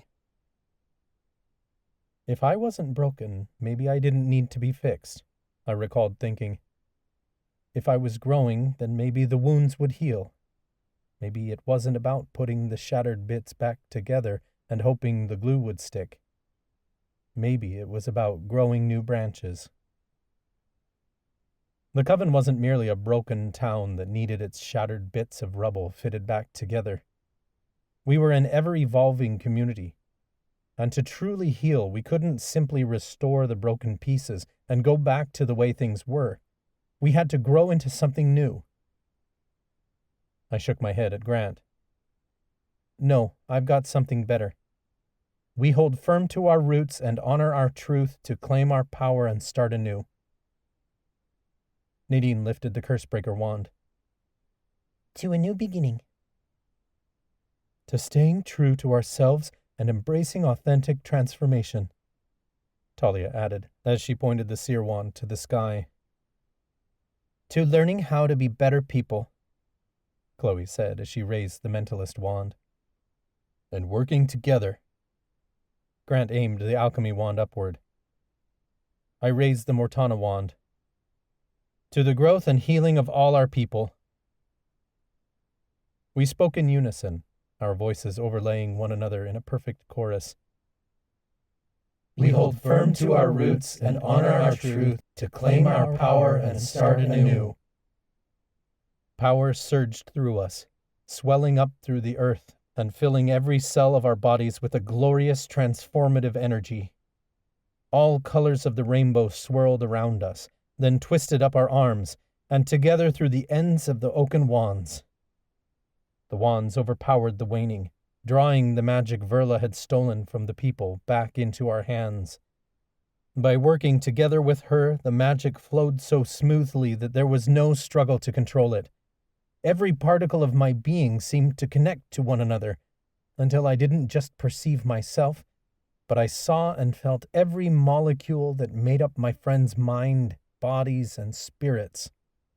Everything they loved and desired, along with all their pain and grief, became mine for just a brief moment, and mine became theirs. As the spell grew in intensity, my perception expanded outward, until I wasn't just connected to my friends, but I became the entire coven all at once. I didn't know where I ended and others began, nor could I separate myself from the town, our history, and the hope that remained in the heart of the people. We were all one, as the power that connected our coven seemed to merge us together before restoring us to our individual parts. The oaken wands glowed so bright that I had to shield my eyes. Then the most incredible spell I'd ever seen blasted upward toward the sky. A beautiful explosion of colors burst above us like a supernova. Power rained down on the people, and their forms began to glow with the color of their individual magic. On our own, we were monochromatic, but together we were a vibrant, multicolored blaze that left each one of us marveling in complete awe. It was a perfect visualization for the power the Miriamic Coven possessed. Individually, we were each one piece of a whole, but it was our individual strengths that made our community stronger. The oaken wands have restored the coven's power, Nadine stated. Now our people can choose for themselves. We'd learned a lot since being elected to the Imperium Council just a few short months ago. Among our greatest lessons, we learned that building a community wasn't about convincing everyone to think the way you did. Community wasn't something you could force people to participate in, and your community didn't have to be the one you were born into. Community was a choice, and not everyone had to be a part of that decision if they didn't want to. That didn't make them wrong, only a part of something different than you. Community was about choosing a path and then finding the people who wanted to be a part of it.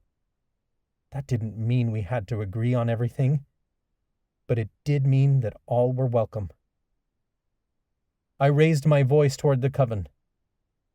We have one last chance to defend this town. You can either join us in the fight or take your families and flee. We hold no judgment in which decision you make, but we will be facing this demon to defend you. Those who wish to join us may follow. We turned toward the demon, and thousands of coven members rallied forward to join us. Those holding the oaken wands led the march, with Miles and Verla flanking at our sides. Nadine gripped the Cursebreaker wand tighter in her hand. Let's finish this.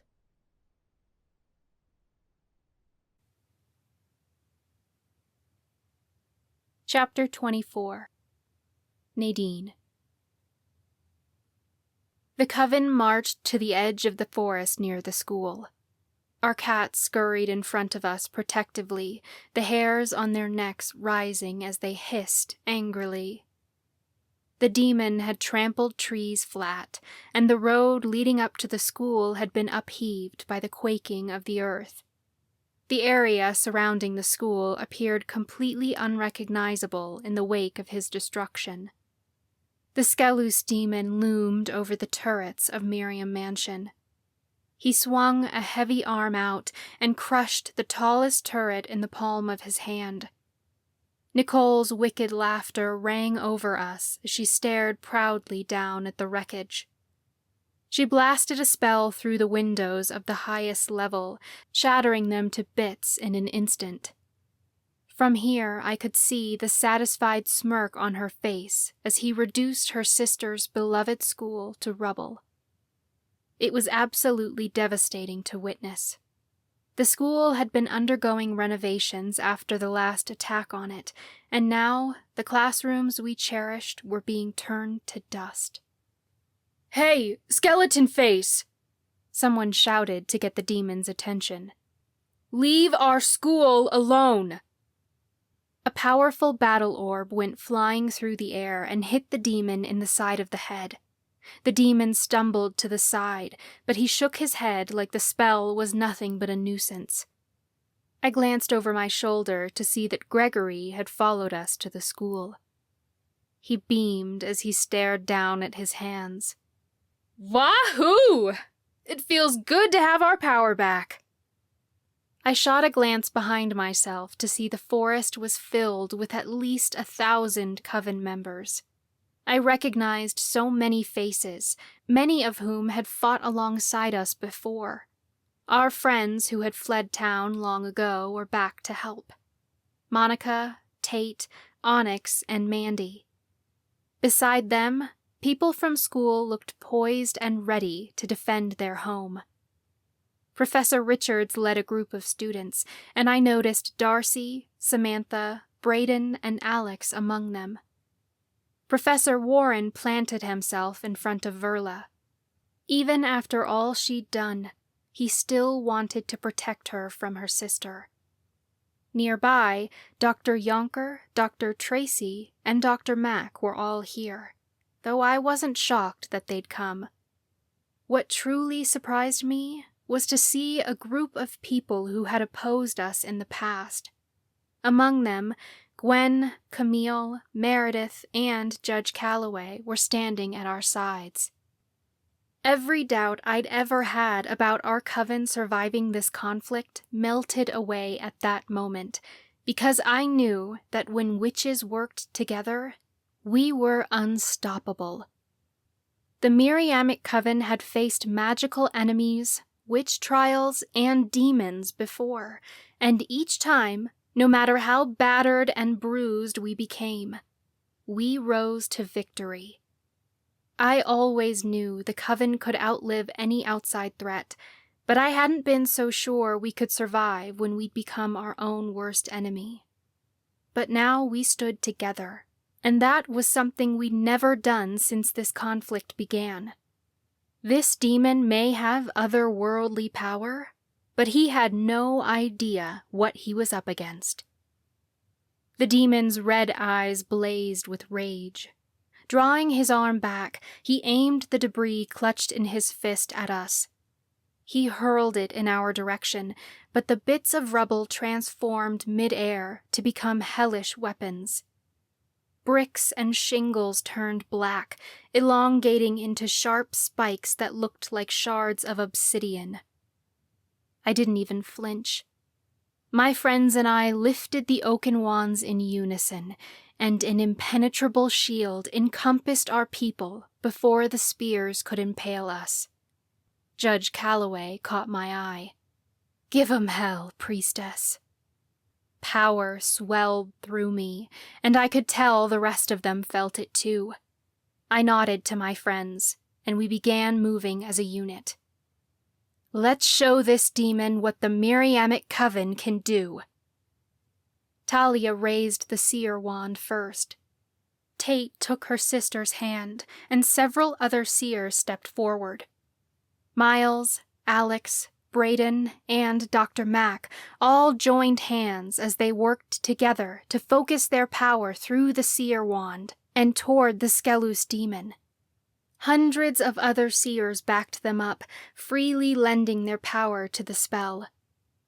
A chilling note rang through the air, and ghosts of those who haunted the school flew out of the broken windows and spiraled into the air.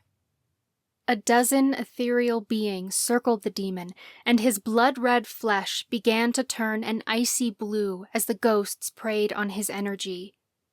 The demon swatted the ghosts away, and because he was a trans-dimensional being himself, his hands met solid forms.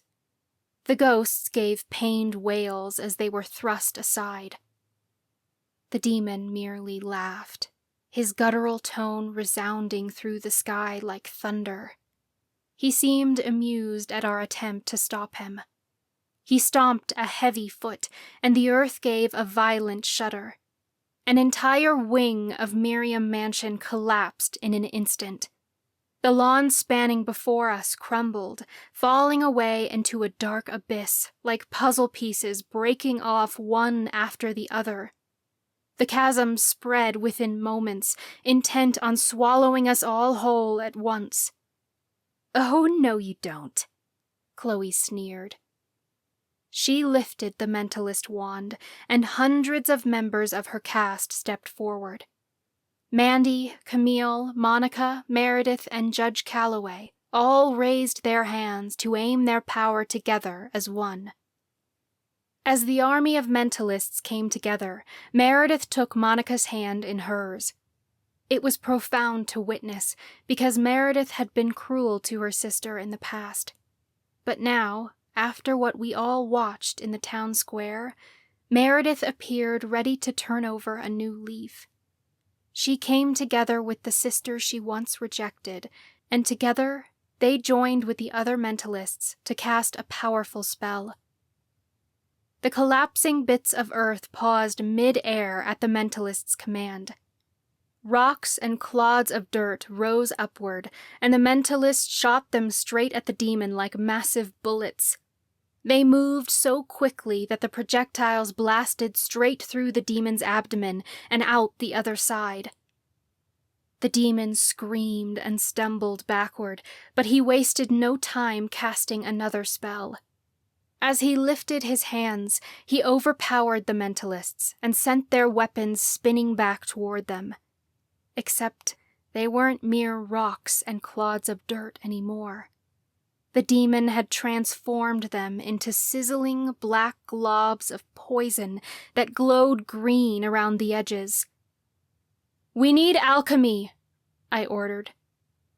Grant moved quickly, and a crowd of alchemists gathered behind him. Verla, Onyx, and Professor Richards flanked him on one side, while Darcy, Dr. Yonker, and Gwen gathered on the other.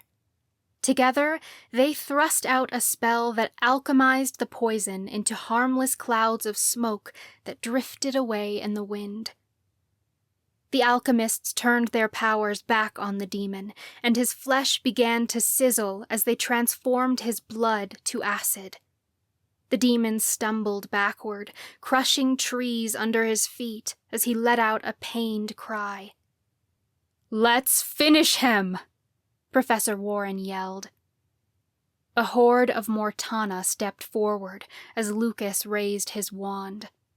Samantha, Gregory, and Dr. Tracy joined my husband and Professor. A powerful death spell blasted out the end of the Mortana wand, landing square in the center of the demon's chest. "No!" Nicole shouted. She swayed on the demon's shoulder, struggling to maintain her footing. The demon turned his head toward the sky and screamed, but the spell Lucas had cast seemed to shudder against him. "He's resisting us!" Lucas shouted. "He's not fully alive, so the death spell isn't taking." I grabbed Lucas's free hand in mine. "We do this together, all casts, all at once." He nodded firmly. This coven is ours, and no demon can take it. Together, every coven member stepped forward to face the demon. We lifted the oaken wands, and the magic of our people blasted out of the ends of them. I could feel the full power of the coven coming together as one as the oaken wands took on a united front. Magic of all colors lit up the night sky so brilliantly it illuminated the whole town as if it were daytime. The Cursebreaker wand shook in my hand as it funneled the tremendous power of thousands of witches into one spell.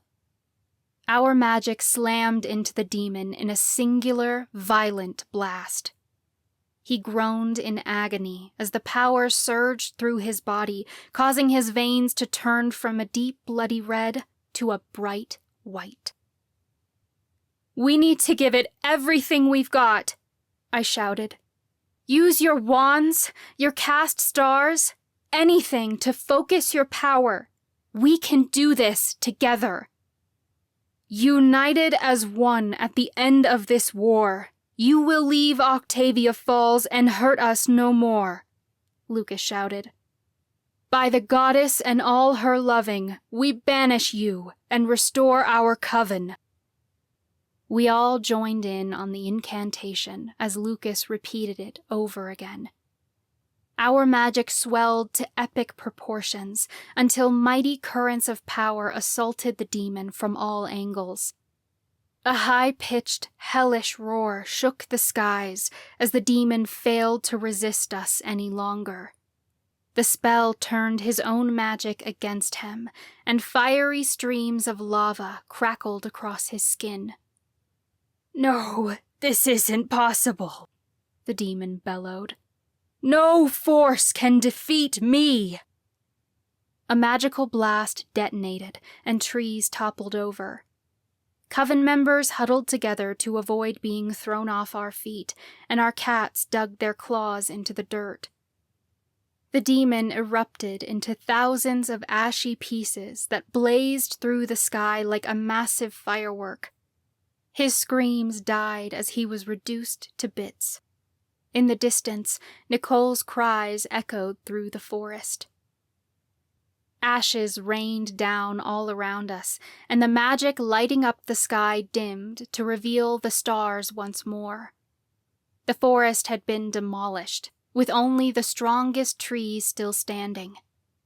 One wing of the mansion still stood, but the rest of our beloved school was scattered over the lawn. For a moment, all was silent. Then, cheers of victory erupted through the night.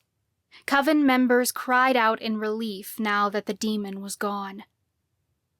We did it! Gregory cried. We showed that demon who's boss. My eyes were still locked in the distance. As the fiery ashes of the demon rained down on us, I witnessed an orange glow ignite deep within the trees. A shadowed figure crossed in front of the fire.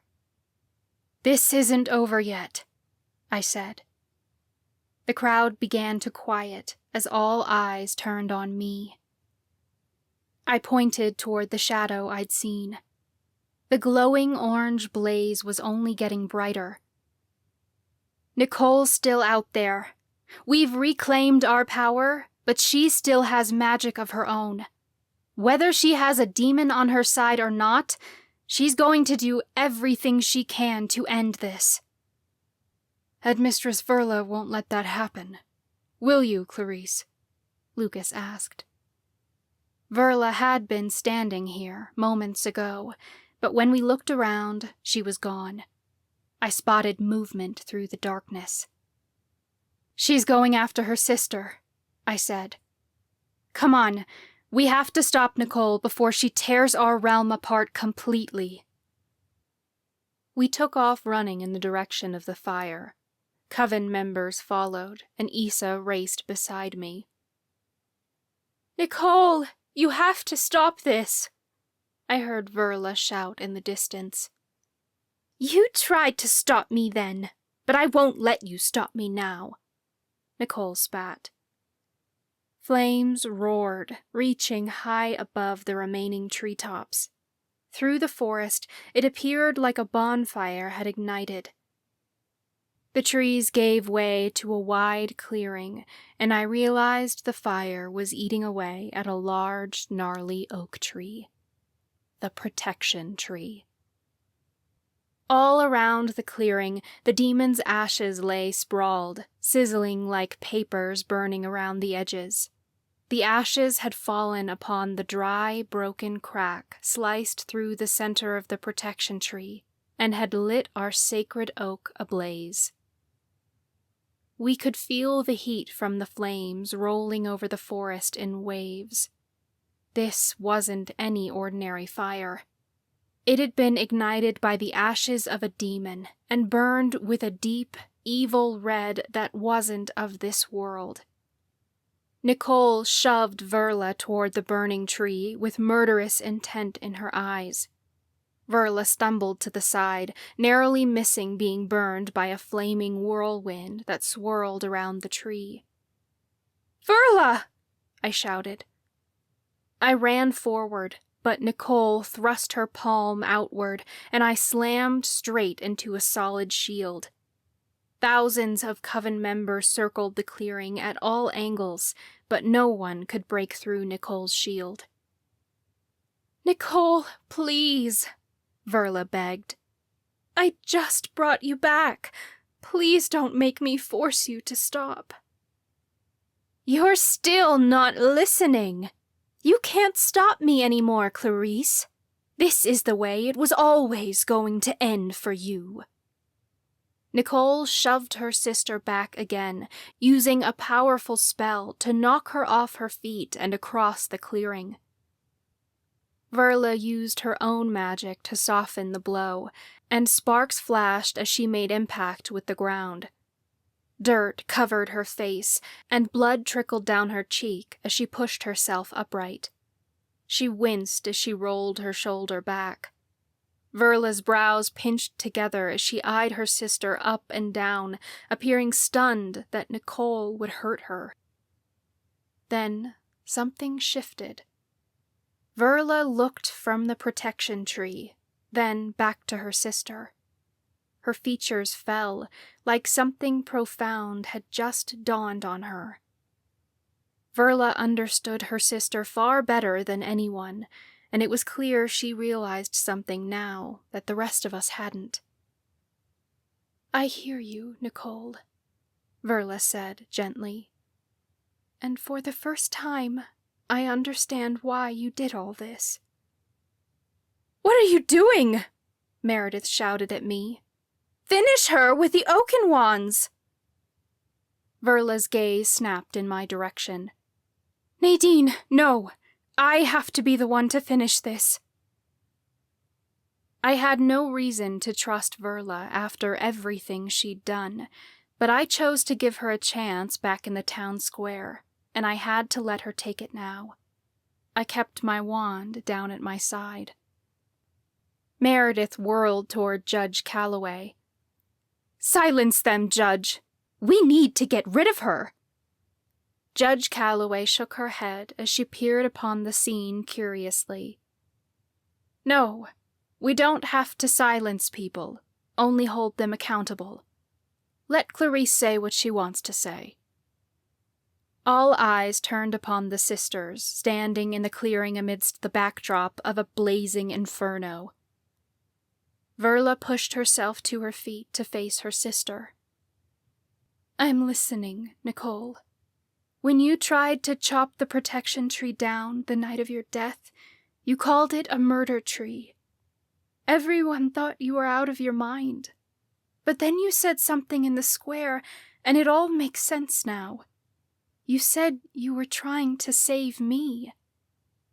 "I was," Nicole admitted. "But you acted like you didn't want to be saved." "I can't be saved anymore," Verla said softly. I realized then what Verla already understood. The fire Nicole had seen in her vision was this one consuming the protection tree right now. Nicole had tried to stop any of this from ever coming true by intending to chop the tree down, but as her own warning foretold, her death would mark the beginning of the end. It was a self-fulfilling prophecy. The night you died, you said you saw a fire and noose in your vision, Verla reminded her. I assumed you meant the return of the witch trials, and I thought I understood that all this time. But you weren't talking about the Coven. You were talking about us. The noose was your fate, but the fire you foresaw was my death. This isn't about these people. It's about me. Nicole's hands shook as she slowly dropped them to her sides. I saw that the protection tree would be the end of you. I was trying to stop this moment from ever happening, but then you went against me and wouldn't let me save you. You let them kill me, so I came back to finish this and end you like they ended me. Verla lifted her chin confidently. Then you have this moment you so desire, because, like you said, I can't stop it anymore. It was always meant to end here. What do they mean, this moment? Professor Warren asked from beside us. He didn't want to believe what he was seeing with his own eyes. I swallowed the lump rising in my throat. Headmistress Verla is going to embrace the witch's fate and complete the prophecy once and for all. I could see it in Verla's eyes. Her mind was already made up. Professor Warren's features went completely pale as all the pieces fell into place. Clarice, no! Verla turned to look at him. Don't stop me, Jonathan. This is what has to be done, for the good of all. This isn't how I wanted things to end, he said sadly. We can't change what's already been done, Verla told him. I've done horrible things, and I won't ask your forgiveness, because I know it's something you can never give me. I sold our child to a demon, and there's no coming back from that. You have to accept me for who I am, and not who you wanted me to be. I know things will never be what I thought they were, he said. Perhaps there was a future for us at one time, but not anymore. Even so, there's a part of me that will always love you, even if things didn't go the way I planned. I just thought there was still a chance to get our son back and make things right. I will make things right, Verla promised. But to do that, I can't stick around where my presence is going to keep hurting people. I'm just grateful I get a chance to say goodbye. Believe it or not, I really did love you, Jonathan. I loved you too, Clarice, he replied. Judge Calloway stepped forward. This doesn't have to be the end. The priestesses didn't listen to Nicole the night they hanged her, but I think we can all agree that what happened here isn't right. We can't keep making the same mistakes, and we have to own up to the role we all played here. On behalf of the entire coven, I am truly sorry. But if Nicole had this vision so she could stop it, then we can still change things. I thought that too, Verla said. But not all visions are meant to be stopped. Nicole warned of the witch's fate, that her death would mark the beginning of the end. But that doesn't have to be a bad thing. Nicole and I began this conflict, but together we can end it. All of this happened to draw out what wasn't working in the coven, so we could address our problems and work through them. The end isn't an end to the entire coven, but to the old ways of the coven. Don't act so noble, Nicole spat. I was the one who had that vision, yet here you are trying to overpower me again, like you always do. I saw the protection tree burning, and I witnessed this fire consume you. I tried to save you, and you turned your back on me. Now I get to turn my back on you. You don't get to choose this. That's not how this works. I'm going to end you. I'm sick of always coming in second to you. Nicole blasted a spell outward, but Verla threw up a shield. Nicole held her spell steady, aiming her magic in a powerful stream, while her sister pushed back. Above us, powerful thunder cracked through the sky. Panicked shouts filled the forest as Coven members staggered backward.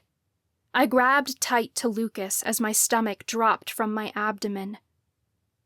Another inky black tear in the fabric of our realm split the sky apart.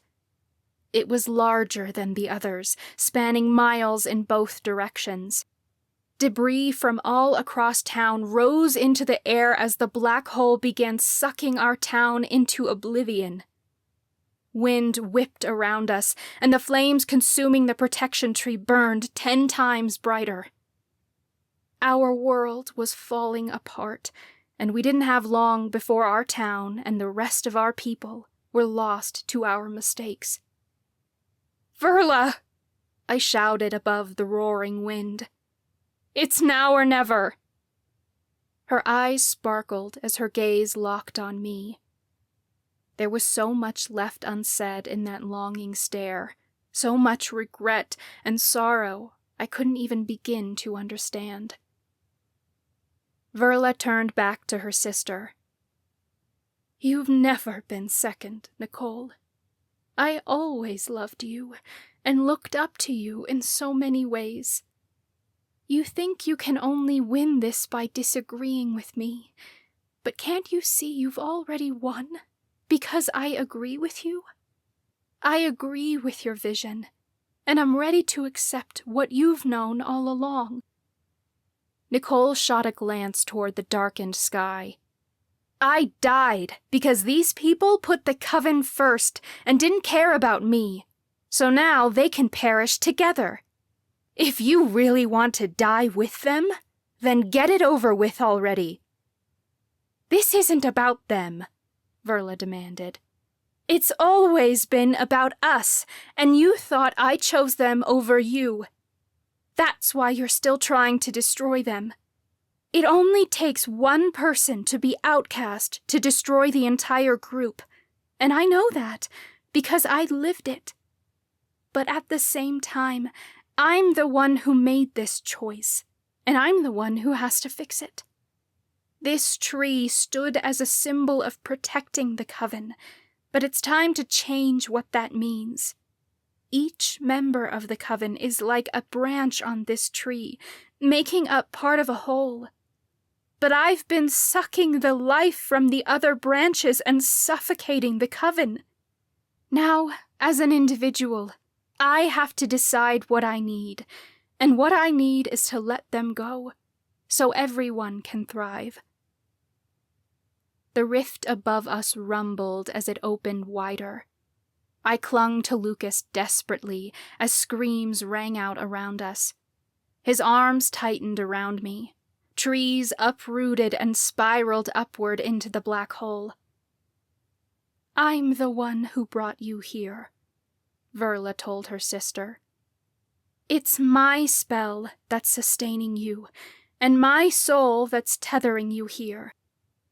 Otherwise, the demon could have brought you back himself, but you needed me to do it, because only my soul could bring you back. You're already gone, Nicole, and I should have realized long ago that I couldn't bring you back. It's time for me to let go, and once I do, you can't stay here anymore. I don't want to hurt you, but I can't let you hurt anyone else. The hurt ends here, with us. What happened to doing whatever it takes, Clarice? Nicole snarled. I did that to bring you back, Verla replied. And now, it's time to do whatever it takes to bring the Coven back. Then go! Nicole shouted. Just like you left me before, you'll leave me again! She charged forward, her arms outstretched as she shoved Verla toward the flames. Verla's arms wrapped around her sister in an embrace as she stumbled back. I'll never leave you again. You saw me dying alone in this fire, but visions can be changed. Now we can do this together. Then Verla leapt into the flames, dragging her sister with her. The demonic fire burned hotter and brighter. We all scrambled back as red-hot flames shot toward the sky, swirling upward in a vortex toward the black hole. The heat reduced the Verla sisters' bodies to ashes in mere moments.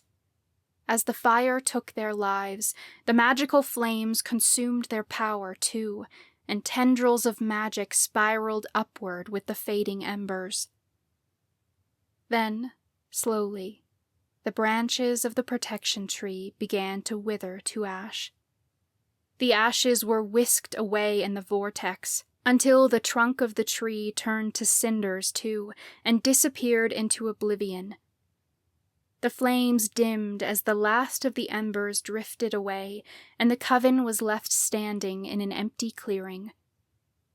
The tear in our realm rumbled one last time, before slamming closed with an echoing boom.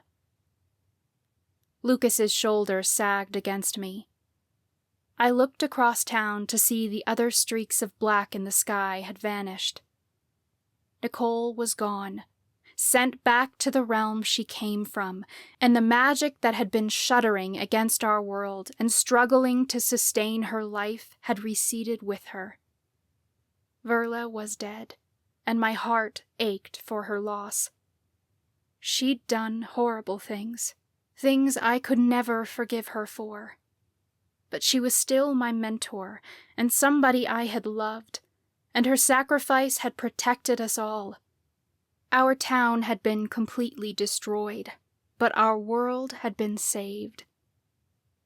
All around us, bright white lights began to emit from the heart space of Coven members.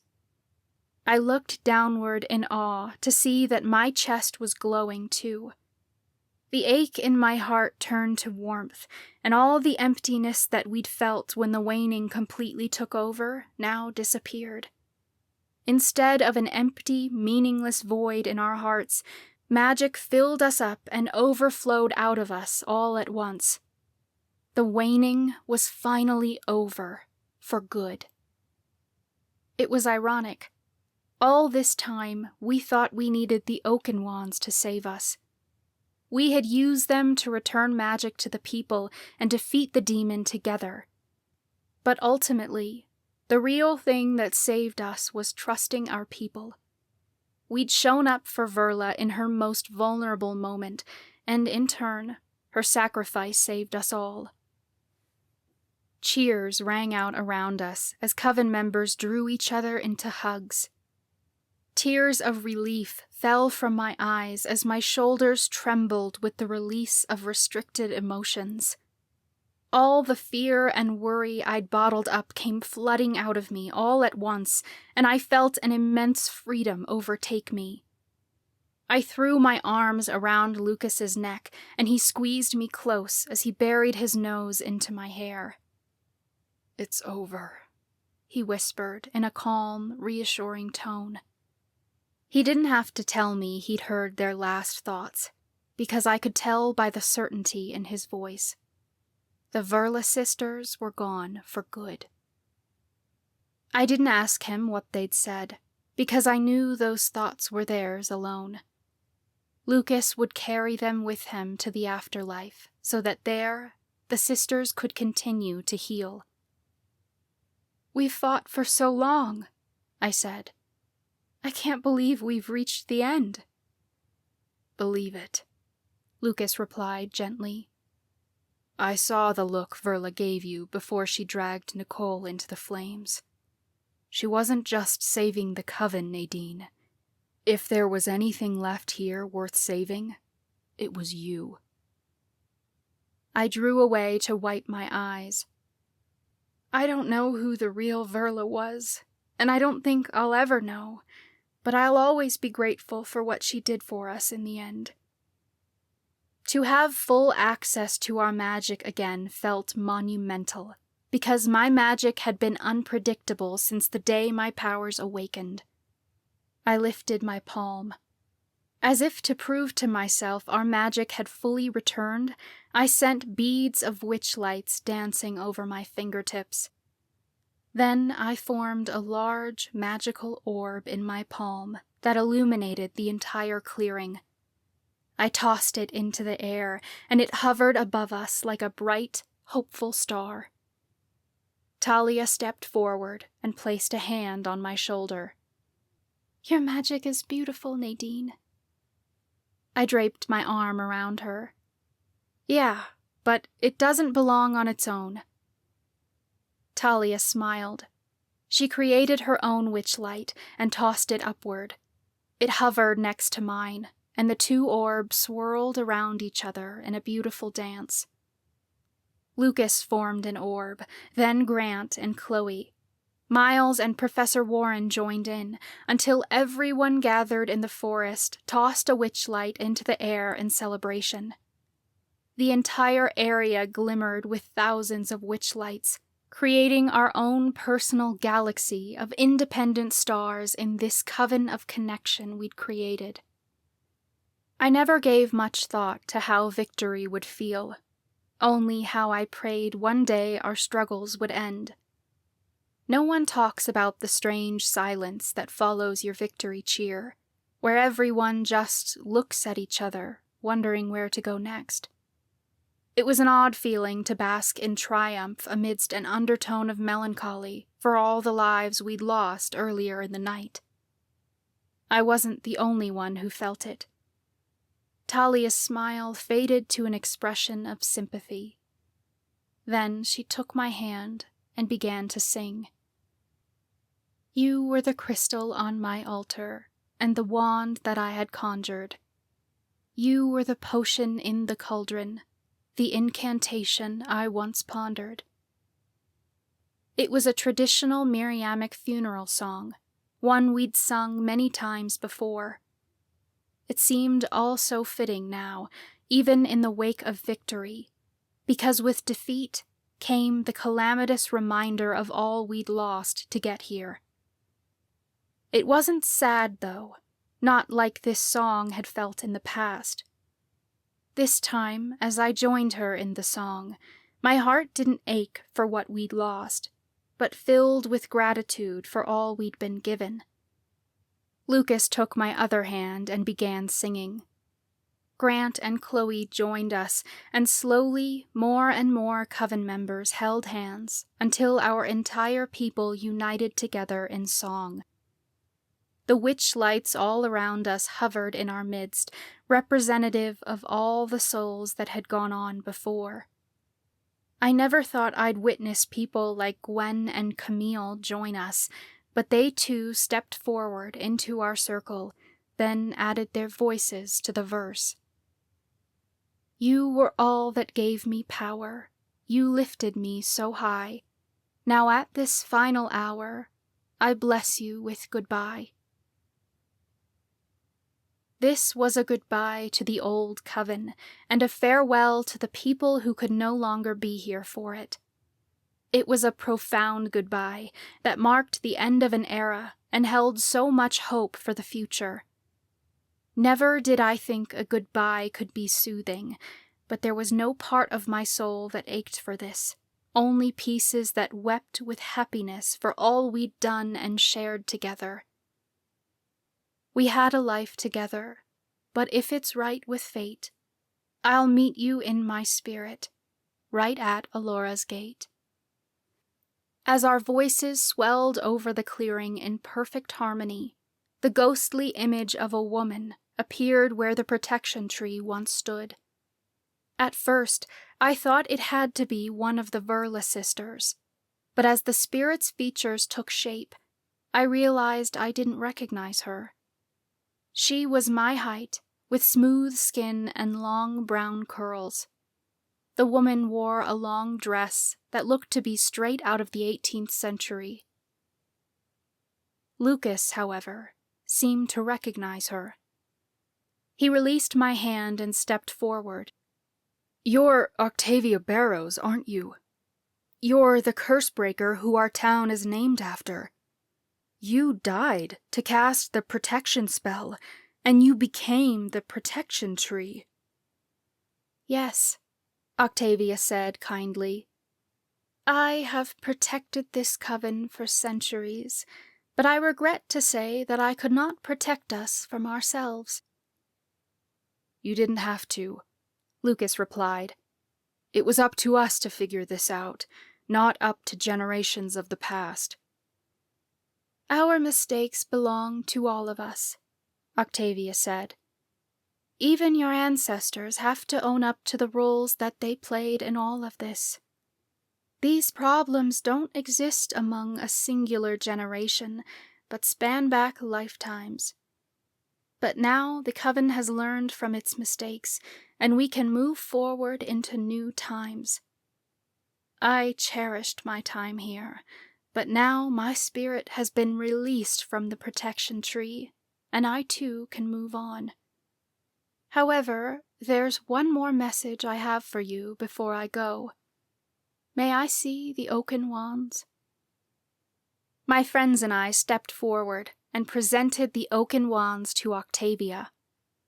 As I gripped the Cursebreaker wand, I realized something about it felt different. The immense power I felt surging through it at one time wasn't there anymore. "What's happened to the oaken wands?" I asked Octavia. "Their power has been released with my spirit," she answered. "These wands were carved from a branch of the protection tree, but the tree holds no power anymore, and their spell has been broken. However, the stars are in the right alignment tonight. A member of each caste lives, and the whole coven is willing to join together. You can recreate the spell that first forged the oaken wands if you so desire. The choice is up to you." I stared down at the wands. We'd spent so much time searching for them that it didn't seem right to give them up. But this wasn't my choice to make. I turned to the coven. The oaken wands were designed as a failsafe to keep other magical societies from stealing our power. But in the entire history of the coven, our greatest enemies were ourselves. We can choose to give power to a small group of people, which could be beneficial in times of war and hardship, but this is the kind of power that started a war that nearly broke us. The choice is up to the Coven. Do you want this kind of power in the hands of your council, so that they may call upon your magic when needed? Or do we place the power in the hands of individuals? Professor Warren shook his head sadly. "We saw what power in the hands of too few people can do. If we're to truly step into a new era of the Coven, we can't repeat this mistake. Times of war will come again, but the oaken wands aren't the answer. We can't risk our power ending up in the hands of the wrong people." "Jonathan is right," Judge Calloway agreed. "If war should come, we won't need magical relics like the oaken wands to save us. We only need each other." We turned the vote over to the Coven, and the decision was unanimous. We wouldn't create a new set of oaken wands, because we didn't need their power. Their power was already within us. "Then the oaken wands will be no more," Octavia announced. She waved her hand, and oaken wands began to disintegrate in our palms. I watched curiously as the tip of the Cursebreaker wand crumbled to ash and drifted away in the wind, returning to join the ashes of the protection tree it once came from. The wands continued to deteriorate inch by inch until all that remained in our palms was mere dust. Lucas turned back to Octavia. "Whenever you're ready, I can help you cross over to Elora." A light smile crossed her ghostly features. "You don't have to take me anywhere, because I'm already home." The forest began to morph before our eyes. Ethereal wisps swirled around us until they began to form large, solid shapes. The pointed turrets of Gothic homes appeared around us, though they had a ghostly glow to them. They were slightly see-through and not quite here, as if the town that appeared around us was layered directly upon the forest. As the vision became clearer, we found ourselves standing in a town square with brick buildings surrounding us on all sides. It looked like a replica of Octavia Falls, where the buildings the demon had demolished were still standing. At the same time, it seemed even more magical and spellbinding than our town could ever be. Overhead, a full moon shone silver light down upon us, creating an ethereal glow that shimmered around each shopfront. Gentle flames danced from jack-o'-lanterns in each window display, and leaves in mesmerizing fall colors of bright oranges, reds, and yellows drifted over the cobblestone. The night air was warm, enveloping us like a warm hug. Everything about it felt like home, down to the sweet scent of spiced apple cider that filled the air. "What's happening?" I asked, glancing around the square. It had to be some sort of vision from a seer, or a projection by a mentalist. Except I couldn't explain the profound feeling of love that came with it. Professor Warren's eyes watered as he took in the town. "It's the law of love. It's as I teach in my classes. Mastering the vibrations of love will allow you to tune into Elora's magical frequencies with astounding accuracy." I realized what that feeling meant. We were witnessing Elora here with us in real time. The Coven's power was so strong it resonated through the realms and manifested Elora here with us now. I was completely breathless. Elora has been layered upon Octavia Falls this whole time, on another plane. Our loved ones really are here with us, all the time. As I said it, spirits began to take shape before us. Hundreds, if not thousands, of our ancestors had come to witness the miraculous moment. Meredith must have recognized someone, because she blew a breath of disbelief, like she couldn't believe what she was seeing. "Scott?" A man with blonde hair stepped out of the crowd. I'd seen him once before, the night of the Festival of Santos. The priestesses had dragged him on stage and forced him to disavow his marriage to Meredith because they were from different castes. Meredith had agreed to marry another man, as she believed it was what the goddess desired. Scott resolved to the priestess's will because he didn't have any other choice, but they later executed him anyway. Meredith began to weep.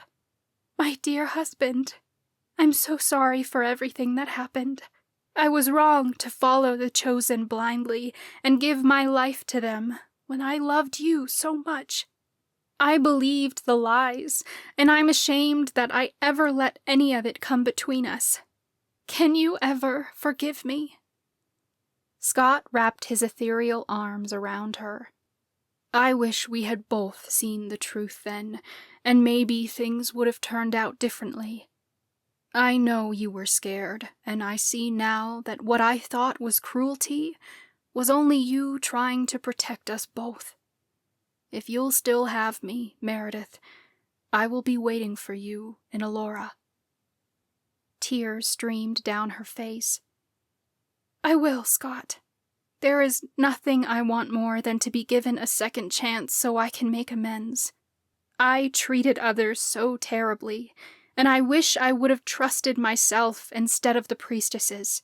I know things can never go back to the way they were, but I will spend the rest of my life, and into the afterlife if I must, making things right again."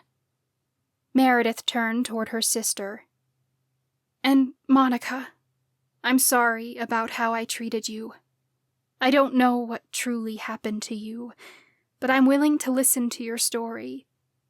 I hope that you'll accept my apology." Monica wiped tears from her eyes. "Meredith, there's nothing I want more than to be with my sister again."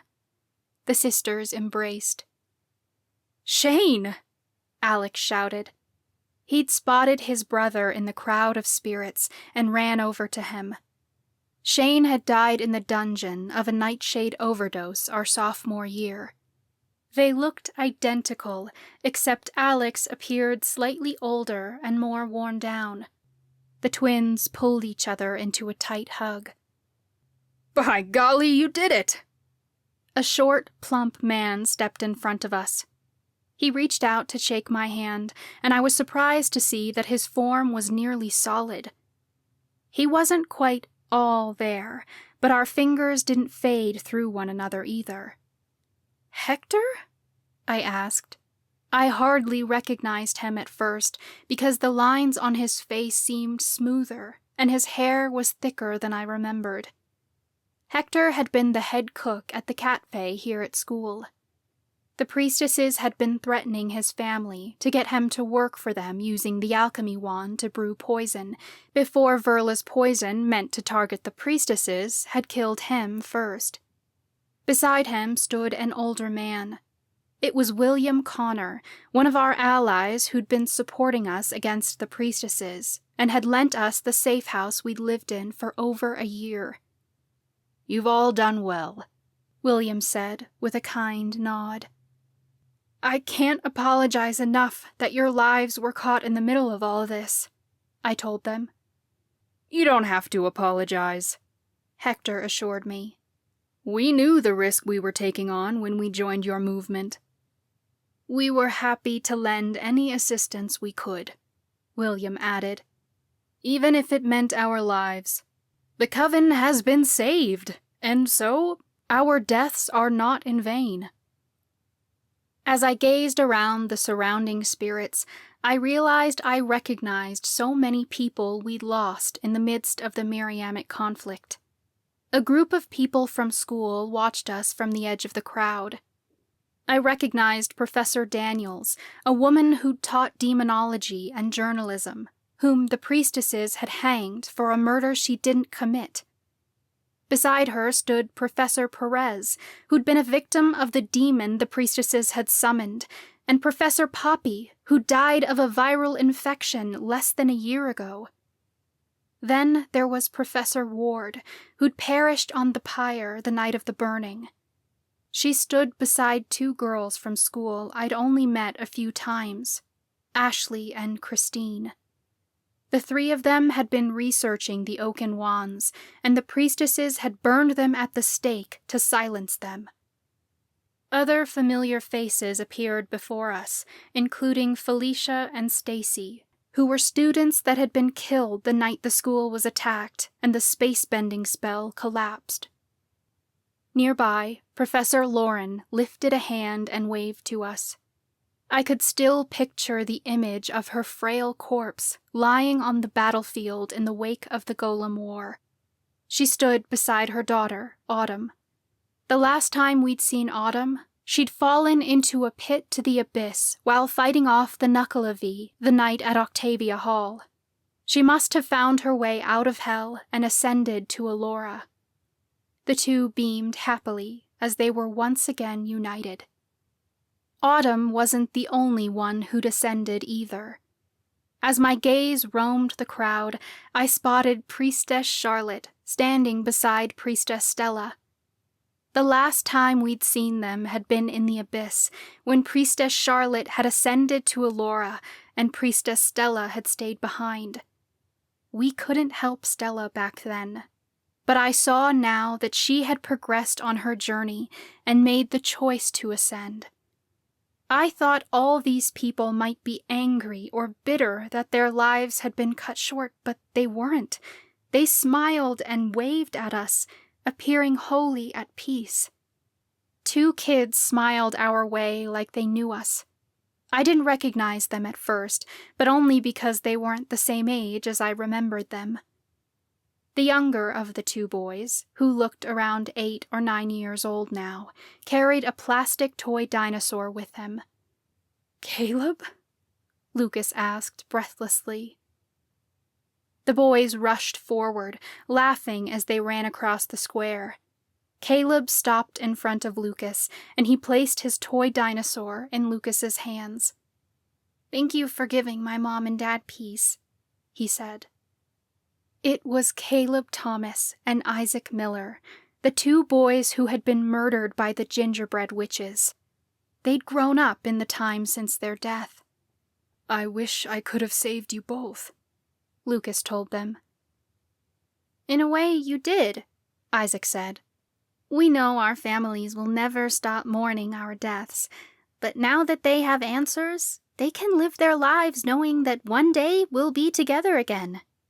In the meantime, we've got people here to love and take care of us." The boys turned, then ran over to a man with a thick beard. I recognized Jude Bennett, who'd lost his life on the battlefield during the Golem War. He'd left behind a wife and son of his own, but as the kids ran over to him and he took them in his arms, I saw that he'd become a father figure to them, too. He'd been a friend of their parents, and the kind nod he gave to us told me he vowed to care for them until their own parents crossed over. A woman with tight curls and a purple shawl came forward. "Everly!" I cried. She'd been one of our greatest allies, who had stood up for us and was beaten beside us in the town square for it. She'd died of a curse I hadn't been able to break. Everly drew me into a hug. It felt so warm and comforting, even though she wasn't entirely there. "I'm so proud of you all. Seers aren't like prophets. When witches make a prediction, the outcomes can change. But I knew when I gave my prophecy that you had what it took to fulfill it. Even though I died in the process, I'm happy to have given up my life so that we could reach this moment." The prophecy she'd given played back in my mind. "By fire and noose, the coven will fall. Division and suffering, destruction to all. Great power of the chosen, the coven be made whole. By the only witch of her kind, and a reaper bound to her soul." "You called me chosen," I said.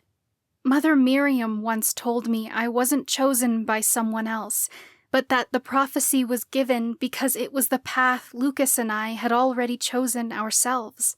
But we couldn't have brought the coven back on our own. This choice was all of ours. Thank you for being a part of it." Beside me, Talia sniffled as she caught sight of someone else in the crowd. "Tyler?"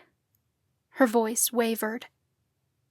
Tate grabbed her sister's shoulder to steady herself. "Is it really him?" Tyler approached his sisters and took each of their hands in his.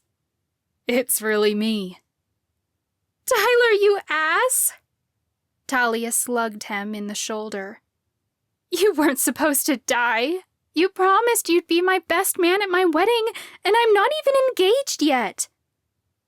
Tyler chuckled, and tears streamed down Talia's cheeks as the 3 siblings started laughing together. Their laughter was like a song, so full of joy and reunion. "Yeah, you jerk," Tate teased. "What about that song you promised me? You never finished writing it."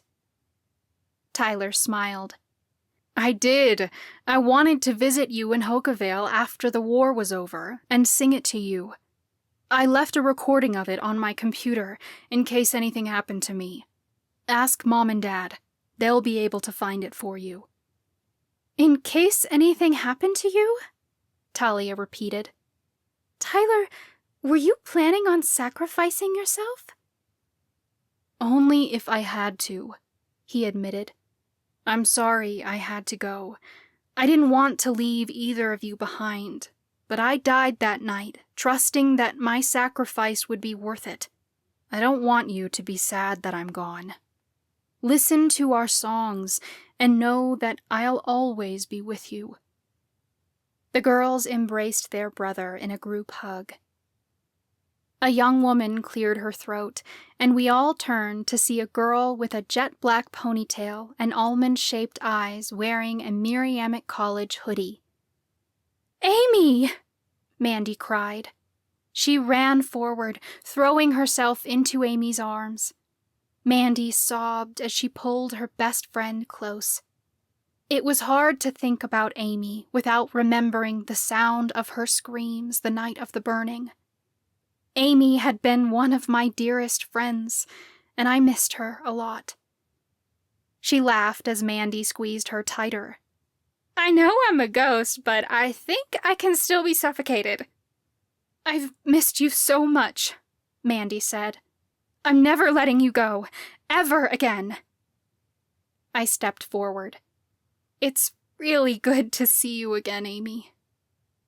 Mandy stepped aside, and I pulled my friend's spirit into a close hug. She smelled of vanilla, just like I remembered. I've missed you all, Amy told me. She drew away to embrace Lucas, then did the same to Talia. Miles gave her a light hug, even though the two hadn't known each other well. When Grant hugged her, he leaned back to lift her up in his arms. I've missed my favorite lab partner. Amy laughed. It seems you've been brewing potions just fine without me. Grant set her down. It's not the same. You're a brilliant alchemist. She's a brilliant person, Tate said longingly. She drew Amy into a hug, but as they pulled away, her hands lingered in Amy's a moment. I wish you could have stayed. I had to go, Amy replied gently.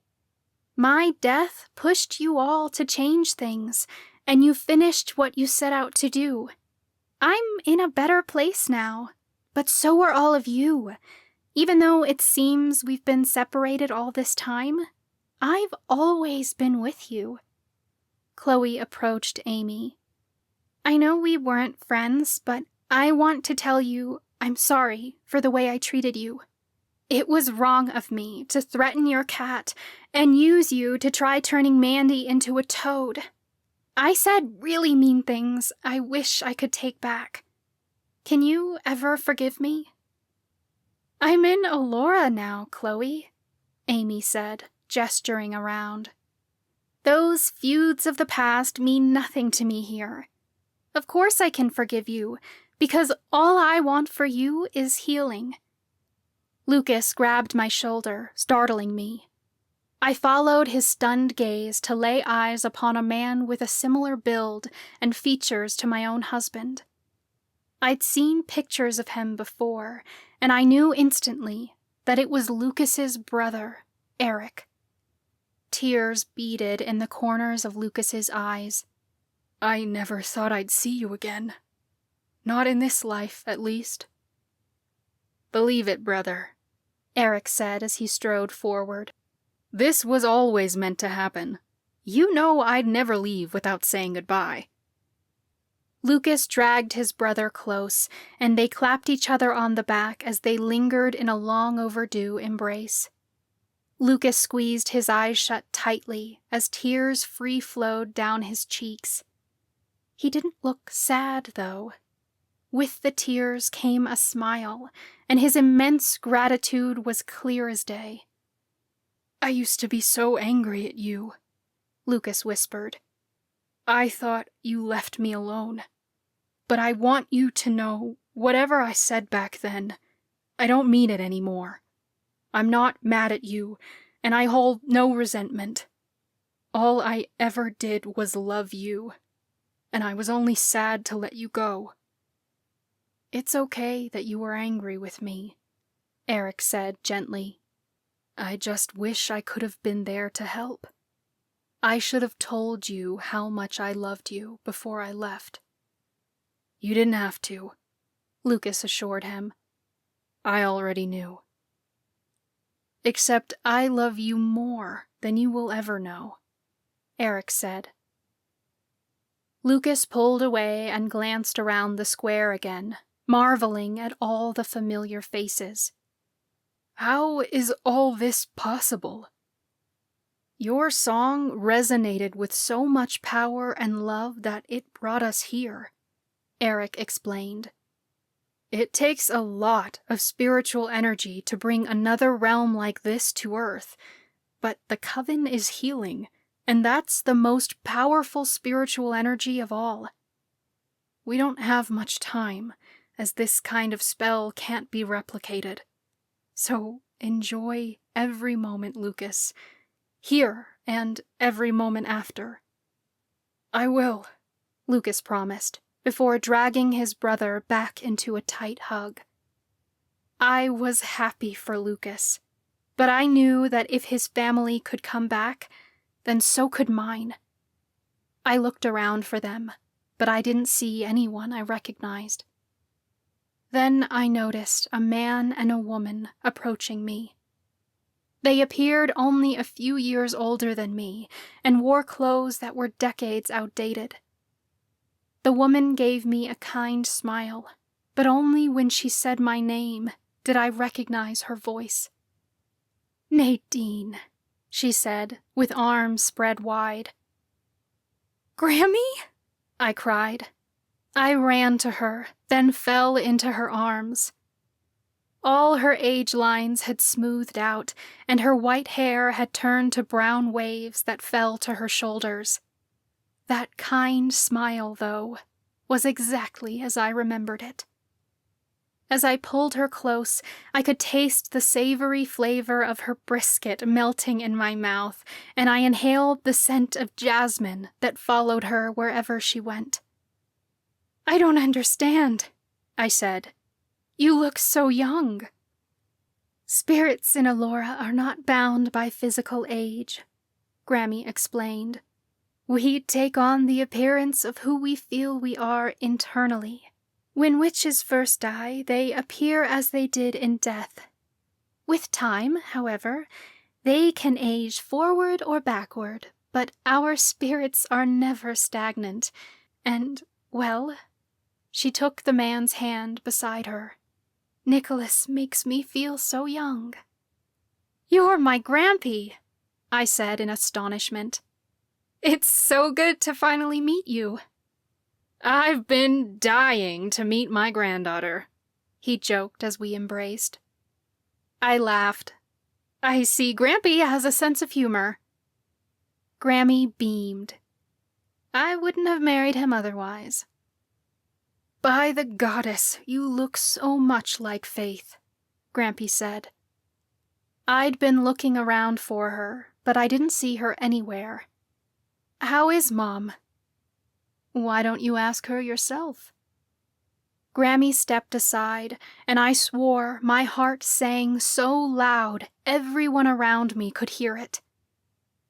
My parents stood in the center of Elora's town square, my father rocking a baby in his arms. Tears sprang to my eyes as they approached me. Mom! Dad! I cried. I'd seen them once in a vision during my evoking ceremony, but it wasn't the same as them truly being here. They'd appeared the night of my wedding to give their blessing, but they'd been there and gone in a moment. Just looking at them now was more time than I'd ever gotten with them since their death.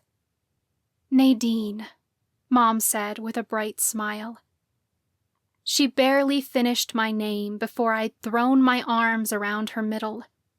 She smelled of freshly baked bread, and the sweet taste of chocolate chip cookies filled my mouth. I could feel the high-frequency buzz of her alchemy magic resonating through her. "I've missed you both so much," I cried. My mom drew away to push my hair behind my ears. "I know, honey, and we've missed you." Issa inched forward to smell my mother, then began rubbing her nose against my mom's leg. My mother smiled as she bent to scoop Issa into her arms. "I came back, though," Mom said. "She may be only a fragment of my soul, and she's not the mother you once knew, but know that I am her, and she is me. Our love for you is one, and equally eternal." "Thank you for being here, Mom," I told her. "I've needed you so much, and even when you couldn't be here the ways I wanted, you came in the ways you could. I will always love you both." "You don't have to worry any more, honey," Dad said. "Your family is together here, and we'll be waiting for you when your time comes." I gazed down at the bundle in his arms, and sobs broke from my chest when I stared down into the eyes of a child that looked strikingly similar to Marcus. He wasn't the tiny baby I remembered, though. Dean looked several months old now, an identical copy of Marcus. He smiled up at me and reached his hand toward my cheek. Dean was growing up here in Allura, and I couldn't imagine his spirit being placed in the care of anyone better than my parents. "Can I hold him?" I asked. "You're his mother," Dad said. "You don't have to ask."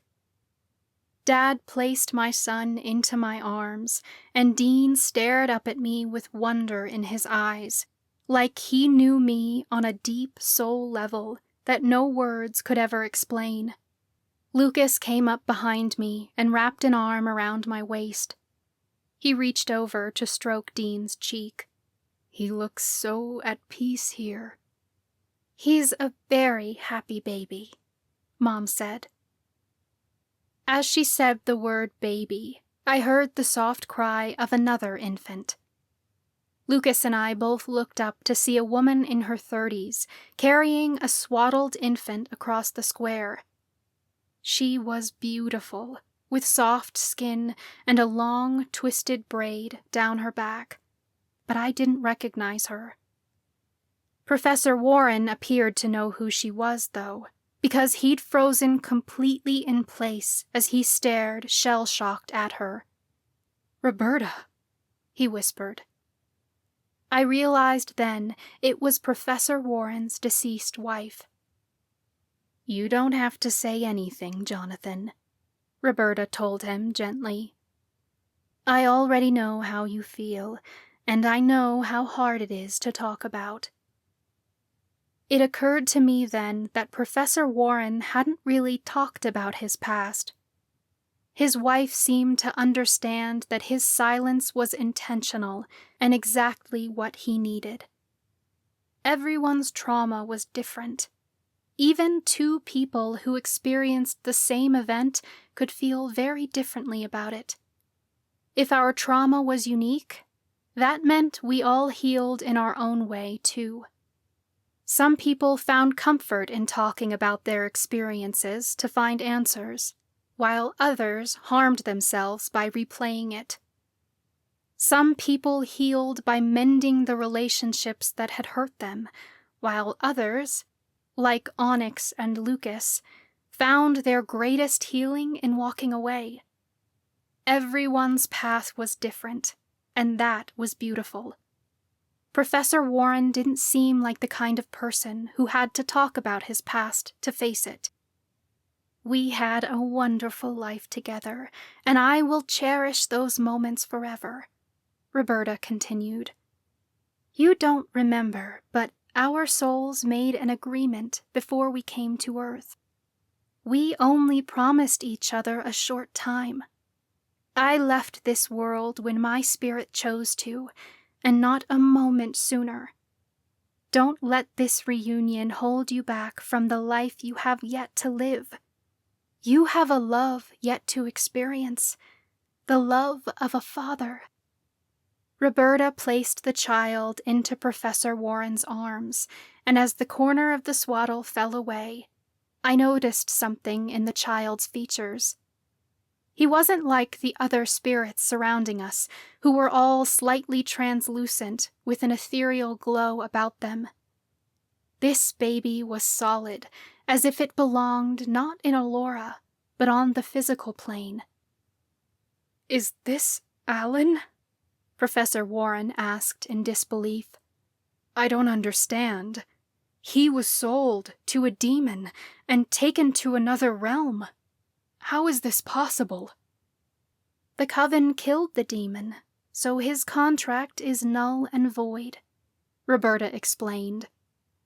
Alan never died, merely crossed realms. We were able to retrieve him from the demon's realm so that your son could be returned to you. Tears streaked Professor Warren's cheeks. It's been years, yet he still looks newborn. Time moves differently from one realm to another, Roberta explained. From Alan's perspective, he's only been gone a few hours. Seeing as he never truly died, he belongs with you in Octavia Falls. Professor Warren bowed his head and lightly pressed his lips to his baby boy's forehead. Thank you. Roberta stepped aside, and as Professor Warren lifted his gaze, his eyes went wide. We all turned to see what he was looking at, only to come face to face with the spirit of Headmistress Clarice Verla. She looked around in confusion. How did I get here?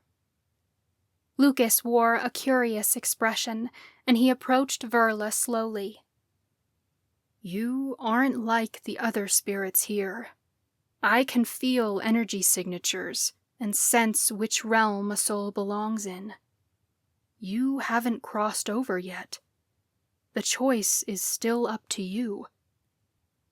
I should be in the abyss, with my sister, Verla said. Why didn't I go with her? Because you're your own individual, Lucas said.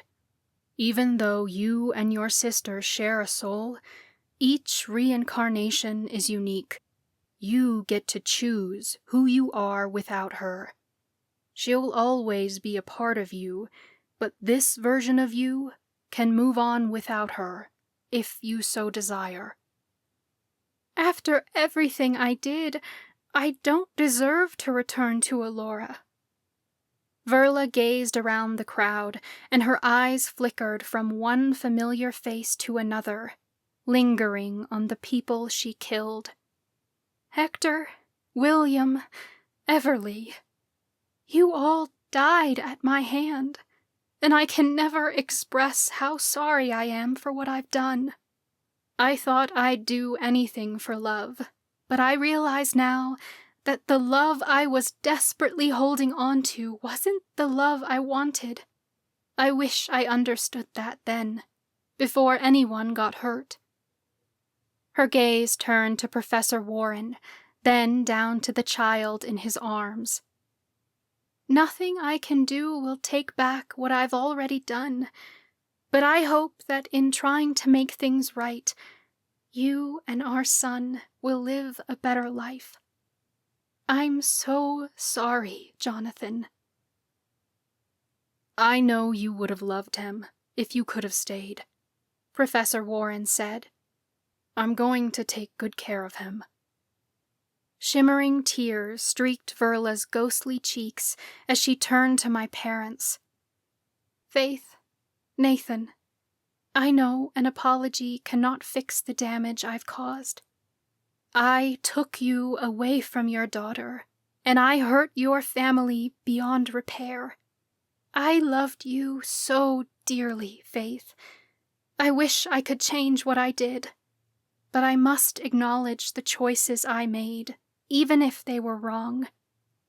I thought I was protecting my sister, but I should have protected you.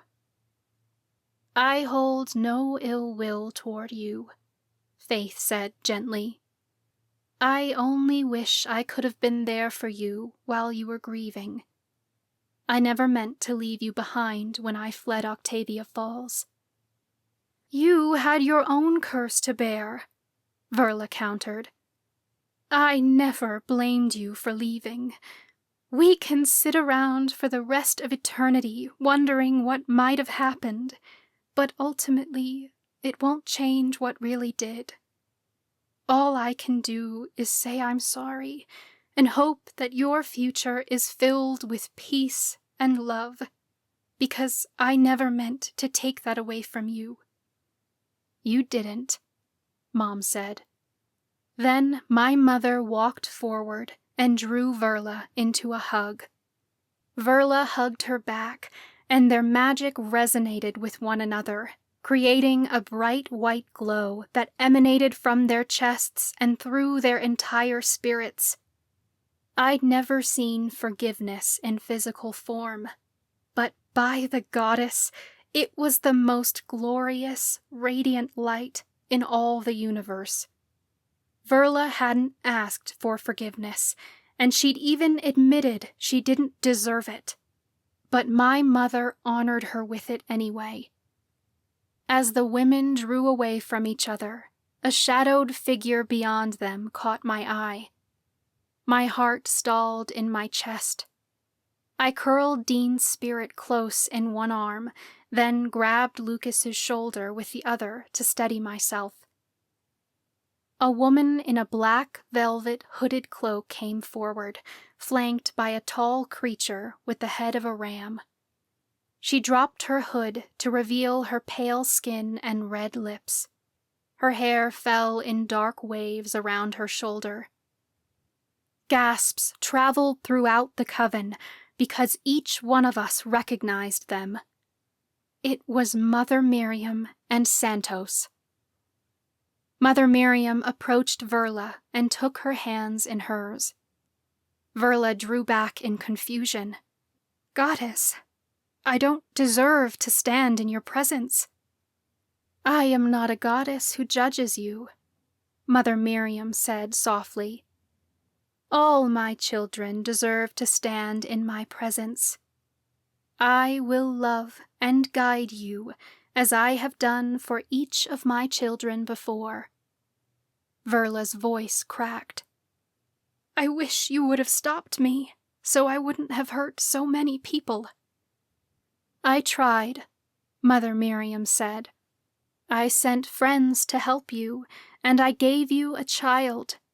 But you were always going to make your own choices in the end. As a mother, it's my job to let you learn your lessons through your own life experience. I do not step in to control your decisions, because whatever you decide is a lesson you must learn. I can give you options, and I can show you different paths, but the paths you choose to walk are yours. I didn't know you were there, Verla stated sadly. I thought I was alone. I never left you, and I never will, Mother Miriam said. You are welcome in my home, if you are willing. I can take you with us to Elora, or Santos will take you to the abyss. It's up to you where you want to go. I've always dreamed of returning home to Elora, but I'm not sure that's where I belong anymore. Verla hesitated. Is this a decision I have to make on my own? Or can I ask the Coven to decide? They're the ones I did wrong, so it seems only fitting that my sentence should lie in their hands. Mother Miriam gave a kind nod. If that is what you wish, then you may ask them for guidance. Verla turned to Judge Calloway. You have delivered many verdicts in your time as judge. What sentence do I deserve for my crimes? Judge Calloway shook her head, like Verla was asking the wrong question. If I were to sentence you the way I have in the past, then the Coven hasn't learned anything.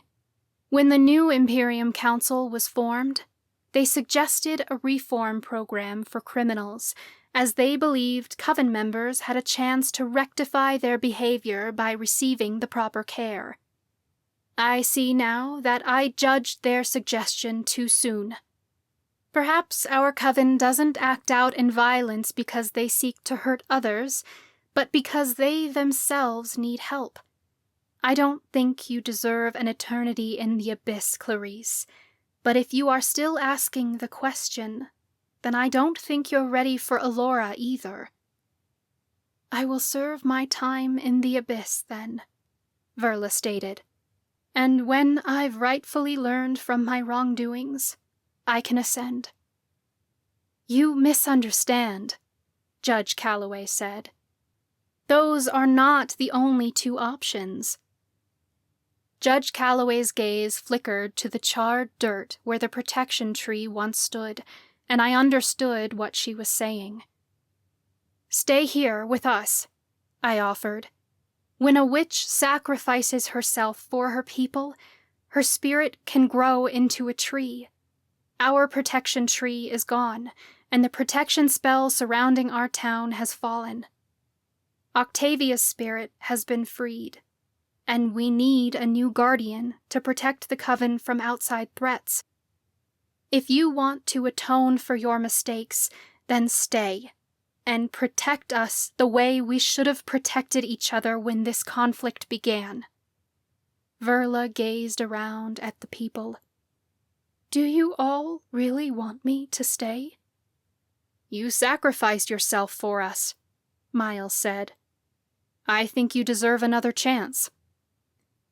All around us, Coven members nodded in agreement. If that is what you wish, then I will accept my role as guardian, Verla agreed. But if I'm to truly change, I must commit to doing things differently. I won't ever let anyone make wands from my branches, and in protecting this Coven, I will prevent anyone from summoning a demon to do what I did. No witch or warlock will ever take your power again. Mother Miriam held her head high. I am proud of all my children. It is time for us to go now, but know that we are always near. Lucas and I kissed Dean one last time. Then I placed our son back in my mother's arms. Coven members stepped back from our ancestors, and our cats followed to circle the clearing.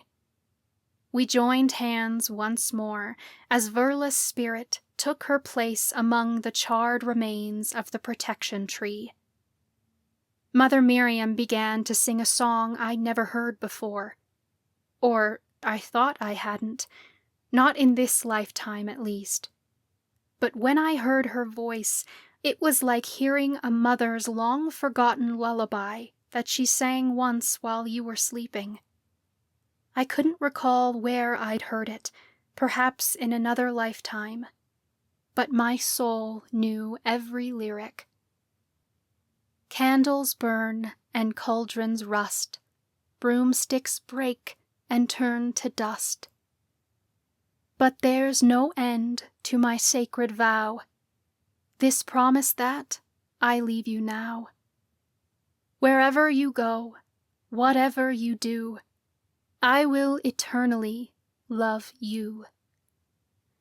A harmonious chorus rang over all of Octavia Falls as Coven members, living and dead, joined in song.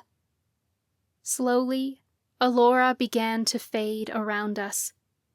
At the same time, Verla's spirit glowed a bright white as the Coven's magic flowed through her. I could feel our magic swirling together as one. Above us, the sky lit up purple and teal as our magic began to form a protective shield around the town. It started high above our heads before raining down in an arc that spanned miles. I recalled what Grammy had told me about the significance of these colors. In the Miriamic Coven, purple symbolized spiritual connection and teal symbolized peace. It seemed wholly fitting now. The light was so magnificent that I had to turn my eyes away from its brilliance. As the radiant light faded, I looked back to see that a tall oak tree stood in the center of the clearing. It wasn't as large as the old, twisted protection tree, but one day it would grow to be even bigger. The leaves shuddered once, as if Headmistress Clarice Verla was letting out a sigh of freedom. I looked around the forest for any signs of Allura, but all the spirits and buildings that had been here moments ago were gone. The coven was left standing amongst the remains of our desolate town, but somehow the destruction didn't terrify a single one of us. We'd fought so hard to bring the coven together, but we knew now that fighting had never been the answer. We had to learn that lesson together, and now that our coven was united, our suffering was over. That didn't mean there wasn't more work to do. Healing wasn't something that happened in a singular moment, but it had started here with all of us, and there was no going back to the way things were. We were stronger than ever, and we would never be divided again. I understood then why we'd struggled so hard in our position on the council. We'd been trying so desperately to cling to what was left of the coven and build upon a foundation that was no longer working. I saw now that in order to rebuild the coven like we wished, it had to be completely destroyed so something new could take its place. When I looked around Octavia Falls, I didn't see the buildings that had been crushed. I saw the people who had prevailed. From this moment forward, none of us would ever be the same. The coven had changed. The Miriamic people witnessed the birth of a new age, in which together we'd created something we hadn't had since the coven first formed. Unity.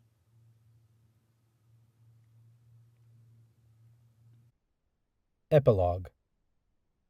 Lucas. 3 years later. Life in Octavia Falls had never felt more joyful. The Miriamic conflict was over, and our coven was a prosperous community again. The dark magic that had once overshadowed our town had been phased out by the light of thousands of witches. Octavia Falls looked nothing like it did 3 years ago. After the demon's assault, a handful of shops were still standing, and an entire section of residential houses had remained untouched, but most of our city had been demolished. The Historical Society had preserved what they could, and we rebuilt from there. Still, the windows of these old shops along Main Street seemed to reflect the summer sun brighter than ever before. I inhaled a deep, refreshing breath as I strolled down the street, the sunlight warming my face. Catch me, Daddy. Marcus yanked his hand out of mine and took off running down the sidewalk. Not so fast, I teased playfully as I chased after him. I caught up with him quickly and looped my arm around his tummy, then flipped him over my shoulder. He was 3 years old now, and I couldn't believe how big he was getting. He could talk in full sentences, and if I didn't keep a close eye on him, he'd go running off and disappear like a little escape artist. This kid marched to the beat of his own drum, that was for sure. Marcus let out a high-pitched squeak when I caught him, and the most glorious sound of my son's gleeful laughter filled the air. If there was anything that shone brighter than our magic, it was my family. They were the most brilliant light in all my life. the very song that made my heart sing. I tickled Marcus, and he giggled happily. Marcus gasped when he saw something that caught his attention. Put me down, Daddy. I set Marcus back on the ground, and he ran over to a shop painted to look like a pumpkin. Plastic jack-o'-lanterns sat on a display outside, and Marcus shoved himself between them. Take my picture.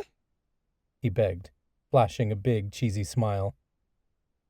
I conjured my phone and snapped a few pictures. He struck a few poses like he was modeling for a fashion magazine. It was early morning and the shops were just opening. The lock on the Jolly Pumpkin's front door slid open, and Hattie stepped outside to place a sign on the sidewalk. Everest barked as she followed behind her elementi. Priest Lucas, Hattie greeted. She'd spent some time in Hokavale after the evacuations, but Hattie had been back since the end of the war. She spent the summer and autumn here in Octavia Falls, and the rest of the year in California with her tribe. Please, just call me Lucas, I requested. It's an official title, and an important one at that, she countered. When your term expires, we can all stop calling you priest. After the end of the Miriamic conflict, my friends and I told the Coven it was time for us to take a step back from the Imperium Council, as our place running the Coven was already meant to be temporary. Now that the power had been returned to the people, it was their choice on whether to keep the Imperial Council as it was, or to dissolve the Council altogether and install a new system. We told them that Octavia Falls was theirs, and if we weren't welcome anymore, we wouldn't stay. This coven is yours as much as ours, Judge Calloway had said. You are the ones who brought us all together to end the waning and save our town. We want you to stay. I do not believe that we need to abolish the Imperium Council system, but perhaps we can change the way in which we approach it, with elections every 4 years. We agreed wholeheartedly. Everyone in the Coven deserved to be listened to, and we would all get a voice now. When it came time to hold an election, the Coven voted us back onto the council. Talia and Grant had politely declined, as they wished to return to school full-time to finish their degrees. I agreed to serve 1 term until the Coven got back on their feet, when another Mortana could be elected and take my place on the council. Personally, I wanted to get back to focusing on journalism. Nadine and Chloe were natural leaders, and they had no reservations about sitting on the Imperium Council for as many terms as the Coven would have them. Something told me they'd be running this town for quite a long time. In place of Grant and Talia, Professor Richards had retired as a history professor to serve as the alchemy priest for the time being, while Dr. Mack had stepped up as our seer priestess. Like me, she agreed to serve for only 1 term. She wanted to help the Coven, but I didn't think her heart lied in politics. She talked about leaving the Coven after the next election so she could reconnect with witches who'd left for good and help counsel those Coven members living in other societies. Most of the Coven had returned to Octavia Falls when our magic returned, but there were others who couldn't bear to ever come back. I understood that and respected their choices, but I wished they could see how much things had changed. We'd rebuilt so much of the town in the past 3 years. Even the Imperium Council wasn't the same as it once was. We were no longer overworked, and while it was still our job to make sure everything in town was running smoothly, we didn't need to have a hand in everything anymore. Committee members managed their own sectors, and they did it better than a few singular council members ever could. When people were given creative freedom, they were passionate and motivated about their jobs, and they were proud of the work they'd done. The rate at which homes and businesses had been rebuilt was astounding, and our economy was thriving. Hattie turned to Marcus. I see you like my pumpkins, my dear. Jack-o'-lanterns are cool, Marcus said, not quite getting the word right. I have jack-o'-lantern candies inside, Hattie offered. They make your eyes glow orange like a pumpkin. You can have one if your dad says it's all right. Marcus yanked on the bottom of my shirt. Please, Daddy. 1 candy, I agreed. We don't want to spoil your lunch, Mommy's at home making your favorite. Marcus gasped dramatically. Apple pie. Yes, and that will be enough sugar for one day, I teased. Hattie went inside and returned with the jack-o'-lantern lollipop. Marcus tore off the wrapper and popped the sucker in his mouth. He crossed his eyes as they started glowing orange, as if he could look at his own eyeballs. I hear the big ceremony is today, Hattie said. Yeah, construction is finished on Miriam Mansion, and we'll be unveiling it at a ribbon-cutting ceremony this afternoon, I told her. Marcus and I came into town to pick up the last of the items we need for the ceremony. It's a big day. The mansion has been one of our biggest projects these past few years.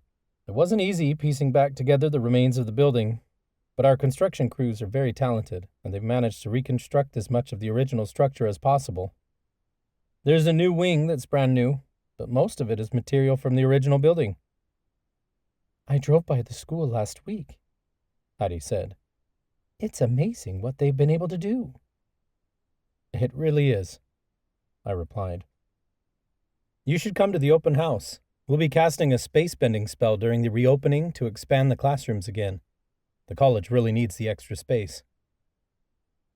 I bet the students will be happy to get out of the community center and back into a real school building, Hattie said.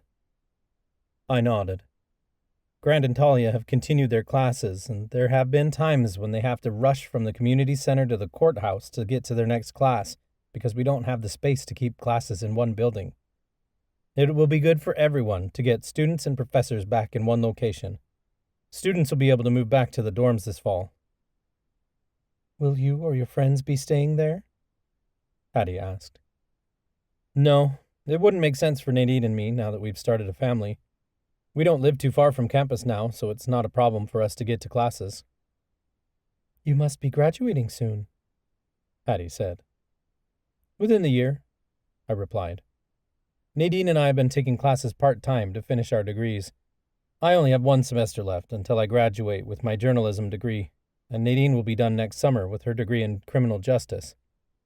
Miles accelerated his schoolwork and already graduated from his criminal justice major, and Chloe just got her degree in public administration.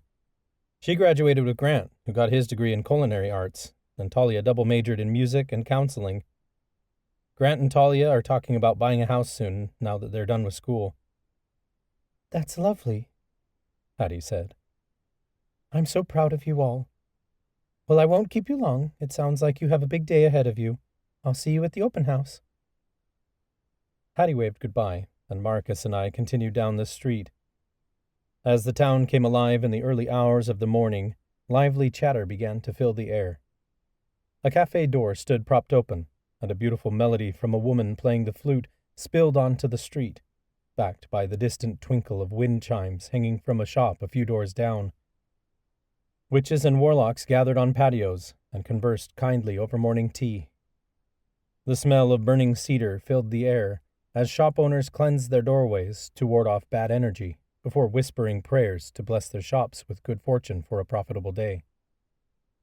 We passed by shops where skeletons, who were dressed in long flowing dresses, danced in the window displays, then past a pet shelter where kittens pawed at balls of yarn while waiting to be adopted. A nearby bookstore had leather-bound journals in the window display that flipped their pages on their own. We walked past the visitor center, which was something our town had never had before, as it was unusual for Octavia Falls to welcome visitors. Now we had a center set up to help guide visitors from other supernatural societies during their stay here. Our protection spells still kept out those who wished us any harm, but we now welcomed more visiting professors and supernatural tourists than ever before. All kinds of flyers were hung on a bulletin board near the visitor center entrance, advertising community festivals, group dance classes, and assistance programs. I noticed a flyer for the health clinic, and my heart filled with pride for all the Coven had done together. With our magic back, the economy was booming, and we were able to use the money flowing into the Coven to restore our healthcare system. More than that, we'd set up a new walk-in clinic that provided free resources to witches and supernatural refugees alike. Marcus finished his sucker, and the orange glow faded from his eyes. I helped him toss the stick into a nearby garbage, and he got a big smile on his face when he turned. Marcus ran over to the window of a wand shop. He banged his tiny palm on the window and jumped up and down excitedly. The Dragon Man is here. The owner of the shop caught sight of Marcus, and he hurried outside to greet us. A miniature cat with dragonfly wings fluttered beside him. The old man tipped his newsboy cap at me. "Lucas, good to see you." "Bo," I replied kindly. Bo Blankard was the half-fae, half-warlock friend of Helena's whom we met in Hokavale. He'd been the one to tell us about the warlock's trial. Bo had been driven from our town decades ago when the coven found out what he was. They'd poisoned his mate simply for existing in Octavia Falls as fae. Bo had talked about returning to Octavia Falls to reopen the wand shop he'd run for 20 years when he was younger, and that's exactly what he did once the Miriamic conflict ended. He'd managed to purchase the same building he once owned all those years ago. Marcus yanked on my pant leg.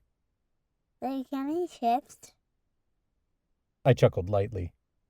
That's something you'll have to ask him.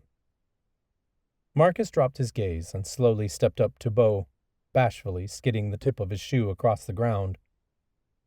Can't you do the dragon? Why, of course, Marcus, Bo said happily. Anytime you ask, although you may want to stand back. Marcus scurried backward, but his eyes stayed locked on Bo. Bo cleared his throat and loudly announced, "I'm going to shift into a dragon now." All down the street, children ran over to watch. You'd think they were all witnessing Santa Claus on Christmas Day. In Octavia Falls, a fae shifter like Bo was equally mystical, and the kids absolutely loved him. Bo stepped out further onto the empty street to make room. Then his limbs began to elongate, and his nose turned into a snout as he shifted into a dragon before our eyes. All Marcus's shyness melted away as he threw his hands in the air and giggled. The pure joy of a child never ceased to amaze me. Bo was a relatively small dragon compared to other fae shifters, but he was still bigger than any vehicle parked on the street. He was entirely black, though his scales shimmered a dark purple. Even in dragon form, he looked like the Mortana he was. 2 black horns protruded out of his head, but those were the only sharp spikes on him, as he had a smooth spine and tail. Bo spread his leathery bat-like wings and kicked off the ground. He flew above the buildings and spiraled 1 rotation through the sky before landing back on his feet. Then Bo turned his snout upward and breathed fire that rained harmless embers down on the crowd of kids.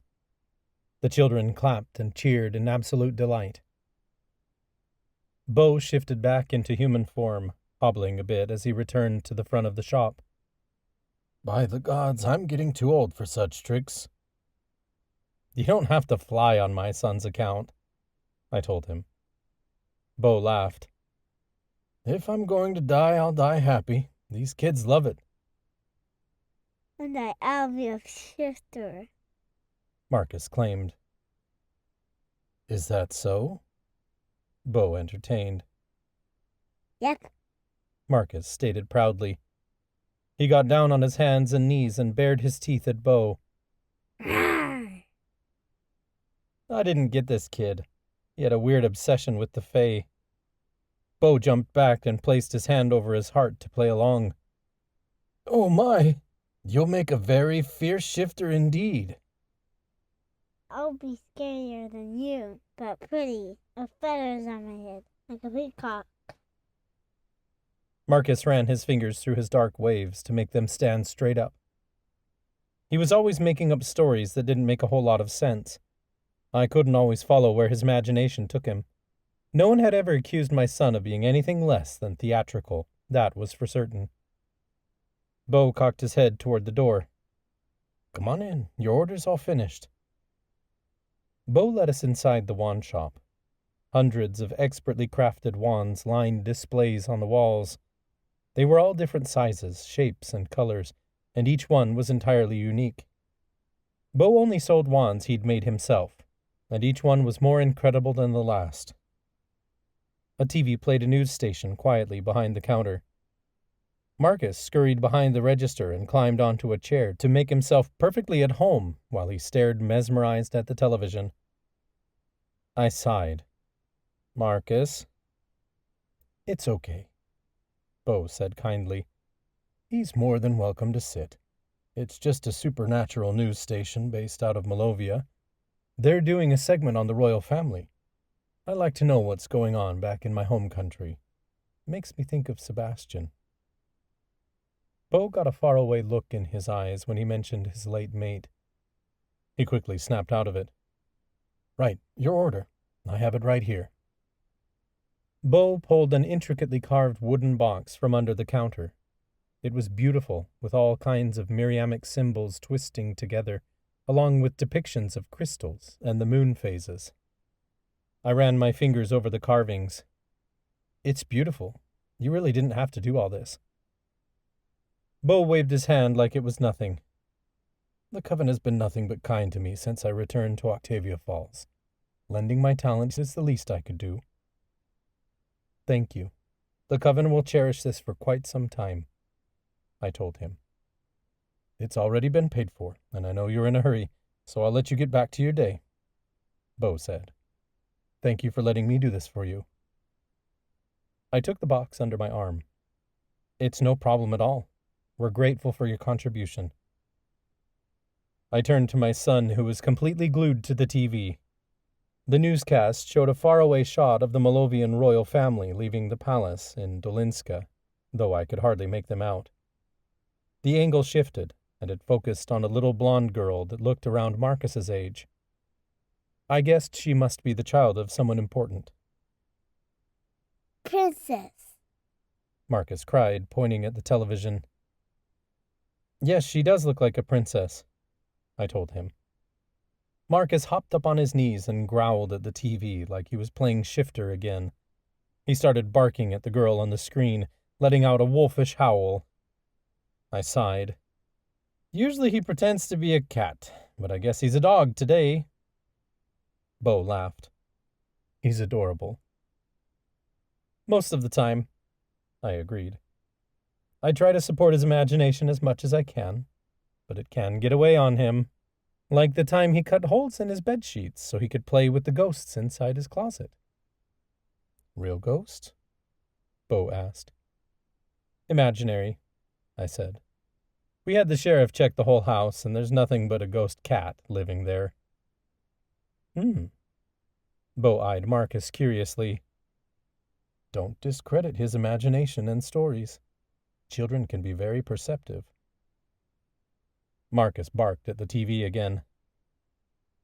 "Perceptive, or maybe just a bit fantastical," I said. "I'm not sure. Marcus, time to get home to Mommy. We don't want to miss apple pie." At the mention of apple pie, Marcus seemed more alert. He climbed down from his chair and followed me out of the wand shop and back to the car. I drove toward the edge of town, past the school, and to a long driveway lined with trees on all sides. "Are you going, Daddy?" Marcus asked from his car seat. "We're going home." The trees gave way to a large clearing, and the most beautiful home in all of Octavia Falls stood before us. A wall of green ivy grew up the side of the house, and a large arched doorway stood propped open. After the Miriamic conflict ended, Nadine and I returned to our special place at the abandoned mansion behind the school. Turned out the old headmaster's family still owned the property, but they didn't wish to return to Octavia Falls and were willing to sell it at a low price.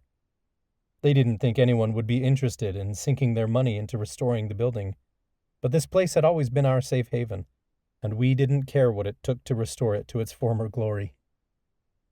We made a respectable salary serving on the Imperium Council, so we'd been able to remodel the front of the house so we could live in it while we worked on restoring the rest of the property.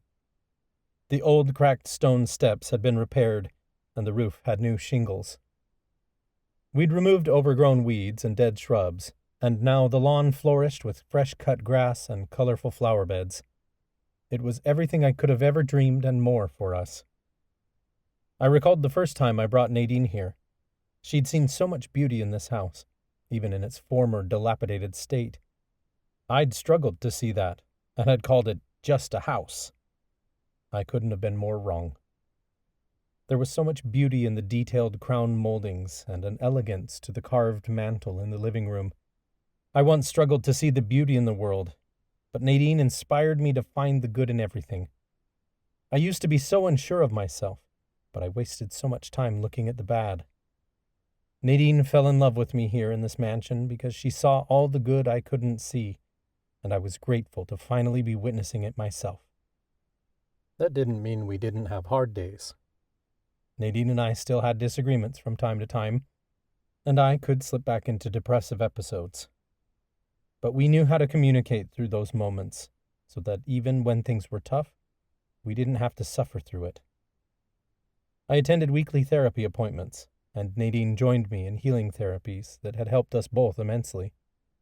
We practiced yoga together every morning before the kids woke up, and on the weekends we attended breathwork classes and sound bath therapies at a local studio. We found that when we connected with our bodies, we could create our own kind of magic, in the bedroom and out of it. When slowing down didn't work, we strapped the kids in a stroller and took them down to the park, where we played disc golf together or pushed the kids on the swings. Every day was different in our family, but we found that as long as we spent it together, we could get through anything. As I pulled into the driveway, Nadine stepped onto the front porch with our daughter propped on her hip. She lifted Erica's hand and helped her wave. The two wore matching dresses that were casual enough for summer, but professional enough for the ceremony today. Mommy! Marcus cried happily. I parked the car and helped Marcus out of his car seat. He tore across the lawn with his arms spread wide. Isa, Oliver, and Rishi had followed Nadine outside. Rishi ran toward Marcus, but the cat tripped down the stairs and face-planted into the dirt. Isa rushed over to lick Rishi's ears. Erica pointed a tiny finger at me. Dada! I hooked the wooden box under my arm, then climbed the porch steps. Nadine and I traded kids. I took Erica in my arms while Nadine scooped Marcus into a tight hug. Oof, you're so big, Nadine told him. You've only been gone an hour, but I think you grew 2 inches. Yeah, I'm 3 inches. Marcus held up 3 fingers. I think you're 3 years old. Nadine humored him. And maybe 3 feet tall. I'm 3. Marcus said. We have everything. Erica mumbled a string of words I didn't quite catch. Then she shouted, 2. That's right, I told her, stroking her brown pigtails. You're 2 years old. We found out shortly after the war ended that Nadine was pregnant.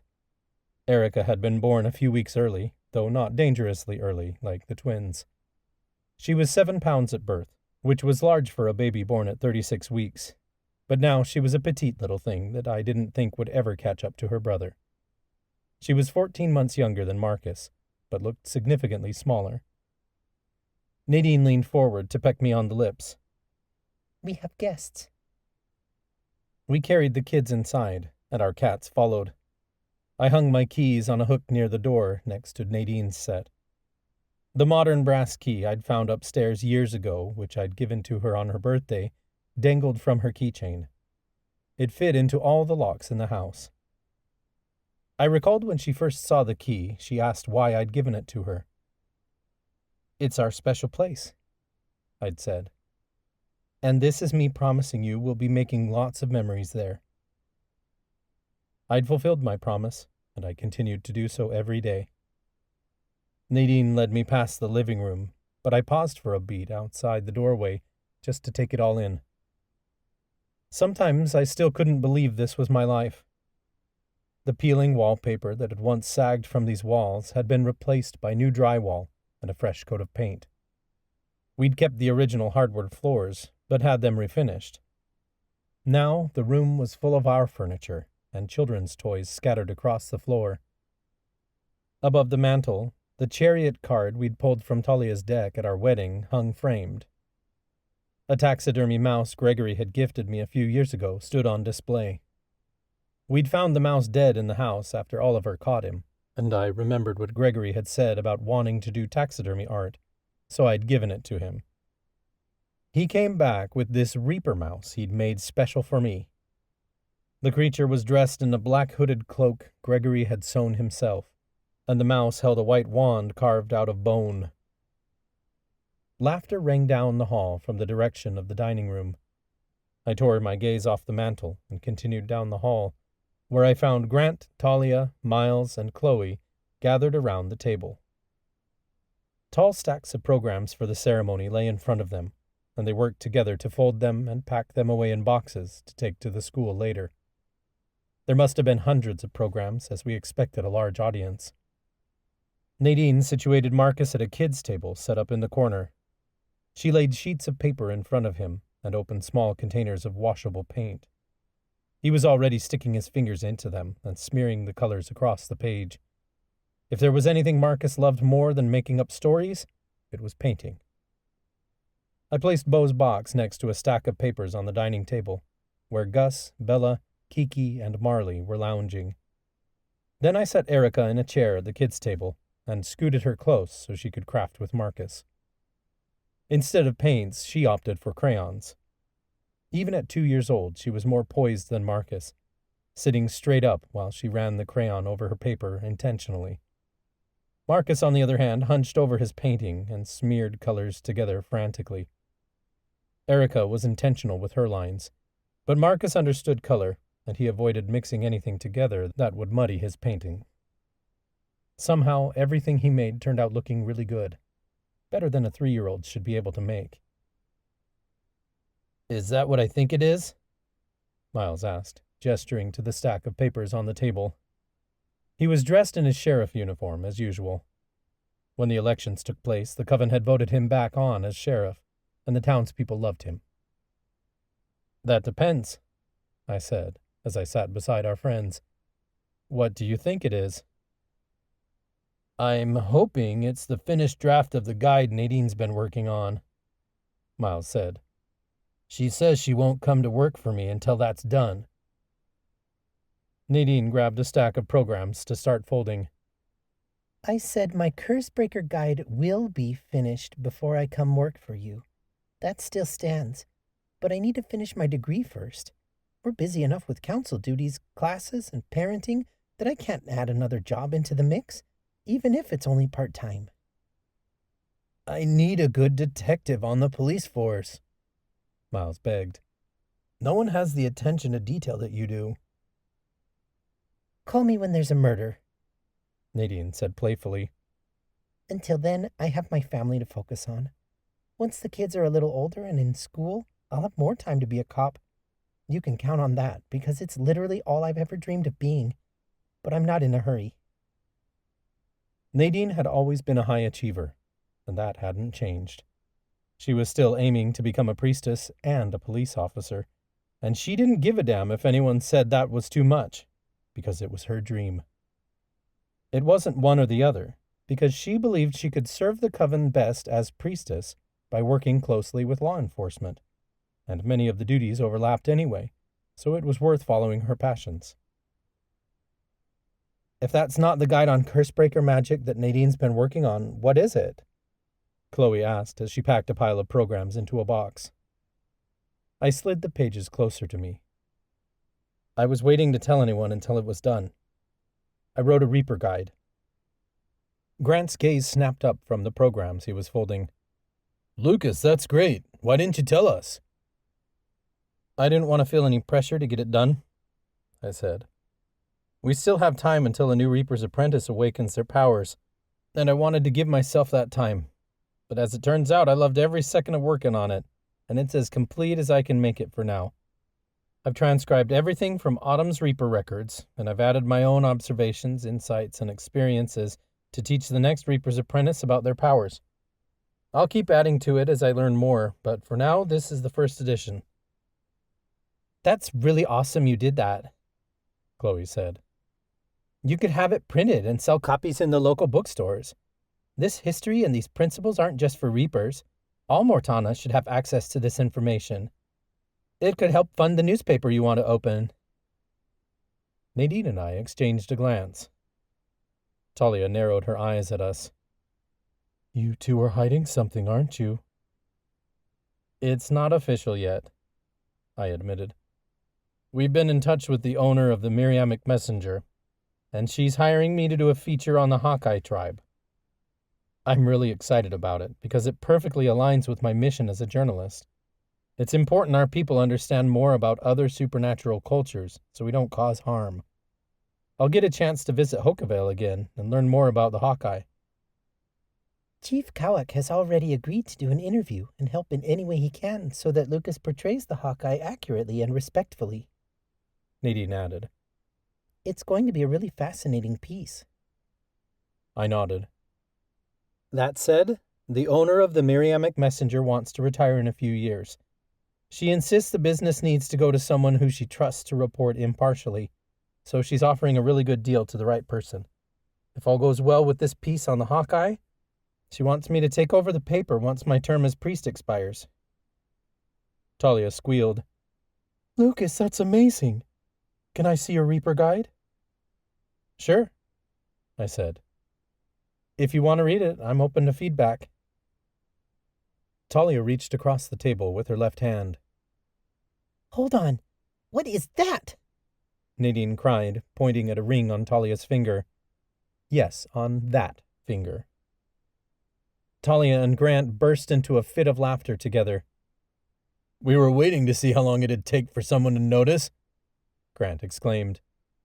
I wasn't sure how much longer I could hold it in.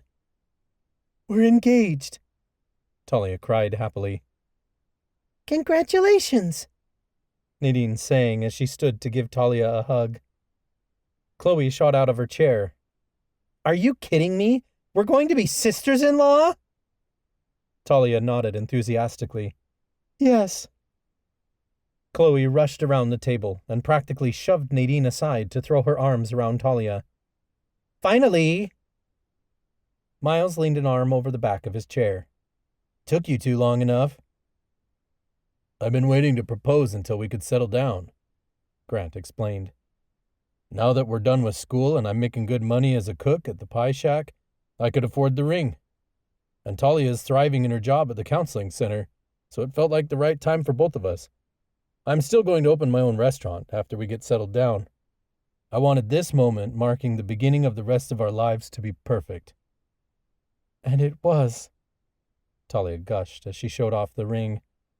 It was a small dainty ring with an oval diamond in the center and smaller pointed diamonds made to look like leaves. Grant rented out the pie shack after hours and decorated it with the most beautiful witch lights. He set up a table with flower petals and romantic music. The candles even sparkled from his alchemy wax he created that made the flames glow different colors. Then he made me the most delicious chocolate silk pie. When he brought out my slice, the ring was propped up on the whipped cream, sparkling so beautifully. That sounds so romantic, Nadine said dreamily. It was, Talia replied. I love how much of himself and his magic he put into it. A girl couldn't possibly say no. Grant leaned over to stroke her hair. You're the magical one, because you said yes. I've never been happier. Hear, hear! Miles exclaimed, raising an imaginary glass. We all agreed. None of us had ever been happier, and I didn't go a day without marveling at the joyous life we woke up in. It was certainly not something to take for granted. My friends continued laughing, telling jokes, and reminiscing on good times while we finished folding the programs for the ceremony. Nadine served lunch, a delicious stew with a slice of homemade bread and apple pie for dessert. Then we cleaned up and gathered our things to head to the school. Hey, look. Marcus yanked on my hand and guided me over to the kid table, where his painting had been during lunch. I looked down at it to see he'd painted a bunch of dark blobs with strange faces. Some of them had 12 eyeballs, and others had sharp teeth. I was amazed at what he could do with finger paints at 3 years old. But at the same time, the picture gave me pause. These blobs looked a whole lot like monsters. I worried about Marcus a lot. It was common for parents to do, but Marcus was special. We'd tried to break his curse with the Master Wand, but that had backfired on us, and the Master Wand snapped in two. The oaken wands hadn't been any more capable of breaking the curse. After the waning ended and we got our magic back, Nadine was able to perceive Marcus's curse again. The curse the priestesses cast on Marcus, which prevented any witch or warlock from telling him about his demigod powers, was still active, and we hadn't found anything strong enough to overpower it. Furthermore, his curse prevented us from creating another Master Wand, so we couldn't try that again. Professor Wyckoff had been searching for solutions for years, ever since the night the Master Wand broke. She had yet to find a viable solution.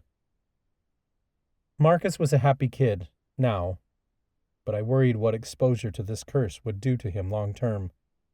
We'd already seen how a curse from infancy had affected Nadine and Chloe, and Marcus's was stronger yet. As a father, all I wanted was to let Marcus be a kid as long as possible. But when he showed me pictures like this, I worried there was a darkness buried deep inside of him that I may be unable to save him from. That's lovely, Nadine told Marcus as she came up behind us. The purple monster's my favorite. The black one's my favorite, Marcus said proudly. He snatched up the painting and romped off down the hall. I turned to Nadine. Do his paintings not bother you? This is the third monster painting in the last week. It's not unusual for kids to imagine monsters in their closet, Nadine said with a shrug. Yeah, but what if his are in his head? I worried. I simply told Marcus to make friends with his monsters. He seems to be doing well with that advice. Marcus isn't just some ordinary kid, I insisted. He's got a curse he can't break, and on top of that, he's my son. Nadine frowned. Lucas, we've talked about what it means to be the son of a Reaper.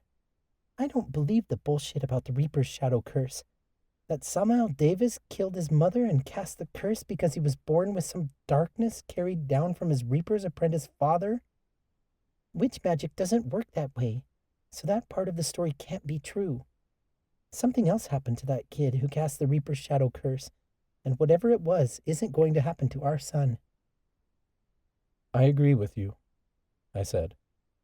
I used to think Reaper's powers were dark and dangerous, but I don't believe that anymore.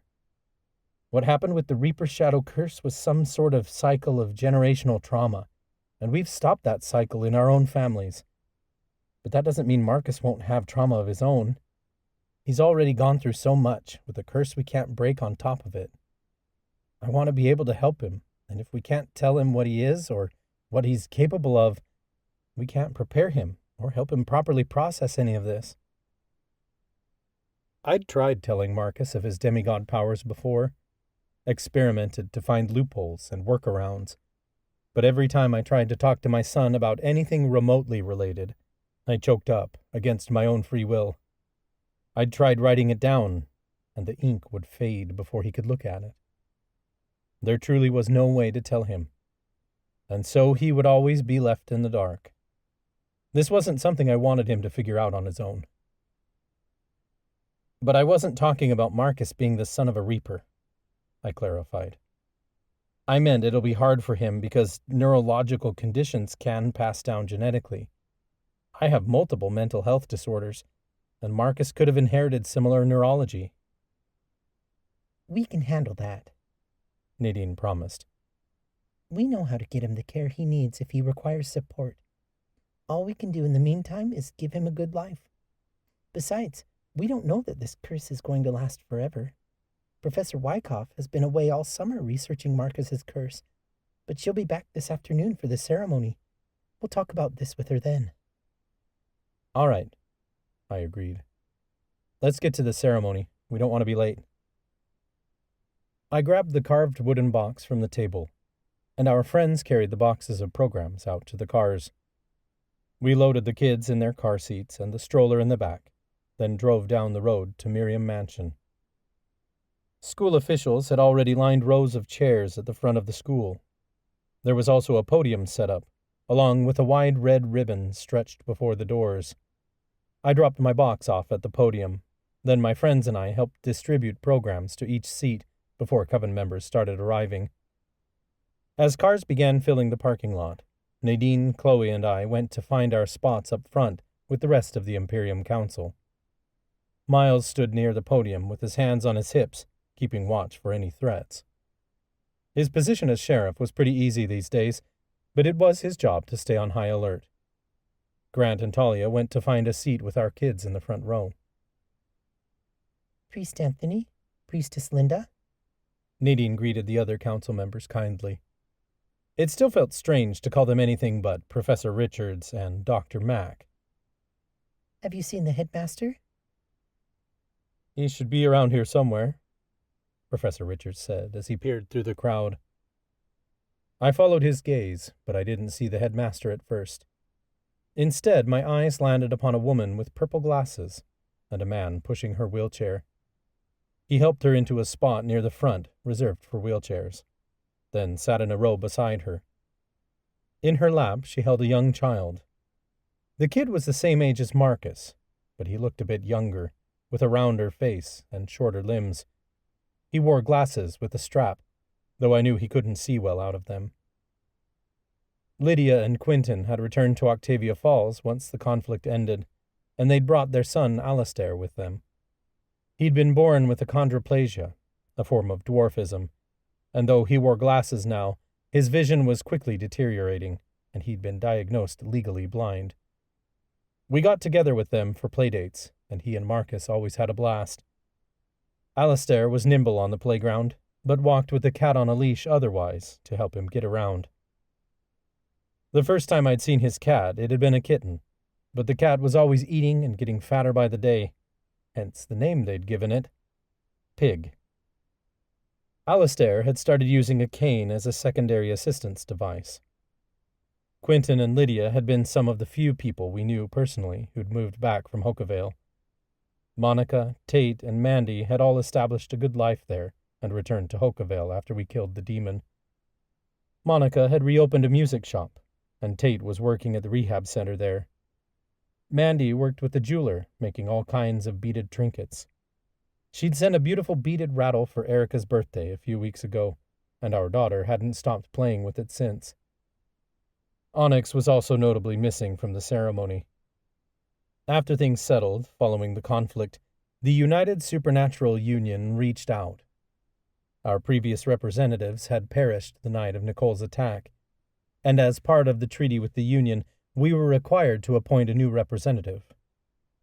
Onyx had already been working with other supernatural races and making alliances in Paris, so the Coven appointed her our Union representative. We rarely saw her these days, but I was glad she was living her dream. The last time we talked, she seemed enthusiastic about the work she was doing, and I'd never seen her happier. Among the crowd were other friends who had survived the conflict. Samantha and Darcy sat next to each other, shooting glances over at Alex, who was standing near the back in his police uniform. If you like him, you should ask him out, I heard Darcy say loudly. Shh, Samantha hissed. I didn't say I liked him. I just said the scar on his face is hot. You didn't have to say it, Darcy said. I know a girl in love when I see it. Plus, he looks at you the same way my boyfriend looks at me. He clearly likes you. You think? Samantha squeaked. She glanced over her shoulder again, and Alex caught her eye and smiled. She went beet red under his gaze, then giggled as she turned back to Darcy. All right, I'll ask him out after the ceremony. Professor Richards pointed to the crowd. Ah, there's the headmaster. He's with Alan. Headmaster Warren knelt at the edge of a row of chairs talking to a young child that sat between Gregory and Braden. The kid was Marcus's age, with light hair and the complexion of a ghost. Headmaster Warren made a funny face, and the child let out a full belly laugh. For as strange as it was to call Professor Richards Priest Anthony, dropping the professor title off Warren's name felt entirely natural. Headmaster Jonathan Warren suited him quite well, and he was really good at his job. But his job didn't leave much time for family, and after everything that happened, Warren decided that what was best for his family was different from most. He'd been too stricken with grief to raise a child. He didn't talk about it often, but he opened up to me once to say that every time he looked at Alan, he saw Clarice Verla. I knew I couldn't be a good parent to my son, Warren had admitted to me. The best thing for him is to be raised by someone else. I still want to be a part of his life, but I can serve him better in the role of grandfather than his only dad. Gregory and Braden had stepped up to raise Alan as their own. The couple had gotten married at a nearby courthouse after the evacuations. Everything had felt so uncertain then, and they wanted to tie the knot before they lost the chance. After they returned to Octavia Falls, they assumed it'd be years before they could adopt a child. But Alan had needed somewhere to go, and Warren had chosen them. Legally, Gregory and Braden Walker were Alan's dads, but Warren was still around to help. Nadine and I walked over to Warren. He noticed us and got to his feet. Nadine, Lucas, it's good to see you, he said as he shook each of our hands in turn. I have to say, I don't know if we would have been able to salvage the school without the two of you. From the bottom of my heart, thank you. We couldn't have done it alone, I said. Nadine gestured toward the podium. It's time to get started, Headmaster. Yes, of course. Warren turned back to Gregory. I'll see your family tomorrow night for dinner. From what I heard, Gregory and Braden brought Alan over to Warren's house every Sunday night for dinner. Their arrangement was unconventional, but the four of them had become a family of their own, and that was beautiful. Professor Warren stepped up to the podium, and the crowd quieted as his voice rang through the speakers. Welcome to the Miriam College of Witchcraft grand reopening. I'm Headmaster Warren, and we're thrilled you're here today to share this historic moment with us. Krista Thomas, little Caleb's mom, knelt near the podium and started snapping photos with her professional camera. The pictures would go in the Miriamic Messenger next week. Professor Warren went on to give some history about the college, as well as thank members of the community who had donated their time or money to rebuild the school. It was quite a long list, as it seemed that everyone had chipped in some way to help restore the building to its former glory. Before we open the school for tours, our Imperium Council welcomes you to be a part of this historic event by joining hands, so that together we may perform a space-bending spell to expand the school to accommodate our staff and students' needs, Warren announced. We join together with the following incantation. What once lay broken is now revived. We expand the school to its former size. All around us, hundreds of coven members joined hands and began speaking the incantation. Power surged around us as I linked my hands with Nadine on one side and Chloe on the other. Nadine's eyes began to glow a bright white as the power of the coven filled her up. She brought our power together and guided tendrils of magic to circle the entire building and swirl upward until the whole school was encompassed by a massive spell. From the outside it appeared that nothing was happening, but through the front windows I witnessed the walls of the main foyer stretching and expanding to our will. The grand staircase sank back into the school, and sconces doubled before our eyes as the walls tripled in size.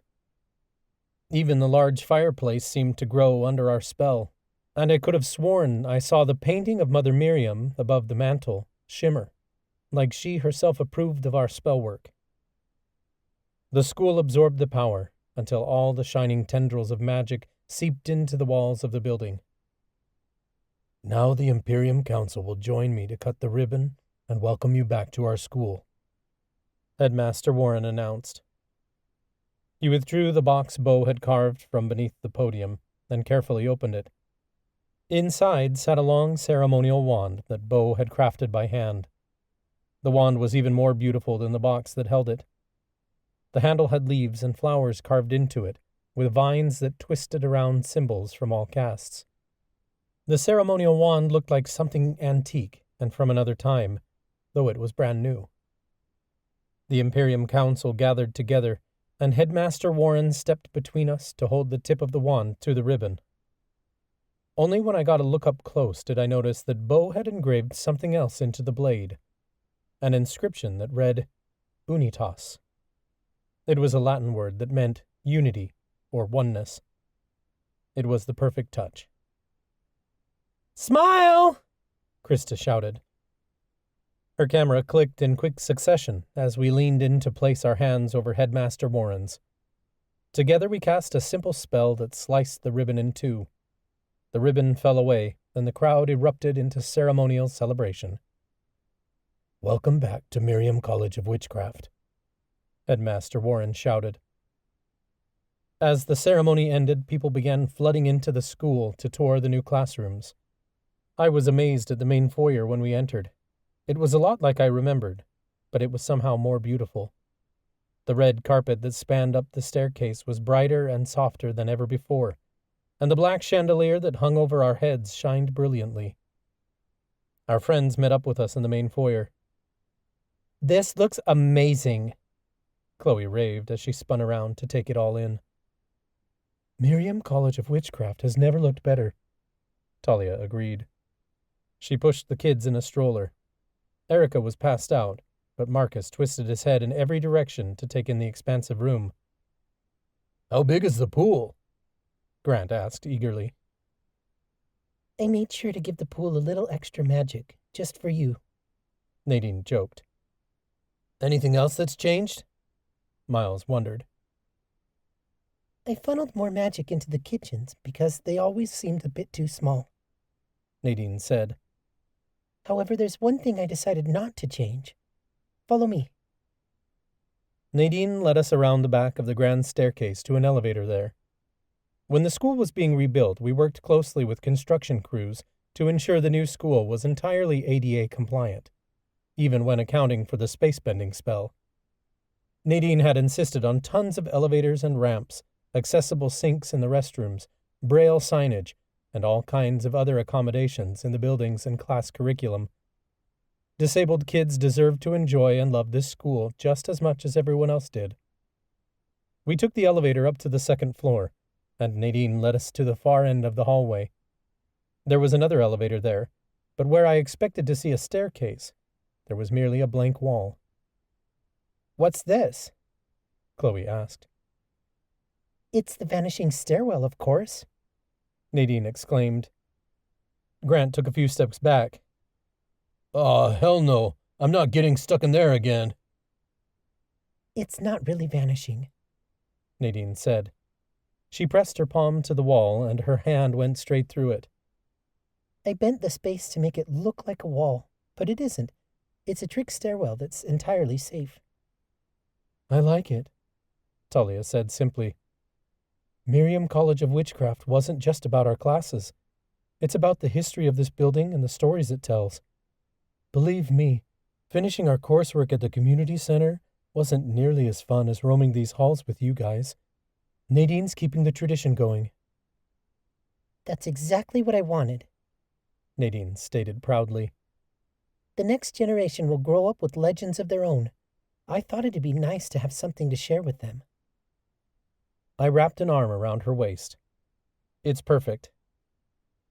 "Yes, it will be a joy traumatizing the next generation of students," Chloe teased. "Remember the time you pushed me into the vanishing stairwell, Nadine?" Nadine laughed. "That's not fair. You trashed my room and tried to frame me for defiling Mother Miriam's painting." "Oh, kiss already," Miles exclaimed.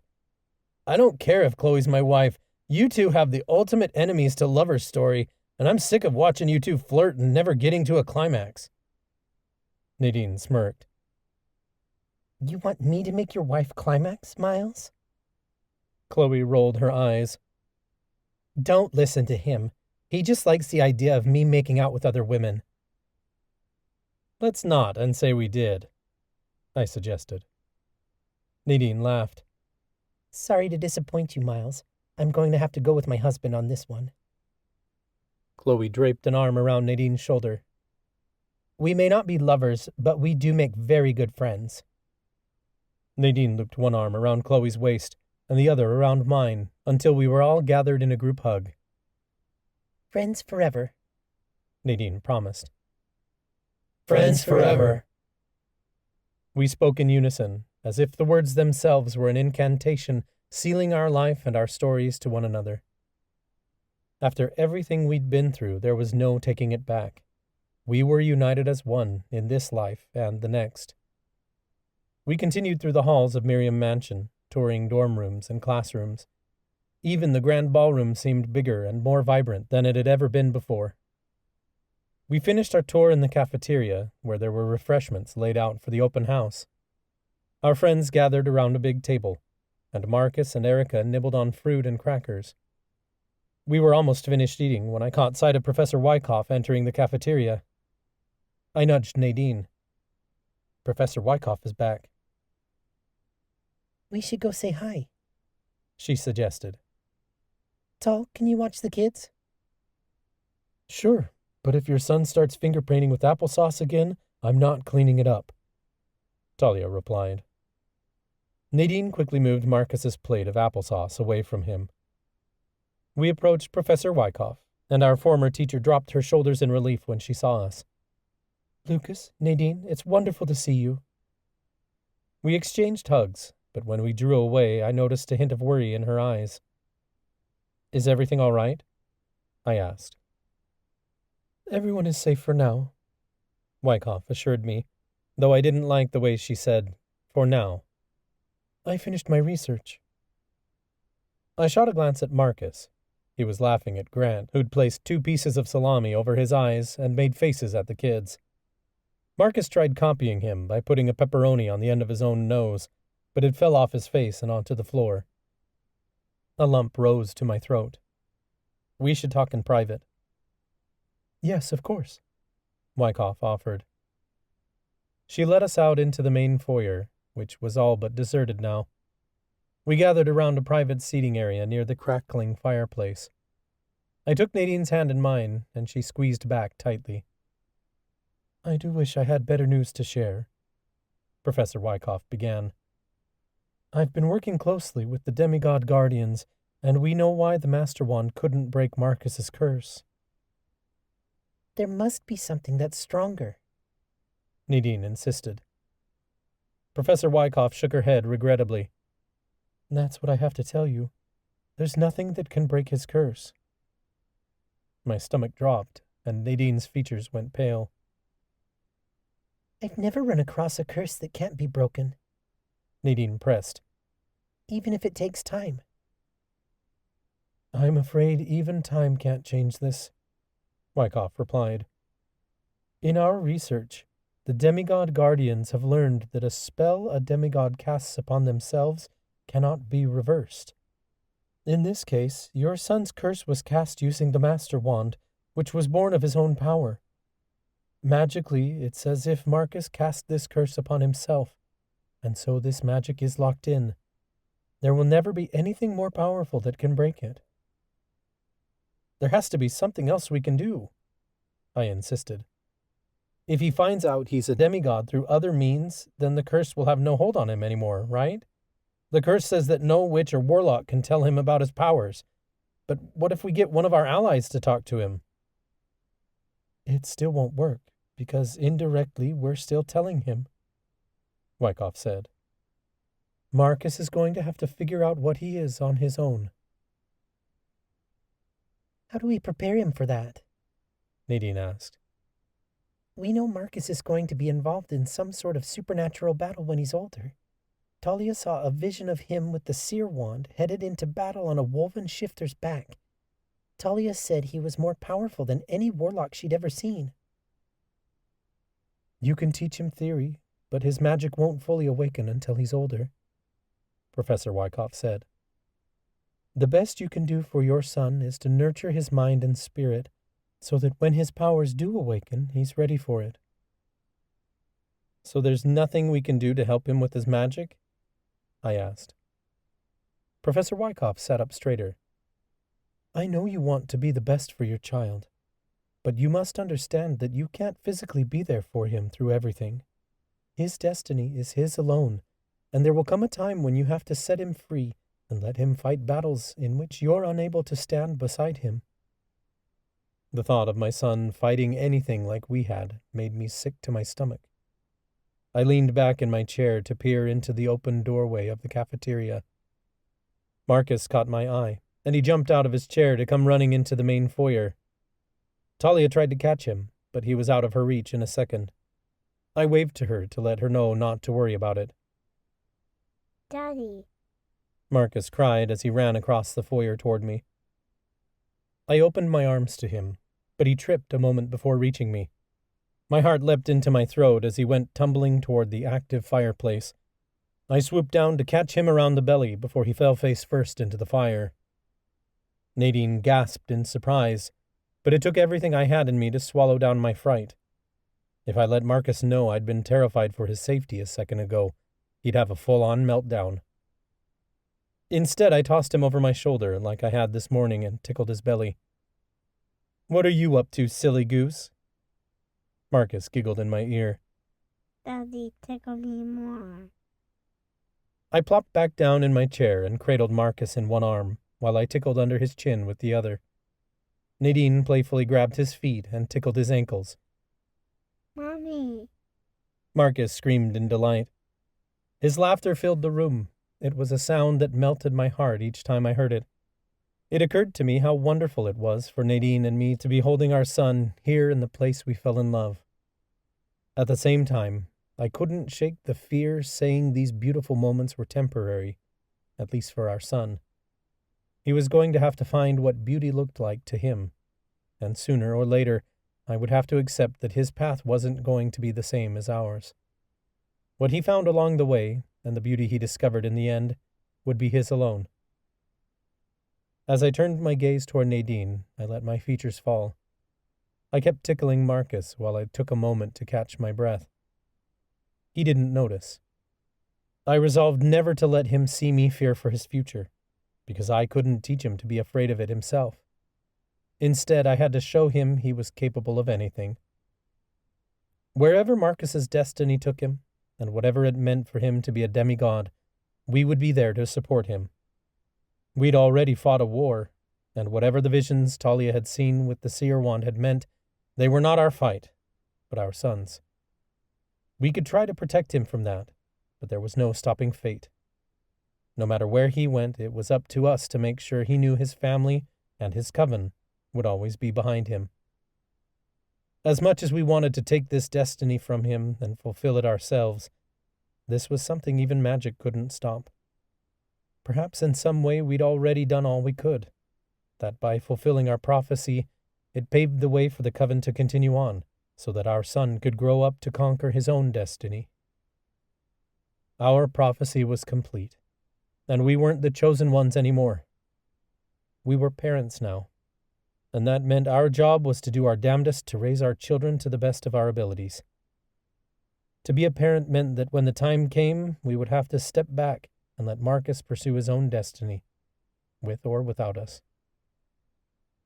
Nadine and I drew away from our son, but a wide smile remained plastered on Marcus's face. Mommy, Daddy, He said. I love you.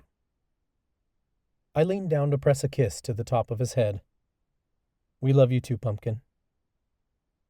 Nadine entwined her quivering fingers in mine. More than you will ever know. Greater than the fear was the love between our family. Nadine and I had found our happy ending. In it, all we could do was believe in our son and share as many beautiful moments with him as possible. I was a death warlock, but I'd given my son the one thing I could give no one else: life. I made my choices, and I couldn't imagine any better life. What would my son do with his? That was his to decide.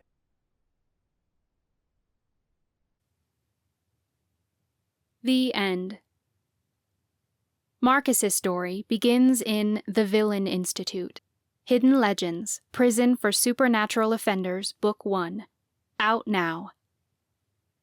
The College of Witchcraft series is part of the Hidden Legends universe, a paranormal fantasy world created by authors Megan Linsky and Alicia Rades.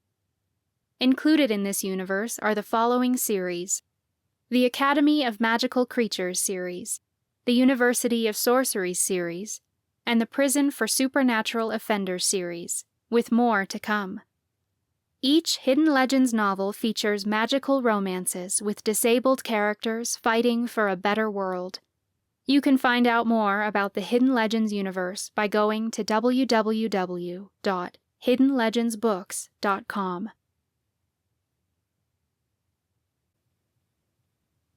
This has been The Witch's Fate, Hidden Legends, College of Witchcraft, Book 6, written by Alicia Rades. Narrated by Logan Young, Jonathan M. Matthews, and Candace Joyce. Copyright 2025 by Alicia Rades. Production copyright 2025 by Alicia Rades.